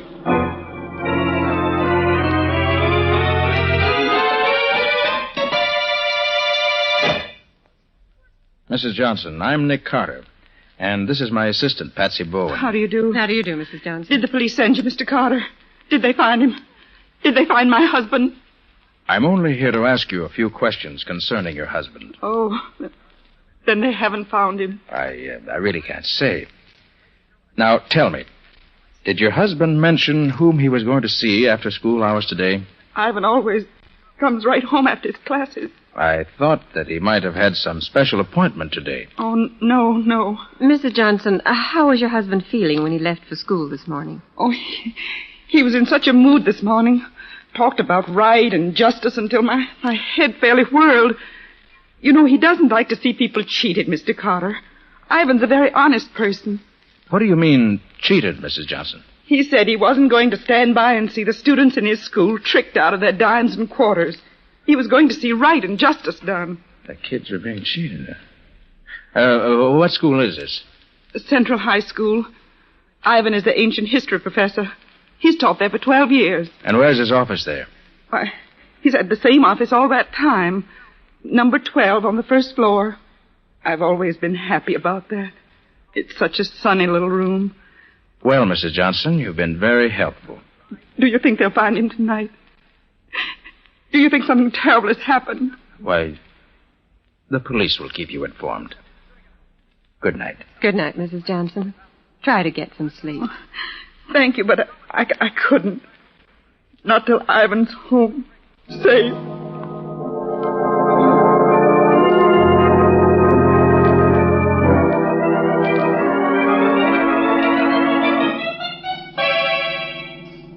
But, Nick, I thought you were going to the school where Professor Johnson taught. That's not over here in the West Side Business District. Glad to see you on your toes, Patsy, and working on all 4 cylinders. Nose to the grindstone, shoulder to the wheel, and all that. I'm proud of you. All right. But what are we doing over here? In just a moment, you'll see for yourself. This is the place, Nick. Right, Shorty. All right, come on, Patsy. Want me to go with you, Nick? No, you stay here and keep your eyes open. Okay, and good luck. Come on, Patsy. We still got a lot to do if we want to keep Shorty out of Lieutenant Riley's foul clutches.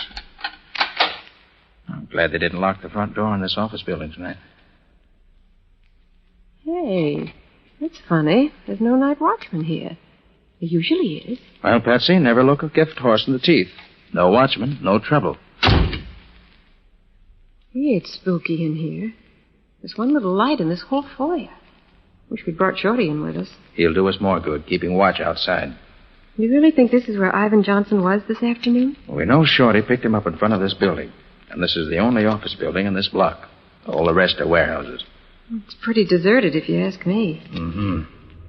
And the elevators, of course, have stopped for the night. And this is a 10-story building. Well, Nick, maybe if we look at the directory board, we'll be able to figure out what office Professor Johnson might have visited.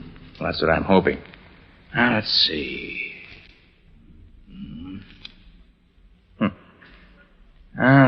Doesn't seem to be a name on this directory that helps us out at all. There isn't, is there? Oh, Nick, what'll we do? Doesn't take much brain work to figure that one. Maybe we can tell if we have a look at the doors of the offices in this building. So, we'll just have to go from office to office. Now, come on. Let's start climbing.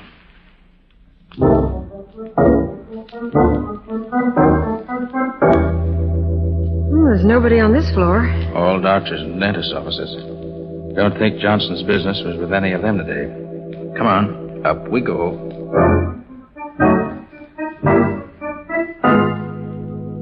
See anything on this floor, Nick? No. Nobody or nothing to interest a school teacher.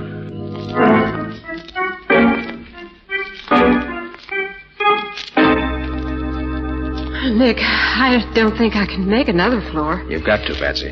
We must cover every floor.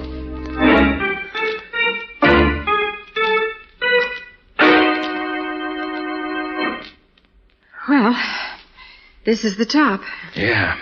And we don't know any more than we did before. Nick, this place is as empty as a number 2 ration book. We might as well... Shh. What is it? Thought I heard something. Nick, there's someone in that office. Yeah. And yet the lights are out. The name on the door says Gerald Ramsey, promotion counselor. Let's pay him a visit. Stay behind me now. To the left of my flash. All right. And who is flashing that pretty light in my office at this time of night? Mr. Ramsey? That's my name. And yours? Nick Carter. Surely you don't mean that you're Nick Carter, the great detective. That's who he is, Mr. Ramsey. Sorry to bother you, Mr. Ramsey, but my assistant and I were just having a look around this building. Oh, well, too bad the fuse is blowing out of my office here. Or you could have a good look. Who are you after? You don't happen to know of any business in this building that might have dealings with a school teacher, do you? A school teacher? Mm-hmm. Let me see. A school teacher. Why, no, there is. I never heard of it.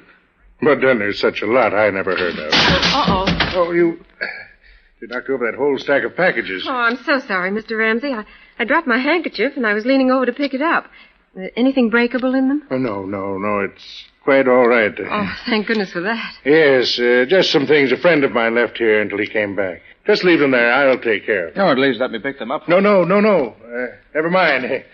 Just leave them there. They won't mind staying where they are for a while, I'm sure. Well, all right, if you say so. Yes, I do. So you can just run along and continue your search for whatever it was you were looking for. Good evening. Good evening. Well, Patsy, if you're okay, we better be on our way. Sorry we disturbed your reverie, Mr. Ramsey. Reverie? That's good. Really? He was an odd specimen. You think he knows anything, Nick? Well, if he does, he isn't talking. Come on. Oh, gosh, Nick, all that climbing up and downstairs just for nothing. I'm worn out. Maybe it wasn't all for nothing, Patsy. You mean you found a clue somewhere here? I don't mean anything, yet. Oh, but Nick... I hope you can still walk well enough to get down the 10 flights of stairs ahead of us, Patsy. I don't feel quite like carrying you just now. I guess I can make it under my own power. Where to now? Central High School. Time's a-wasting, and we still haven't uncovered a clue to the murder of the man in Shorty's cab.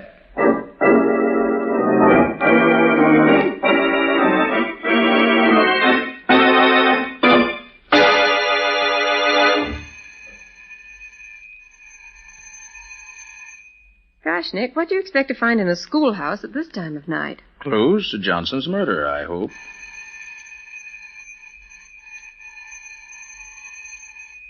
Well, it's no use, Nick. The janitor's not here. I'll have one more try.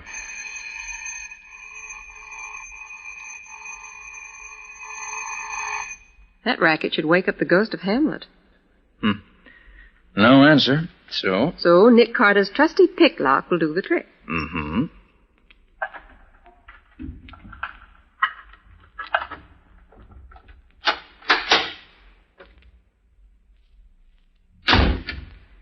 Ooh, it's black as pitch in there. Stay right beside me. Seems to me I heard that one before tonight. And look, Nick. I barked my shins in the dark in that character's office. And so if you don't mind, this time I'd like to see where I'm going. Okay, Patsy. I'll use my flash and keep it down low. Shin height. No, that's better. Now, come on. Better hurry or our friend Shorty's going to be sitting in the clink with a murder rap pinned on him. Okay. She said his office was on the first floor, didn't she? Yes, number 12. All bright and sunny. Here we are, Nick, number 12. I wish it were bright and sunny in here now. This time we'll just dispense with the formalities of announcing ourselves. Well, the door's open, Nick. Yes, so it is. Come on. Snap on the light, Betsy. Switch is right behind you. Okay. Hey. Well, looks like somebody else has given Mr. Johnson's room a going-over. I'm afraid we got here too late. Papers all over the floor, window wide open. What do you suppose they were looking for? Same thing we are, Patsy. Clues. Except for a different reason. You think it was the murderer? Could be. Wow. What are you reading, Nick? This poster on the wall here. Oh. $1 buys a destroyer, high school students. Subscribe just $1 to the High School Victory League and help buy a destroyer.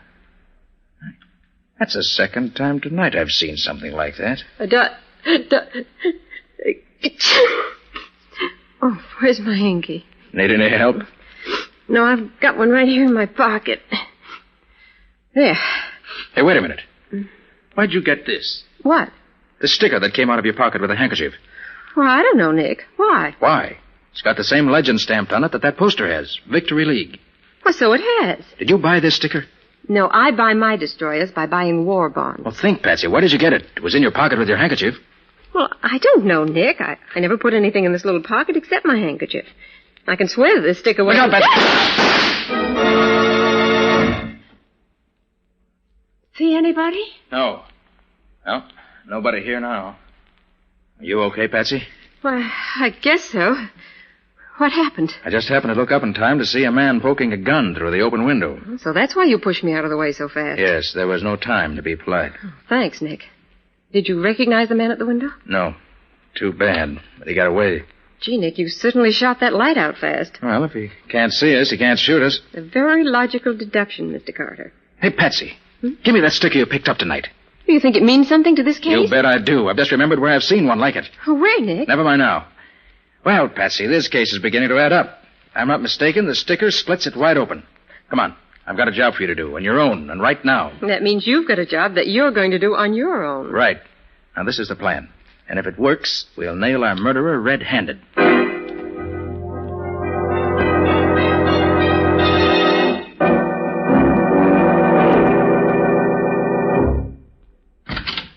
Boss, you in here? My dear fellow, you know I'm in here. Did you get the fuse fixed? Yeah, and while I was fixing it, I got something else, too. Come on in, you. Here, snap on the light and see what I picked up snooping around down the basement of this building. See? Nick Carter. Well, well, well. Mr. Carter, back again. Still looking for the same thing? No, I found what I was looking for. Oh, good. Good. It's very fine. I already lifted his rod, boss. What'll I do with him now? Huh? You've had your chance, my dear fellow. Now it's mine. You know, I have a general impression you men don't like me very well. Oh, sure, Mr. Carter. We love you. But we'll love you a lot better when you don't talk no more. Put very bluntly, Mr. Carter, but that is the idea. Now, Mr. Ramsey, just what do you think I could say that would harm you? Now, don't let him fool you, boss. When I was hiding in the bushes outside the window back there at the schoolhouse, I heard him tell the dame the case was wide open. Shut up, Lefty. Oh, so it was you who took those shots at us through the window? Yeah, and you ain't gonna do nothing about it. You was pretty smart, though, figuring out it was Mr. Ramsey what rubbed out the school teacher. You are a complete idiot. Stop that fool tongue of yours. Ah, what's a diff, boss? He ain't gonna live to tell it. True. That's true. Yes, since you know so much already, we have only one recourse, Mr. Carter. Give me the gun, Lefty. Yeah, boss. This one's on me. Just a minute, Ramsey. As long as I'm not going to live to tell it, maybe you'll confirm a deduction I made. Certainly, my dear fellow. A condemned man is always granted one last request. Speak up. This high school victory league's a phony, isn't it? You're playing on the patriotism of school kids to get them to donate their money to build destroyers and planes, but the money never gets any further than your own pocket. Isn't that it? Oh, yes, Mr. Carter. Since you put it bluntly that way, I am forced to admit that you're entirely correct. But may I ask what it was that led you to believe that I was behind the league? Yes. When I was at Professor Johnson's office, I saw a poster on the wall advertising your dirty league. Oh, please, Mr. Carter. I mean just that. Swindling high school students out of their few dollars in the name of a patriotism that you never knew the meaning of is about the lowest form of stealing that I know of. Boss, just let me take a poke at him, will you? No. We can afford to be good-natured. Mr. Carter hasn't much time left, you know. Do go on, Mr. Carter. As I said, I saw the poster on the wall advertising your dirty racket. And then Patsy found one of your stickers in her handkerchief where she'd picked it up off your floor. I recall then seeing that each of the packages she knocked over in here had a sample sticker pasted on it. It was easy enough then to put two and two together and get the required 4. It's too bad that your undoubted excellence in mathematics can't save you. And all because one little school teacher suspected his kids were being cheated. Poor Professor Johnson. It is too bad for him that I found him wandering around this building, looking for the offices of the High School Victory League. He told me he suspected it was a phony outfit, and he was going to see right and justice done. I offered to take him right to the police station, and I did. Although I wasn't with him when he got there. Very funny. Yes. Hurry up, boss. We got work to do. Yes. Well, Mr. Carter, this is it.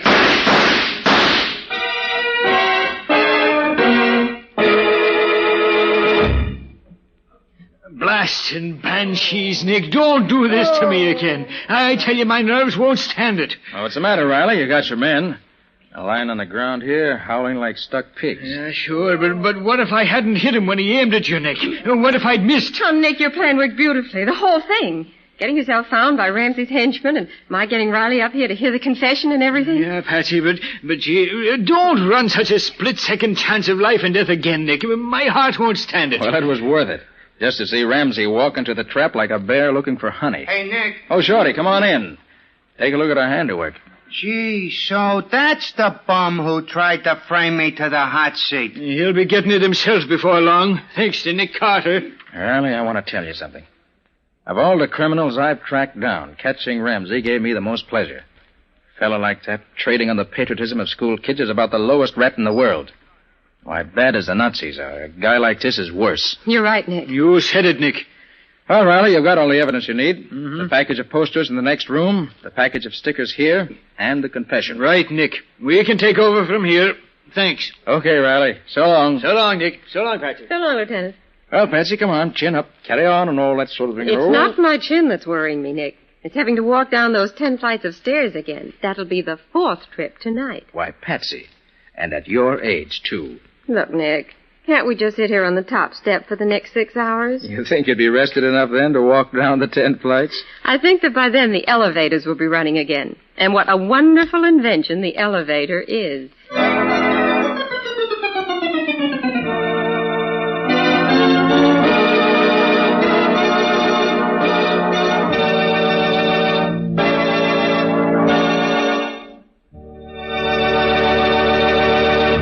This has been another of the strange adventures of Nick Carter, Master Detective, which are brought to you regularly each week at this same time by WOR Mutual.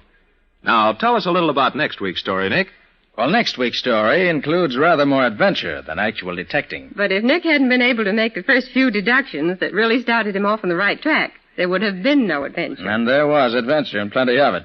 I came nearer to meeting my match when I met Dr. Donaldson than at any other time in my career. This Dr. Donaldson was a specialist in secret and dangerous poisons, and he tried one of them out on Nick. But in the end, I managed to get the better of him and solve a mystery that had the police completely stopped. We call it the empty coffin because it was an empty coffin that gave us the first clue. And it was 2 different doctors making out 2 separate death certificates for the same death that led to that first clue. Well, that's enough for now. Join us next week for the story of the empty coffin. So long. So long, folks. And so long to you, Nick and Patsy. Until next week. In the strange adventure you have just heard, Nick Carter was impersonated by Lon Clark, Patsy by Helen Choate. The story was written for Nick Carter by Barth Conray. Original music was played by Lou White. The entire production was under the direction of Jock McGregor.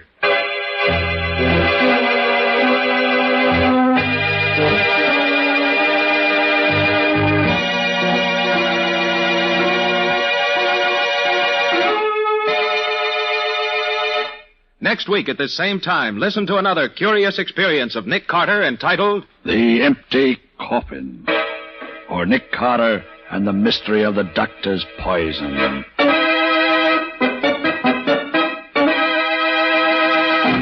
This story is a copyrighted feature of Street and Smith Publications, Incorporated. The Return of Nick Carter is produced in the studios of WOR and is broadcast over most of these stations every Saturday evening at 7 o'clock Eastern Wartime. And don't forget that the adventures of Nick's adopted son, Chick Carter, are broadcast over most of these stations Mondays through Fridays at 5:30 p.m. Eastern Wartime. This is Mutual.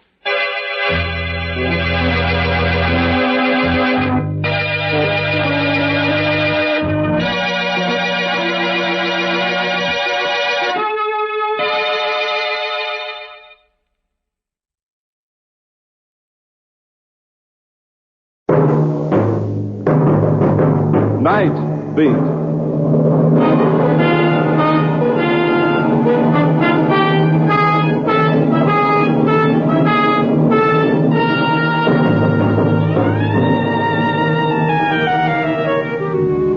Hi, this is Randy Stone. I cover the Night Beat for the Chicago Star. My stories start in many different ways.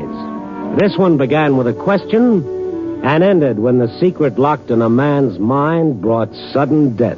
Night Beat, starring Frank Lovejoy as Randy Stone.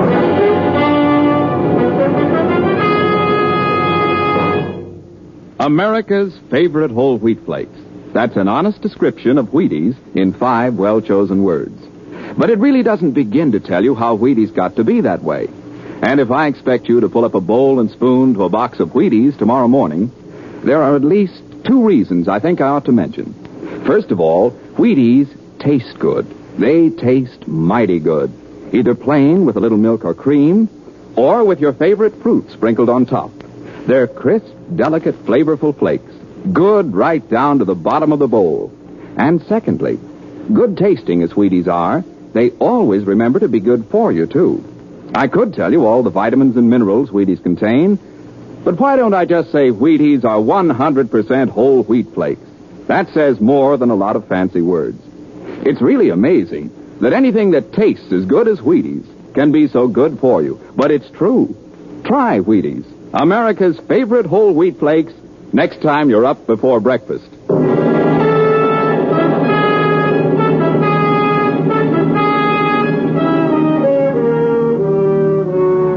Tonight I had another story to write. Find it somewhere in the 3,000 square miles of Chicago, among the people who are Chicago. People. Ever get the feeling you'd like to forget that word? Close a mental door, snap a psychic lock, and boom, you're alone?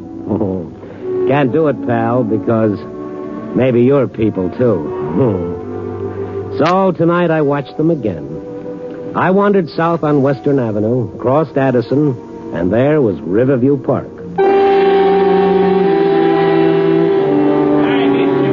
I walked around there, watching the people hurry themselves from one thing to another, each one trying to catch up with a couple of hours of fun. Wait here. I can't wait for 25. And then I saw a sign that read, Mentallo, the marvel of the age, knows everything. Admission 25 cents. Okay, I'm a sucker for any man who knows everything and freely admits it. He might even know what makes the world tick, like a time bomb. That'd be worth 2 bits of anybody's money. I went in. Mentallo was in the middle of his act. Battle of Waterloo proper was begun at 11:30 a.m. on June the 17th, 1815. The battle went through 5 distinct phases until the French were routed. That right, lady? Well, yes, it is. It sure is. Now, who's next? Who has the next question? You, sir. You just came in. You seem a little skeptical. Are you talking to me? I am, sir. Maybe you'd like to ask Mentallo a question. Oh, all right. What's the temperature of the sun? Mentallo, the gentleman thinks he stumped you. The temperature of the visible surface of the sun is about 6,000 degrees centigrade. The interior temperature is estimated at approximately 20 million degrees centigrade. Is that correct, sir? I'll take his word for it. And you can, sir. Now, who's next? Who? I got a question. Very good. Ask it. Mentallo. Yes? What happened? What happened to you on the 15th of last month? What happened? The 15th? Yeah, the 15th. Mentallo. 15th. Make him get out of here. Get him away. That's all for this show. That's all. Cheer up, folks. Everything's all right now. Okay. Mentallo, come on. Let's get out of here. It happened again, Phil. Again? You want a doctor? Huh? Now, look, mister, I said everybody clear out. Yes, I know, but this man collapsed. He looks pretty beat. I said get out. Okay. And make it fast. Okay. Real fast. So I made it real fast, like the man said. But as I walked through the carnival grounds, that bird brain of mine that just won't let me grow old gracefully started working overtime. Why did Mentallo do a nosedive when that question was asked? What happened to him on the 15th of last month? Listen tomorrow at the very same time, and Just Plain Stone will tell you all about it. But then, just as I'd reached the edge of the carnival grounds, a voice pushed its way through my thoughts. Test your eye and your aim, folks. Knock down the ducks. It was the man who'd asked the question. I walked over to the shooting gallery and picked up one of the rifles. I say, here you are, mister. Test your eye and your aim. Why, sure. Thank you. Well, that was close. Pretty close. I'll try to do better. Just a little more practice, that's all. A little practice. Yeah, like everything else. Well, that's better. By the way, what happened to you on the 15th of last month? Take your shots and beat it. Why did you ask that question? Give me the rifle, mister. I got 5 more shots coming. Not tonight. Give me it. I pays my quarter. It takes my shot. I said hand me the rifle. Okay, here. You want to see something? Watch.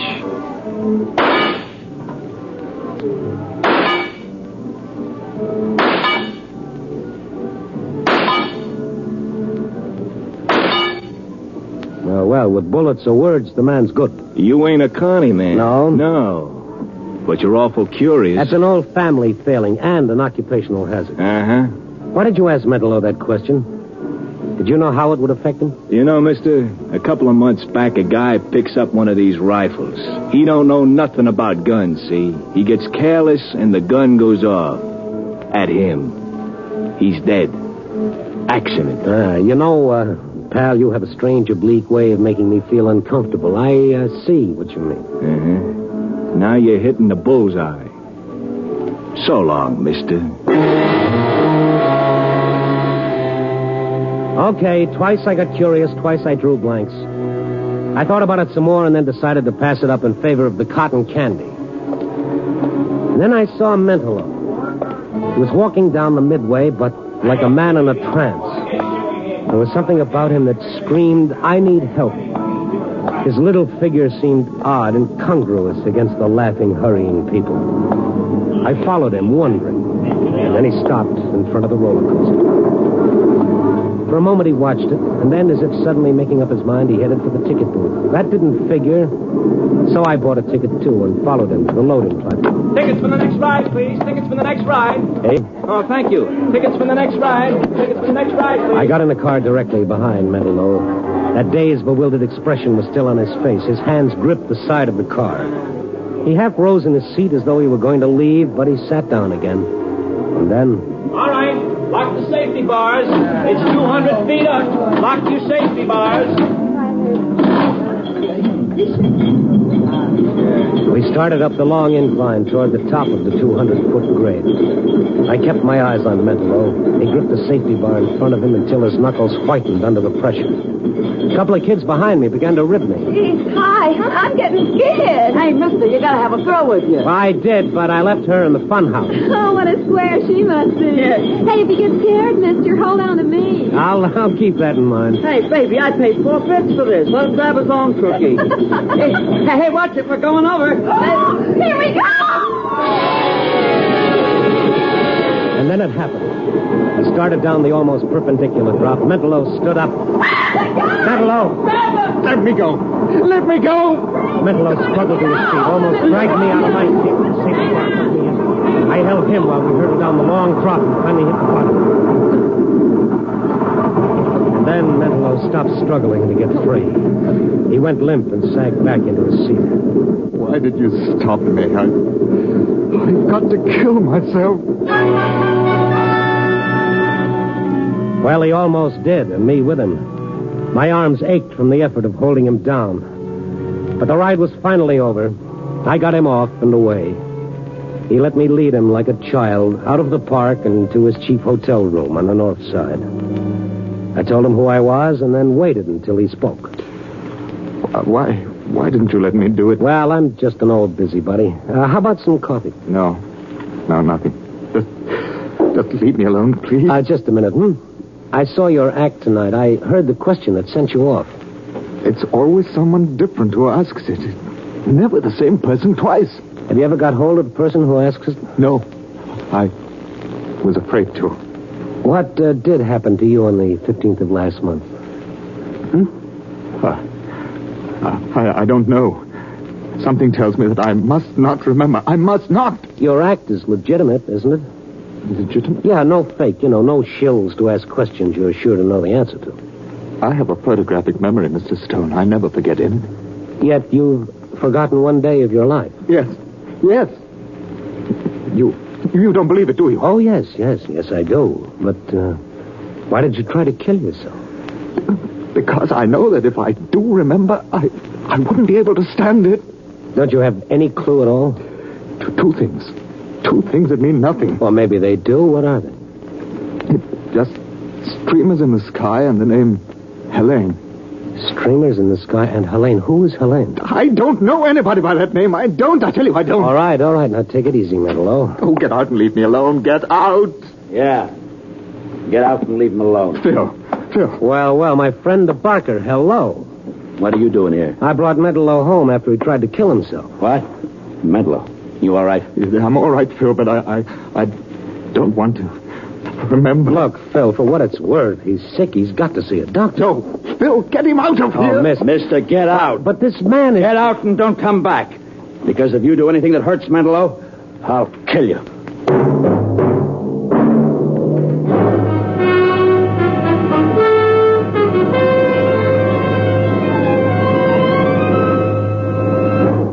General Mills is bringing you Nightbeat, starring Frank Lovejoy as Randy Stone.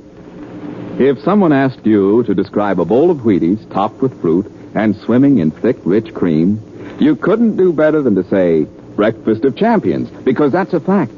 A lot of champions in the sports world really go for Wheaties. They like the way Wheaties taste, and they admire the solid nourishment Wheaties has to offer. Finding a breakfast cereal that's good and good for you is just as much of a bargain to a baseball champion as it is to anyone else. For example, the world's champion New York Yankees have a sparkling third baseman named Bobby Brown. He eats Wheaties. He's been eating Wheaties for 10 years. He must know what he's talking about when he says this. You can put me down for milk, fruit, and Wheaties almost any day of the year. Those whole wheat flakes taste swell and hand you lots of good nourishment, too. I'd recommend Wheaties to anyone, anytime. Well, I don't suppose you'll be fielding any hot grounders along the third baseline anytime soon, but before you know it, you'll be eating breakfast again. And we feel you're entitled to champion nourishment just as much as any player in the New York Yankee lineup. Have yourself a bowl of Wheaties, won't you? Wheaties, breakfast of champions.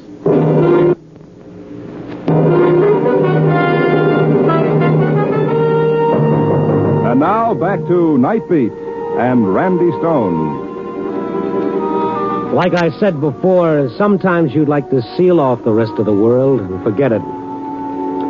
Let 1,000 people die in a flood, we click our tongues and say, how terrible. And that's as far as it goes. But let one kid scratch himself on a nail and 87 people come running with the iodine. The human reality of what happens to a lot of people at once is too big for us. But what happens to one individual is something each of us can get hold of.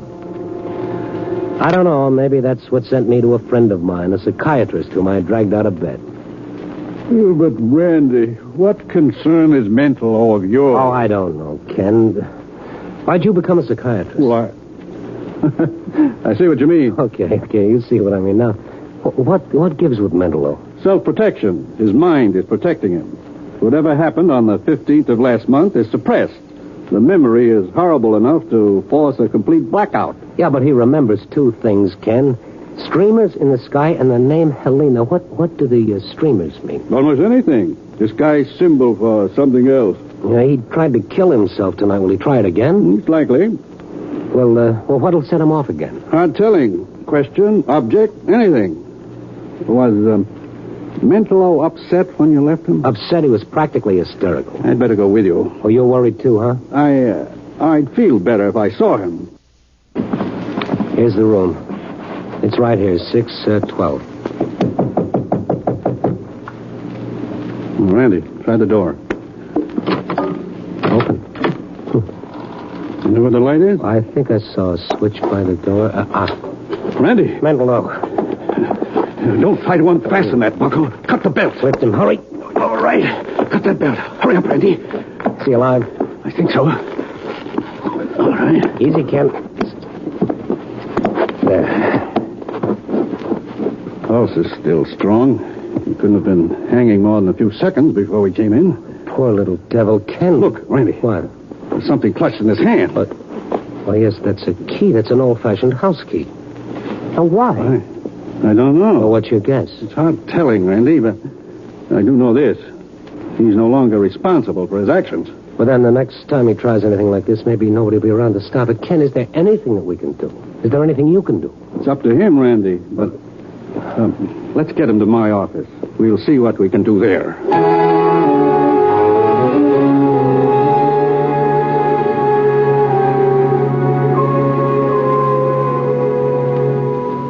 Feeling better, Mentallo? Yes, thank you. You know where you are? No. No, where's Phil? Oh, you're Barker? I don't know.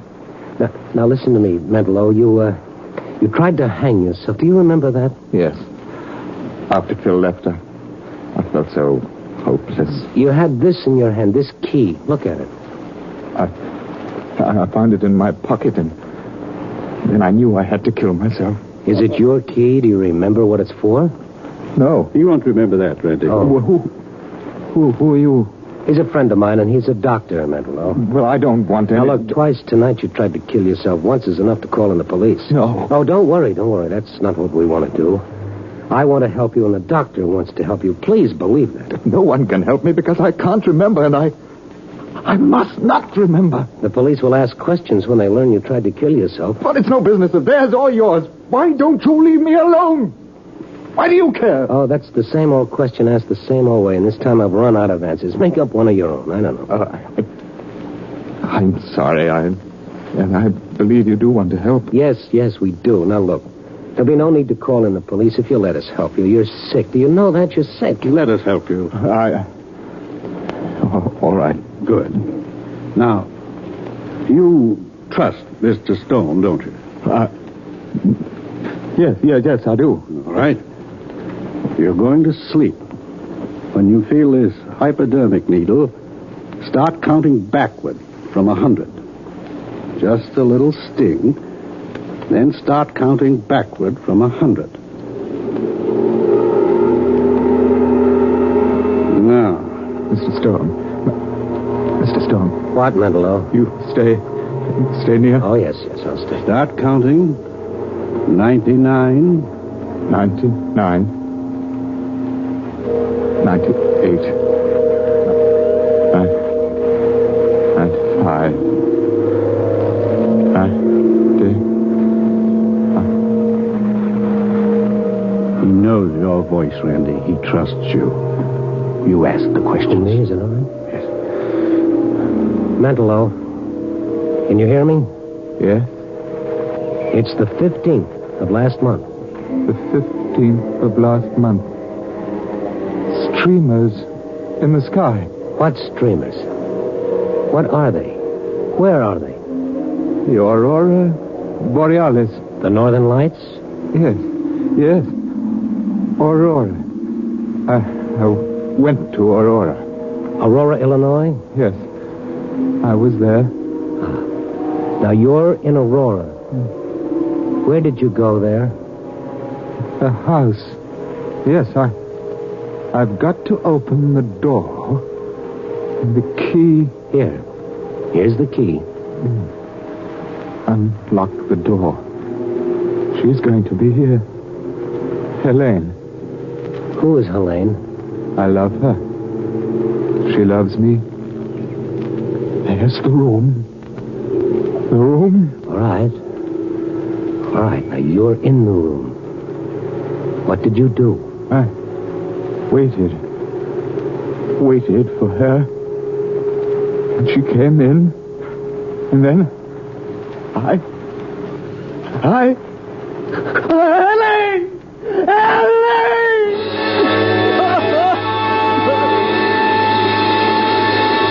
Mentallo. Oh, Helene!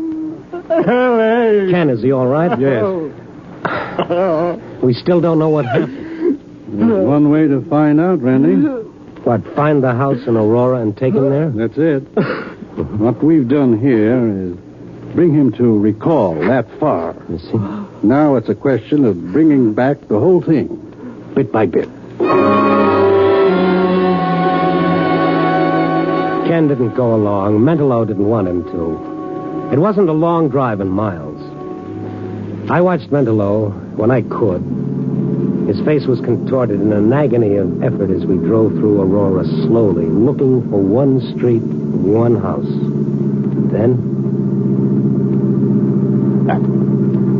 That house. But it's all boarded up. Are you sure, Mentallo? It's that house. All right.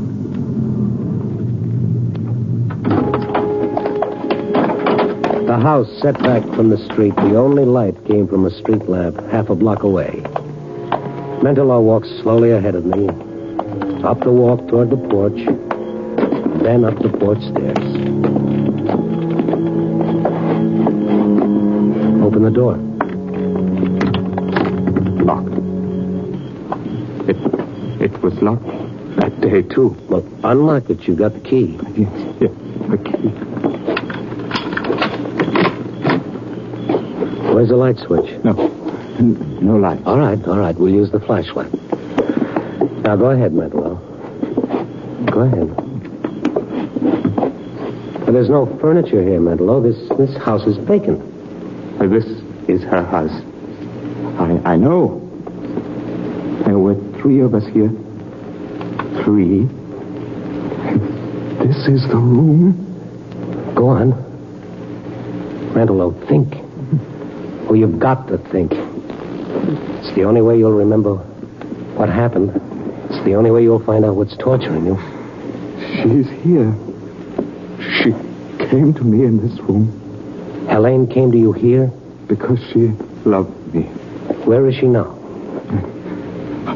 Her clothes. In this closet. Mentallo walked to the closet, opened it. A row of dresses hung there. A faint odor of perfume drifted through the room.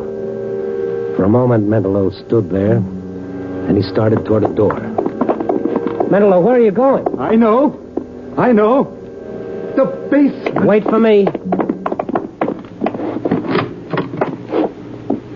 Down there. Down there. There's no one here, Mentallo. No one at all. The basement's empty. Not empty. She... Under the earth where I put her. Under the earth. Get it out. Come on, get a hold of yourself. What are you talking about? I killed her. She came to me because we loved each other. And I was holding her in my arms when I killed her. Now she's down here. Under our feet. I killed her.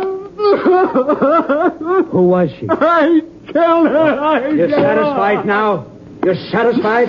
Bill. What are you doing here? You had to stick your nose in. You had to make him tell, didn't you? Mentallo, are you sure? Are you sure? Yeah, he's sure. And so am I, because I helped him put her here. He'd never known if you didn't make him remember. Who was Helene? You're never going to know. Helene. You had to go and make him remember. It was all over. Nobody would have known because we traveled with the yak. Yes, but somebody did know. Because somebody asked him tonight what happened on the 15th. Somebody always asked that question. Why? And who was Helene? Helene? Helene was his wife. What? He was jealous because she never loved him. She loved me. Then how could you have killed her, Mentallo? Listen to me. You only think you killed her. Because if she hadn't come here, she wouldn't have been killed. You blamed yourself. That's what it was. And then you forgot. The shock made you forget. Don't listen to him, Mentallo. Don't listen. I remember now. I remember. You killed her. Made me believe. But you're not going to tell anybody else about it. Both of you are going to stay here. I'm not afraid anymore, Bill. Because I know now I didn't kill her. You did, Phil. Mentallo went toward Phil. Phil had a gun pointed at him. I jumped back, turned off the flashlight. For a moment, there wasn't a sound. And then... Mentallo. Where are you? Mentallo. Wait, Mentallo. Don't move. You hear me? Don't move. Mentallo. Stone. Mentallo. Helene is here, Phil. Down here. Shut up! Mentallo. I'm all right. Good. Phil. What's it going to be now? Get me out of here! Away from her! Philip! Get me out of here!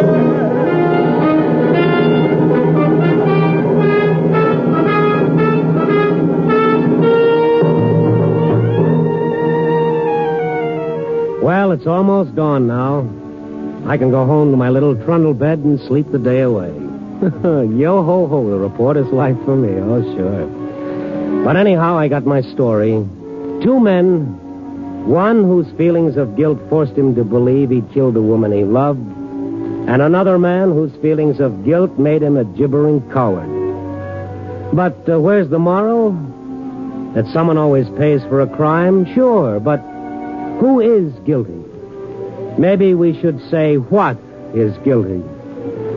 What's in that space above our eyes that makes us act the way we do? That makes us people? To louse up Shakespeare, there are more things in the darkness of the mind than are dreamed of in your philosophy, Mr. Stone. Oh, you can call me Randy, pal. Just call me Randy. Copy, boy.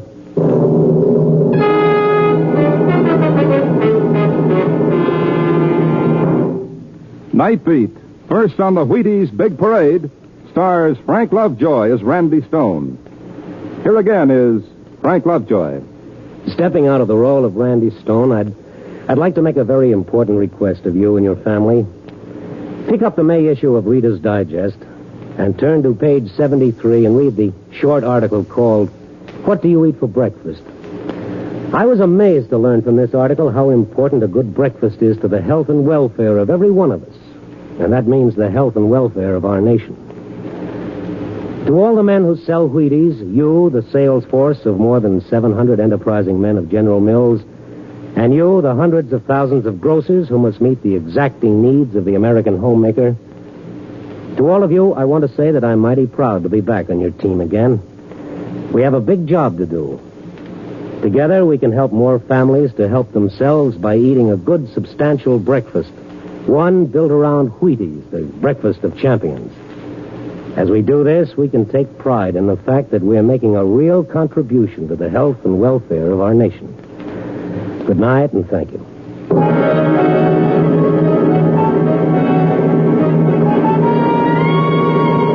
Night Beat, starring Frank Lovejoy, is produced and directed by Warren Lewis and edited by Larry Marcus. Tonight's script was written by Russell Hughes, with music by Frank Worth. The part of Mentallo was played by Ben Wright. Listen next week at this same time and every week as Randy Stone searches through the city for the strange stories waiting for him in the darkness. And now, on Wednesday night, listen to Brian Donlevy in Dangerous Assignment on the Wheaties Big Parade.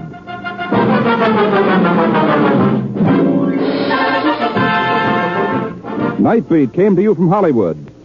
Stay tuned for a special all-star... Wrigley's Spearmint Chewing Gum, the refreshing, delicious treat that gives you chewing enjoyment, presents for your listening enjoyment, John Lund as... Johnny Dollar. New York Police Department calling. Mr. Dollar, will you accept the charges? Yeah, put 'em on. Just a moment, please. Ready with your call to Hartford, Connecticut. Go ahead. Hello, Dollar? That's right. This is Sergeant Papish, robbery. I have a notation here. You're the one to contact in the case that came up. Allied Adjustment Bureau?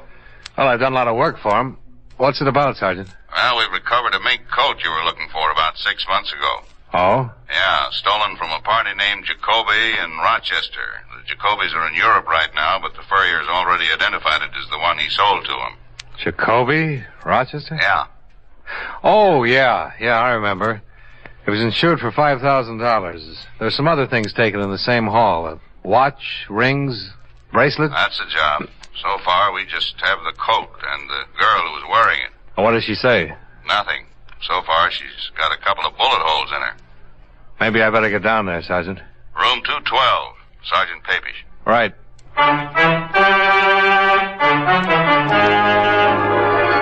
The makers of Wrigley's Spearmint Chewing Gum bring you John Lund in a transcribed adventure of the man with the action-packed expense account, America's fabulous freelance insurance investigator. Yours truly, Johnny Dollar.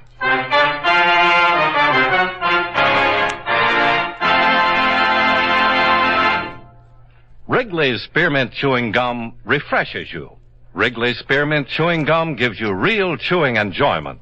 Yes, for chewing enjoyment plus refreshment, it's Wrigley's Spearmint Chewing Gum.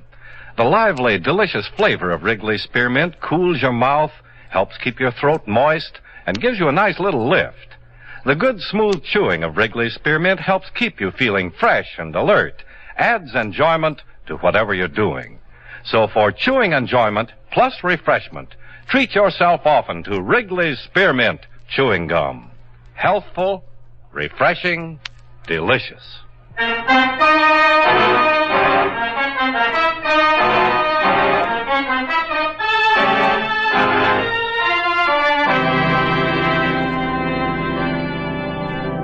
Expense account submitted by Special Investigator Johnny Dollar to the Allied Adjustment Bureau, Markham Building, Hartford, Connecticut.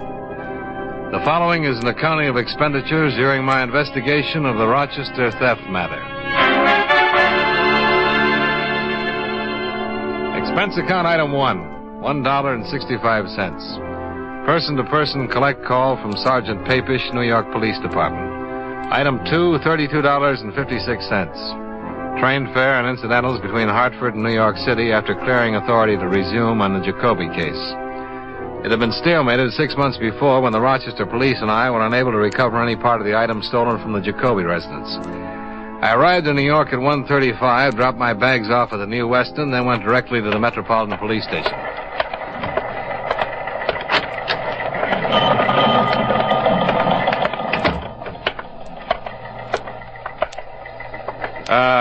Hello, I wonder if you could help me. I'm looking for Sergeant Papish. I'm Papish.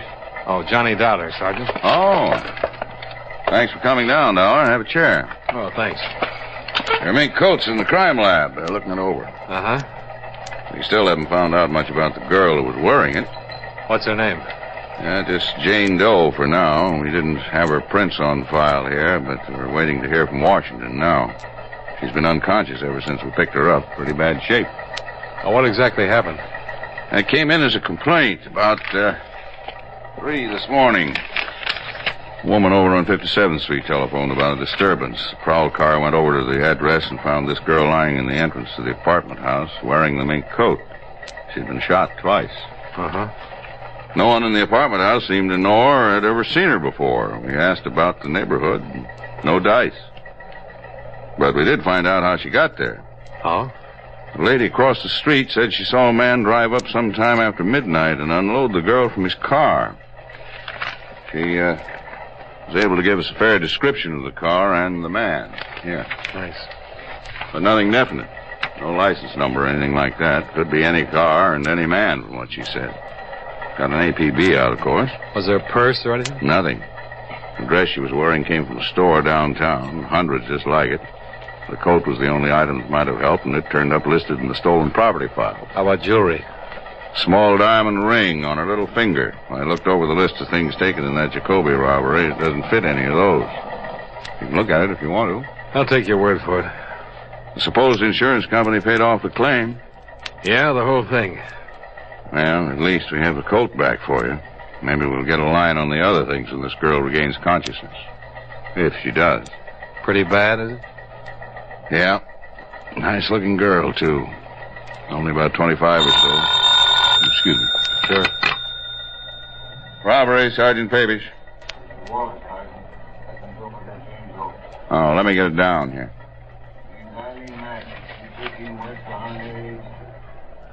213 West. Right. Okay, see you there. Bye. Just got an answer from Washington. They able to identify the girl? Yeah, address and all. She had a postal savings once. Name's Eileen Madden. You mind if I go with you? Come on.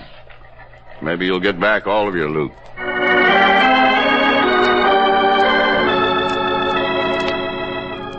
I accompanied Sergeant Papish to the address for Eileen Madden. It turned out to be a fairly nice apartment in a fairly nice neighborhood. By the time we arrived there, a full crew of technicians were at work giving the place a complete check. Sergeant Papish introduced me to a tall, heavy-set man. This is Mr. Dollar from the insurance company, Walt. Sergeant Walter. Hi. How are you, Sergeant? Oh, fine. I'm afraid we haven't done any good for you so far. Haven't found anything here to go with that mink coat. Oh. Have you talked to anybody around here yet? Just getting started on it. The lady who lives across the hall might be able to help us. Where is she? In there. Her name's Ethel Stromberg. Mrs. Okay. I'll take that here. Right.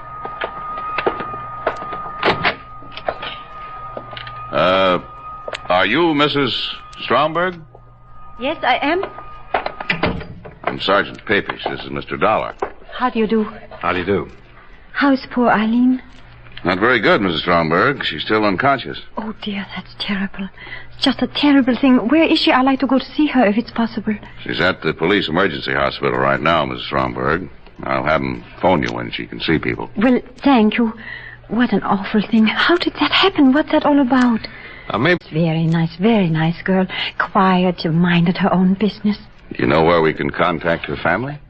No, I can't help you there, Sergeant. I know they live somewhere in California, but that's about all. She talks about them now and then. How about her friends here in town? What about them? Did she talk about any of her friends to you? What do you mean? Well, she's a pretty girl. Young. Boyfriends, maybe. Yes, she did talk about them now and then. You suppose one of them had something to do? Mrs. Stromberg, Eileen Madden was dumped from a convertible last night after she'd been shot. A witness described the car as possibly blue or black in color, white top, white sidewalls. She said it was a late model Cadillac or Buick. Do you know if any of Miss Madden's friends drove a car that comes near that description at all? Why, yes. Yes, I saw him pick her up one night. I was just coming home. Saw who pick her up, Mrs. Stromberg? A man she called Bill. Bill who? I really don't know his last name. She didn't introduce me to him. But she talks about him. He drove a black Cadillac. Can you tell us what he looks like? Well, he seemed very tall. As tall as Sergeant Papish here? So about your height, very nice looking. He seemed quite big. Husky, sort of. Very nicely dressed, too. What color was his hair? I don't know. He always wore a hat. I think it was dark, though. His eyes? I don't know. About how old would you say? Oh, I'm no good at this, but I say between 30 and 35. Seems to fit what we have from the witness. Yeah. This Bill, would you say he had money? Oh, yes, I would say so. He drove that nice big convertible. He always dressed so nice. And he gave Eileen pretty nice things. Do you know if he ever gave her any jewelry? I don't know. I don't think so. Eileen would usually run across the hall and show me when he sent her something nice. I don't remember her ever showing me any jewelry. I just talked to the hospital. How is she? Just coming around. I think you better go over there and talk to her if you're gonna. Is she bad? They think she's dying, Mrs. Stromberg.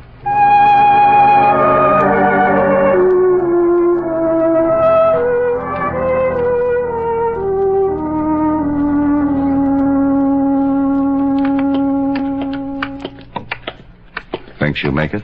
Hard to say right now. Sometimes they rally. She must have been in their doorway a half hour or better before we got to her. Mm-hmm. She said anything, Doctor? No. You might have to wait a little while for her to come around. I see. I'll tell you both. Ask what you have to know quick. 2 minutes is about all I can give you with it. Sure, Doctor. Oh, you better put your cigarettes in that. Oh, yeah. Yeah. All right, miss. Okay, boys.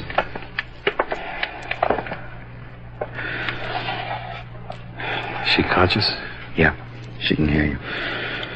Are you Eileen Madden? Is Eileen Madden your name? Yes. Yes. You're seriously hurt, Miss Madden. Can you tell us how it happened? Miss Madden? No. Bill shot you? Yes. What's Bill's name? Where can we find him?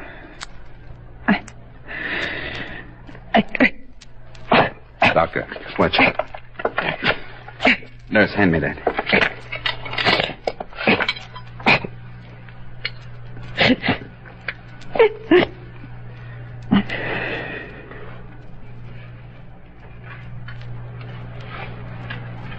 Sorry, fellas. There was nothing I could do.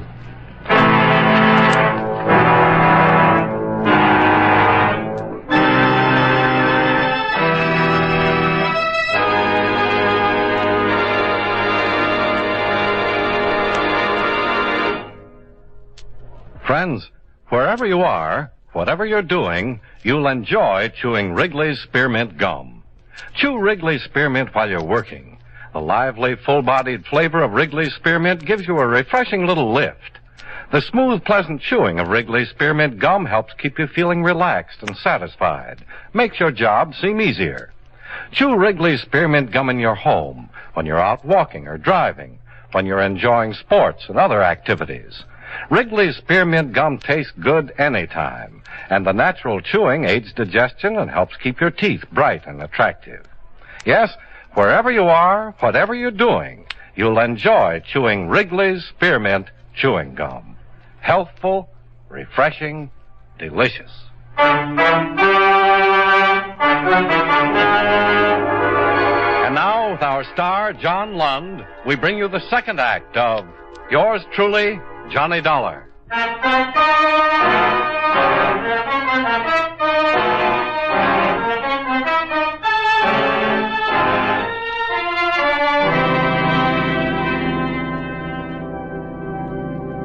Eileen Madden died at 3:35 in the afternoon without giving us the full name of the man who'd shot her the night before.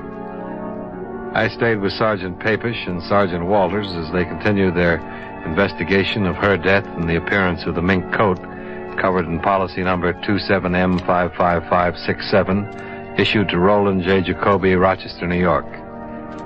The apartment where she had lived yielded some information. Here it is. Letters from Robert J. Madden in Riverside, California. Looks like her father. Okay, we'd better notify him. This might be the best lead. What's that? This picture. Found in one of her closets. Let's see. $1. Oh, thanks. Love, Bill. He loved her, all right.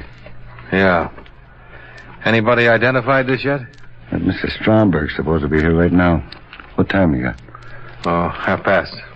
She said she'd be here at 6. Anything on the bullets? They didn't check with anything in our lab. Ballistics says it was an Army 45. The old 1911 model. Pretty good gun for killing. What gun isn't? Oh, I got the wrong room at first. Oh, come in, Mrs. Stromberg. You remember Sergeant Papish and Mr. Dollar? Yes. Do I have to answer more questions? Not many more. Oh, I'm just all worn out. I can't get over this terrible thing happening to Eileen. Did you get in touch with her family? Business office is doing it right now. Oh, dear, what a terrible, terrible thing. Mrs. Stromberg, you ever seen this man before? Oh, yes. That's Bill. The man Eileen's been going with? Yes. The man who drives the black Cadillac convertible? Yes, that's him. But did he do this terrible thing? It looks that way, Mrs. Stromberg. Oh, dear, dear. Sergeant Papish. Yeah. Yeah, right. Goodbye. Did Eileen Madden ever mention to you that she had been married? Why, no. She never did. Was she? In the state of New York in 1951. Just found out from vitals. Divorced? Yeah. Her ex-husband's name is Bill. Bill Powers.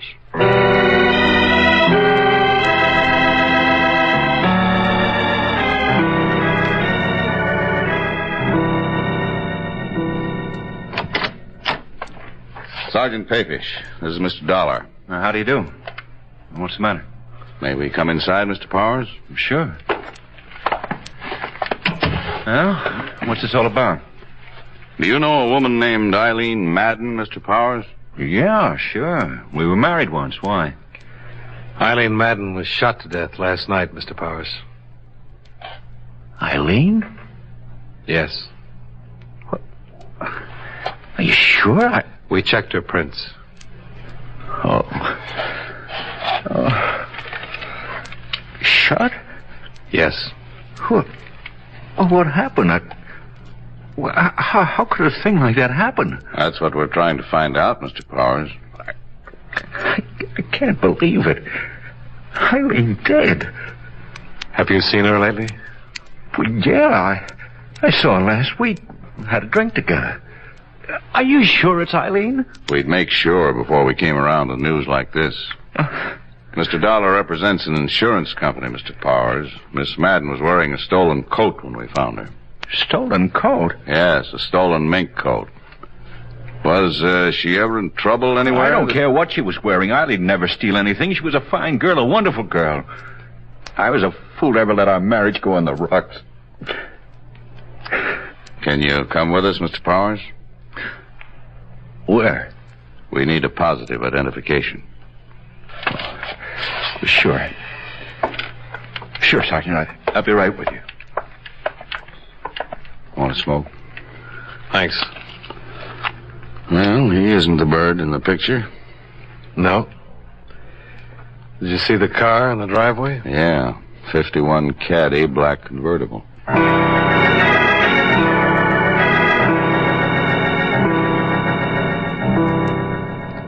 On the way to the city morgue with the ex-husband of Eileen Madden, we tried to get more information from him regarding her activities up till the time of her death. But Powers seemed so distraught that he could only speak of their short marriage and the reason it had ended. It was an old and especially sad story of a man who couldn't provide well enough for a beautiful wife. However, once he'd seen her body at the morgue and identified it, he seemed to get better control of himself. We all walked across the street for coffee. I hope you get whoever did this, Sergeant. I hope you get him fast. We sure want to, Mr. Powers. Why would anybody do that to Eileen? Why? Maybe you can help us answer that. Oh, you're just interested in that coat you say she was wearing. Well, mister, I don't believe she was wearing a stolen coat. What do you think of that? I'm just looking for the facts, Mr. Powers. I'd like to prove what you just said as badly as you'd like to have it proved. But we have to start somewhere. You can understand that. I suppose so. You told us you saw her last week for a drink. That's right. Have you been seeing her right along? Yeah, sure. Did you know that she's been going with somebody else? Sure. And you know Bill? Bill Chambers? Yeah. Well, I don't know him, but she talked about him a lot. Is this Bill Chambers, Mr. Powers? Yeah, that's him. I thought you knew. You're sure this is him? Sure. This picture was in her place. I went there one day and saw it and asked her who he was. Eileen told me all about him. What did she tell you about him? Why, she said she was going with him. She told me that he wanted to marry her. Said he had lots of money. Did she tell you where he works? No. Or what kind of work he does? No. You know where we can get in touch with him? No, I don't know that either. Say, do you think he might have done this to her? We'd like to talk to him. I know she's been going with him for a few months, what she told me. And you've been seeing her the same time she was seeing Chambers? Yeah, that's right. She didn't want to marry him. She wanted to marry me again. Do you know what kind of a car Chambers drives? Cadillac. Thought you never met him.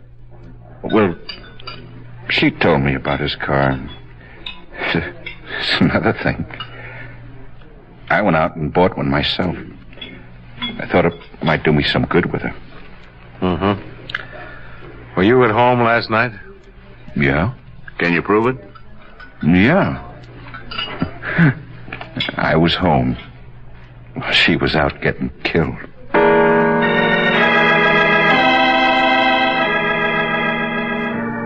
The name William Chambers was checked through the New York police files.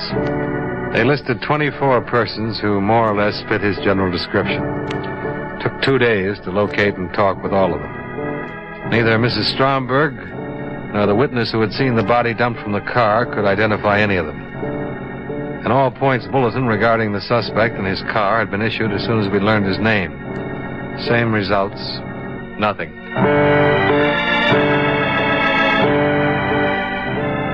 On the third day, the pawn shop detail turned up 2 more items that had been taken in the Jacoby robbery. There they are. Huh. Watch and ring. Jacoby stuff? Case numbers on the watch checkout. The ring's engraved. Where'd they wind up? Shop on 3rd Street. The proprietor says it was sold yesterday. Man who sold them signed the buy book James Agenian. How about his description? Fifth Chambers down the line. Well, at least he was still in town yesterday. Yeah, but his stuff's been on the hot sheet for a long time. If he's had any experience at all, he knew he was taking a chance trying to unload it. Probably trying to raise cash to get out of town. That's what I was thinking. Gave an address on Polk Street. A vacant lot. he keeps on trying to unload it, I'll have all the loot back. If he keeps on trying, we'll keep on trying. Well, they found his car. Where? Used car lot in the Bronx. He sold it at 10 o'clock this morning.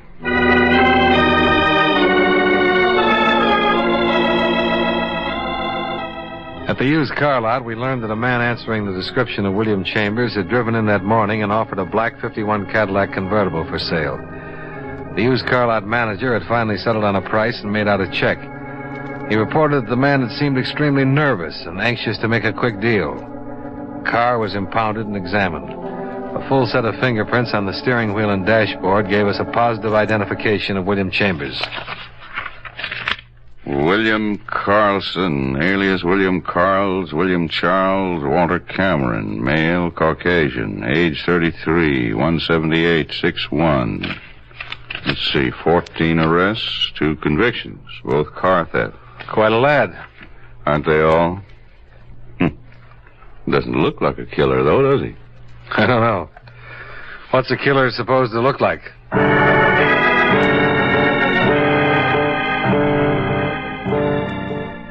The search to locate William Carlson, alias William Chambers, extended to all parts of the city.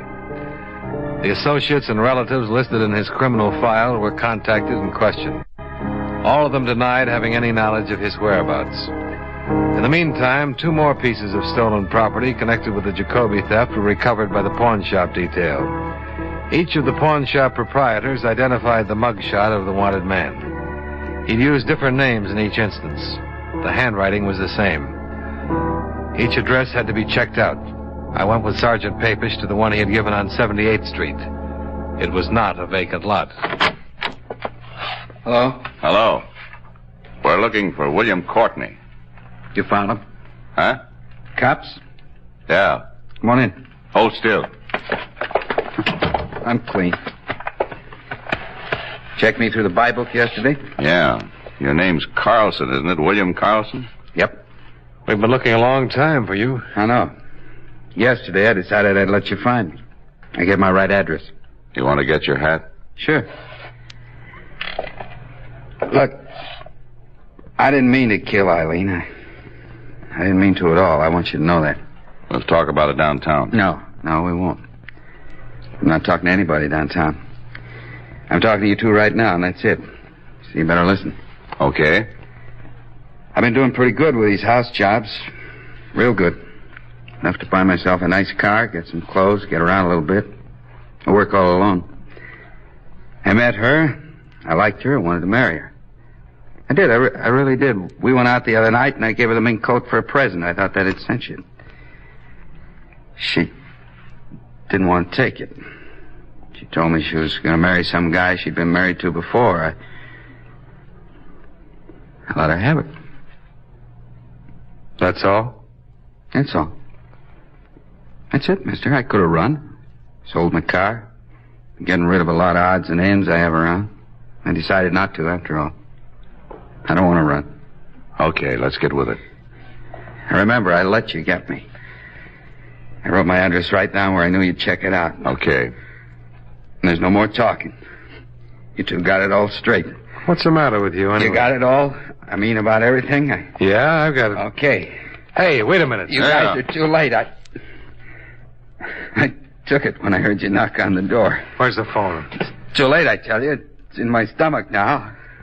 It's too late. Not for me, brother. I handle plenty of babies, just like you. It's too late. Grab him, Ned. I got it. Go. Look out. Shut up. You're going to stand trial, baby.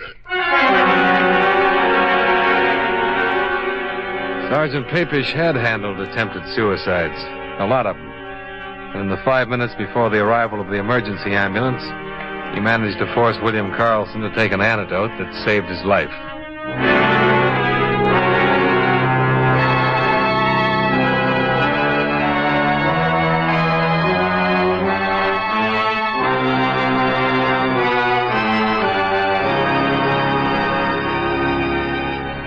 The remainder of the Jacoby theft items were found in and around the apartment of the suspect, along with other stolen property listed with the New York police.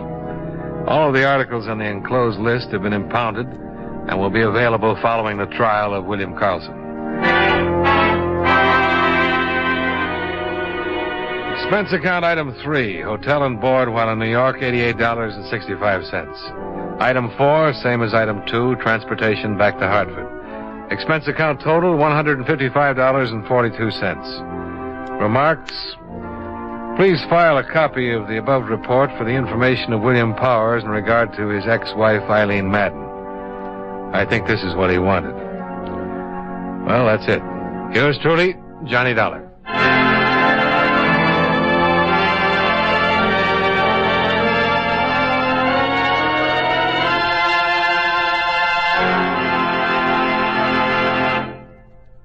Remember, friends, Wrigley's Spearmint Chewing Gum refreshes you. Wrigley's Spearmint Chewing Gum gives you real chewing enjoyment. The lively, full-bodied flavor of Wrigley's Spearmint cools your mouth, freshens your taste, sweetens your breath. The smooth, pleasant chewing of Wrigley's Spearmint helps keep you feeling relaxed and satisfied. Makes whatever you're doing more enjoyable. Yes, for refreshment plus chewing enjoyment, treat yourself often to Wrigley's Spearmint Chewing Gum. Millions enjoy it daily. Get a few packages and always keep some handy. That's Wrigley's Spearmint Chewing Gum. Healthful, refreshing, delicious.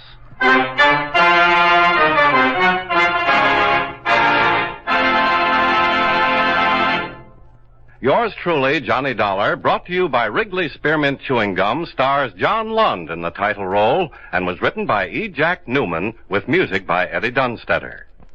Featured in tonight's cast were Virginia Gregg, John McIntyre, Jim Nusser, Jeanette Nolan, Victor Perrin, and Bill Johnstone.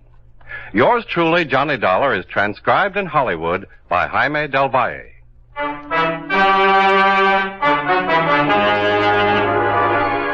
The makers of Wrigley's Spearmint Chewing Gum hope you enjoyed tonight's story of Johnny Dollar and that you're enjoying delicious Wrigley's Spearmint Gum every day. This is Charles Lyon, inviting you to join us again next week at this same time when, from Hollywood, John Lund returns as... Yours truly, Johnny Dollar.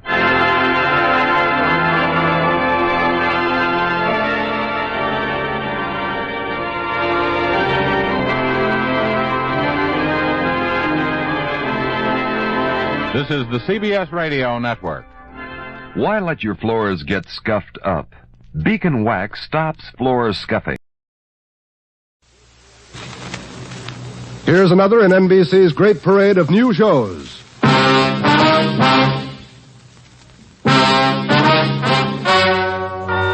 Ladies and gentlemen, the story you are about to hear is true. Only the names have been changed to protect the innocent. NBC brings you Dragnet.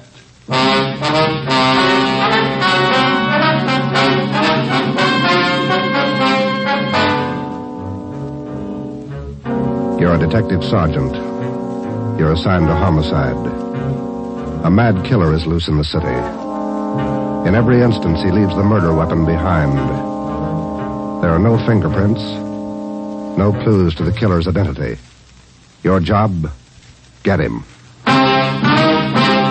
Dragnet, the documented drama of an actual crime, investigated and solved by the men who unrelentingly stand watch on the security of your home, your family, and your life.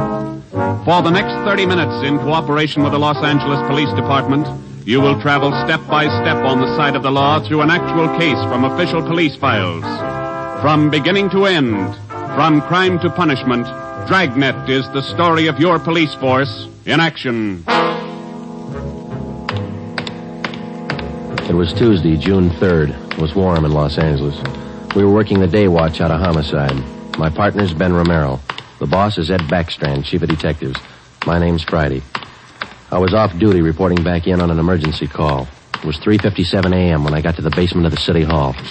The carpool. Let's go, Friday.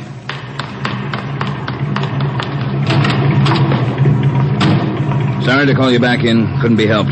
All right, Ben. Okay, Skipper.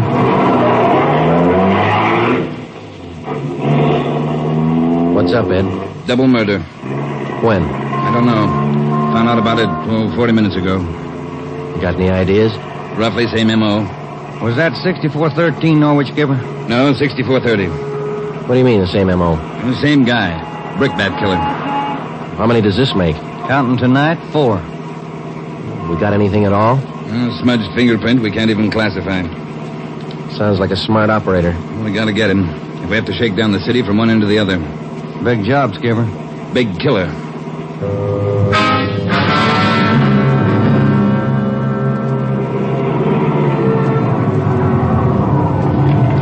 At 4:26 a.m., we pulled up in front of 6430 Norwich Drive, a small group of bungalow apartments facing on an oval-shaped garden court. 2 uniformed officers were stationed at the door to the apartment. Hi, Chief. Hiya, fellas. We went inside. Wilbur from Homicide was waiting for us. This way. In here. Well, there they are. Yeah. Mother, daughter. Joe, on the floor beside the bed. Yeah, a red brick.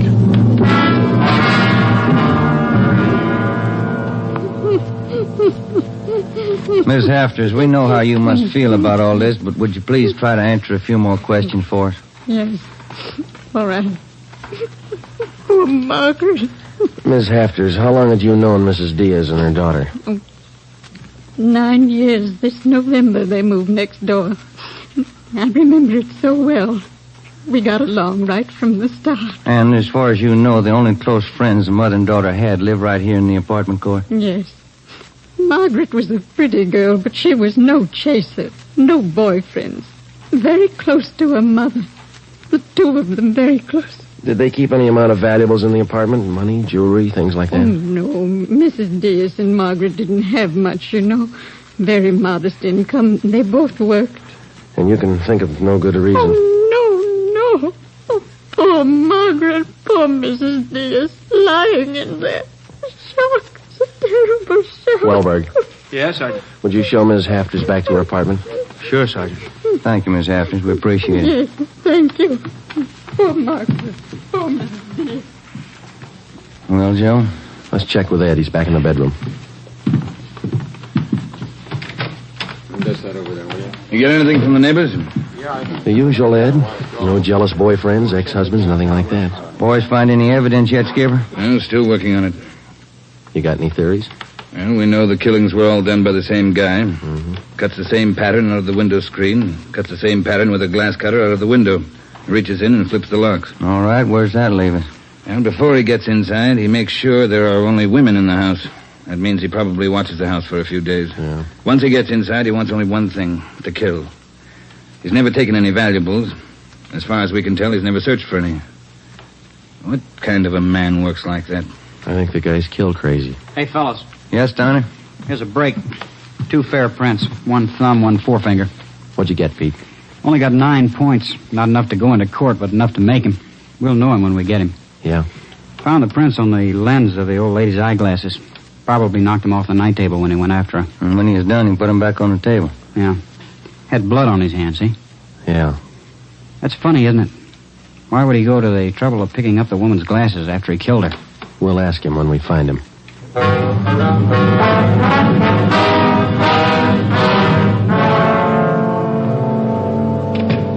right, Ben. Joe, might have something for you. We can use it, Lee. Hold it just a minute. Yeah. Crime Lab, Jones. Yeah. Yeah, all right. I'll tell him. Right, Ed. Backstrand. If you're through checking the victim's clothes by 8 o'clock, you can knock off for sleep until noon. What if we're not through? Take it up with the chaplain. Here's what I wanted to show you. Over here. A couple of casts. Bare footprint. That's right. Those from the Diaz place? Found them outside the dining room window in the flower bed. Take a look. Mm-hmm. Good cast. Size 9. 10. Missing toe there, huh? Left foot, first toe. That's lucky. Well, then the guy took his shoes off before he went in that house. That's the way it looks. You leave any other prints, Lee? 3 with the shoes on. Here they are. Here. Yeah. How would you say the guy is built, Lee? Oh, from the impression, pretty heavy man. There's no full length of stride, or I might give you an idea of his height. How about the bricks, Lee? Here they are, all 3 of them. Used this one in the first murder, this one in the second, this one last night. Leaves them around like calling cards, and there's no way to check them. You'll never get a fingerprint off a common red brick like this, Ben. Surface is too rough. Well, I got an idea of his weight. We know that the first toe's missing from his left foot. That's something. The one we had yesterday. We can check that missing toe in the amputation file, Joe. Yeah. Well, we better get back. Pete ought to have those prints ready, too. Thanks a lot, Lee. Okay, fellas. Say, they post the bodies yet? Yeah, they're doing it now. Same as the first two. The brain? Concussion, hemorrhage. They didn't have a chance. Hold it a minute. Crime Lab Jones. Sure, just a minute. Either one of you fellas. I'll get it, Joe. Okay. Yeah, Romero. Yeah. Good, we'll be right over. They got a make on those 2 fingerprints.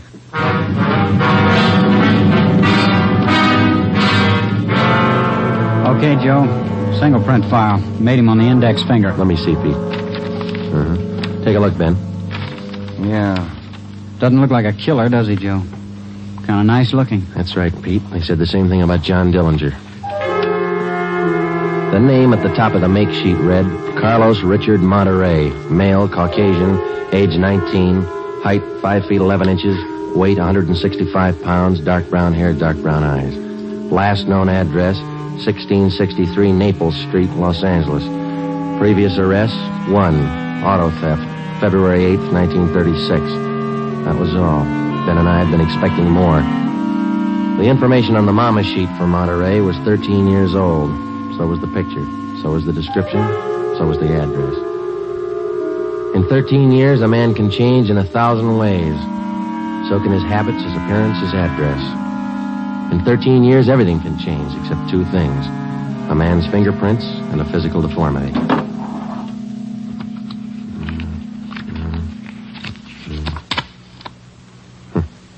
Missing toe on left foot. Carlos Richard Monterey.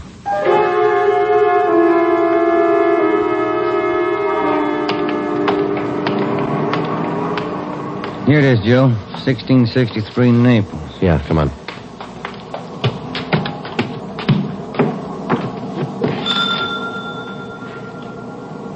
Somebody's coming. Yes? What is it? We're police officers. We'd like to ask you a few questions. Oh, yes. Would you like to come in? Thank you, ma'am. Yes? Would you mind telling us your name? Monterey. Isabel Monterey. What is it you want? You're married? Yes. My husband is Francisco Monterey. Would you explain why you are here? We thought you might be able to help us. We're looking for a man named Carlos Monterey. I don't understand you. We're looking for a man. We'd like to talk to him. Do you know where he is? Yes. Carlos is dead 7 years ago. He's dead, my husband told me. And does your husband know Carlos, or did he know him? He was his brother. What about your husband's parents, Miss Monterey? Where are they? They're both dead. Some time now. Have you ever met Carlos? No, never. I have only heard of him. What have you heard of him, Miss Monterey? Do not ask me. This is important, very important. Francisco would not like it if I told you. It's important, Miss Monterey, believe us. Carlos, he's sick. His mind. For 8 years, Francisco has not seen him, not heard from him. He thinks he's dead. But he only thinks so, Miss Monterey. No one's told him his brother's dead. He just thinks so. What else is there to think? Where's your husband now? At his work, the store, Rivera Street near Main, grocery, Monterey Cartwright grocery.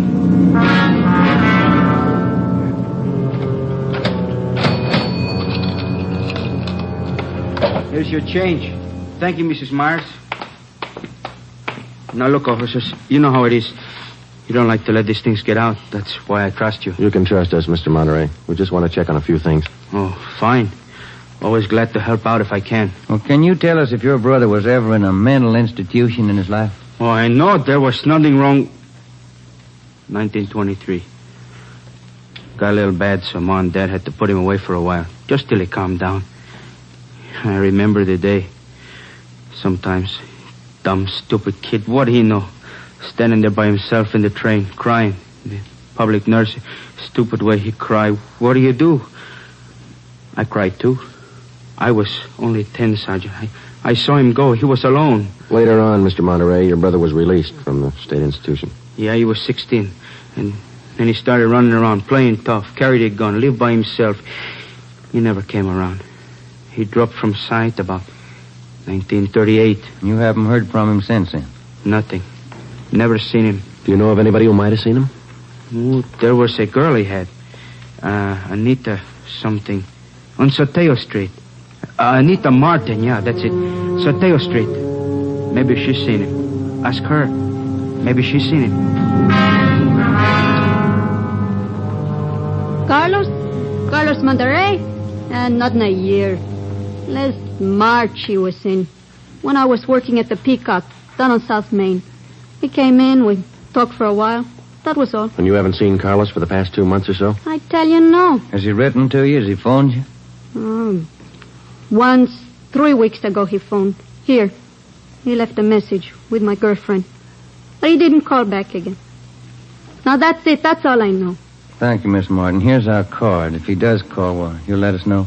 Yeah, I'll let you know. You liked Carlos, is that it, Anita? Like him? No, I didn't like him. He was funny. But he was nice. You know, I pitied him. Why did you pity him, Miss Martin? Well, he was a good fellow who was strange. He could smile, you know. He had a nice smile, but you could tell he was never laughing. There was something in his mind. Something... Oh, I don't know.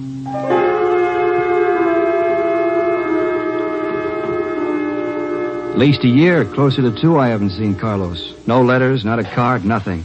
He was in the East the last time I heard. When was that? A year ago, January. I was in here. He sent me a calendar. Sometimes he could get along fine, very well. Other times, terrible. He couldn't keep him down. How'd he manage to stay out of jail that way, Vicente? I don't know. Sometimes he should have been in jail 5 times over. And you say you don't know of anybody who might have a recent picture of Carlos, a snapshot? No. No one I can think of. Okay, Vincenti, here's our card. If you do think of somebody, let us know, will you? It'll help. Sure, glad to. If I hear of anybody. What kind of a day is it outside? Hot? Hot.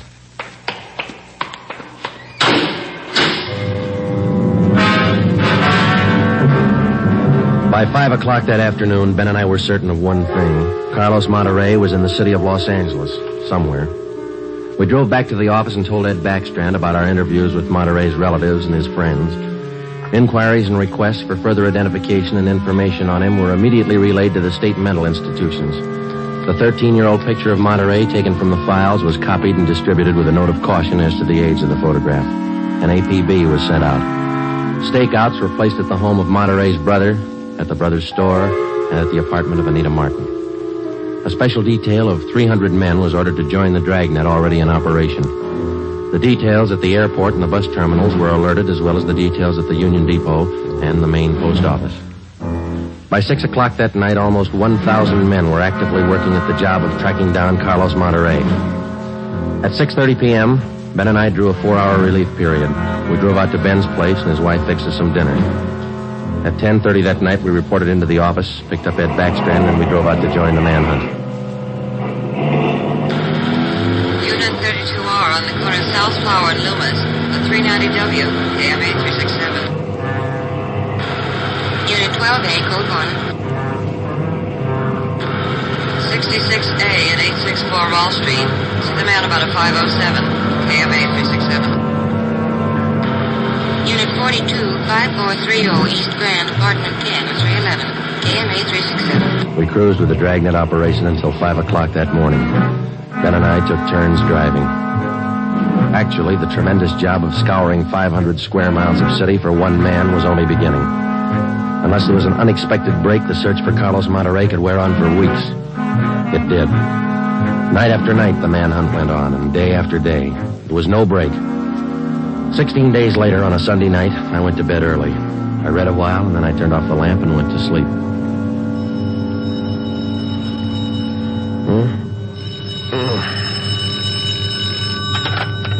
Hello? Friday talking. Sorry, Joe. Get in here as fast as you can. What's the matter? That girl Monterey knew. The one you talked to? Yeah? She left her apartment, went to her girlfriend's. Yeah? She's dead.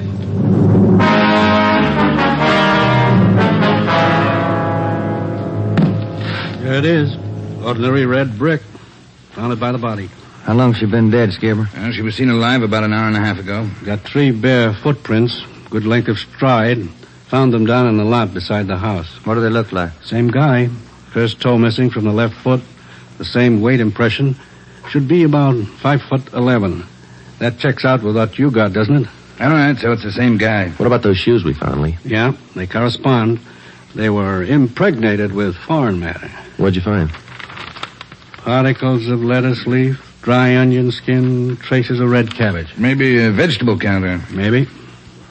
What about the city wholesale market down on Front Street? What about any market in Los Angeles? No, Lee, that wholesale market is big enough to hide anybody. Hundreds of transients work in there. Some of them even sleep there. For a guy like Monterey, it'd be perfect. That's a fair guess. Check it when it opens. They open at 2 a.m. 2:30 now. All right, get back to the office and pick up as many extra men as you need. Get down there right away. Okay, Ed. Now, you know he's a rough one, so watch it. On Monday, June 23rd, at 2 minutes past 3 a.m., we pulled up at the city wholesale produce market. With the exception of 54 police officers in plain clothes who mingled with the buyers and sellers, business went along as usual. The market itself covered almost 3 square blocks in the lower part of the downtown area. It was divided off into hundreds of individual stalls by flimsy wooden partitions. To make the search even tougher, the place was crowded. For the first 45 minutes, we had the men circulate at random through the crowd on the chance that one of them might spot Carlos Monterey from the 13-year-old picture. It didn't happen. After that, we started a systematic canvass. We talked to the customers, we talked to the managers of the different booths, we gave them Monterey's description, we showed them his picture. Nobody recognized him. We checked the employment records one by one. Not a sign. Sorry, Sergeant. I'd like to help. I've never seen the guy. Okay, Mr. Snyder, thank you. We sure picked the sweet jobs, don't we? Oh, yeah, we could spend a year at this. Oh, Sergeant Friday. Yeah, Kamansky. Did you find something? Guy at the booth over there against the far wall. Thinks he might have hired Monterey a couple of days ago. Come on, Ben. Where? Over there, Sergeant. You showing Monterey's picture? Yeah, he thinks it might be him. Mr. Fresnetti, this is Sergeant Romero, Sergeant Friday. Yes, I told your boy, Sergeant. This fellow Carlos, I hired him to help last Thursday. Big rush for me now, so I hired him. You sure he's the man? In the picture? I think so. A little older, maybe. Oh, but I know faces. He's the man. You looking for him? You say you hired this man last Thursday? That's right. It's a big rush for me now in the morning. I hired him Thursday. He worked Thursday, Friday, Saturday. But he don't show up this morning, so I got no use. Too many men to pick from. He don't show up, I let him go. What kind of work did he do for you? Same as he did for Schiller down there. Heavy work. Moving the stores, cleaning up. What kind of produce does Schiller handle, Mr. Fresnetti? Fancy, very fancy vegetables. Choice. New potatoes, expensive red onions. Schiller sells to the big hotels. Does Schiller handle brown onions, Mr. Fresnetti? Oh, only the best. Big dealer that Schiller sells it to the big hotels. How long has this Carlos been working around the market? Oh, I don't know. It's just like the rest. First he worked for me, then Largo Massini, then Schiller. Hey, why are you looking so hard for him? He stole something? He murdered somebody. Him? Mamma mia, murder. Do you have any idea where Carlos lives? Oh, me? No. And if he comes back here, I tell him to get out. I got nothing to do with this trouble. No, you'll tell him nothing, Mr. Fresnetti. Here's our card. If you see Monterey again, call us. Say nothing to him. Oh, sure. I remember. Joe, call the chief at the office, will you? Message just came in. Thanks, Al. Come on, Ben. Yeah, there's a phone booth. See? No, I don't. Where? Straight ahead, little left. Oh, yeah. You got a nickel? Let's see. Oh, yeah. Yeah, there you are. Thanks. I'll see what Ed wants.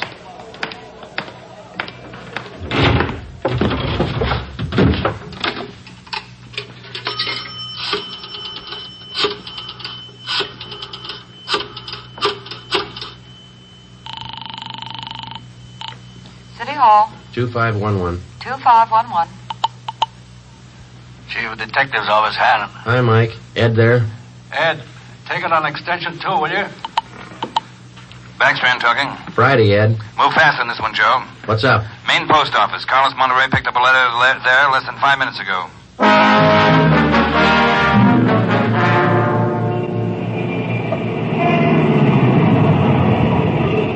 Come on, Ben. There's Ed over there with WILBUR. Yeah. Traffic short jammed up around here. Hi, Ed. Friday, Romero. You all set, WILBUR? All set, Chief. Spring Street to San Pedro. Sunset the first. Got it covered. Good. What's the story? Post office detail tipped us off. 5 minutes after 8, a man answering Carlos Monterey's description picked up a letter at the general delivery window. That was 16 minutes ago. Who spotted him? Sam Lane. Got a look at him just as he was leaving the window. Called to him to stop, but Monterey ran. Lane called me, and we threw a net over the area for 6 blocks around. And Monterey's still somewhere inside this area? I don't know how he could have gotten out. What's next? Well, I'll give him an hour to break for it. After that, we start a house-to-house search of the whole area. Stop all pedestrian and vehicular traffic for identification. You're going to jam up the depot traffic. That's cheaper than murder, Romero. Get going. The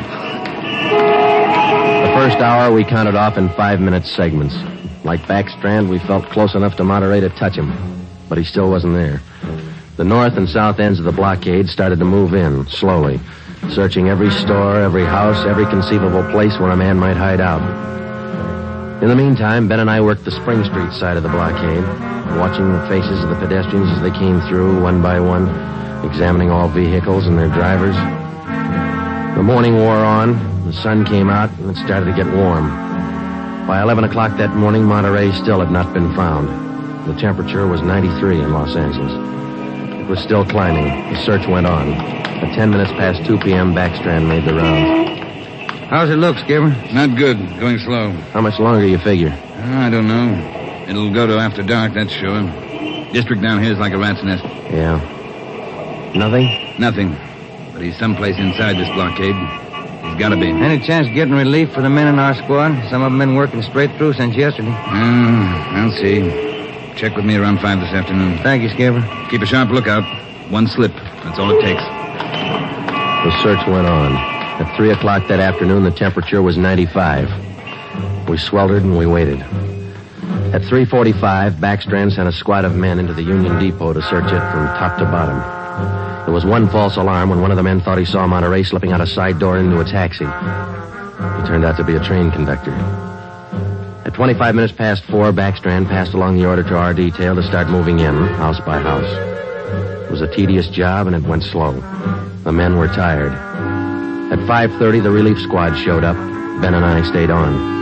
After another 2 hours of house-to-house searching, the trap was narrowed down to a 3-square-block area, a single block wide and 3 blocks long. It started to get dark. Backstrand ordered out batteries of floodlights. By 8 p.m., the cordon closed in around the last 2 square blocks. Lines are all set, Skipper. Ready to move. Good. What do you think? We'll know pretty soon, one way or the other. Frank, keep that traffic moving. All right, you two, get going. See you later, Skipper. Joe, let's take a look in here. Okay. Sure is an old building. Yeah. Where'd Kamansky go? Oh, no, he's here a minute ago. Oh, wait, there's his flashlight. It's on the end of the corridor there. He's signaling. Yeah, come on. Kamansky? Yeah. Down below, Sergeant, in the basement. Come on. Monterey? He's been there, I think. Here, this way. Where? Over here. And watch your step, the light's bad. Here he is. Says he's the janitor. Oh, my head. He's been slugged. All right, come on. How'd it happen? Can you tell us? Yeah, a big man hit me. I came down to empty the baskets. He hit me and ran. Ran over to the new building. The new building? Is that the one next door? Yeah, just a few minutes ago. Nobody's come out of this building for the past half hour. Every door in the place is guarded. No, not the doors. He went through the tunnel. I saw him. Over there's the tunnel. I'll take a look, Joe. Yeah, the tunnel connects the 2 basements. Same company, old building, new building. The tunnel connects the basements. Joe, come on. Yeah. Kamansky, get out to Backstrand. Tell him what's happened. Right, Sergeant. And call an ambulance. Right. All right, Ben. Through the tunnel. Watch where you're going. The light's bad. Yeah, it is. That a door up ahead there? Yeah, I think so. Yeah, let's go.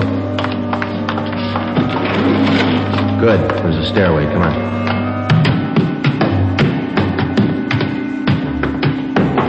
Watch the doors.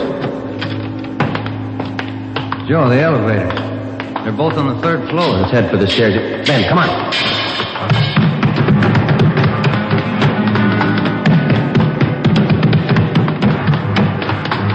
One more floor. Yeah, right. Come on, hurry. Yeah. Look, top of the stairs. There he goes. All right, hold it, you. Stuck in the elevator. Joe, he's going down. Well, we'll never make it on the stairs. Joe, look. This other elevator. The control lever's bent. Let's try it anyway. Yeah. All right, kick the control lever. Kick it, Ben. That's good. All right, Ben, knock the lever back. Come on, quick. Yep. What's the matter? Joe, it's jammed. We're going fast. All right, let's kick it. Here. There, that does it. Can you reach the door control? Wait just a minute. I'll see. Yeah. Okay. Well, he's still in the building. Both elevators are here now. Yeah. Down the hall, Ben. The office on the left, I think. Yeah. Okay, here we are. All right, keep clear of the door. All right, Monterey, put on that gun and come on out. I'll kill you! I'll kill all of you! Okay, Joe, let's take him. Watch it, Ben. He's throwing everything he can get his hands on. I'll kill you! Get away! Come on, you! All right, Monterey. Come on, you! Everywhere you! Okay, Ben, take him.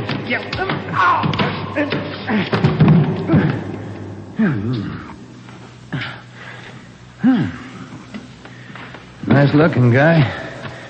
Clean cut. Yeah. Doesn't figure, does it? What's that? My wife would say he doesn't look like a killer, does he? What's a killer supposed to look like? The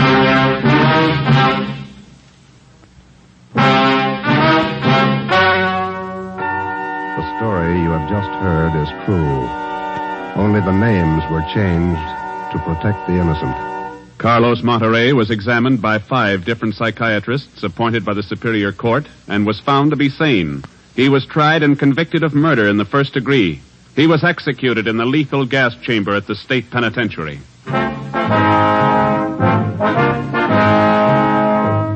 You have just heard the 17th in a new series of authentic cases from official files. Technical advice for Dragnet comes from the office of W.A. Wharton, Acting Chief of Police, Los Angeles Police Department. Tonight's program is dedicated to motorcycle patrolman John Kramer of the El Paso, Texas Sheriff's Department, who on the afternoon of April 26, 1940, gave his life so that yours might be more secure.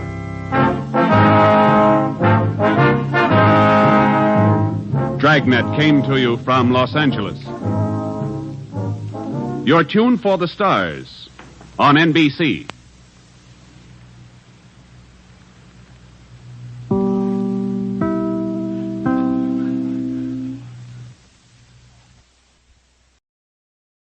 Ladies and gentlemen, the American Broadcasting Company brings to its entire network one of radio's most unusual programs.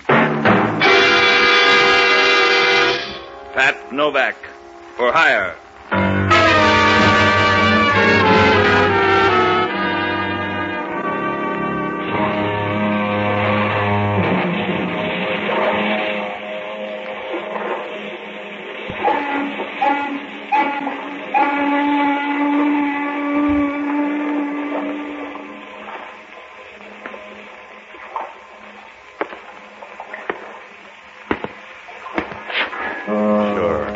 I'm Pat Novak, for hire.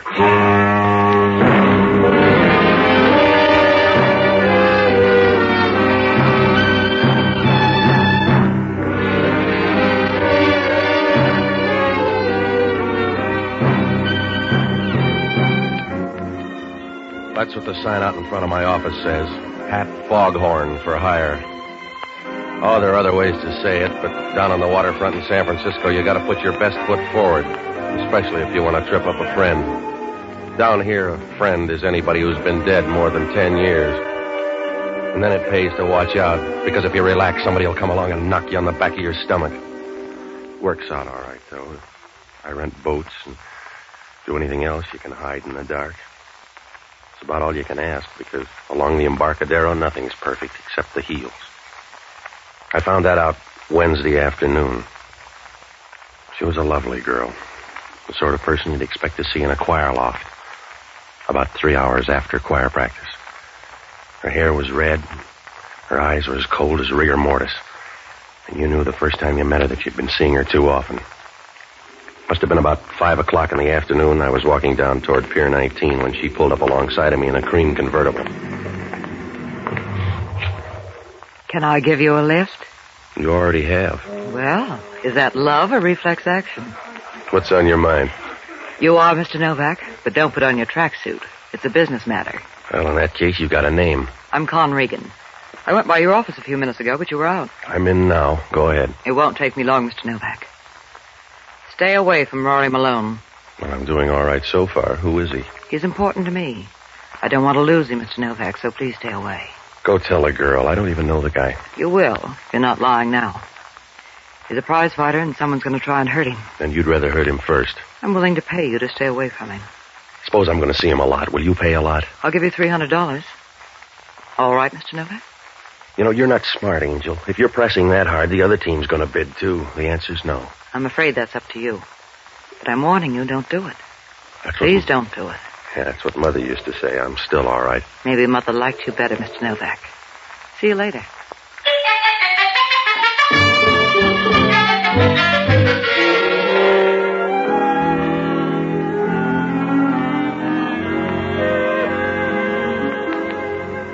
Well, I watched her for a minute as she brushed her hair back and started the car. It was nice hair, and the dress helped, too. It was dark blue and had a V-neck, but the designer believed in big letters. She pulled away and gave me a look you could take on a safari. It was enough to tell me that she was as safe as a tap dancer on a floor full of dynamite caps. I walked up and turned in at Pier 19. When I reached the door of the office, I could see the old man sitting by the desk. He looked tired and a year older than the Bible. His hands were shaking and his skin was coarse and the color of an old razor strap. When I walked in, he glanced up at me and looked about as happy as a cocker spaniel with a stomachache. I could talk to you, please, Mr. Novak. We'll try it once. Go ahead. I'm an old man. You want to argue or go on? I'm too old, so I must come to someone for help. My name is Hans Neumeyer. I would like you to watch someone for me. Someone like Rory Malone? Yeah. But you do not What know is this, Save Rory Malone Week? What's he to you? I'm his manager. Oh, you don't ever hear of me because I'm old and not a very good manager, I guess. After this fight, Rory find new manager, maybe. Yeah? When's this fight? Tonight. Oh, you don't know Rory. He's a good boy. He's a very good boy, Rory is. Yeah, well, good boys don't need watching. Has he got some bad coming out? Something funny about this fight. He meets with bad people. And Rory is a good boy. Yeah, I just met one. How deep do they run? At the west is a fellow named Joe Slagle. He's a bad man, a gambler. Please, Mr. Novak, you just watch Rory tonight and see he's all right. Are you that rich? Oh, please, I don't have much money. Just $300, maybe, what I got from the fight. Maybe 300, I don't know. I just got a little money. It's a tie, Pop. You win the toss. Please, you don't help me. You win, Pop. When do I look at him? Tonight you come before the fight. In the dressing room I show you to Rory and you see he's all right. Yeah, about 9. Yeah, please, Mr. Novak. I thank you all my life. You watch Rory. I thank you all my life. Yeah, well, I'm getting short shift on that, but I suppose it's not your fault, Pop. See you at 9.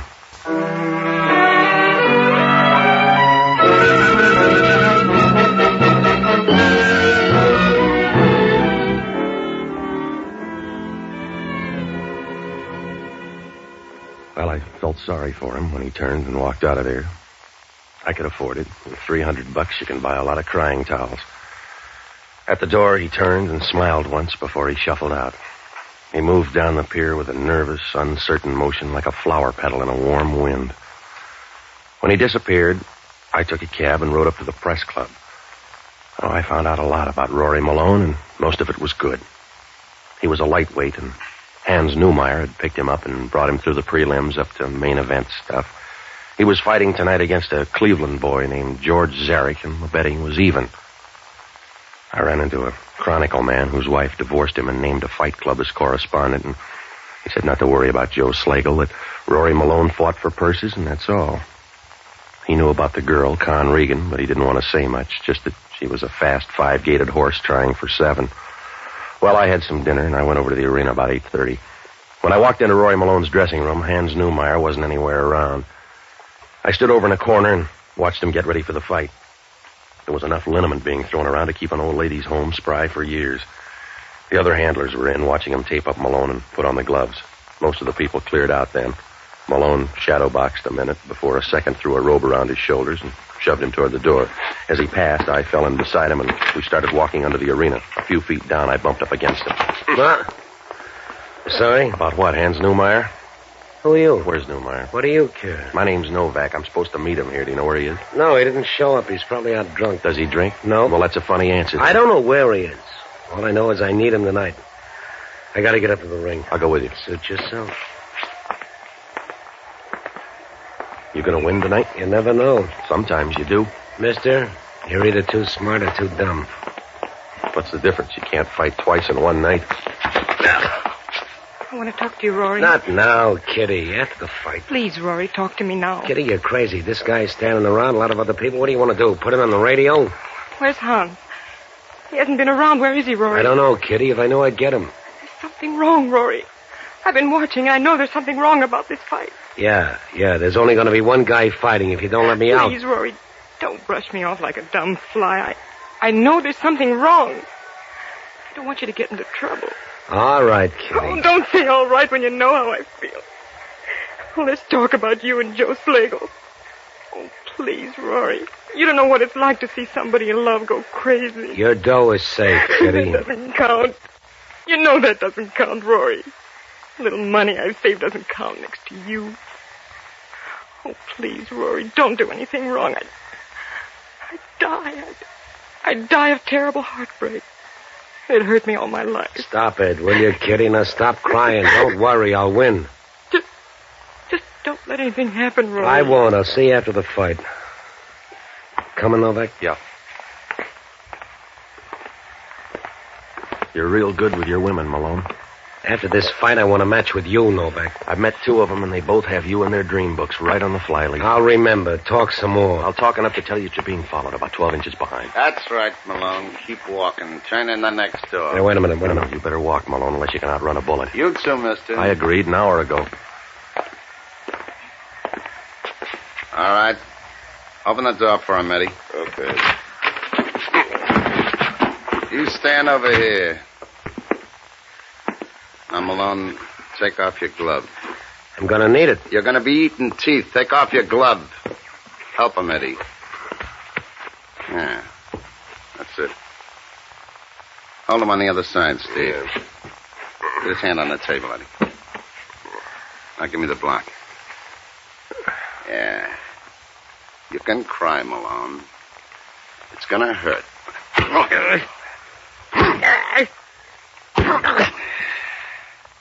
Hold him up. Keep his hand out there, Eddie. Put the glove back on, Malone. It's too smashed up. It'll hold the pieces. Put it on. You better put it on, Malone. You're overmatched. That's it. Now go on up there and look good. Yeah, why don't you loan him the gun and he'll win in 2 rounds? Look, mister, I don't know who you are, but I'm sick of your mouth. It's a big floor, so stretch out.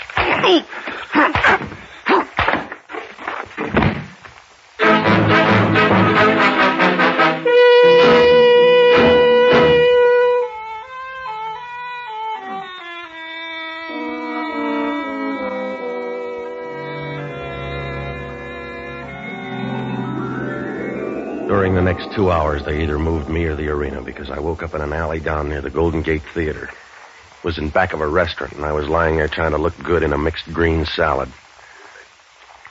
My head was about the size of a diving bell, and my clothes were so rumpled and dirty I looked like a leg man for the Hobo News. I tried to get to my feet once, but it wasn't easy. It was like trying to push a basketball through a stovepipe. I think it was close to 11 when I got out to the street.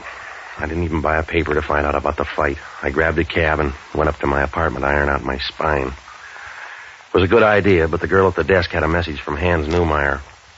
He was out at the California General Hospital, and he wanted to see me right away.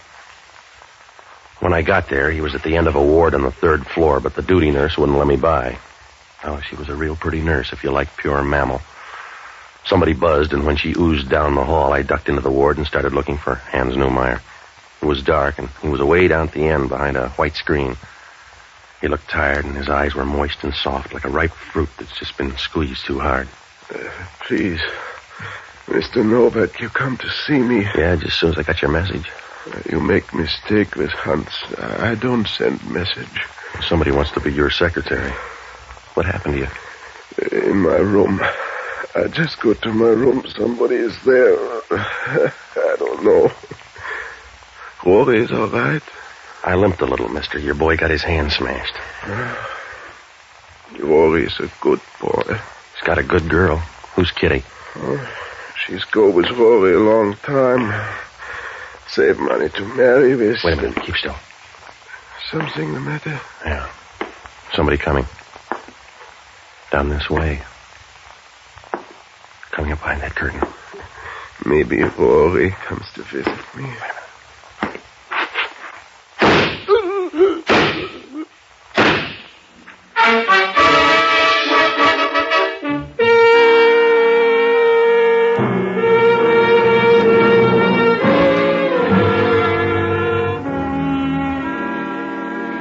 Whoever came to visit him didn't stay long. The old man leaned back in the bed and quit without any fanfare, like a long summer coming to an end. Well, I went out to get the nurse, and I found her down at the end of the hall giving an intern some greedy talk. She hadn't heard the shots, and they hadn't seen anybody come out of the ward. I told her as much as I could, and then she wheeled the old man into another room and called homicide. Well, that call to homicide didn't help, because from now on, things weren't going to improve. I was fighting a forest fire with a can of kerosene. About 20 minutes later, Inspector Hellman showed up. He was full of finesse and fury, and he came charging over about as graceful as a lame lobster. Hello, Novak. You're up late. I had company most of the time. Yeah? Did he bore you? Somebody got tired of him. It happened behind a screen down there in the ward. Who is he? Guy by the name of Hans Newmeyer. He manages a fighter named Rory Malone. Yeah? The killing's mixed up with a fight fix. Not the Zarek fight. Yeah, that's right. They got to Rory Malone 10 minutes before ring time. You got a thin story, Novak. Look, I got a fat one. And I got all the gambling dough in town on my side. The old man got it because Rory Malone was dumped in that fight. I don't believe it. You don't have to believe it, Hellman. They smashed him up. His right hand was as limp as an old piece of lettuce when he climbed into that ring. They should have smashed both hands. Huh? Because Rory Malone won by a knockout in the 5th round. Try another page, Novak.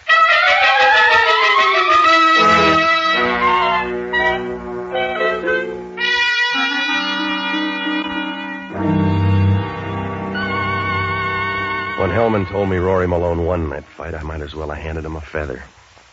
I stood there feeling like a guy peddling dope at his sister's wedding. How could Rory Malone have won that fight without a hand grenade?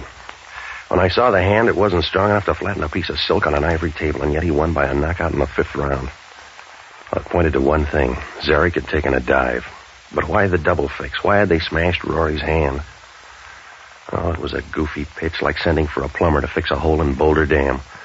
I didn't have time to wrestle around with it because Hellman had talk on his mind. You can't get a bookie in town to take bets on this one, Novak. No, not with you setting the odds. They were that way when I got here, so don't write up a clean bill of health. The guy's dead and nobody else is volunteering. Oh, you'd muff a confession anyway. Before you tumbled, they'd have to cut it in stone across the front of City Hall. What were you doing with the old man? Helping him over the rough spots. Or taking him over the hurdle? He hired me to watch Rory Malone. They were stepping up the pace on his boy. For instance? For instance, Joe Slagle. Everybody says he had a stake in the fight. You don't throw a fight by winning in the 5th round. That's what the book says, but sometimes the book's wrong. You better look up Joe Slagle, and on the same trip you can stop by and see a gal named Con Regan. Yeah? Why? She's Malone's new sparring partner, a tall redhead with lots of dry cells. Oh. She sounds nice. I'll talk to her. And Slagle, too. But I'm going to find out about you and Rory Malone first. I'm going to run down the stuff on this fight, and I'll find out where you fit in. Don't worry, Novak. I'll dig you out. You couldn't take the jelly out of an omelet, Hellman. Look up the girl and Joe Slagle. They'll talk. Not about each other. There's some connection there. I'll give even money they're friends. They ought to be. What? They were married a month ago in Las Vegas. Or don't you know about love?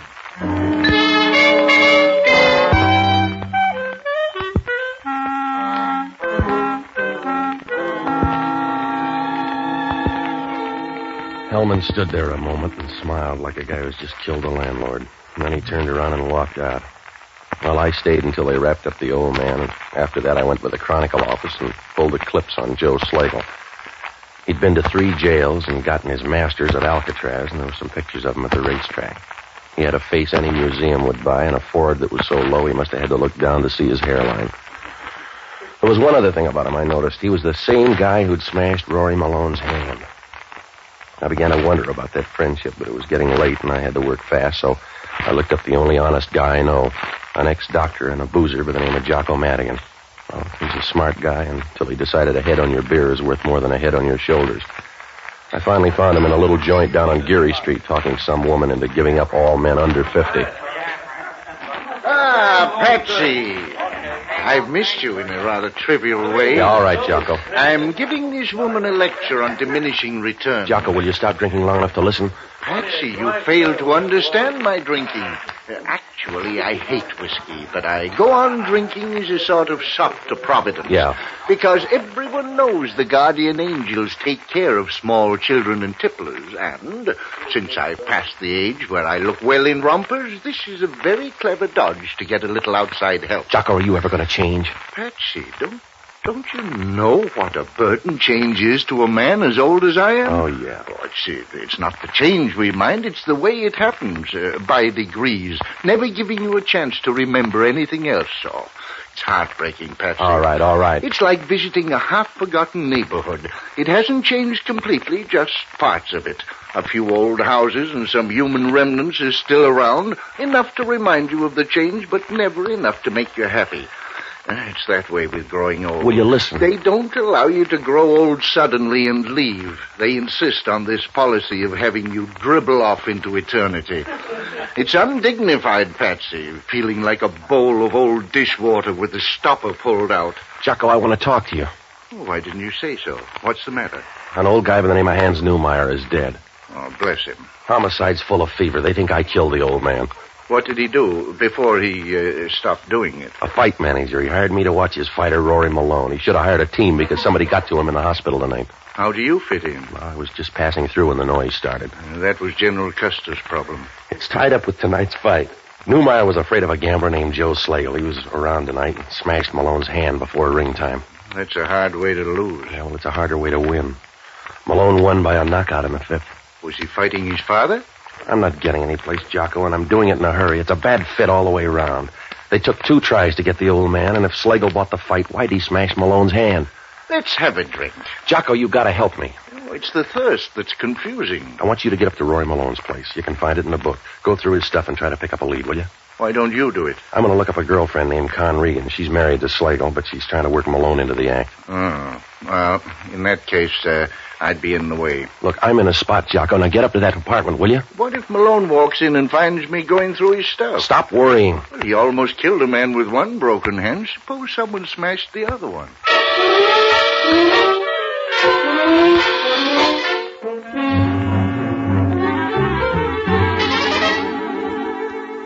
Well, I had to do something quick because the kettle was on to boil. By the time Hellman got to him, Slagle would have an alibi, and my story about the smashed hand wouldn't prove a thing. Oh, I had to grope around and pretend like a guy on the second verse of the national anthem. I decided to tag by Slagle's place, and on the way, I bought a paper to read about the fight. Malone looked real bad for 4 rounds and then came out of the woods fast with a left hand in the 5th. It was about midnight when I got to Slagle's apartment, and began to look more and more like it when Con Regan opened the door. Oh, I could see Rory's point. She was the sort of a woman you'd never give a second look, because the first would paralyze you. Her red hair looked brighter now, and, well, legs like that are the reason silkworms are born. She smiled, and you knew if you never made Naples, you could die happy with her. But I guess she picked her friends. It's too late for the 300 now, Mr. Novak. I'm working free. Invite me in, huh? Sorry, darling. You look lonely. Where's Slagle? I agreed to marry him, not follow him. How about Malone? Somebody killed his manager. I'd like to help you, Mr. Novak, but I don't like you well enough. Well, you can make love later. Give me answers now. Where are you going? You're not welcome. I want to know what those bags are packed for. I don't trust the drawers. Now get out of here, Mr. Novak. Calm down and put the gun away. Get out of here. You came uninvited. I'll kill you the same way. Hello, Novak. You gonna lose an argument? Well, it looks that way. If she's yours, call her off, Malone. You're too tough, Con. Let him walk out. He steamed in here full of questions. That's a bad way to answer. Relax. That's what your man Newmeyer's doing. Somebody killed him tonight. I know that, Novak. Your eyes aren't very red. I can't help it, Novak. All I can do is square his beef. Well, you can start with your girlfriend. She's leaving town, or did you buy the tickets? Let you hurry, Con. If I want to leave, I can leave, Rory. I'll argue with you. You'll get the short end, Rory, because I'm leaving. Stay away from me. You're too close. Rory, stop it. Someday they'll match you even, Rory. Maybe it's a referee. I'll get it. Yup. You got a deep voice, Miss Regan. What's on your mind, Hellman? Joe Slagle right now. He cleaned up in tonight's fight. Not with a betting even. Wasn't after the first round. Word got out that Malone broke his hand. The betting changed. And Slagle covered every bet in the house. That's right. Well, the old man tumbled before it happened. That's what he was afraid of. And the shock killed him? Slagle did. You got a motive now, Hellman. You better look him up. We did. He's dead. He couldn't be dead. If he's not, the bullet holes are good fakes. See you soon, Novak.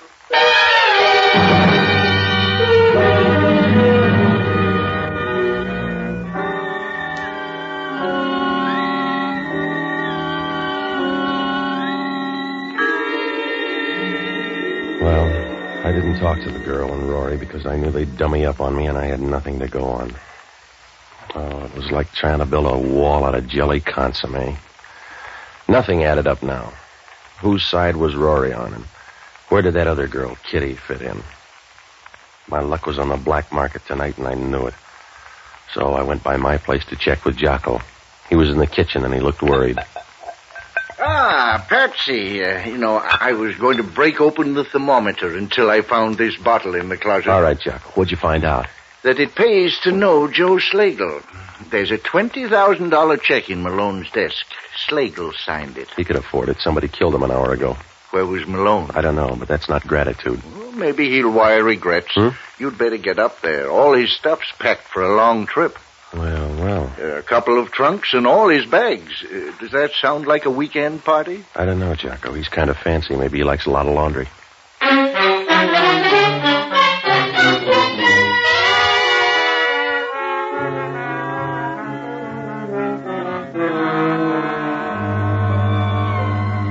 Up to now, it was like trying to melt a pound of diamonds, but when the turn comes, everything happens in a hurry, and things began to fall faster than snow off a warm roof. If Jocko was right, it meant Rory and the girl fought, but they did a lot of clinching between rounds. Well, I got a hold of Hellman and brought him up to date, and then I started for Rory Malone's apartment.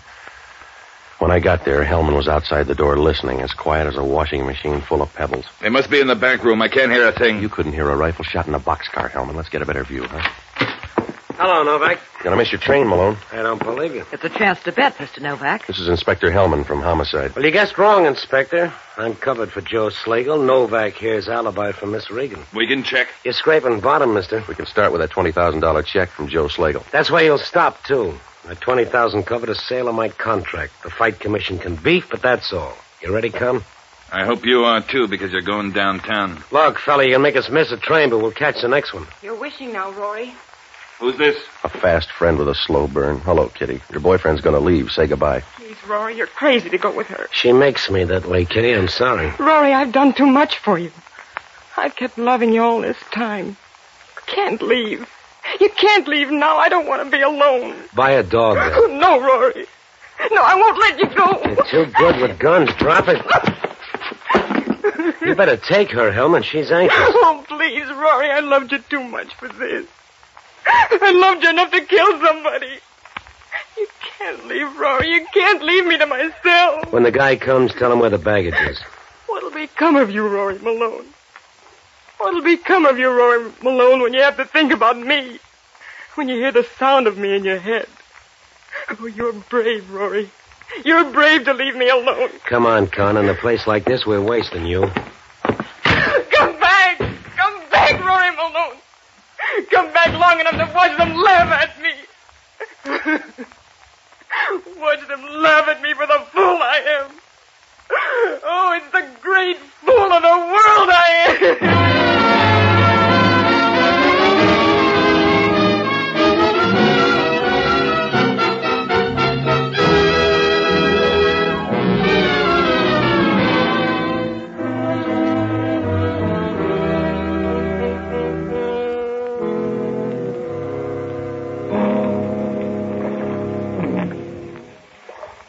Well, it doesn't prove much, except the right kind of a heel can grind you into the dirt fast.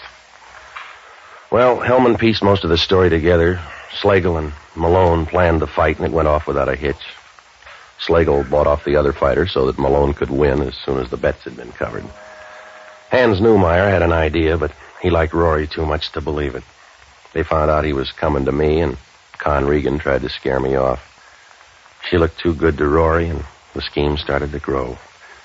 He lied to Slagle after the fight about Newmeyer, so Slagle went into the hospital and killed the old man. That left Slagle around to cloud things up, so Rory Malone told a phony story to his girlfriend, Kitty. She loved him enough to kill Slagle. There was no way to stick Rory Malone. He could never fight again with that hand. But he had a check for $20,000 to start on, and that's enough to keep love in the living room. Well, Hellman asked only one question. Why would a smart gambler like Slagle take a chance on giving Malone a check for $20,000? I guess Malone found out when he tried to cash that check because Joe Slagle was big-hearted but broke.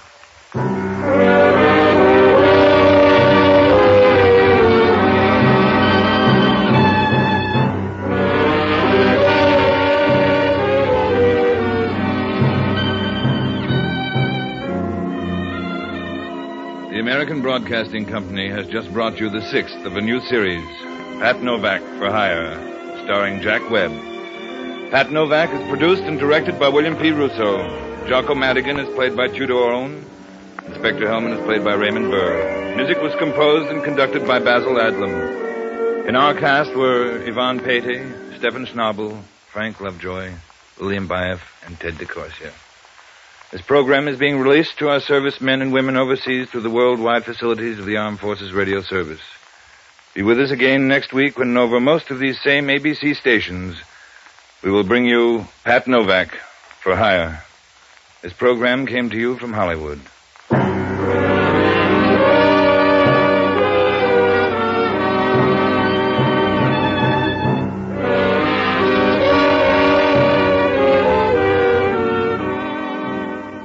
Now, a listening reminder. Don't miss Jean Arthur and Robert Morley when they star in the compelling drama Yesterday's Magic on Theater Guild on the Air tonight. This is ABC, the American... It was hot and still, an August night in the middle of April. But that didn't matter to the striptease dancer in the golden mask, because murder made her blood run cold the night the heat wave struck.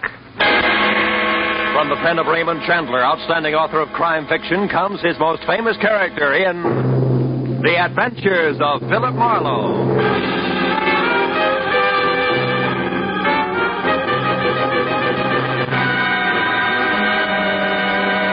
Now, with Gerald Moore, starred as Philip Marlowe, we bring you tonight's exciting story, The Heat Wave.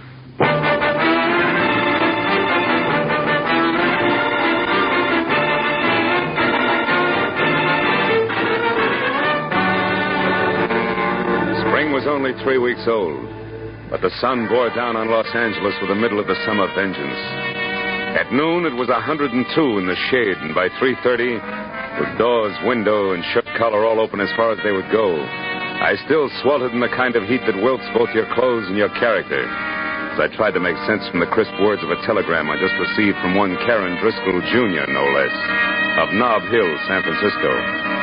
It told me to go to the Palace Theater, a burlesque house on Main Street, watch the performance of the featured dancer, get backstage, and take a close look at her face. Then meet the 7 o'clock plane from San Francisco and report what I'd seen to Miss Driscoll, Jr. It was a strange request coming from Nob Hill, but the enclosed $50 money order wasn't kidding, so I perspired my way down to the Palace Theater.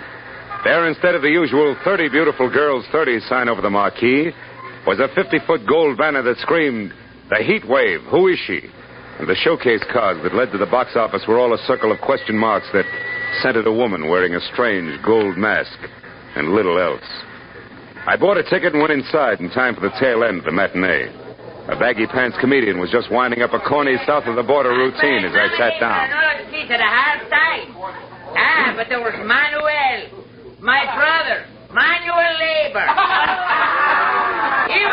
He was the laziest man in all Mexico. Yeah, until he got a job shooting bulls for the government. He shot 800 bulls a day. Yeah, that made him the biggest bull shooter in Mexico City. The comic kicked the crown out of an oversized sombrero in a hybrid hat dance and then galloped off into the wings. After reminding myself that I was here on business, I sat down again as a personality boy in brown flannel and a yellow shirt stepped into the spotlight with his arms raised. Ladies and gentlemen, you're now privileged to witness one of the most unusual and breathtaking spectacles ever presented on any stage. In a moment, you will see her, the woman of mystery, performing exotic rites to the pagan sun god of the Incas, exactly as they were performed 3,000 years ago in the strange temples of the Andes. But who is she? Who is this woman? And who knows what secrets lie behind her mask of gold? The Palace Theater presents the masked marvelous, the beautiful, the dazzling, the mysterious Heat Wave.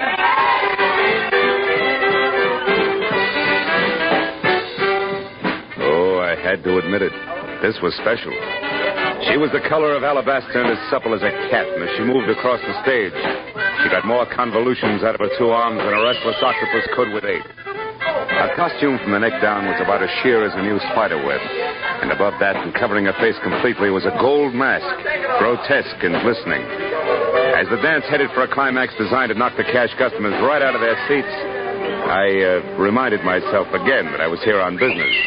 So I walked down the side aisle to a door that led backstage and went through it just as the dance ended. Then while the audience tore the house down begging for more, the heat wave tossed a couple of kisses through a gold mask and ran to a dressing room. I started after her and was halfway there when a bulging hulk in a sharkskin suit that measured 6'6" in every direction lumbered casually out of the shadows and took a bulldog stance with his back against the dressing room door. I started thinking up fast ad-libs and was hot for a switch on the eager reporter gag when the baggy pants comic slid up beside me. Hey, chum. Huh? They're asking for a load of mayhem if you try to get to the heat wave past Jesse there. Jesse? He the man mountain in the sharkskin suit? Yeah, with orders to break bones. Oh. Maybe I can help you out. Good. But how come? Yeah, let's go around to the side. You're a reporter, right? Yeah. Well, Inky Barnes can use a little publicity, too, you know. Hold it here by the door. Now, what is it you have to know? Well, all I want's one look at her face. Yeah, that's a cinch. I said I'd help you out, and I will. Like this. Yeah. Right out there in the alley. And don't come back before midnight, goon. You can see her face then when she takes the mask off. I should have known better, but all I wanted at the moment was to kick the slack out of a pair of baggy pants.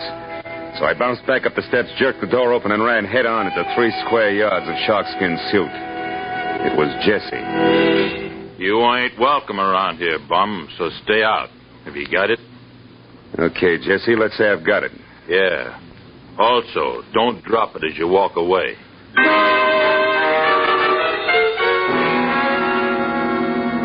I was glad to remember that I had a client to meet at the airport. So in spite of the fact that the heat wave's face was still a well-kept secret behind a gold mask, I took Jesse's good advice and left.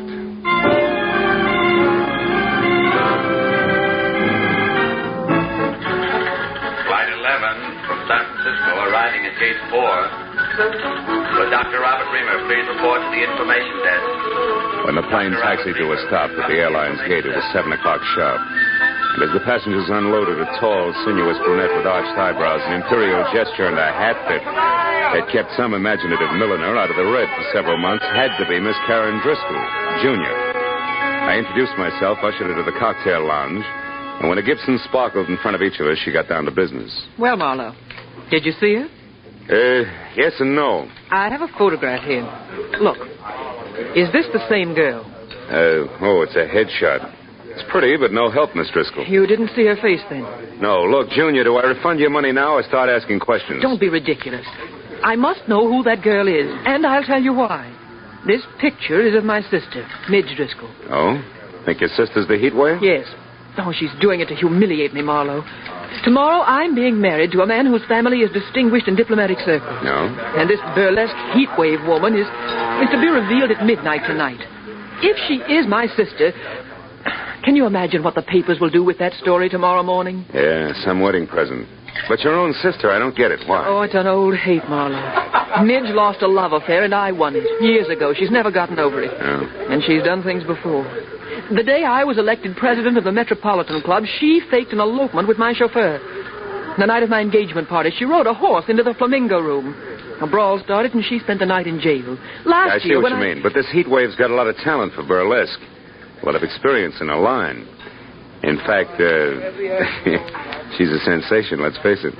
So what makes you think it's Midge, a hunch? Oh, no. I found the name Tracy Lake in her apartment in San Francisco. He's the manager of the Palace Theater here. I learned that from a newspaper story in which Josh Freeman... Josh Freeman? Yes, the big producer. Oh. He's supposed to be bargaining with Lake for his heat wave discovery. Oh, she's done a thorough advance publicity job, all right. What if she turns out to be his sister? What then? That's my business. I know how to make money talk, Marlowe, and I've more than enough for a polite but firm conversation. Your job is merely to find out for sure, between now and midnight, if my sister actually is this heat wave. I'll take care of everything else.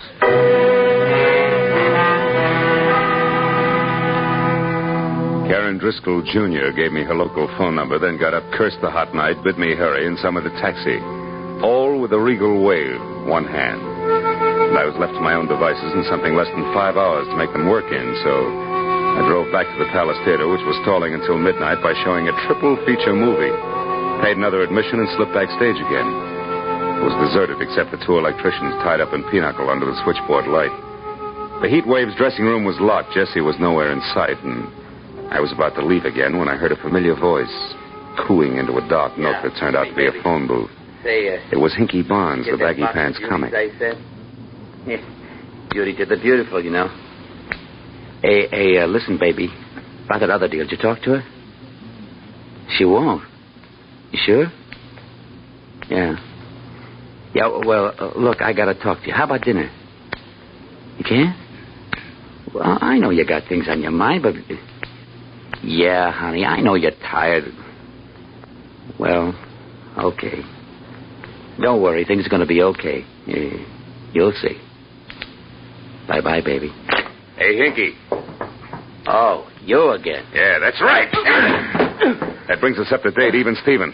Now get this. First, I'm not a reporter. Second, I represent Josh Freeman's office. And third, I haven't got all night. You mean Josh Freeman, the big producer? Know any other Josh Freeman? I want to talk to Tracy Lake about the heat wave, but I want to see her before I talk. Is she here? No. She won't be back until the big midnight show. Where's Tracy, then? He's home. The Toppet House on in Wilshire.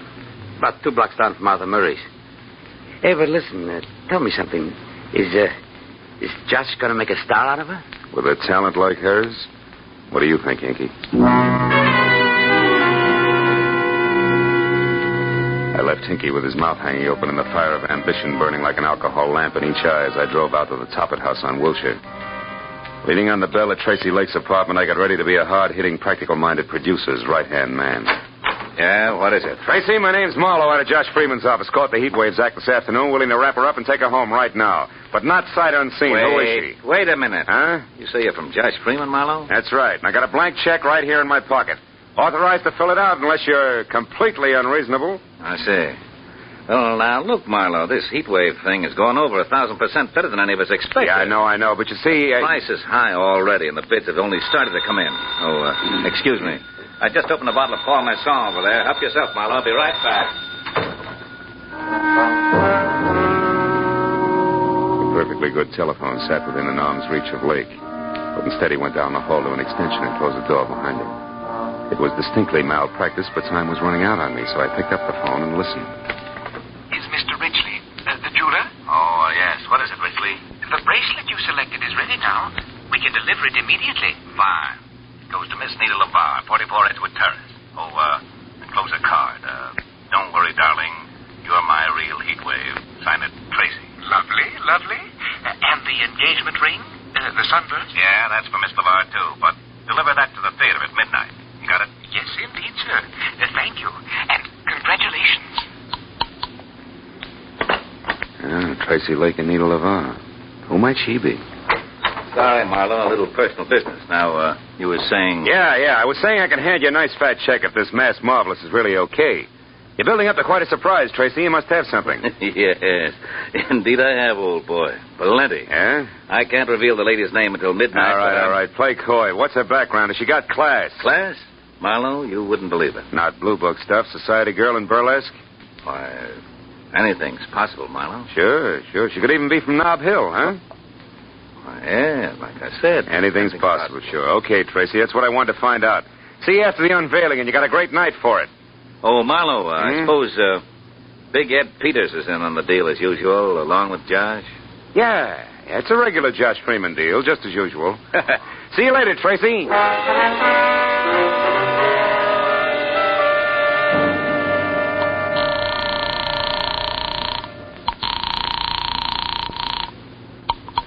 Hello? This is Marlowe, Jr. I just wound up an interview with Tracy Lake. When I threw Nob Hill at him, he turned green. But it's not official yet. The odds are high that it's your sister Midge, all right, who's knocking him dead as the heat wave. I knew it. That horrible, vindictive little tramp. What else, Marlowe? Did you find out where she is? Yeah. She's going under the name of Nita LeVar and staying at 44 Edgewood Terrace near MacArthur Park. But listen, it's not positive yet, so I'm going there to check right now. Where are you calling from, Marlowe? A phone booth at a closed gas station out here on Wilshire. But Oh. What's the matter? What is it, Marlowe? I am about to start earning that fee of yours, baby. 300 pounds of muscle in a sharkskin suit just walked up. Goodbye. Hello, Sonny. Well, my Piltdown pal. So the boss was right. You're just a cheap, nosy reporter, after all. It's cramped in there, ain't it? But you're not getting out, bub. Now, wait a minute, Jesse. It's a hot night. Let's not work up a sweat, huh? Don't you worry about that. Mr. Lake pegged you as a phony nosy, and that's bad. What do you mean, phony? You said Big Ed Peters was in on a deal with Josh Freeman. All right, what about it? Big Ed's been dead for 12 years. And you know what? He's still going to look better than you are 30 seconds from now. Oh!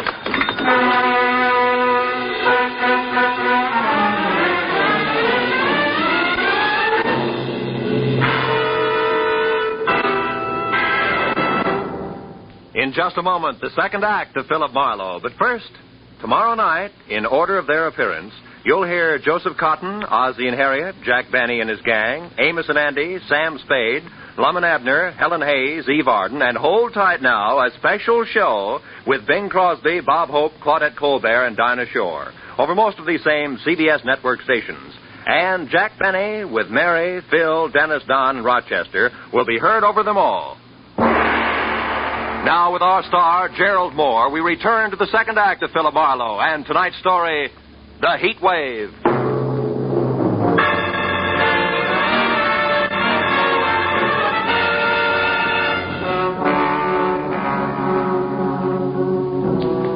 When the little man in big iron boots who were kicking at the lining of my temples finally quit, and I dragged myself back up to the vertical, Gargantua was gone. And I was sure of only two things. Tracy Lake did not know that I was anything other than a nosy reporter, and second and more important, it was time for me to head for Edgewood Terrace and the lady known as Nita LaVar.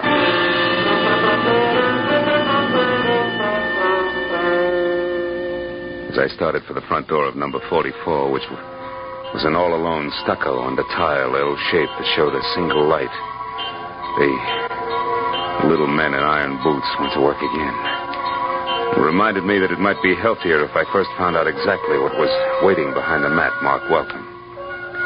So I made a wise circle around to the back, then in closer past a whispering huddle of palms through a flagstone patio that led to a short flight of also flagstone steps.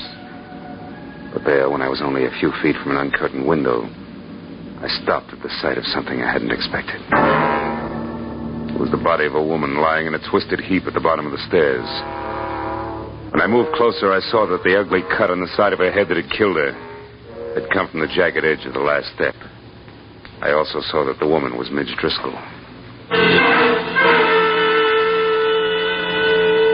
Next to the body, there was an overturned crushed sprinkling can, which meant that she could have fallen to her death accidentally. Also, it could have meant that if murdered, her killer had overturned and crushed the sprinkling can as well.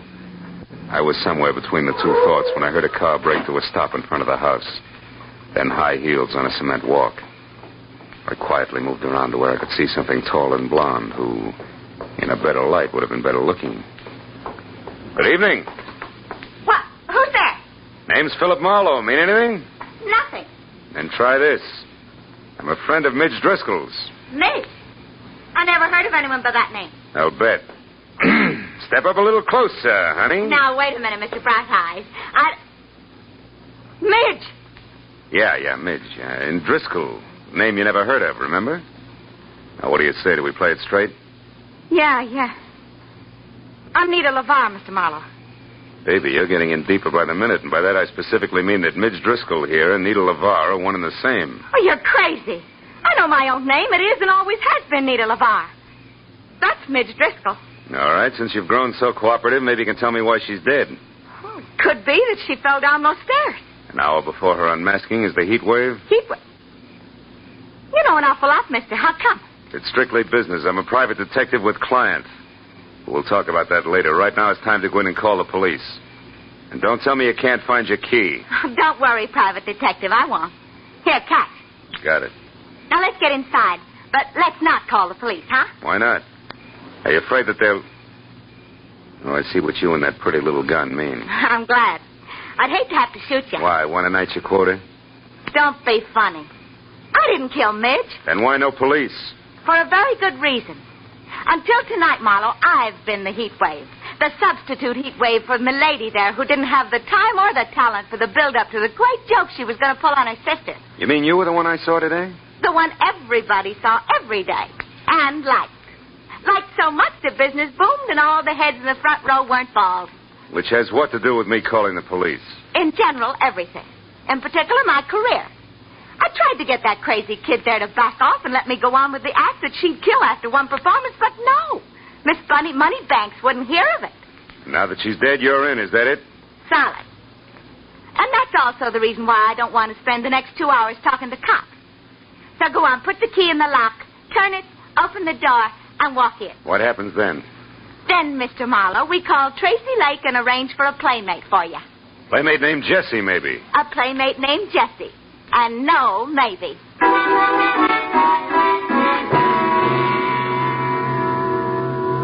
When we got inside, Nita Laval, who handled the prisoner with the finesse of a Marine Guard detachment, took my gun, threw it across the room, put me into a faraway straight-back chair, and got through to Tracy Lake without once taking her baby blue eyes off me.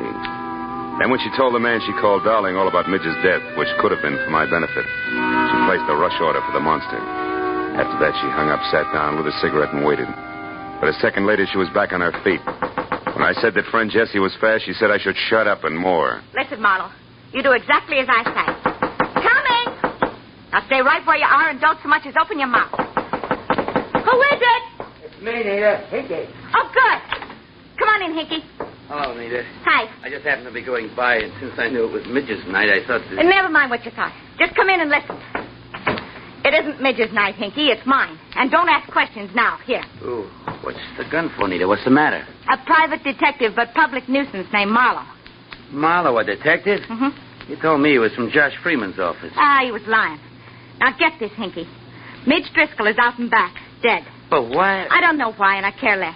But Marlowe here is crazy for calling the cops, which would leave me at midnight doing my big number for the desk sergeant. Great. So use that gun, see, and hold him here until Jessie shows up, which should be any minute. Now, goodbye, and be careful, Hinky. So long, bright boy. Gentle soul, huh, Barnes? Never mind, Marlowe. Save the gab for Jessie. He's a great listener. I doubt if he'll give me the time, considering that I know it's an odds-on bet it'll be a couple of slugs in my belt buckle before he's even in the room. Jessie? Kill you? Why would he do that? Because he works for Tracy Lake. And Tracy Lake has to kill me, Barnes. I know he's a murderer. Midge Driscoll was murdered? You sure of that? Just about. Doesn't figure any other way. Nita herself told me how much this chance means to her and how hard she tried to get Midge to back off. But Tracy, how does he tie in? 2 ways. The money he'll get out of the show continuing indefinitely, and better than that, the fact that he and Nita are going to be married. Those two get married? You're nuts, Marlowe. No, that's straight, Barnes. I know because I overheard Tracy talking to a jeweler about the ring he ordered. Now, you mind if I have a cigarette? Hey, Barnes, can I reach for a cigarette? Oh, yeah, okay. Hey, Marlowe. You sure of this? Everything you just said, I mean, about them getting married and all? Sure I am. Why, a little disgusted with your buddies? Yeah, a little. So as of right now, you can do as you want. I'm leaving. No, you're not, Mr. Barnes. Jesse, hey, Jesse, don't shoot. I won't, Mr. Barnes. Unless, of course, you or Buster try to get out of here. Oh, who, me, Jesse? Yeah. You were going to let Marlowe go, Mr. Barnes. I don't think Mr. Lake would like that. I'm sure he wouldn't, Jesse. So why don't you just save everyone a lot of time and start pulling that trigger? While you can still see what you're doing. Hey, the light! Get going, Barnes! You dirty louse! I'll fix you! You'll never get out of here alive! Where are you? Come on, talk! Where are you? Where are you? Answer me, you hear? Answer me! With pleasure. You stinking slime! I'll tear you apart if I get my hands on you. Which, Jesse boy, is the trick? And now for our meeting in a phone booth, flowers, your big 8 bars and all.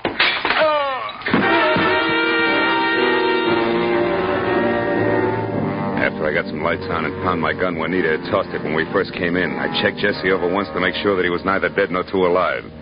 Then I started for the door. But there, even as my hand closed over the knob, I stopped. A crazy thought from I don't know where wedging its way into my mind. I turned back toward the room and stared at the flower and vase strewn form of the ape that covered half the carpet. Then slowly the wedge broke through, and there was light, lots of it. The kind in which I could see why Midge Driscoll had been murdered. And more important, why I had to get to the Palace Theater and Nita LaVar before murder happened again.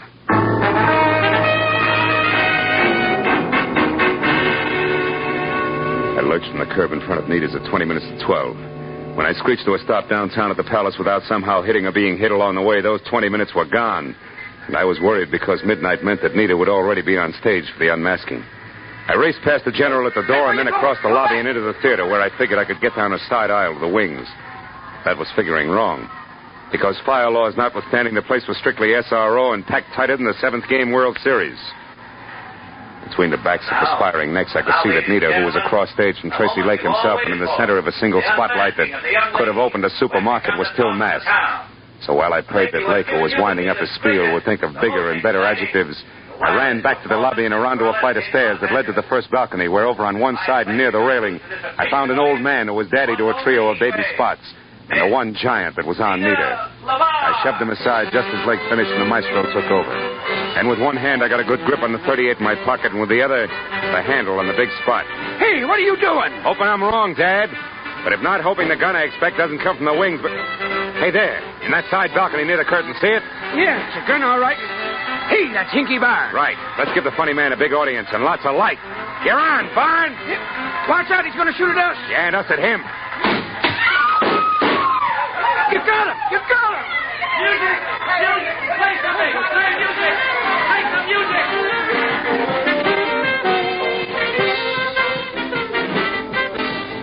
It was 20 minutes of bedlam. Police, music, and 2 quick numbers by Nita LaVar, all of whose shaking was not routine. Before the Palace got back to the quiet business of being a burlesque house, and the show went on.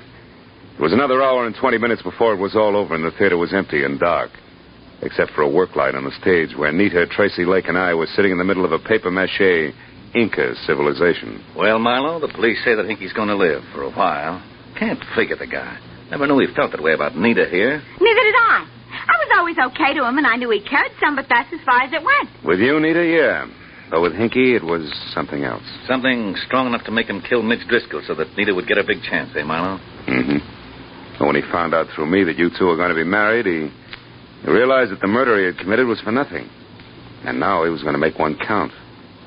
So he turned on you, Nita. How did you find out in time to get to him before he could make a try for Nita? The way the guy sagged when I said you were going to be married told me all I had to know. But it was cinched by the American beauties draped around Jessie. American beauties? Flowers? Yeah. See, I remembered a phone call Hinky made. You, Nita, had been the lady he'd talked to and loved. From there on out, it was a little better than a shot in the dark. 2 shots in the dark, Marlowe. Good ones that are responsible for Nita still being here with her. Thanks, fella. Yeah, Marla, thanks a lot. Don't mention it. After all, I was paid for my work, and besides, that dance you do, Nita, belongs to posterity. Ah. Good night.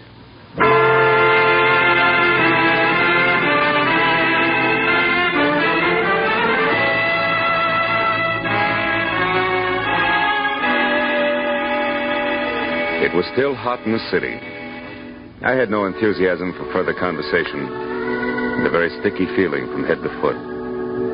So I took care of Karen Driscoll Jr. in a fast telephone call and then pointed my car for my apartment.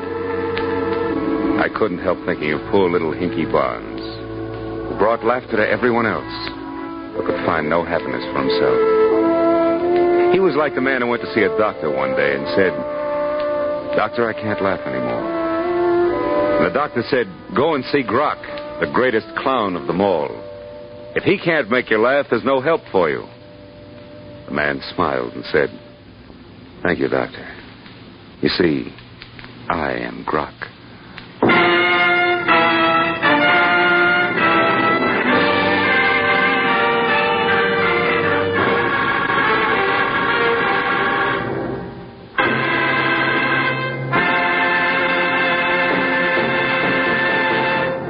The Adventures of Philip Marlowe, created by Raymond Chandler, star Gerald Moore, and are produced and directed by Norman MacDonald. Script is by Mel Donnelly, Robert Mitchell, and Gene Levitt. Featured in the cast were Vivi Janis, Wilms Herbert, Ed Begley, Elsie Holmes, Barney Phillips, and Byron Kane. The special music is by Richard O'Run.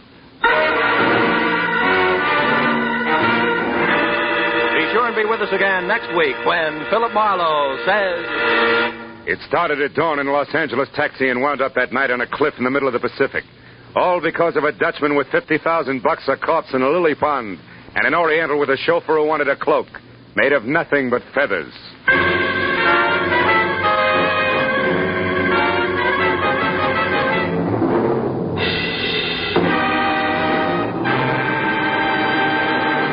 In just about an hour from now, $50,000, the biggest jackpot in radio history, will be waiting CBS listeners from coast to coast on the Sing It Again program over most of these same CBS network stations.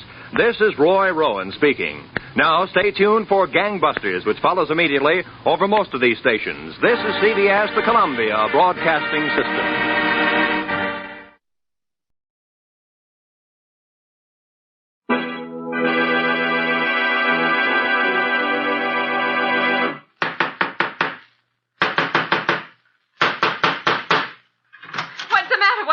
Another case for Nick Carter, Master Detective.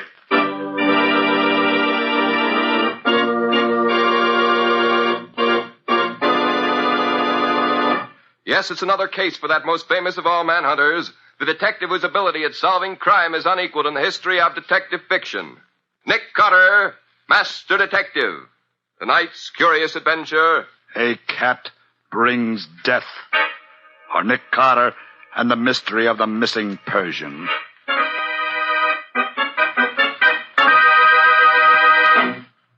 Well, the confounded doggone things to have Riley, you don't seem seem very happy to see me this morning. I ain't. Something I've done, or just things in general? Things in particular. Here's your glass of water, Lieutenant. All right. What you get it so cold for? Well, Lieutenant, it ain't... All right. Get out.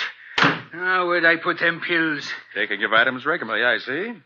Excellent idea for anyone inclined to be nervous. Vitamins, nothing. Them's aspirin tablets for headaches. Lieutenant Riley, do you mind if I sit down this lovely morning? Sit down, but don't bother me. I've got too many troubles of my own to be bothered with yours. But I have no troubles, Lieutenant. I feel free as a bird. You would.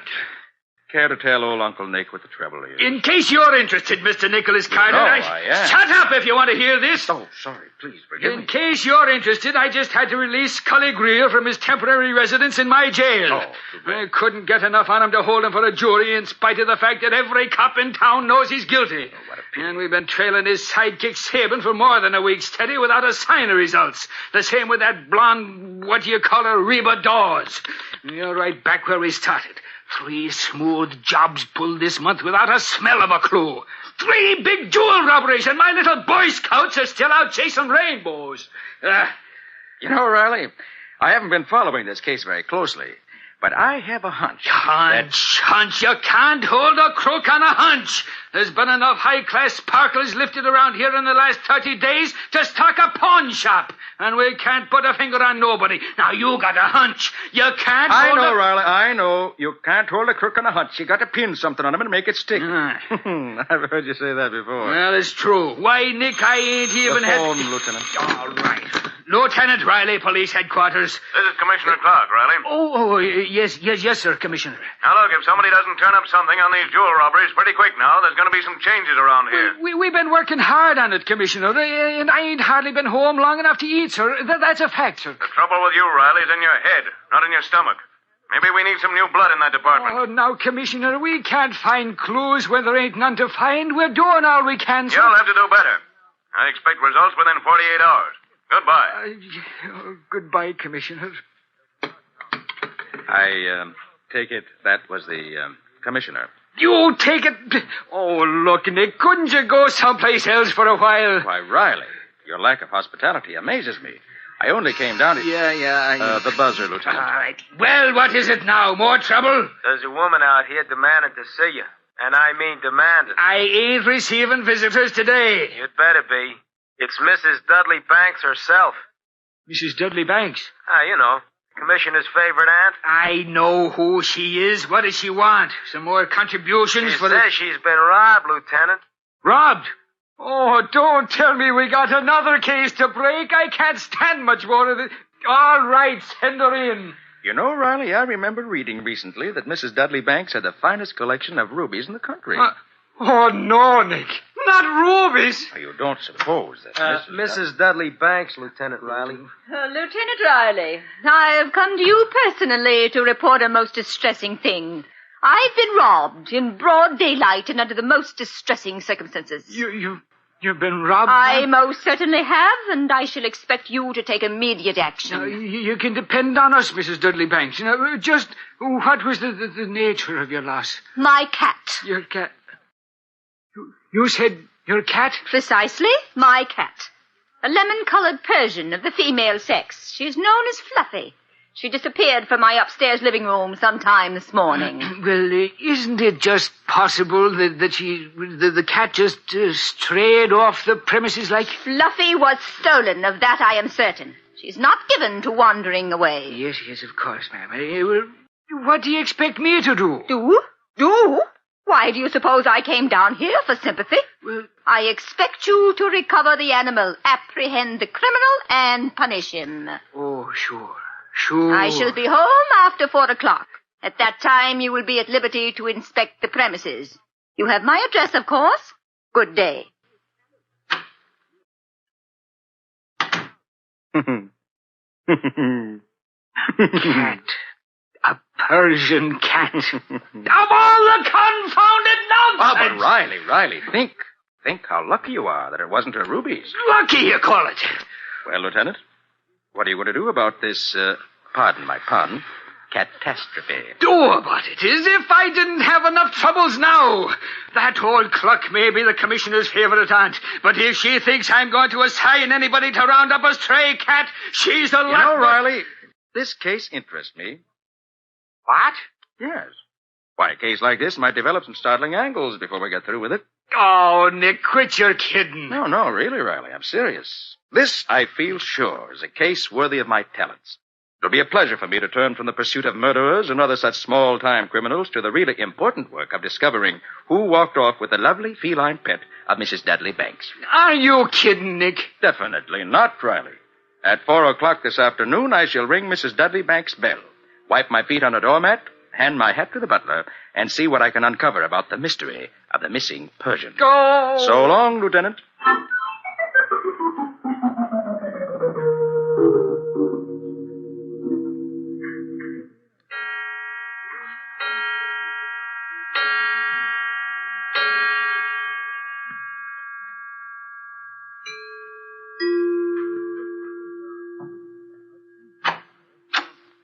Yes, sir. I'm from police headquarters. Lieutenant Riley sent me to investigate the loss of Mrs. Dudley Banks' cat. Oh, yes, sir. Mrs. Dudley Banks is expecting you. Come in, please. Thank you. This way, please. Mrs. Dudley Banks is in her sitting room. Thank you. A police person, madam. A police person? Yes, madam. About the cat, madam. Oh, yes, of course. Come in.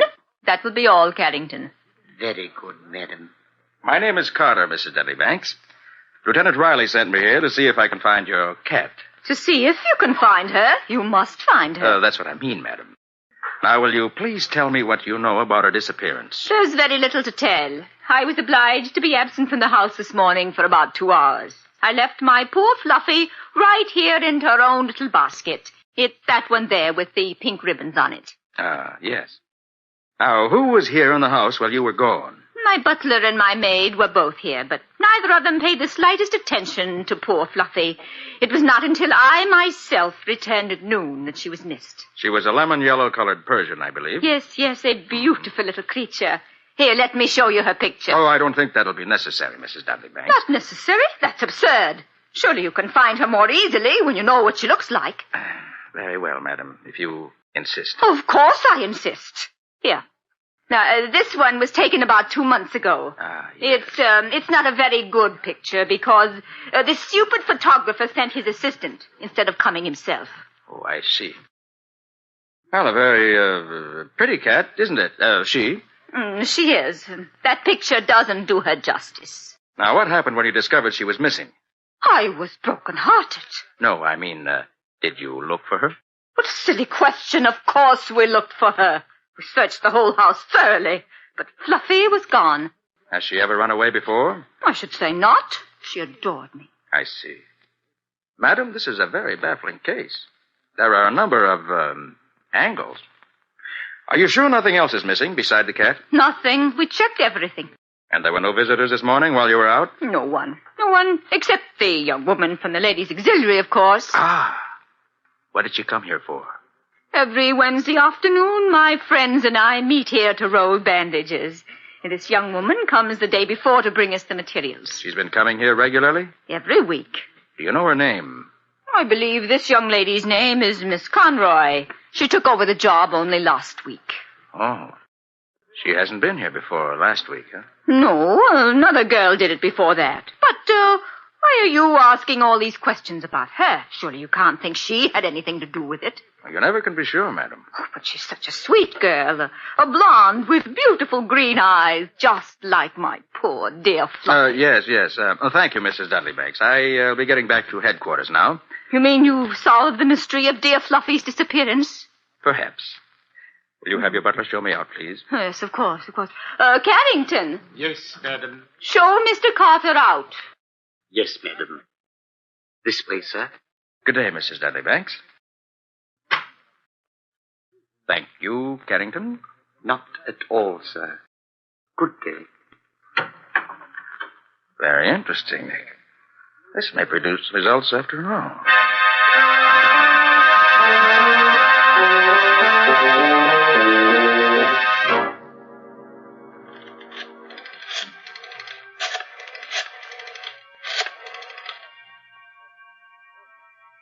This is the headquarters of the Ladies' Auxiliary. This is the office of Brown, White, and Brown, attorneys. Yes? Could you give us the address of a Miss Conroy who works with you? We have a legal communication for her. Miss Conroy? One moment, please. Stranger things have happened. I wonder if it's Miss possible. Conroy lives at 76 East Dover Place. Thank you. Not at all.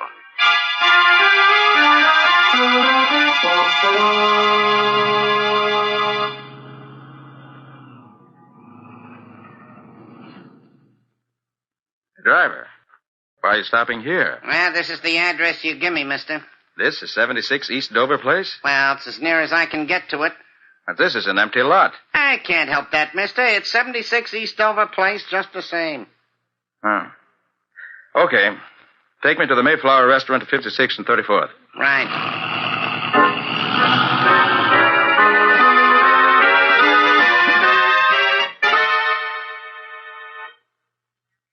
You're a little early for dinner tonight, Mr. Carter. Nobody gets in here before 6 generally. Now, never mind, Katie. Bring me a nice, thick slab of roast beef. Oh, you're just fooling, Mr. Carter. This is Meatless Tuesday. Oh, yes, so it is, Katie. I never seem to remember that. Well, what's on the menu? Here, you can look for yourself. If you had to buy meat for a family the way I do, you'd remember it. It's a job getting things these days. Yeah, I suppose it is. Why, just this afternoon, before I come to work, I went to the butcher shop to get some liver. My husband calls it cat food, but he eats it just the same. Well, I got some, and a nice piece it was, too, but I had to fight for it. Fight for it? Yeah, blonde little chit tried to get it away from me. Last piece there was, but I got it. I slapped her face, too, I did. And she didn't want it for herself at all. Wanted it for a cat. Imagine. Her cat? What kind of cat? What's the difference what kind of a cat it was? The idea of hard-working folks having to go without so some cat can eat the best there is. This blonde. She wouldn't be young and pretty, would he? Lives in the neighborhood, maybe? Oh, she's pretty to look at, but the language she used, it'll make your hair curl. Yeah, she lives around here. I seen her going in and out of the Mecca apartments across the park. She's a movie actress, maybe. Mecca Apartments, huh? Well, I wonder if she's home now. Here, don't you want any dinner? I thought you'd come in here to eat. Oh, sorry, Katie. I'll be back later. Right now I have to follow a hunch and see a girl about a cat. So long.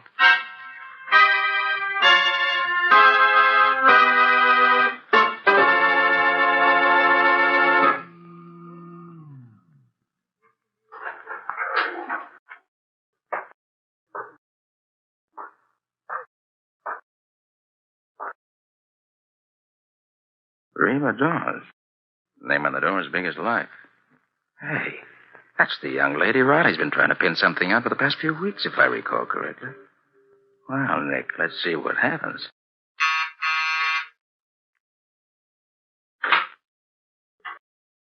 Well? Very well, thanks. Here, what's the idea of pushing into my apartment like that? Well, just dropped in to say hello. What do you want here? Kitty was right. You are good looking. Listen, fella, if you don't clear out of here, I'll... Pretty cat you got there, too. Persian, isn't it? Never mind the cat. What's the game? Come on, talk up or get out. All right, here it is.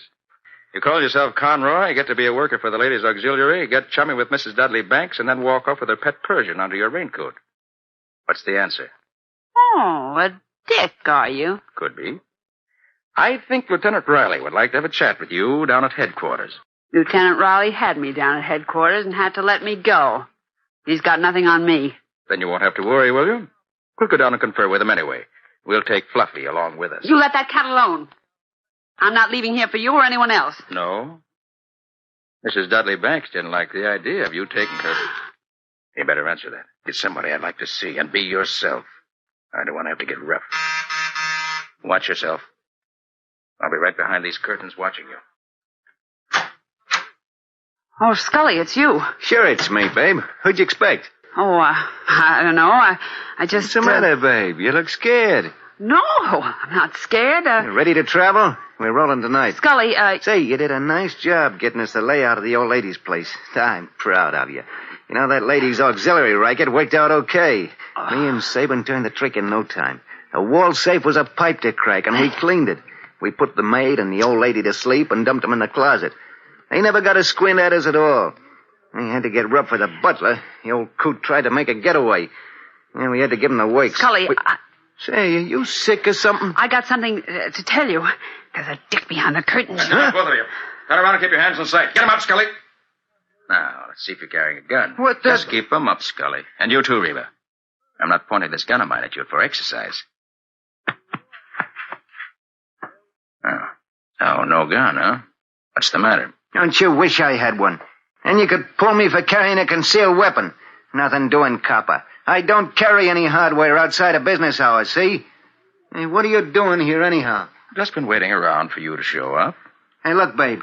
How come this dick's parked here in your place? I tried to tell you, Scully. He just busted in on me just before you came. Must have had some reason for busting in. Well, never mind that now, Scully. Let's all go down and see Riley. He should have held you in jail a little longer today. It would have queered the job you just pulled at Mrs. Dudley Banks' residence. Well, that's the answer to my problem, anyhow. Now, just stand there, you two, while I give Riley a ring. Life will be a great deal happier for him when I tell him who's coming down to see him. Police headquarters. Lieutenant Riley speaking. Oh, Riley, I have a surprise for you. I already got one, Nick. You know what was pulled off not half an hour ago? I do. You found Mrs. Dudley Banks and her maid bundled up in a closet, and the butler shot to death. Probably the wall safe had been cleaned out, and Mrs. Dudley Banks' prized collection of rubies is missing. Nick, where did you... how Very come simple, Riley. Katie had liver for supper tonight, see? And, hey, put on those lights again. Don't try anything. Hey, Nick. Okay, Reba. Turn the lights on. What's going on there? Where's the gun, Scully? Hey, Now, what's all that copper, noise? you stay put, right where you are. Okay, Scully, just as you say. Good work, babe. You turned these lights on just at the right time. You better pick up the table and put that phone back. Okay. Light switch was just behind me. I figured we'd have a better chance in the dark. You're awful quick, Scully. You're too quick for that copper. He didn't get a chance to spill anything to Riley. We ain't in the picture at all, and we won't be either. I was pretty scared for a minute. Hey, where's Sabin? We're meeting him. I had Jake bring me here to get you. Oh. He's waiting for us downstairs. Now, you ready to travel? Sure, I've been ready for the past hour. Thought it was you at the door when this dick knocked. That's why I opened it so quick. Yeah, let's get going then. Hey, ain't you going to take care of the flatfoot before we leave? Not here. Don't want these dead dicks tie you up with it and maybe hook me in, too. Just take him along with us for a while. And keep Riley guessing, too. How mighty nice of you to take me along to meet Sabin, Scully. Then I'll have all three of you together in one place where it'll be easier to take you in. You know, Riley'd hate to see you leave town now. Cut the comedy, copper. You're going along, but not far. So pick up your hat, big boy, and march yourself downstairs. And don't forget, I'll be right behind you, all the way. Okay, Scully. You're the boss, now that you've got my gun. Oh, don't forget your cat, Reba. Gosh, that's right. I almost did. Come on, Fluffy. Hey, where'd that thing come from? It's mine. Isn't she a dear? Picked her up today. Just couldn't resist her. You gonna drag that along with you? Sure, I can't leave her behind. She won't be any trouble. Okay, let's get going. I don't want to keep Jake waiting.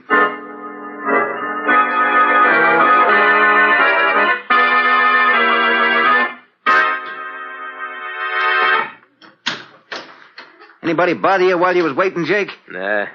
Say, who's that with you, Scully? Yeah, one of Riley's bloodhounds. Use that up in front with Jake, Reba. Okay. Right. Dick. Hey, what's happened, Scully? It's what's he all doing right, here? Jake, get going. Yeah, we're behind schedule now on account of this guy. Okay, but I don't like it. You gotta get rid of him. We will, when the time comes. Hey, look, Gumshoes. How come you happen to drop in on Reba tonight? Just a hunch. Yeah? Yeah. Funny how things break, isn't it? You see, it all started when Katie had liver for supper. You said that before. What about it? So here we are, the three of us. Funny, isn't it? Yeah, I can't stop laughing. What's so funny, Scully? Ask that Dick. He knows the answers. I'll tell you when the time comes. But first, let's find Sabin.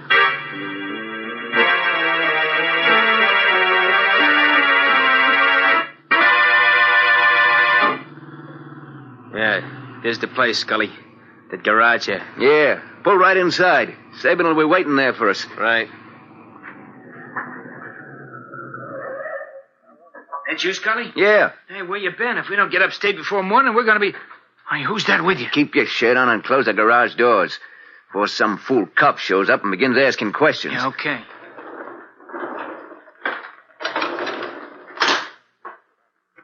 Come over here, Sabin. Yeah? I want to show you a prize package I picked up tonight. A real live bloodhound straight from Riley's kennels. Him? How'd he get into the picture? Walked in on his own 2 feet. Well, he won't go out that way. They'll have to carry him when we get through with him. Yeah, that's what I've been telling him. But it don't seem to worry him none. What's the use of worrying? You can't do anything about it. Yet. Not yet or ever, copper. You're a dead duck. Hey, give Jake the gun, Scully.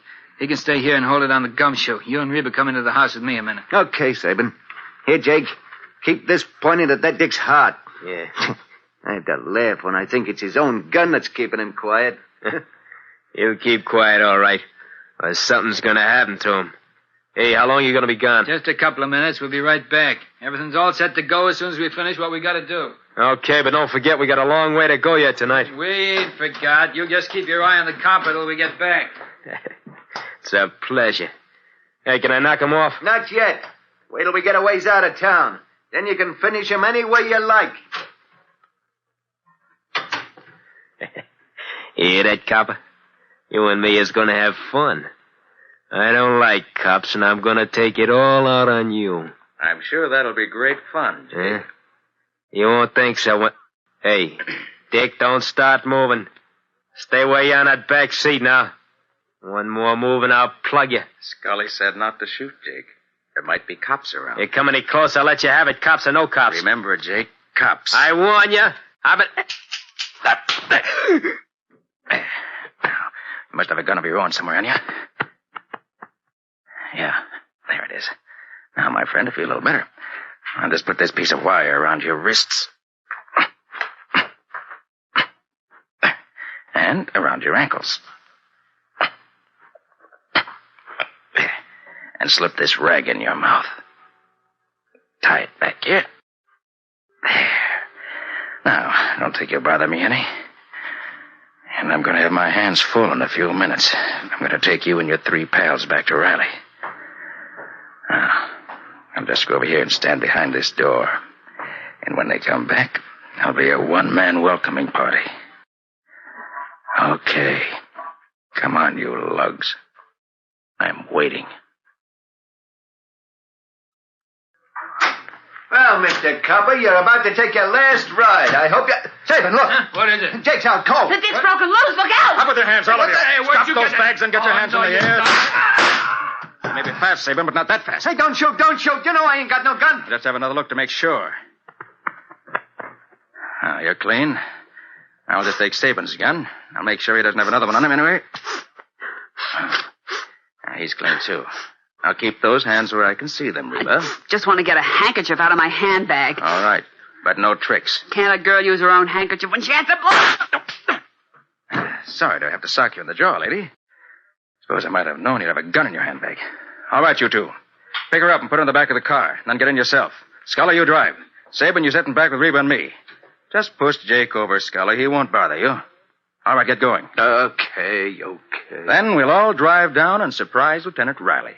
Won't that be fun?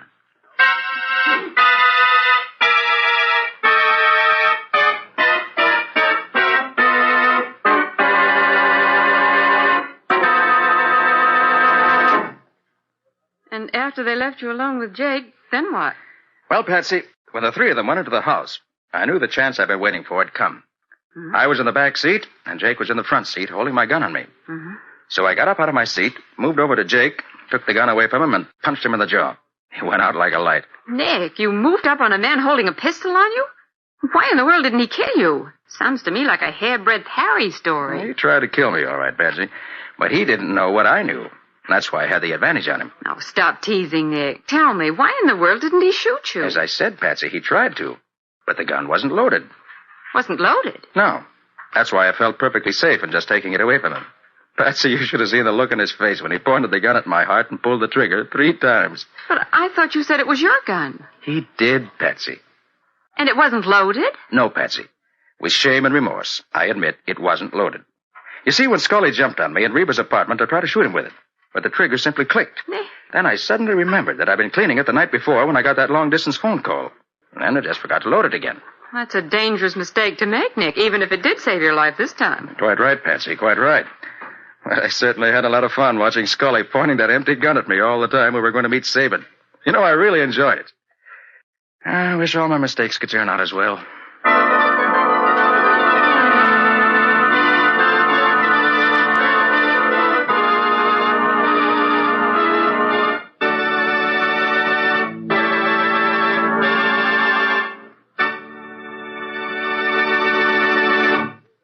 This has been another of the strange adventures of Nick Carter, Master Detective, which are brought to you regularly by WOR Mutual. Well, Nick, what's next week's story going to be about? Before I tell you that, John, there's something else I want to say. Something very special. And this is addressed to you, our audience. We've been with you every week for the past year now, bringing you the strange and exciting adventures of Nick Carter. And now I'm very happy to be able to announce that beginning next Monday, April 17th, we're going to have the pleasure of being with you 5 times a week. 5 quarter hours a week, Mondays through Fridays at 9:15 p.m. Eastern Wartime, over most of these stations. And I assure you that we're looking forward to these meetings with you very eagerly. So remember, we won't be back Saturday nights anymore. But we will be here every evening, Monday through Friday, at 9:15 Eastern Wartime, beginning this coming Monday, April 17th. And we hope you'll be with us as regularly in the future, as you have been in the past. Gee, Nick, that's swell, isn't it? 5 times a week. And do we have a lot of exciting stories to tell? Oh, you bet we do, Patsy. A lot of really exciting cases. And I think we'll start next Monday with a story which I call Kidnapped for Sale. Or the mystery of the missing babies. Have you heard of the latest racket?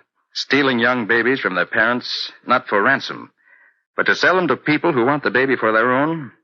Well, it's one of the dirtiest and lowest forms of kidnapping found in the underworld today. And when a young mother who'd lost her baby came to Nick for help, he was glad of the chance to break up the kidnap ring and catch the fiends who stole innocent and helpless children and then sold them to the highest bidders. So if you want to be in on the beginning of one of the most exciting chases I've ever had, listen next Monday evening at 9:15 Eastern Wartime to the story Kidnapped for Sale. So long, everybody. So long. And so long to both of you, Nick and Patsy. In the strange adventure you have just heard, Nick Carter was impersonated by Lon Clark, Patsy by Helen Choate, Lieutenant Riley by Humphrey Davis. Original music was played by Lou White. The entire production was written and directed by Jock McGregor.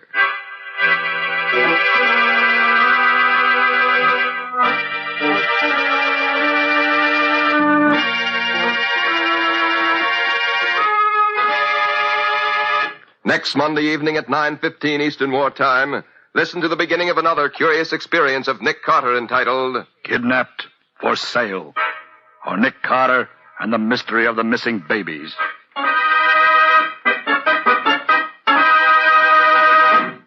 This story is a copyrighted feature of Street and Smith Publications, Incorporated. And beginning next Saturday night, the popular series True Detective Mysteries will be broadcast over most of these stations every Saturday night at 10:15 Eastern Wartime, in addition to Wednesday afternoons at 4:30 Eastern Wartime.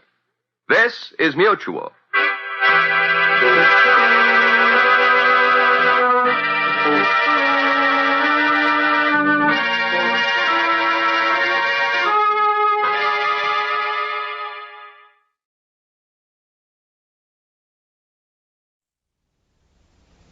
My name's Jeff Regan. I get 10 a day in expenses from a detective bureau run by a guy named Anthony J. Lyon. They call me the Lion's Eye.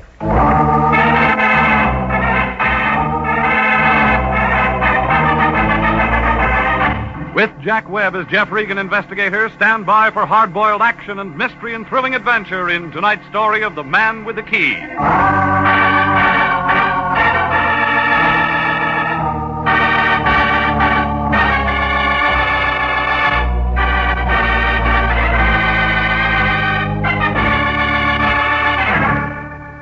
A block above Wilton on Hollywood Boulevard, there's a street they call Taft. It isn't very long. About 48 palm trees and a couple of bad sewers. It figures that the guy who laid it was nearsighted. He didn't see the hills 3 blocks away. Got kind of a tired look, like an old lady who's been moving furniture. There's a dirty gray apartment house on the right-hand side of the street. That's my place. 308. A low ceiling and a leaky faucet. A telephone that rings at the wrong time. It was last Monday night, about 11 o'clock. I was in bed listening to the party next door when it rang. It was the Lion. Regan, get your clothes on. That the way you sleep? You're going to be busy. We got a new client. Well, tell me all about it in the morning. Special messenger came to my place 15 minutes ago with a C-note. Any good? It was from somebody named Dora King. Well, who's that? That's what you're going to find out. I can see better in the daytime. She's waiting for you right now. Oh, yeah. At a place on La Brea called the Southerner. Should I take my banjo? Don't be funny. She wants to talk to you, so get over there. Well, what does she want to talk about? How would I know? Well, don't you ever check into things? That's what I pay you for. All right, where's last week's salary? You'll get it. When? As soon as I find out if your expenses were legit. Now get busy. That all? No, call me right after you've seen her. Why? I want to know what's what. You mean you want to know if she can afford more than a C-note? You're getting out of line. That's what they told Gypsy Rose Lee.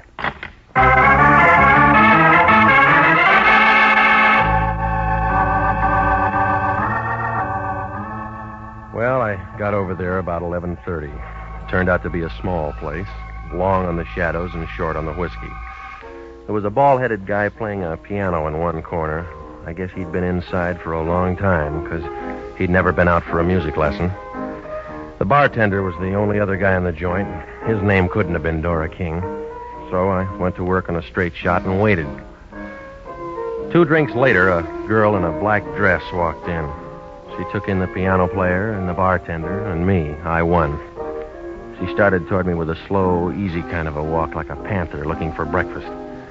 When she oozed onto the stool beside me, the bartender got damp all over. The air conditioning wasn't doing him any good.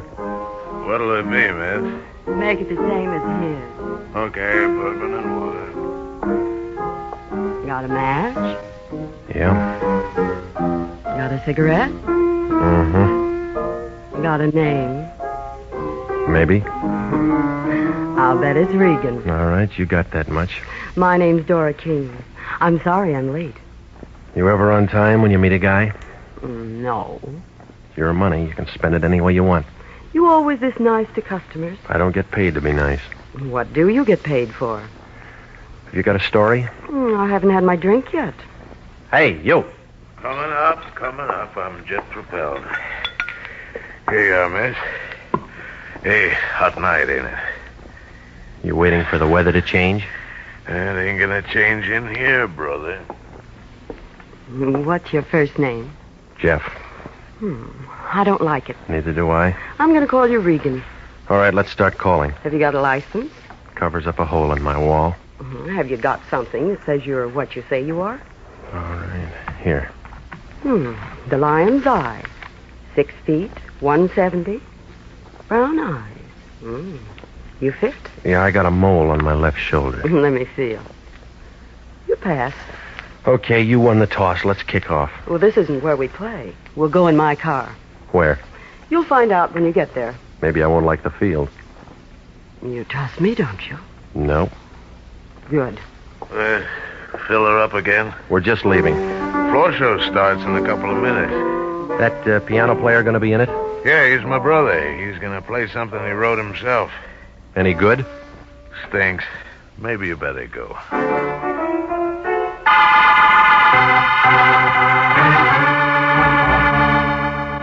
Well, the bartender was pouring himself 4 fingers of rye and about a fingernail of water when we walked out of there. We climbed into a big Nash convertible, parked in front of the place, and headed for Santa Monica Boulevard.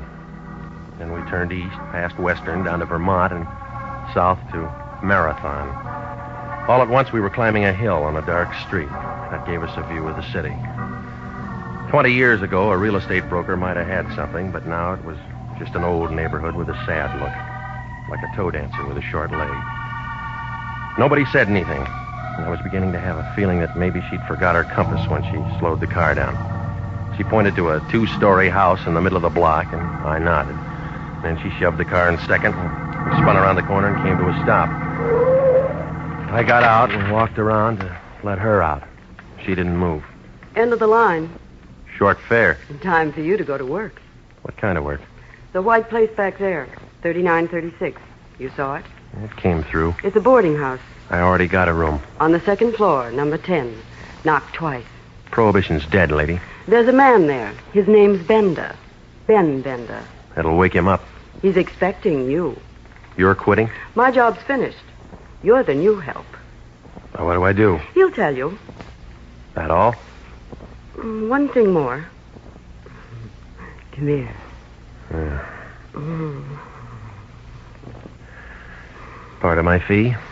That's extra. I don't generally get tipped. Just for luck. You act like I'm going to need lots of it. You are. When do I see you again? You don't. Goodbye, gorgeous.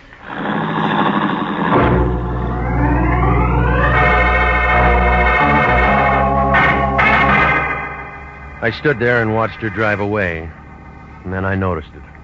Somebody in a black coupe coasted around the corner, kicked into high gear at the bottom of the hill. I kept watching, but whoever it was hadn't read the traffic laws lately. He didn't use his lights for 2 blocks. Oh, it registered. He was on a tail job, and Dora was nice to tail.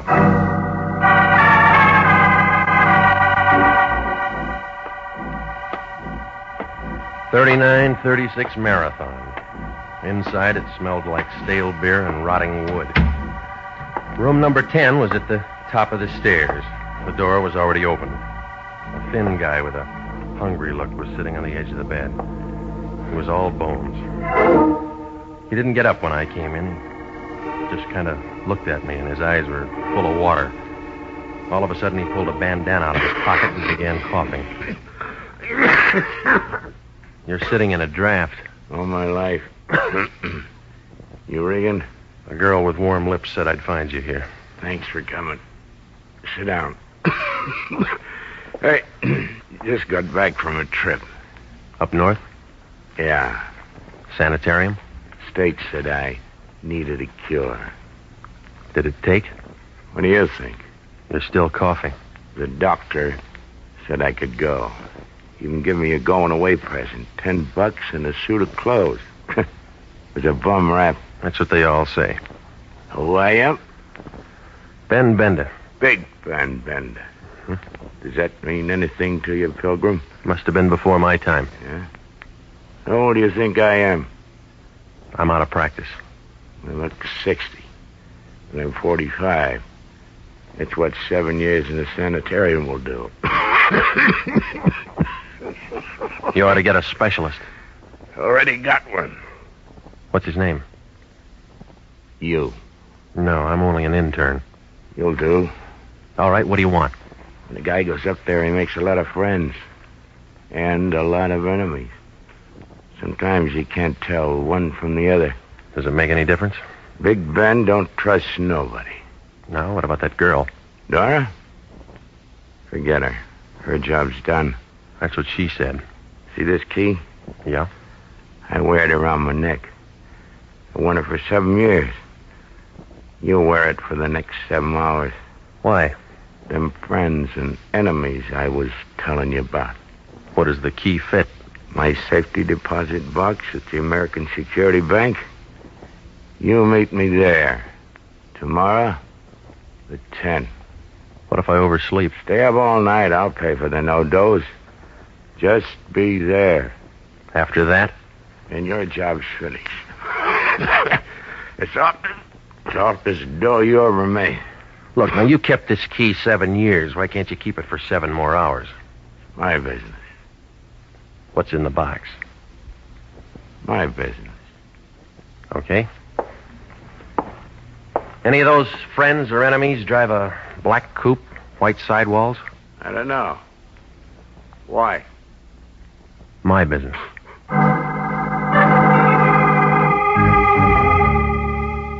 I left him sitting there. He looked as happy as a sword swallower with the hiccups. Well, I put the key in my coat pocket, but it felt hot, like a dynamite stick with a short fuse. If Big Ben had been holding it for so long, somebody else might want it. Maybe somebody who drove that black coupe. Well, I went out the back entrance, walked down an alley, and doubled over 5 blocks to Vermont. I stopped a cab, and I had him take me over to the Lyons place. It was 2:30 in the morning when he opened the front door.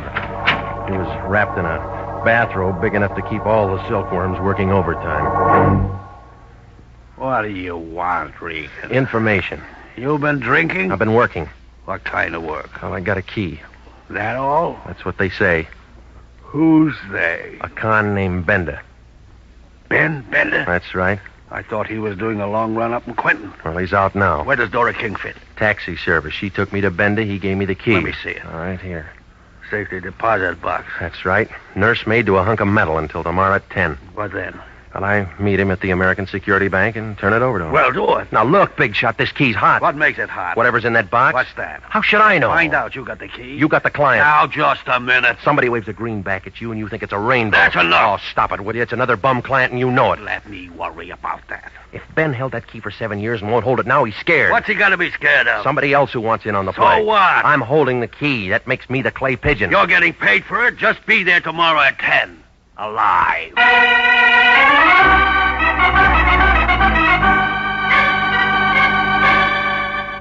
Well, I left the Lion and went out to the street.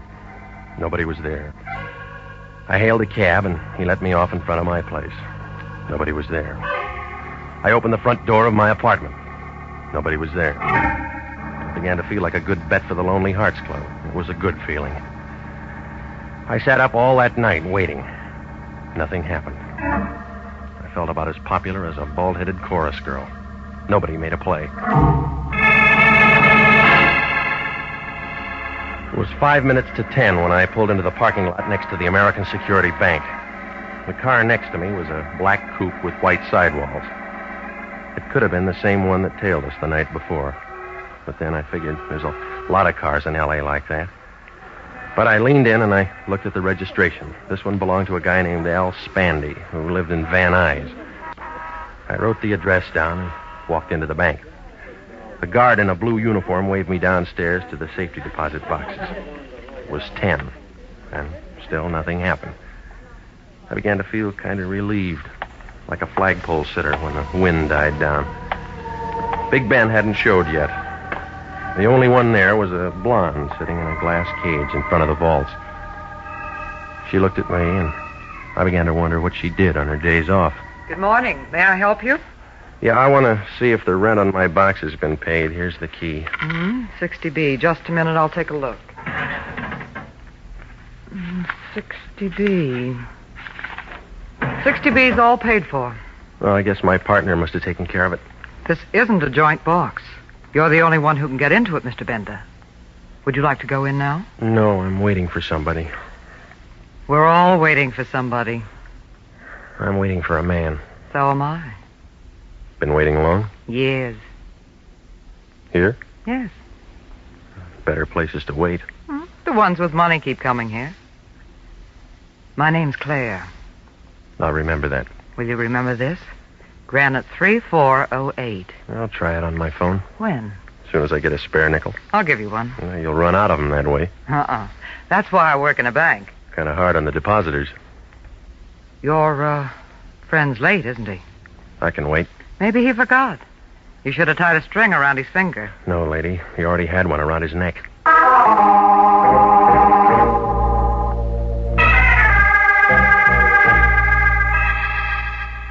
Well, she went back to copping nickels, and I sat down in one of the plush chairs and waited. 10:30 came, 11 came, Benda didn't. I began to get an uneasy feeling, like a bubble dancer with a slow leak. At 11:10, I couldn't take any more waiting, so I left to head for Benda's place. Outside the bank, a thin guy with a sharp head was hawking papers. I slipped him the nickel that the blonde had given me, and he handed me a Daily News. I wanted to see what a horse named Larry R. had done at Belmont, but I didn't get beyond the first page. Benda's picture was there, right next to Governor Dewey's, only Ben wasn't running for office. They found him in his room full of bullet holes. I guess he finally got a cure for that cough. I took my car out of the lot and headed for home. I mixed myself a tall one, and I was just getting to the bottom of it when a couple of guys kicked my door open. Regan? Yeah. I'm Lieutenant Anderson, homicide. This is Sergeant Pinelli. Hi. Don't you guys believe in knocking? My knuckles are sore. Nice stuff. Well, help yourself. It's out in the kitchen. Don't drink on the job. Pinelli? Me neither. You boys should have told me you were coming. I'd have called some girls. Not on the job. Pinelli? I got a wife. All right, Regan, find your hat. What for? Well, you want to look nice. We're going downtown, you and me and Pete. Right, Pete? Right, Andy. No, it's too hot there. We thought of that. We'll give you a nice, cool place, won't we, Pete? Sure will, Andy. You got a warrant? No, we just figured you might want to tell us why you did it. Did what? Tell him, Pete.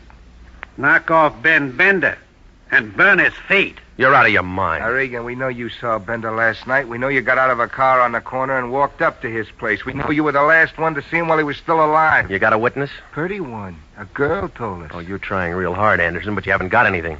If you were the last one to see him alive, you're the first one to see him dead. That's how we figured. Did you figure on a guy named Al Spandy who drives a black coupe? I never heard of him. And how about a dozen other hoods who knew Bender? Now you're trying hard, Regan. You haven't even got a foundation. We got the whole building. It'll never stand up. We'll see. All right, you tell me why I did it. You private eyes get folders on bank jobs. I get them from Charles Atlas, too. Bender was in on an $80,000 heist 8 years ago. He went up for carrying a concealed weapon, but the money was never found. You know that the Imperial Bonding Company's offering $5,000 for the recovery of that dough. A lion. Don't make any dates tonight. You're not going to be available. All right, the lion will tell you I was working on a case when I saw Bender. Oh, we already talked to the lion. Well, what did he say? He says he hasn't seen you for 5 days. You are listening to the story of the man with the key, tonight's adventure with Jeff Regan, investigator.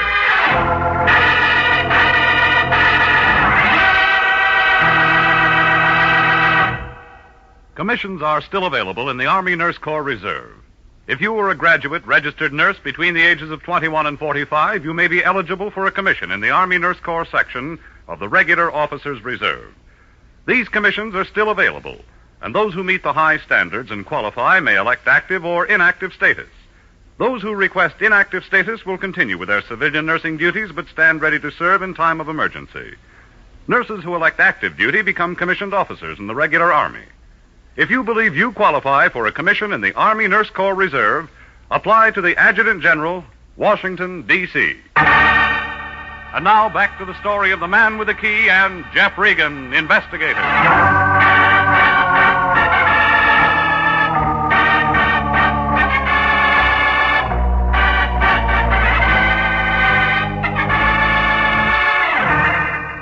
Well, I had about as much chance as a violin player with no chin. Anderson and Pinelli took me down and locked me in one of the rooms upstairs. They didn't ask any questions. I guess they figured they had enough answers. Oh, it was a real nice fix. A dame named Dora King takes me to a con named Ben Bender. He slips me a hot key and says, meet him in a bank at 10. I'm there on time, getting the phone number of a blonde named Claire, only Ben doesn't show. Somebody burns his feet and fogs him before he can keep the date. And then there's that black coupe registered to a question mark named Al Spandy. And then the lion deals one from the bottom. Oh, it was a screwy picture, and I was right in the middle of the frame. Well, I spent the next 4 hours taking in some free entertainment from the drunk in the next cell.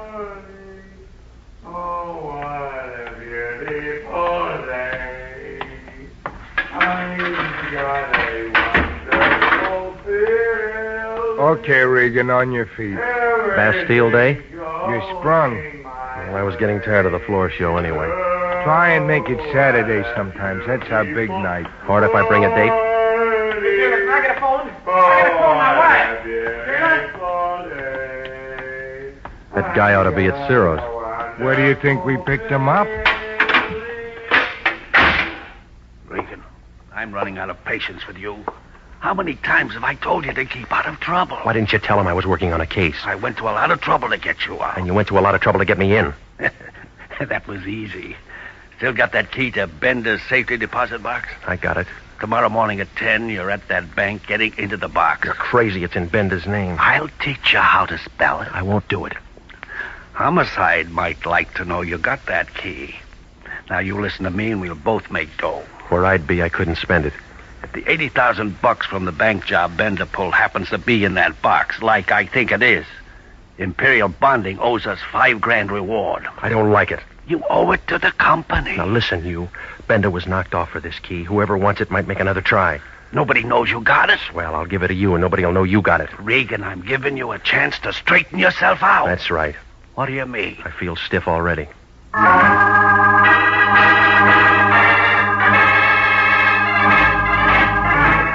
Well, it was a triple play. Homicide to the Lion to the Black Coupe.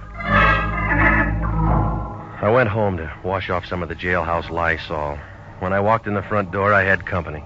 A gray flannel suit with a yellow tie was sitting on the edge of my bed. Both hands were full. The whiskey was mine. The gun was his. When he saw me, he set down the bottle and walked over and put the gun right against my neck. It felt cold, and I got kind of nervous, like a hula dancer in a forest fire.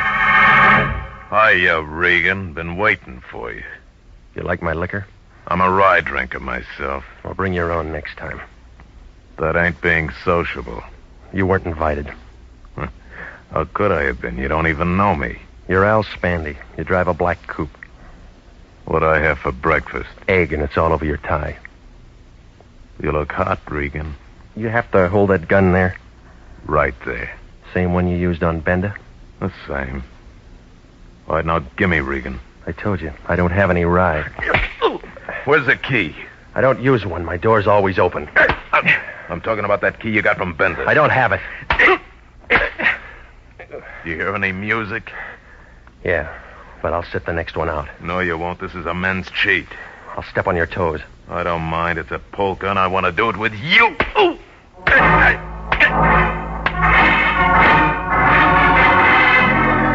Oh, it was a long dance, but Spandy didn't get tired. I knew I wasn't going to last the evening out. And then I saw Dora King standing in the doorway back to Spandy. She was taking everything in like a Hoover vacuum cleaner on a dirty rug. She had a .25 in her hand, and she knew how to use it.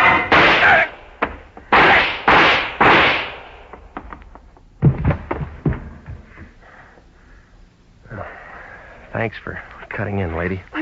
I had to do it. He was killing you. Yeah, I'll take the gun, huh? You know I'd have to do it. Yeah. Here.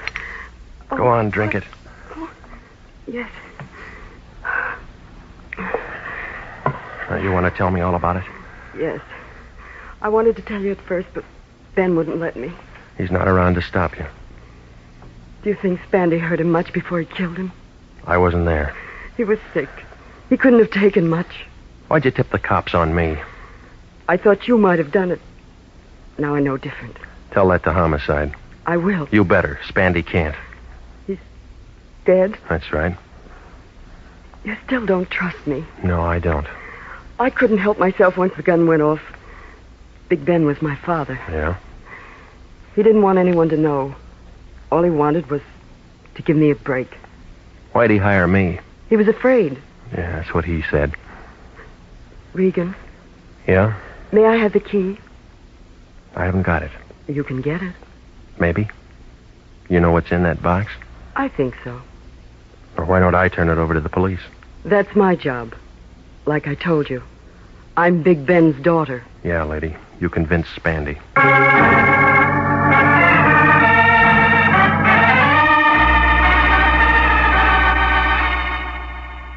called homicide, and Anderson and Pinelli handled it.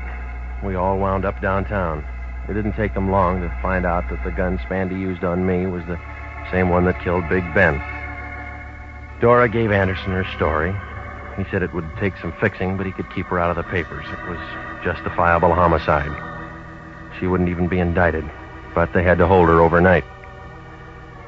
Well, it was almost daylight when I pulled to a stop in front of my apartment. I was beginning to feel a little better, but it didn't last long. When I walked into my place, it looked like the L.A. Dons had been having a scrimmage. Every corner had been gone over. Oh, it didn't make sense. Bender was dead, Spandy was dead, Dora King was downtown, but somebody still wanted that key. Well, I crawled into what was left of my bed and set the alarm for 9:30. I didn't sleep much. I kept seeing keys and faces and $80,000 bills.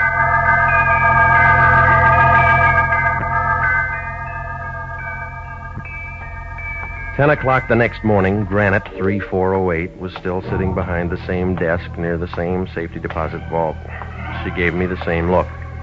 I waited for you to call last night. I spent the nickel. On a doctor? I'd like to get into my box. All right, Mr. Bender, sign here. All right. There you are.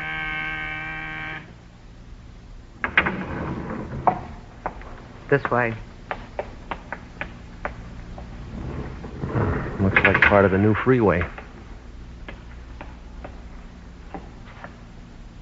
One thing about a vault, it's quiet. So's a tomb. We're alone. Yeah. Well? All right, sunshine, open your eyes. My box number is 60B. That can wait. I can't. Easy, baby. You'll set off the alarm. You and I can make a great team, Bender. Now, you know my name's not Bender. What is it? Regan. You and I can make a great team, Regan. Is that what you told Al Spandy? Why bring up a dead issue? What's your deal? You got Bender's key, I got the bank's key. You need both of them to open up the box. It's good so far. Go on.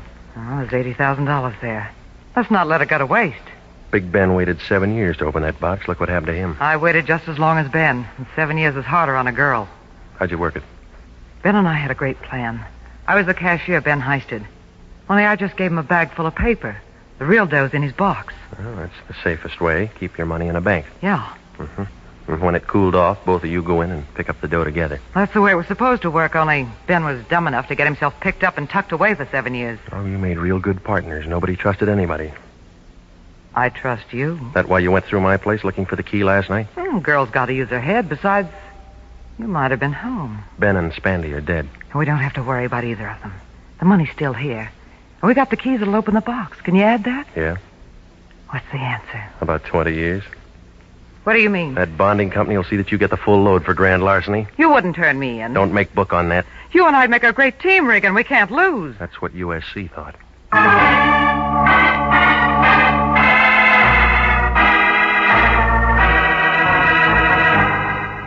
Well, I called Anderson and Pinelli, and they came out and picked her up. I rode down as far as the office with them. That wrapped it up. When I told the Lion what had happened, he was as happy as a college boy in a harem. He got on the phone right away and called up Imperial Bonding, told him to make out that reward check for 5 G's to Anthony J. Lyon. But he was real good about it. He took me for a ride in his new Nash convertible. Well, I guess he deserved it. He was really the patsy that had done all the heavy work ever since he bailed me out of jail. 'Cause that's when I slipped Bender's key in his pocket.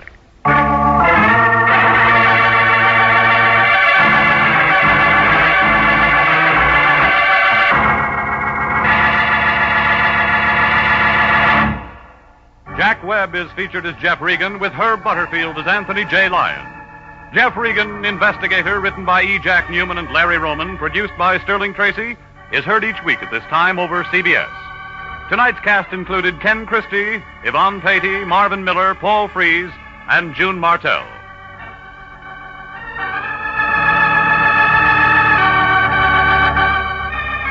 If you are a graduate registered nurse, please listen carefully to this important message. 29,000 nurses are needed to join the new Army Nurse Corps Officers Reserve. All nurses who receive reserve commissions will benefit from the opportunity for specialized training offered to them by the Army. Inactive reserve status will not interfere with the nurse's civilian life, but the educational opportunities offered her by the Army Medical Department will be of great advantage. For further information, drop a card to the Adjutant General, Washington, D.C. Original music for this program is by Dick Arant. Bob Stevenson speaking. This is CBS, the Columbia Broadcasting System.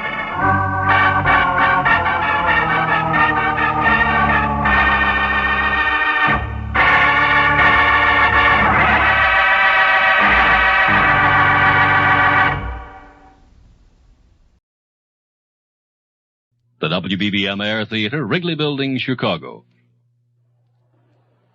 Wrigley's Spearmint Chewing Gum, the refreshing, delicious treat that gives you chewing enjoyment, presents for your listening enjoyment John Lund as Johnny Dollar. Hi, Johnny. Frank Preston, Baltimore Liability. Oh, hi, Frank. How's it going? Okay, I guess, Johnny. Say, you tied up? No, not at the moment. What is it? A bad check artist out on the West Coast has been giving us a lot of headaches lately. Uh-huh. Hotel in Monterey, another one at Santa Cruz, and this morning I had a wire from one of our clients who runs a place in Santa Barbara. $4,500 worth of claims already, and all in 5 days. Sounds like a very busy man. That's something else. It isn't a man, it's a woman. A woman? And you've got to stop her, Johnny.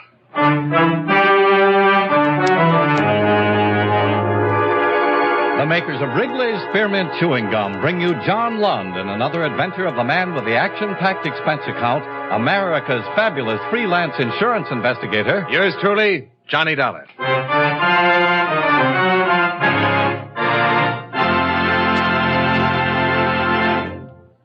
Wrigley's Spearmint Chewing Gum refreshes you. Wrigley's Spearmint Chewing Gum gives you real chewing enjoyment. Yes, for chewing enjoyment plus refreshment, it's Wrigley's Spearmint Chewing Gum. The lively, delicious flavor of Wrigley's Spearmint cools your mouth, helps keep your throat moist, and gives you a nice little lift. The good, smooth chewing of Wrigley's Spearmint helps keep you feeling fresh and alert, adds enjoyment to whatever you're doing. So for chewing enjoyment plus refreshment, treat yourself often to Wrigley's Spearmint Chewing Gum. Healthful, refreshing, delicious.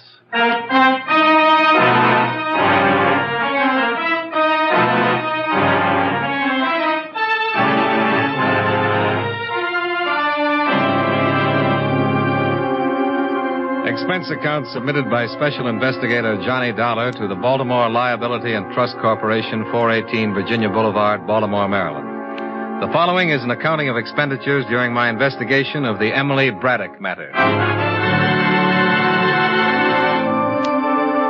Expense account item 1, $158.16. Plane fare and incidentals, Hartford to Santa Barbara. My mid-morning arrival was timed for the sun and the sea to show off a sizable and pleasantly crowded harbor, some sprawling hotels, 2 lush green golf courses, and acres of snug, expensive homes. At the police station, my contact, a Sergeant Lopez, was out, so I went over to the Harbor Inn and met the victimized hotel operator, Glenn Sheridan. Tall, gray-haired, slacks, sports shirt, suntan, and sandals. On the face of it, you'd think I'd been in the hotel business 20 minutes instead of 20 years, the way that woman took me. Well, she's done the same thing in several other nice hotels up and down the coast, if that's any comfort. Well, it isn't. I suppose the thing that bothers me most is that if she walked through that door right now and told me none of it was true, I'd probably believe her. She was that good? Mr. Dollar, she was the best. Why, she pranced in here as big as life, and she probably didn't have a nickel in her purse. And what's more, for the whole 4 days she was here, she didn't break her stride once. What do you mean? Well, only the best of everything. Oh. She gave you a check for $813, is that right? Painfully right. Mm-hmm. And I took it, no questions. Every night in the dining room, she'd order champagne, special dishes. I've seen my share of grifters and bad check artists, but she tops them all. Perfume, clothes, luggage, conversation, and a very pretty woman, Dollar. Beautiful, in fact. She checked in alone, registered as Mrs. Robert Payne, Beverly Hills, right? Mm-hmm. Did it strike you as odd that a woman would check into a place like this, a resort hotel, alone? No, she wasn't alone long. She met other people. Became friends with at least half a dozen guests in the place. Uh-huh. The way she was throwing my money around, why not? She picked up all the tabs. Well, ordinarily, I'd have been suspicious under those circumstances, Mr. Dollar, but she threw me off right from the very start.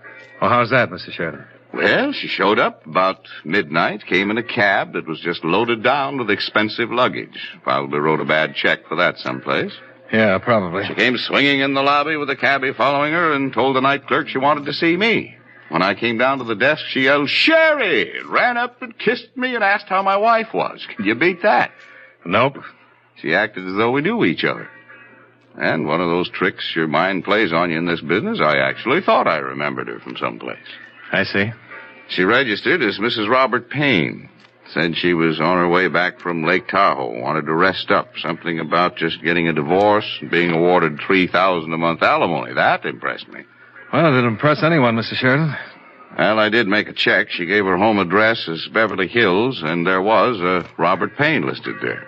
Later on, I found out he's in Europe with his wife and children. But his name was in the book. Yeah, and that was enough for me. Oh, she had a wonderful 4 days here, I'll say that for her. Getting back to that part about her looking familiar. Well, there's nothing in that, Dollar. I did think I had seen her before, and of course she helped me think it, but I was too embarrassed to press the matter with her, I guess. Do you have a copy of her hotel account? I'd like to look it over. Yeah. The police have the check she gave me. It was drawn on a bank in Beverly Hills. Was it personalized? No. Maybe I should have thought something of that, huh? Well, here's this much. I can't stand to look it over. It makes me kind of sick. $813.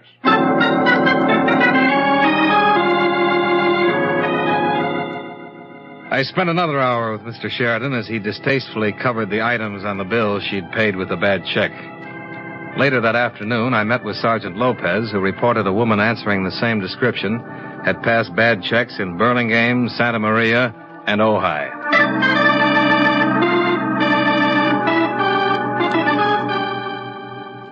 Expense account item 2, $114.85. Transportation to Monterey and Santa Cruz, where I interviewed the other two clients who had filed claims. Their stories were much the same as Sheridan's.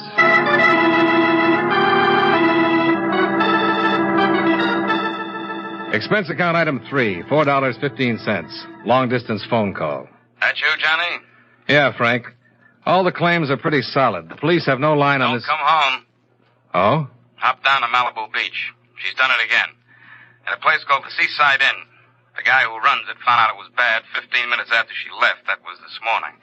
I don't expect any miracles, but if you get down there right away, maybe you can get on her trail. Well, I'll try.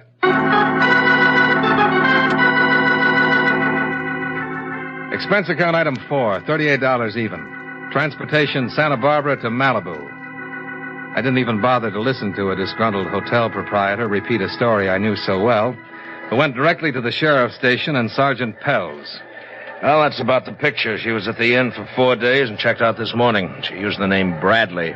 Ellen Bradley. She can't be too far ahead of you now. No. There might be a break on this one, too. While she was at the inn, she took up with one of our local residents, a man by the name of Garland. Lives over in the colony. He drove her into town this morning. Have you talked to him? I can't find him anywhere. He has a house over in the colony. The colony?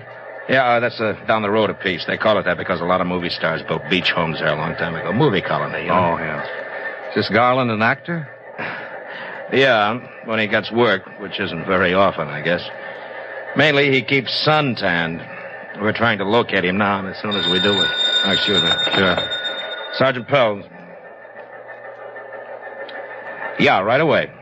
Garland's home now.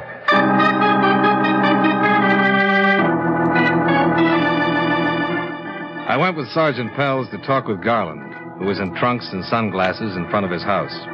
A healthy, muscular, handsome man in his mid-30s. He was a little stunned by the news we brought him.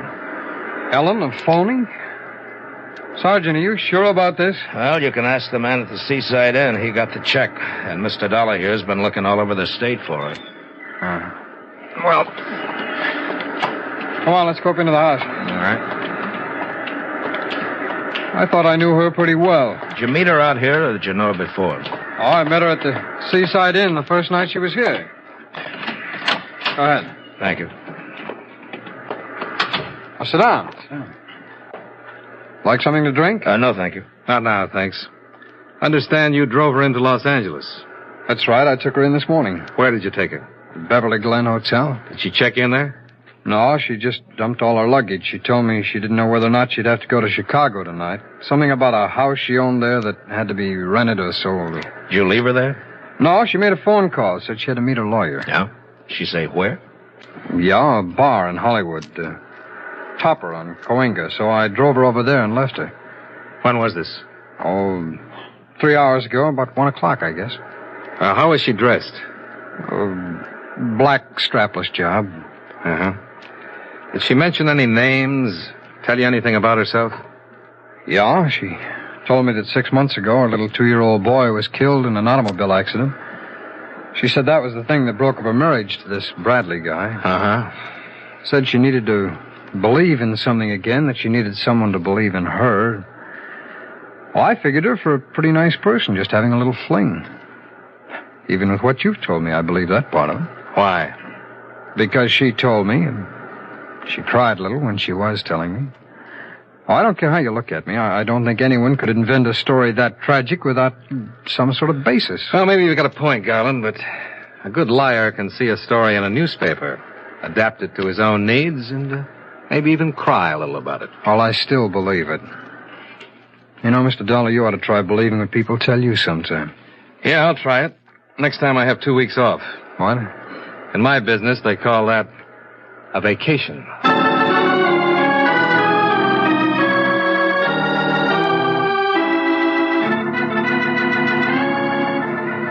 Well, what'll it be, gents? Police. I'd like to talk to the man who was on duty here at 1 o'clock this afternoon. Oh, that's me, Sergeant. My name's Lenny Pollard. Anything wrong? No, just routine. Well, can I get you something? No, thank you. We're trying to locate a woman who's been using the name Ellen Bradley. We were told she was in here around 1 o'clock today. I don't recognize that name. About 5'5", dark brown hair, brown eyes. Wore a black strapless summer dress when last seen. 30 or under. Uh-huh. No one like that. 1 o'clock's a pretty quiet time. In fact, all afternoon's been quiet. No woman like that's been in here at all. You been here all the time? Yeah, on duty since 11 o'clock. That's when we open. You sure this is the right place, the Topper? Mm-hmm. Sorry. Wish I could help you.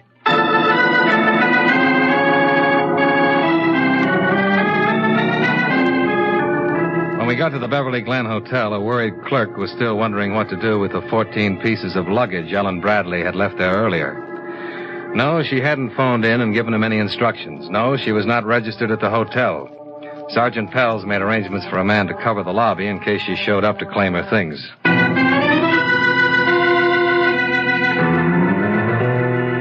By 8 the next morning, the Central Identification Bureau in Sacramento made a positive identification on a thumbprint taken from her room at the Seaside Hotel. She was identified as Emily Miles Braddock. Her nearest living relative was a sister, Elaine. Address 112 East Orange Avenue, Los Angeles. You down there? Yes? Who are you looking for? Elaine Braddock. Are you Miss Braddock? What do you want? I'd like to talk to you for a minute. Well, I don't want to buy nothing. I'm not selling anything. I'm an insurance investigator. You sure you got the right party? Elaine Braddock? Come on up, mister. Just open the door and come on up.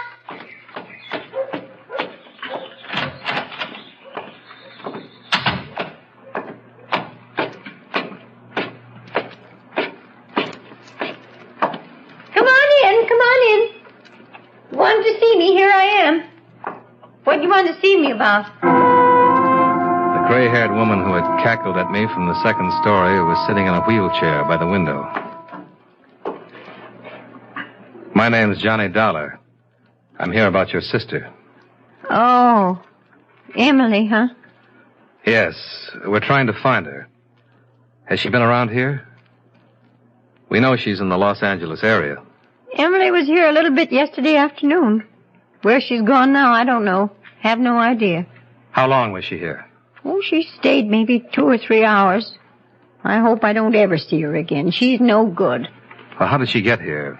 By car? Cab? I don't know. Just standing at the door yesterday, the same as you, all of a sudden. Well, how did she leave? Walked. Tried to borrow some money from me, but I wouldn't give her none, so she had to walk. Did she make any phone calls or see anybody else while she was here? Well, she made a call. Any idea who it was? No. Did you happen to hear anything she said on the phone? No. Showing up here just like that after not writing or letting me hear from her all the time she was away. Getting herself in trouble with the police. Being in jail. 10 years ago when I got hurt, she promised she'd take care of me. Look how she's done it. I have to live on the county. You know that? I got to live on the county, and nobody cares about me. Is she in bad trouble? I'm afraid so. Well, how bad is it, mister?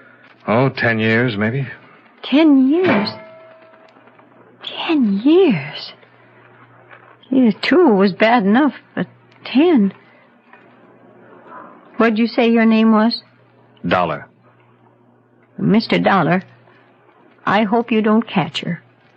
Even if she killed someone, I hope you don't catch her. And I hate her. You're only young a little while, and that's all you got. 10 years in prison, and she'd come out worse off than I am.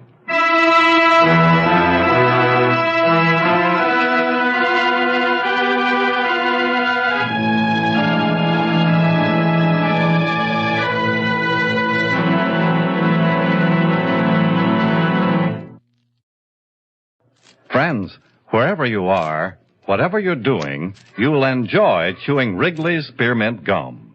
Chew Wrigley's Spearmint while you're working. The lively, full-bodied flavor of Wrigley's Spearmint gives you a refreshing little lift. The smooth, pleasant chewing of Wrigley's Spearmint Gum helps keep you feeling relaxed and satisfied. Makes your job seem easier. Chew Wrigley's Spearmint Gum in your home, when you're out walking or driving, when you're enjoying sports and other activities. Wrigley's Spearmint Gum tastes good anytime, and the natural chewing aids digestion and helps keep your teeth bright and attractive. Yes, wherever you are, whatever you're doing, you'll enjoy chewing Wrigley's Spearmint Chewing Gum.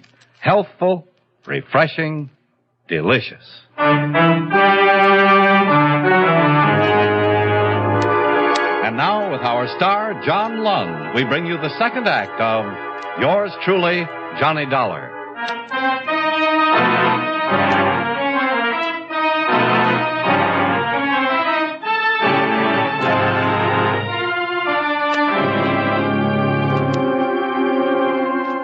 That afternoon, a follow-up came on Emily Miles Braddock. The completed folder included a mug shot that showed a woman of 30 years with dark brown hair, wide-set eyes, a well-formed nose and mouth. I took it with me when I went back to see Tom Garland. Oh, hi. Hi. Mind if I come in? What now? Your friend. What about her? I've been thinking about what you told me about her yesterday. That's nice. Here. Take a look at this. That's her, isn't it? Yeah, that's her. Can we talk now? Okay, come on in.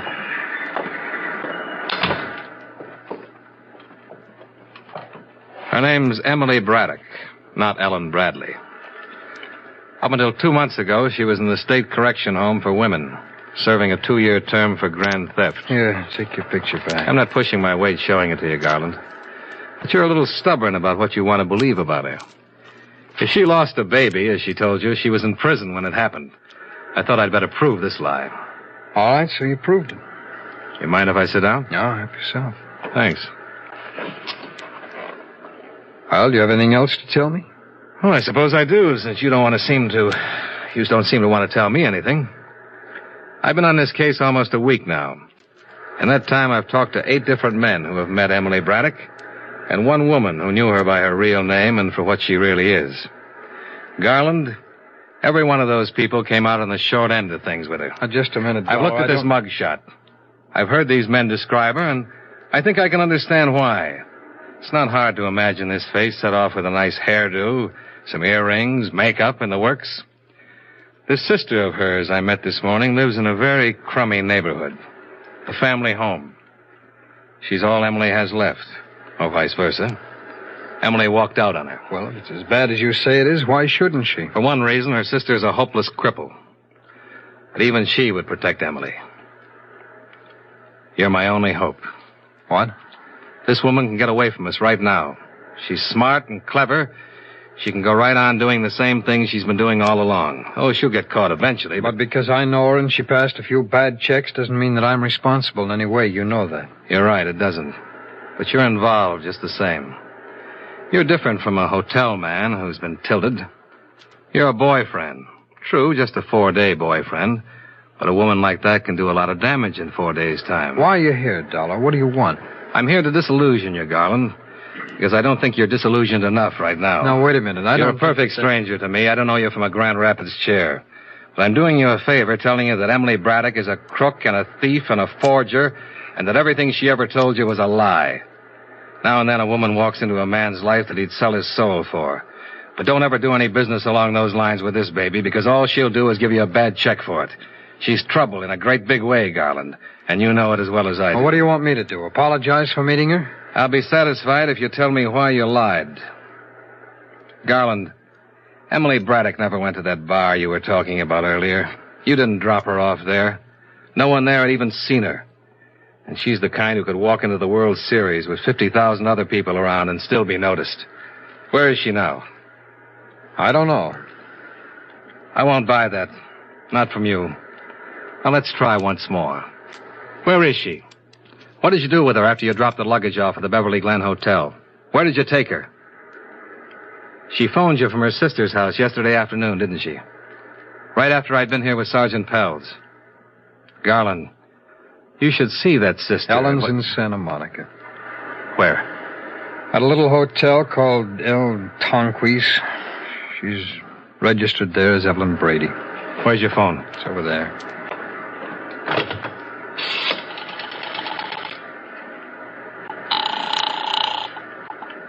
Operator. Sheriff's office, please. Thank you. Dollar? Yeah? Dollar, could it be fixed so that she wouldn't know that I told you? Could be. All of this beats me. I don't understand it. What? Oh, what you've told me is true, I know, but an hour ago she called me up and said, Tom, I love you. That sounded true, too, huh? I told her I loved her, and now I'm turning her in. What kind of a crazy world do we live in?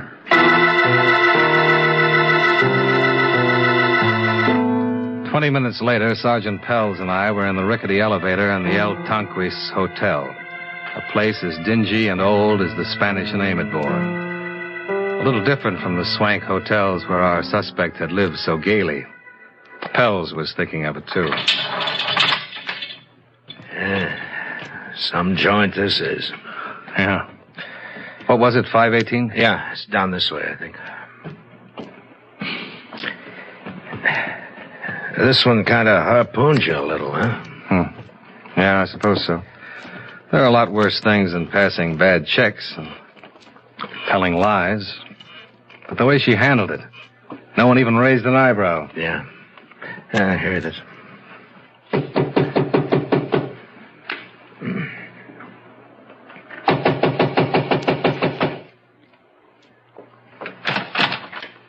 Yes?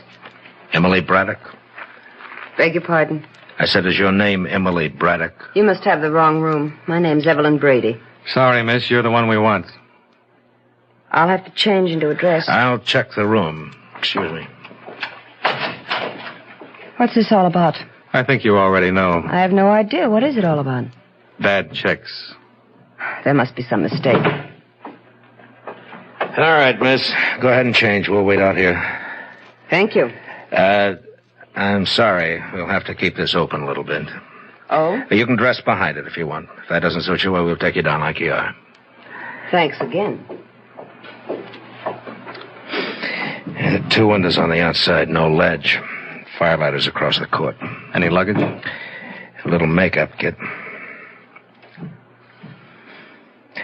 Dollar? Yeah? Now that you've seen her, what do you think? Well, I'm only human.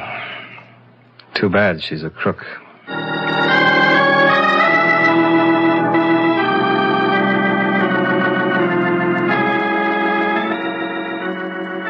Emily Braddock was held at the sheriff's office in Malibu. The officers who questioned her reported that she steadfastly refused to admit any part of some 16 counts that had been filed against her. I wasn't surprised to learn this, but I was surprised when she sent word that she'd like to see me before I left town. Hi. Here you're about ready to beat it. Uh-huh. You're the one who talked to him, aren't you? Talk to who? Tommy Garland. He told you where I was, didn't he? Sure he did. I thought you wanted to tell me something. You thought wrong. The same as all these others around here. I'm not going to tell you or anybody else anything. Police are like hotel men. You figure out their little system and then you beat it. If you say so. I don't have a lot of time. We could be pretty good friends, you and I, if this hadn't come up. I mean, a drink or something together. We'd have looked nice. Now, look, Emily. You're the one who got him to tell where I was. And he asked you to fix it so I wouldn't know. Oh, yeah, Tommy would do that, I know. What I don't know is what you said to him. How did you get him to tell? Is that all you're interested in? It's not asking anything. Well, I told him just what you are. A thief. A crook. That sold him? Well, he told me where to find you. I guess it did. I must be slipping. You slipped a long time ago. When you walked out on that sister of yours. When you thought you could talk and look your way into anything you wanted. I didn't know I thought that, but if you say so. Whatever I've got, it's worked. Has it? 2 years the last time. Whatever you get this time will be longer, no matter what you say or don't say. I'm not in a courtroom yet. That's where it happens. Not in a lousy jail. We'll see about that. You're just as bad and just as dumb as the worst of them. Any day you believe that. Like it says in the manual.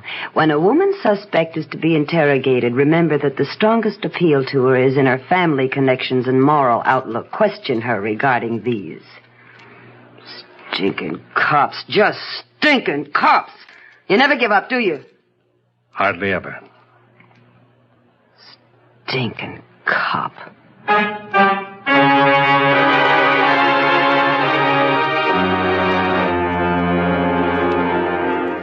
Emily Braddock goes to trial next month.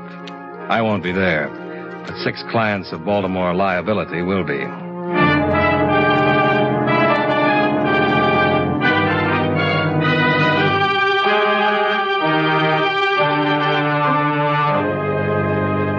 Expense account item 5. Miscellaneous, $265. Item 6, same as item 1, transportation back to Hartford. Expense account total, $738.32. Remarks. The next time I go after a check artist, I hope it isn't a good-looking woman who feels that there's no one in the world she can't dominate. This last one scared me, even if she was behind bars. Yours truly, Johnny Dollar.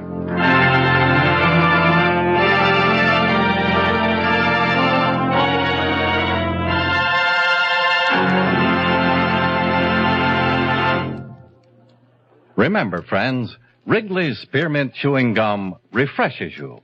Wrigley's Spearmint Chewing Gum gives you real chewing enjoyment. The lively, full-bodied flavor of Wrigley's Spearmint cools your mouth, freshens your taste, sweetens your breath. The smooth, pleasant chewing of Wrigley's Spearmint helps keep you feeling relaxed and satisfied. Makes whatever you're doing more enjoyable. Yes, for refreshment plus chewing enjoyment, treat yourself often to Wrigley's Spearmint Chewing Gum. Millions enjoy it daily. Get a few packages and always keep some handy. That's Wrigley's Spearmint Chewing Gum. Healthful, refreshing, delicious.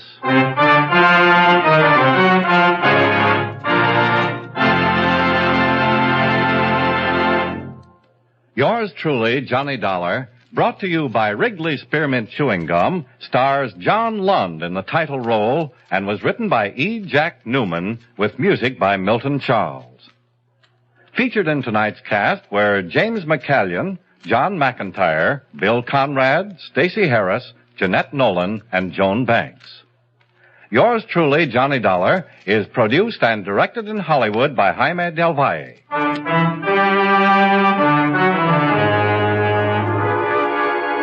The makers of Wrigley's Spearmint Chewing Gum hope you enjoyed tonight's story of Johnny Dollar and that you're enjoying delicious Wrigley's Spearmint Gum every day. This is Charles Lyon, inviting you to join us again next week at this same time when from Hollywood, John Lund returns as... Yours truly, Johnny Dollar.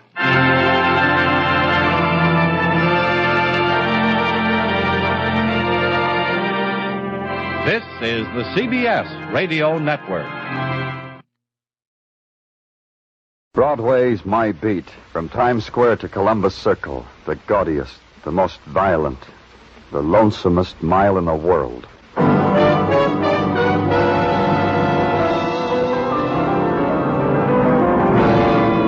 Broadway's My Beat, with Larry Thor as Detective Danny Clover.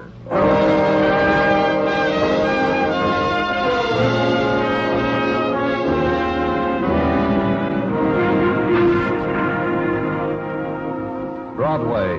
It's a time and a place and a fury that beckons with a blinking eye, then reaches out and hugs you close, and you're caught up in it. The seesaw of color, the riot of noise and night sounds, the mottled gold from the spectaculars that drips over you. And you try to hold it, but your hands clutch a pinch of dust, a handful of ashes. That's Broadway. My Beat.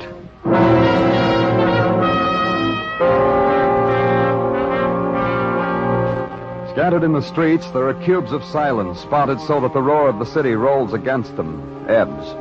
Municipally designated hospital zone, quiet, do not blow horn. Pain creates its own sound. It doesn't mix well with the voice from outside. And in the hospital corridors, you walk as if on a knife blade, because the balance is that thin between you and the people on the other side of the wall. A man was waiting for me at the end of the corridor. Hello, Danny. Dr. Sinsky, I got your call, Doctor. You made good time. The hospital got in touch for me to get here, so I did likewise to you. Why? They'll be wheeling a girl down to the operating room in a few minutes. Her name is Francie Green. It's the name of a lifetime, Danny. Now... She dying? She might live, Danny. She was hit by an automobile. Someone hit her and ran away. Oh? This accident, this hit and run away, it was preconceived. This of trying to kill a 20-year-old girl with the name of Francie Green, this had a plan to it. I don't understand you, Doctor. Last Saturday morning, the same girl I treated in the emergency ward. A man with a handkerchief tied over his face tried to beat her to death. But she screamed and the man ran away. I gave her compresses and kind words. But her lips were trembling. I couldn't stop that. She was terrified.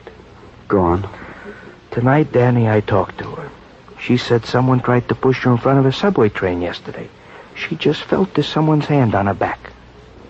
Tell me, Danny, who could need the death of a 20-year-old girl to make him happy? The girl, what about her? Sells cigarettes at a place called the Oasis.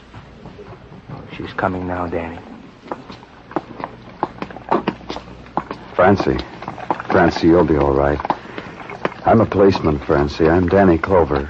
Find out who wants me dead. Find out. The girl turned her head away from me, shuddered, and let the pain wash over her, because the flow of pain was better than the brutal touch of death. Then she turned back, and her eyes were restless shadows of fear that wouldn't sleep, that nothing could make sleep.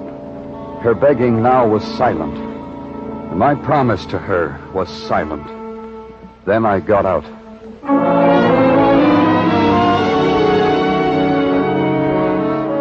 The Oasis was one of the caves on 52nd Street where the shriek of trumpets was chained to the walls, where loneliness was bartered for the lament of saxophones, where a voice was close to your ear because you wouldn't have heard it otherwise. All alone, kid? Yeah. Did you pick this hole, or did it just come on you like something you've been dreaming? I picked it. I'm from the police. Yeah? Don't apologize, kid. We've had your type before. What kind of police? New York, Elmira, secret? You got your badge from saving box stops? You want to see my credentials, is that it? That would be a good bit. You show them to me, I believe him, you can have fun on the house. But on the house. Here, take a look. I believe him. Have fun. You said on the house. You can say that? Henry Miller, proprietor, master of ceremonies, caller of the dance.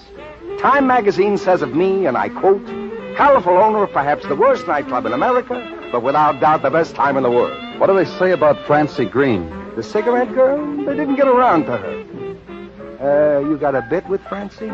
I asked because most of the time I'm like a father to her. Then you know she's in the hospital. The doctor says she might die.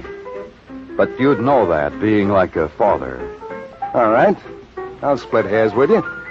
When she stopped showing up for work regularly, I stopped being fatherly. I became the irate employer. What made you like that? Frances' excuses. She was beaten up. A subway train chased her. These are excuses to a colorful, cultured employer? You didn't believe it? Why? I'll tell you. The lazy girls that worked for me dreamed up such bids to get out of slavery you wouldn't believe it. They... Wait. You said Frances in a hospital dying? The truth? Not an act? Not an act, Henry. Remind me to make a note to send the flowers. Flowers with a sweet smell to them. That Frances is a good girl. Sweet. She wanted me to find out who wanted her dead. Any ideas, Henry? No. No ideas unless... Unless what, Henry? Unless Francie, my innocent cigarette girl, somehow got innocently mixed up in last week's murder. That's right. There was a shooting here. Yeah, Joe Paget, a very steady customer. Last Friday it happened, and you haven't solved it yet. Don't you guys have a department for the solution of crime?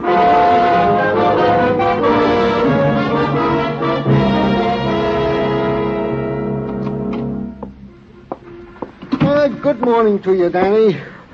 May your day be merry and bright. What's the matter with you, Tartaglia? Oh, lack of sleep, Danny. The pink eye were over last night. The who were? The pink eye, Mr. and Mrs. Pincus. Plural, pink eye. Latin. Well, and the pink eye kept you up late. Making canasta after canasta.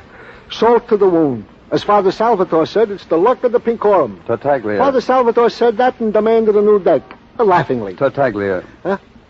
Oh, yeah, Danny. Did you get that memo I left you? Yeah, I got it, Danny. The girl, Francie Green, the operation, this way and that way. Dr. Sinsky doesn't know yet. Go on. The solution of the murder of Joe Paget, who was found shot to death in the men's powder room at the Oasis nightclub last Friday night, to wit. Solution of crime is being undertaken by Detective Muggovan. Yeah, I know. What progress? Progress? To wit. Joe Paget was a bricklayer by profession with a wife by marriage. Good union man, home lover, 100% substantial. It is his wife who concerns us at the moment. She concerns us? How? Well, she had a perfect alibi. The night of the shooting, she was playing hostess to a sewing bee on her block. But there's something strange. Yeah, you did that good. Now tell me what's strange. At the time Muggerman questioned her, Danny, the next morning, there was a guy there who held her hand and wiped away her tears. What guy? A guy who the police also questioned, a guy named Ray Fennell. Ray Fennell. Now it's Ray Fennell who concerns us at the moment. As indeed it did. This Fennell, when interviewed, said he was a projectionist. Is onto the screen at the Outpost Theater. This checked. Alibi? You should have such a strong alibi. At the time of the murder, Ray Fennell was in jail. The alibi of Ray Fennell was something I had to find out for myself because of the promise I'd made to the girl, Francie. Because I had to find out for myself.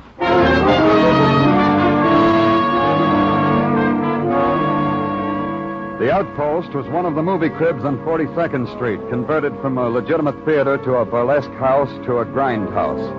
What it was grinding out now, the posters yippied, was 4 sagas of the Golden West. Not a double feature, not a triple feature, but 4 for the price of 1. 4 Apollos with golden spurs riding 4 silver stallions into the sunset. And a snack bar just inside the lobby. Even the ticket taker was bow-legged. He looked at my badge, digested it, shifted the wad of bubble gum in his mouth, inclined his head to a stairway. It was very hop-along, the whole thing. The door on the projection booth said, "Keep out." I didn't pay it no mind. You can read, mister. The sign says keep out. Somewhere they must have taught you how to read 2 little words like that. You, Ray Fennell, projectionist? The way you said that, you could be a dues collector. But you don't look like a dues collector, more like a cop. You, Ray Fennell? Yeah, I am he. Wait till I turn off the speaker. I'll tell you about Ray Fennell, mister. Up here in the projection booth, he is king. He pushes a button, magic pictures appear on the screen. The clients down there, they might not understand why a cop loused up their magic. Unless the cop states his business. They tell me you were in jail last Friday night, Ray. Why? I gotta bet at why. Why don't you goons leave me alone? All week you've been dirtying up my days and my nights. Why did they put you in jail, Ray? It don't register. Insults don't register on you guys, huh? It's on the book, mister. Ray Fennell, drunk and disorderly. I get 1 lousy night off a week, the clients put me in the drunk tank. All you clients make me sick. A man was murdered last Friday night, Ray. Do tell. They tell me you know his wife. Do tell. It's your turn. I'll tell you like I told the others. Yeah, I know his wife. Mrs. Paget and me, very friendly. I know her for a long time. Even before Mr. Paget, the cold and dead Mr. Paget. And you've been consoling her for his death. Much better than a consolation prize. Ask Mrs. Paget.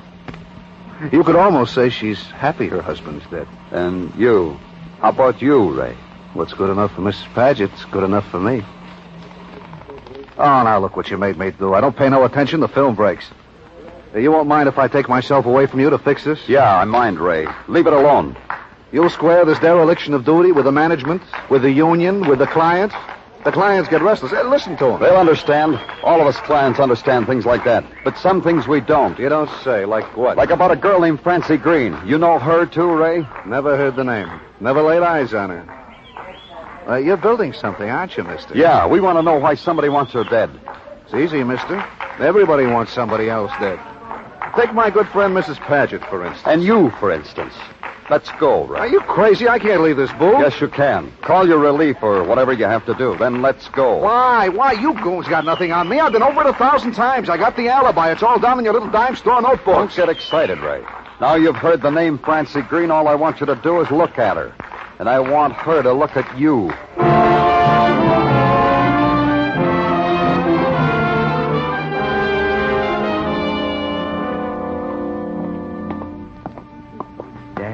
Danny, here. Hello, Dr. Sinsky. How is she? I couldn't come to the phone when you called that you were coming down because I had to help in the operating room. They took Francie back. Another operation? This morning, emergency. Oh. She's still in there. We can't move her. Here, slip this robe on. We'll go into the operating room. You'll see her. This is Ray Fennell, Dr. Sinsky. Mr. How Fennell? are you, Doctor? Take the robe off the hook, Mr. Fennell. Yeah, all right. Just this morning, Danny, she started to hemorrhage. You ready?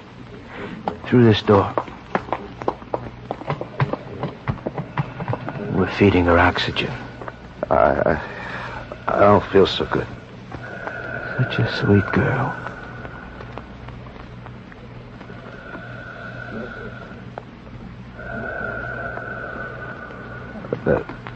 No good at all.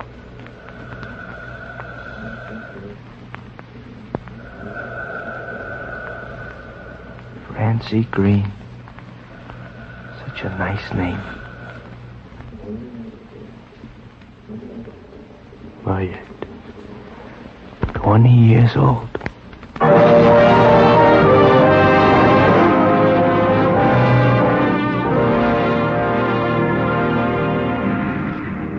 Of all the shrill, insistent voices on Broadway, the voice of death is sometimes the hardest to hear.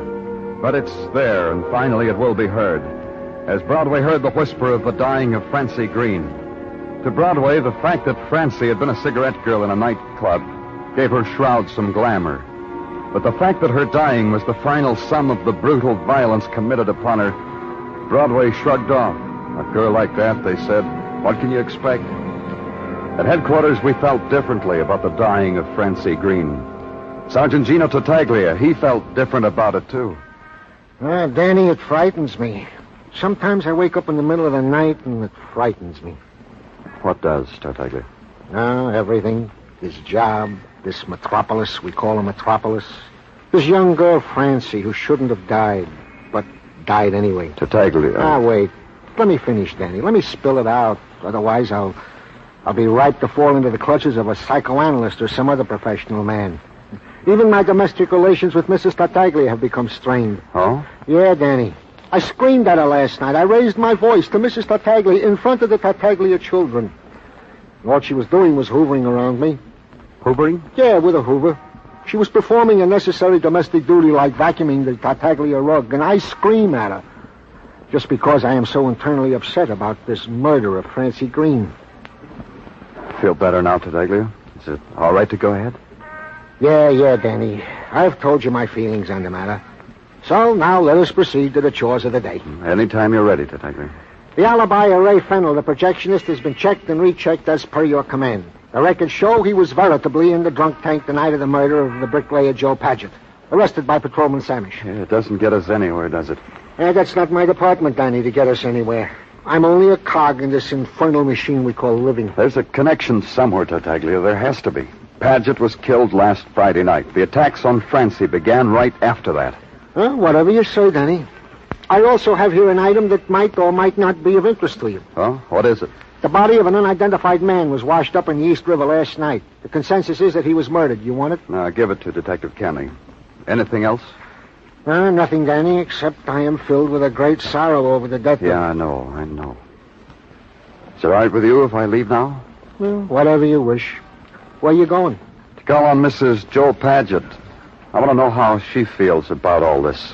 Well, may your venture succeed in success, Danny. Leave me know how it comes out. I'll add it to the record. Oh, Danny.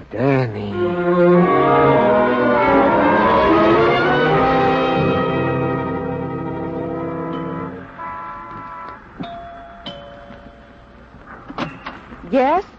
Oh, yes, a half a dozen hot cross buns and a cinnamon... You're Mrs. Paget? Yes. What are you... I'm not selling anything. That bakery truck parked across the street. You're the man I'm Danny Clover. I'm from the police. Oh, I see. Well, please come in. In the parlor. Please sit down. Thank you. Mrs. I Paget... haven't dusted in here or anything since Joe died. Since my husband Joe had that accident. I think I'll move away from here. I'm sorry about your husband. Yeah, of course you are. I know you are. Everyone's so kind. The girls have been wonderful. The girls, my neighbors, baking me things and comforting. Such kindness. Tell me about Joe, Mrs. Paget. I told about Joe 2 times, 3 times, to a policeman. I want to cooperate, but I've told already. It takes time to tell. Dusting around the house, straightening up. A girl must take hold. Tragedy comes to everybody, and a girl can't let herself go. How did you and your husband get along? There was a difference. I read books, magazines of the better quality. Joe came home from laying bricks too tired to be friendly and husbandly. He didn't discuss. He ran out of talking about things a long time ago. Some of the other girls have the same trouble. Now what, Mrs. Paget, now that Joe is dead? Now that Joe's dead, there's another fellow, Mr. Clover. The girls don't blame me. The other fellow, Ray Fennell, he reads and he laughs and he knows nice things to talk about. There's Ray Fennell. He says love like in the movies. Did he tell you Joe was dead? Did he break the news to you? No, it was simple how I found out. I got out of the cab and went in and Jean told me. Out of the cab? I went to meet my husband at the Oasis. On Friday nights we meet there. We used to meet there. Joe got paid on Friday. At my insistence, we stepped out on Fridays. Who is Jean? Jean is Jean Bradbury. She's pretty. She's such a pretty girl. She's the photographer that takes pictures of couples at the Oasis. She met me at the door and told me. Oh, pardon me, Mr. Clover, the door. Yes? Oh, yes, a half a dozen hot cross buns and a cinnamon stick.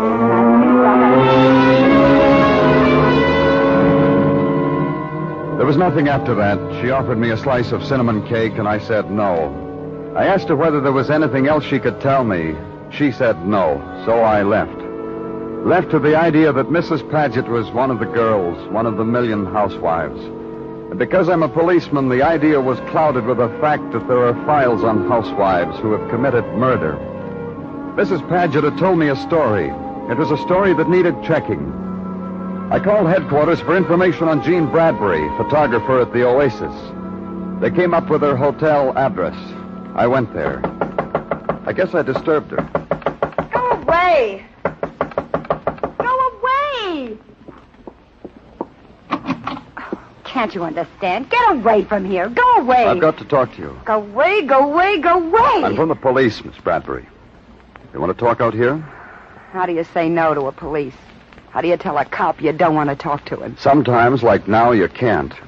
What about it, here or inside? Come in. I don't know a thing. Come about the murder of Joe Paget, huh? I don't know a thing. You get up pretty late, else you'd know. Else you'd read the papers and know. Francie Green is dead. Dead? Murdered, Miss Bradbury. Francie Green was murdered. She sold cigarettes at the Oasis while you took pictures. You passed her 100 times a night. Now she's been murdered. Dead. Francie? What do you know about her dying? What's the matter with you? Being a cop, does it kill you inside? Look at me, I'm trying to scream. I can't do it because you embarrass me. I'm a cop, Miss Bradbury. Sometimes I've got a mentality that doesn't go beyond motives for murder. And why, after one murder was done, another one follows it. Listen to me. Something happened last Friday night. Joe Paget was killed. He was killed. Then later, a week later, a kid named Francie Green was run down and killed. What's the connection, Miss Bradbury? How do I know? I take pictures, a commission job, and run fast. How do I know anything? What happened Friday night? Why was Francie killed because Joe Paget was killed? Help me, Miss Bradbury. I don't know a thing. I took pictures all night, Mr. All night. What are you thinking about? All night except for 10 minutes. Francie relieved me. She relieved you. How? I broke the heel on my shoe. I went to the dressing room to fix it. I gave Francie the camera. A guy was hollering to have his picture taken. Francie knew how to take a picture. Go on. Well, nothing else. She took one picture. She brought it to me to develop. She handed me the camera and said, "Gene, there's such characters in this place." She said that for any special reason? After she took the picture, some character came up and offered her $50 for the negative. The man she took the picture of? No, some character, I said. Francie brushed him. She gave me the film. I developed it, gave it to the customer. He liked it so well, he bought the negative, too. The customer. You know him? Sure, he's in every Friday night. Little guy with a candy store on Grand Street. Comes in every Friday night for a ball. Has his picture taken. He pays by check. Signs it Menasha NMI Meston. On Grand Street, huh? Thanks.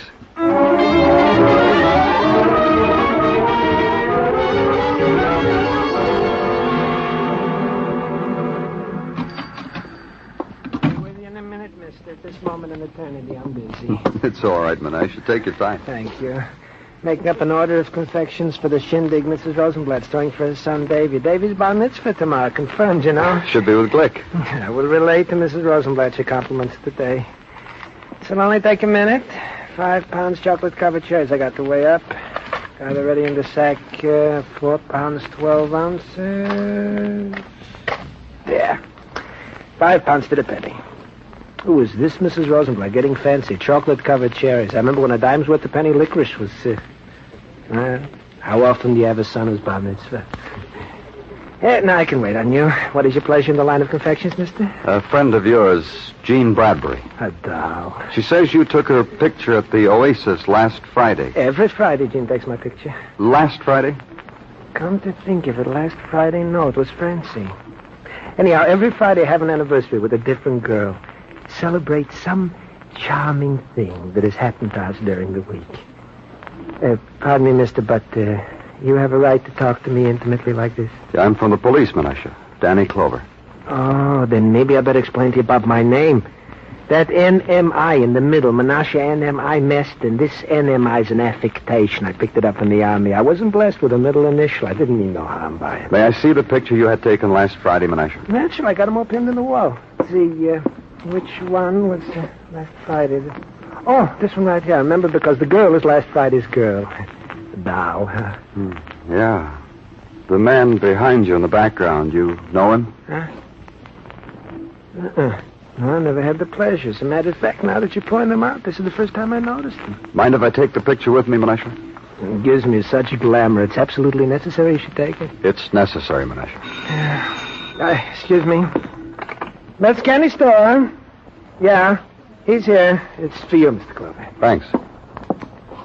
Danny Clover here. You're a tough man to track down, Danny. Hey, Danny, guess what? What, Tartaglia? The guy they fished out of the river I told you about. You said give it to Kenny? Maybe you should take him. Why? Because the arresting officer who arrested him in the first place for being drunk and disorderly has identified the body as belonging to Ray Fennell, the projectionist. Interesting, huh, Danny? Huh, Danny?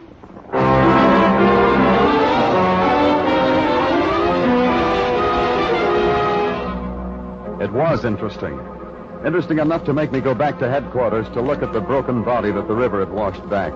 The body that had been identified as Ray Fennell. And then it all fell into place. And that meant going back to a movie grindhouse called The Outpost and to a projection booth.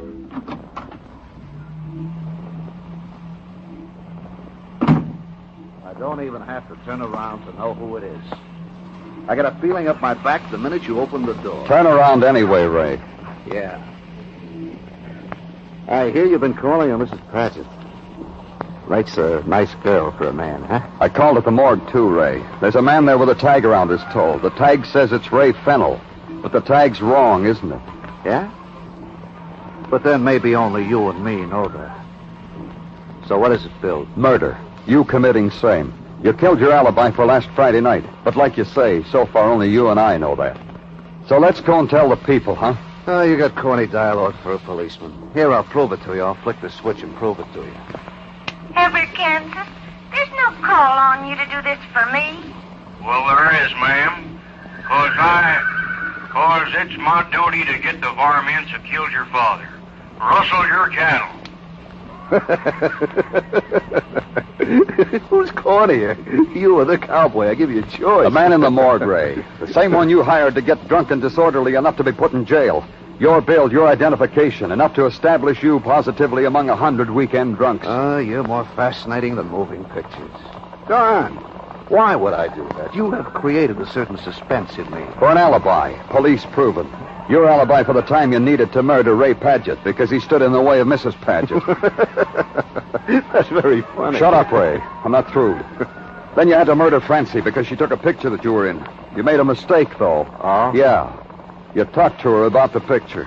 You tried to buy the negative from her. That way you registered on Francie. You couldn't afford that because you were supposed to have been in jail.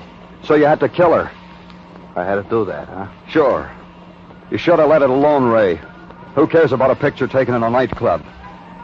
Let's go. It's not going to be that easy. Ray Fennell is not going to let it be that easy for you. Don't be a fool. Kill you and run. What if they caught me? A little more time left for living. Give me that gun. A little more time. Give it to me. Here, Kansas. Drop it. It's no use, Ray. Drop it. Hey, ma'am. Got to be a ride. You're breaking it. Yeah.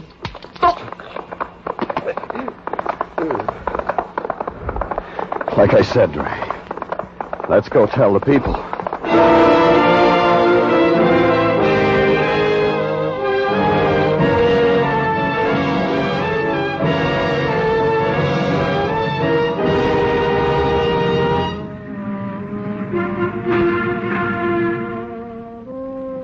In its midnight fury, Broadway is a mirage, a fragment peopled with phantoms who might be men or women.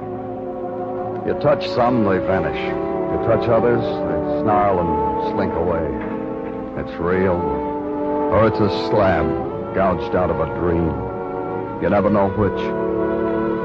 It's Broadway, the gaudiest, the most violent, the lonesomest mile in the world. Broadway, my beat.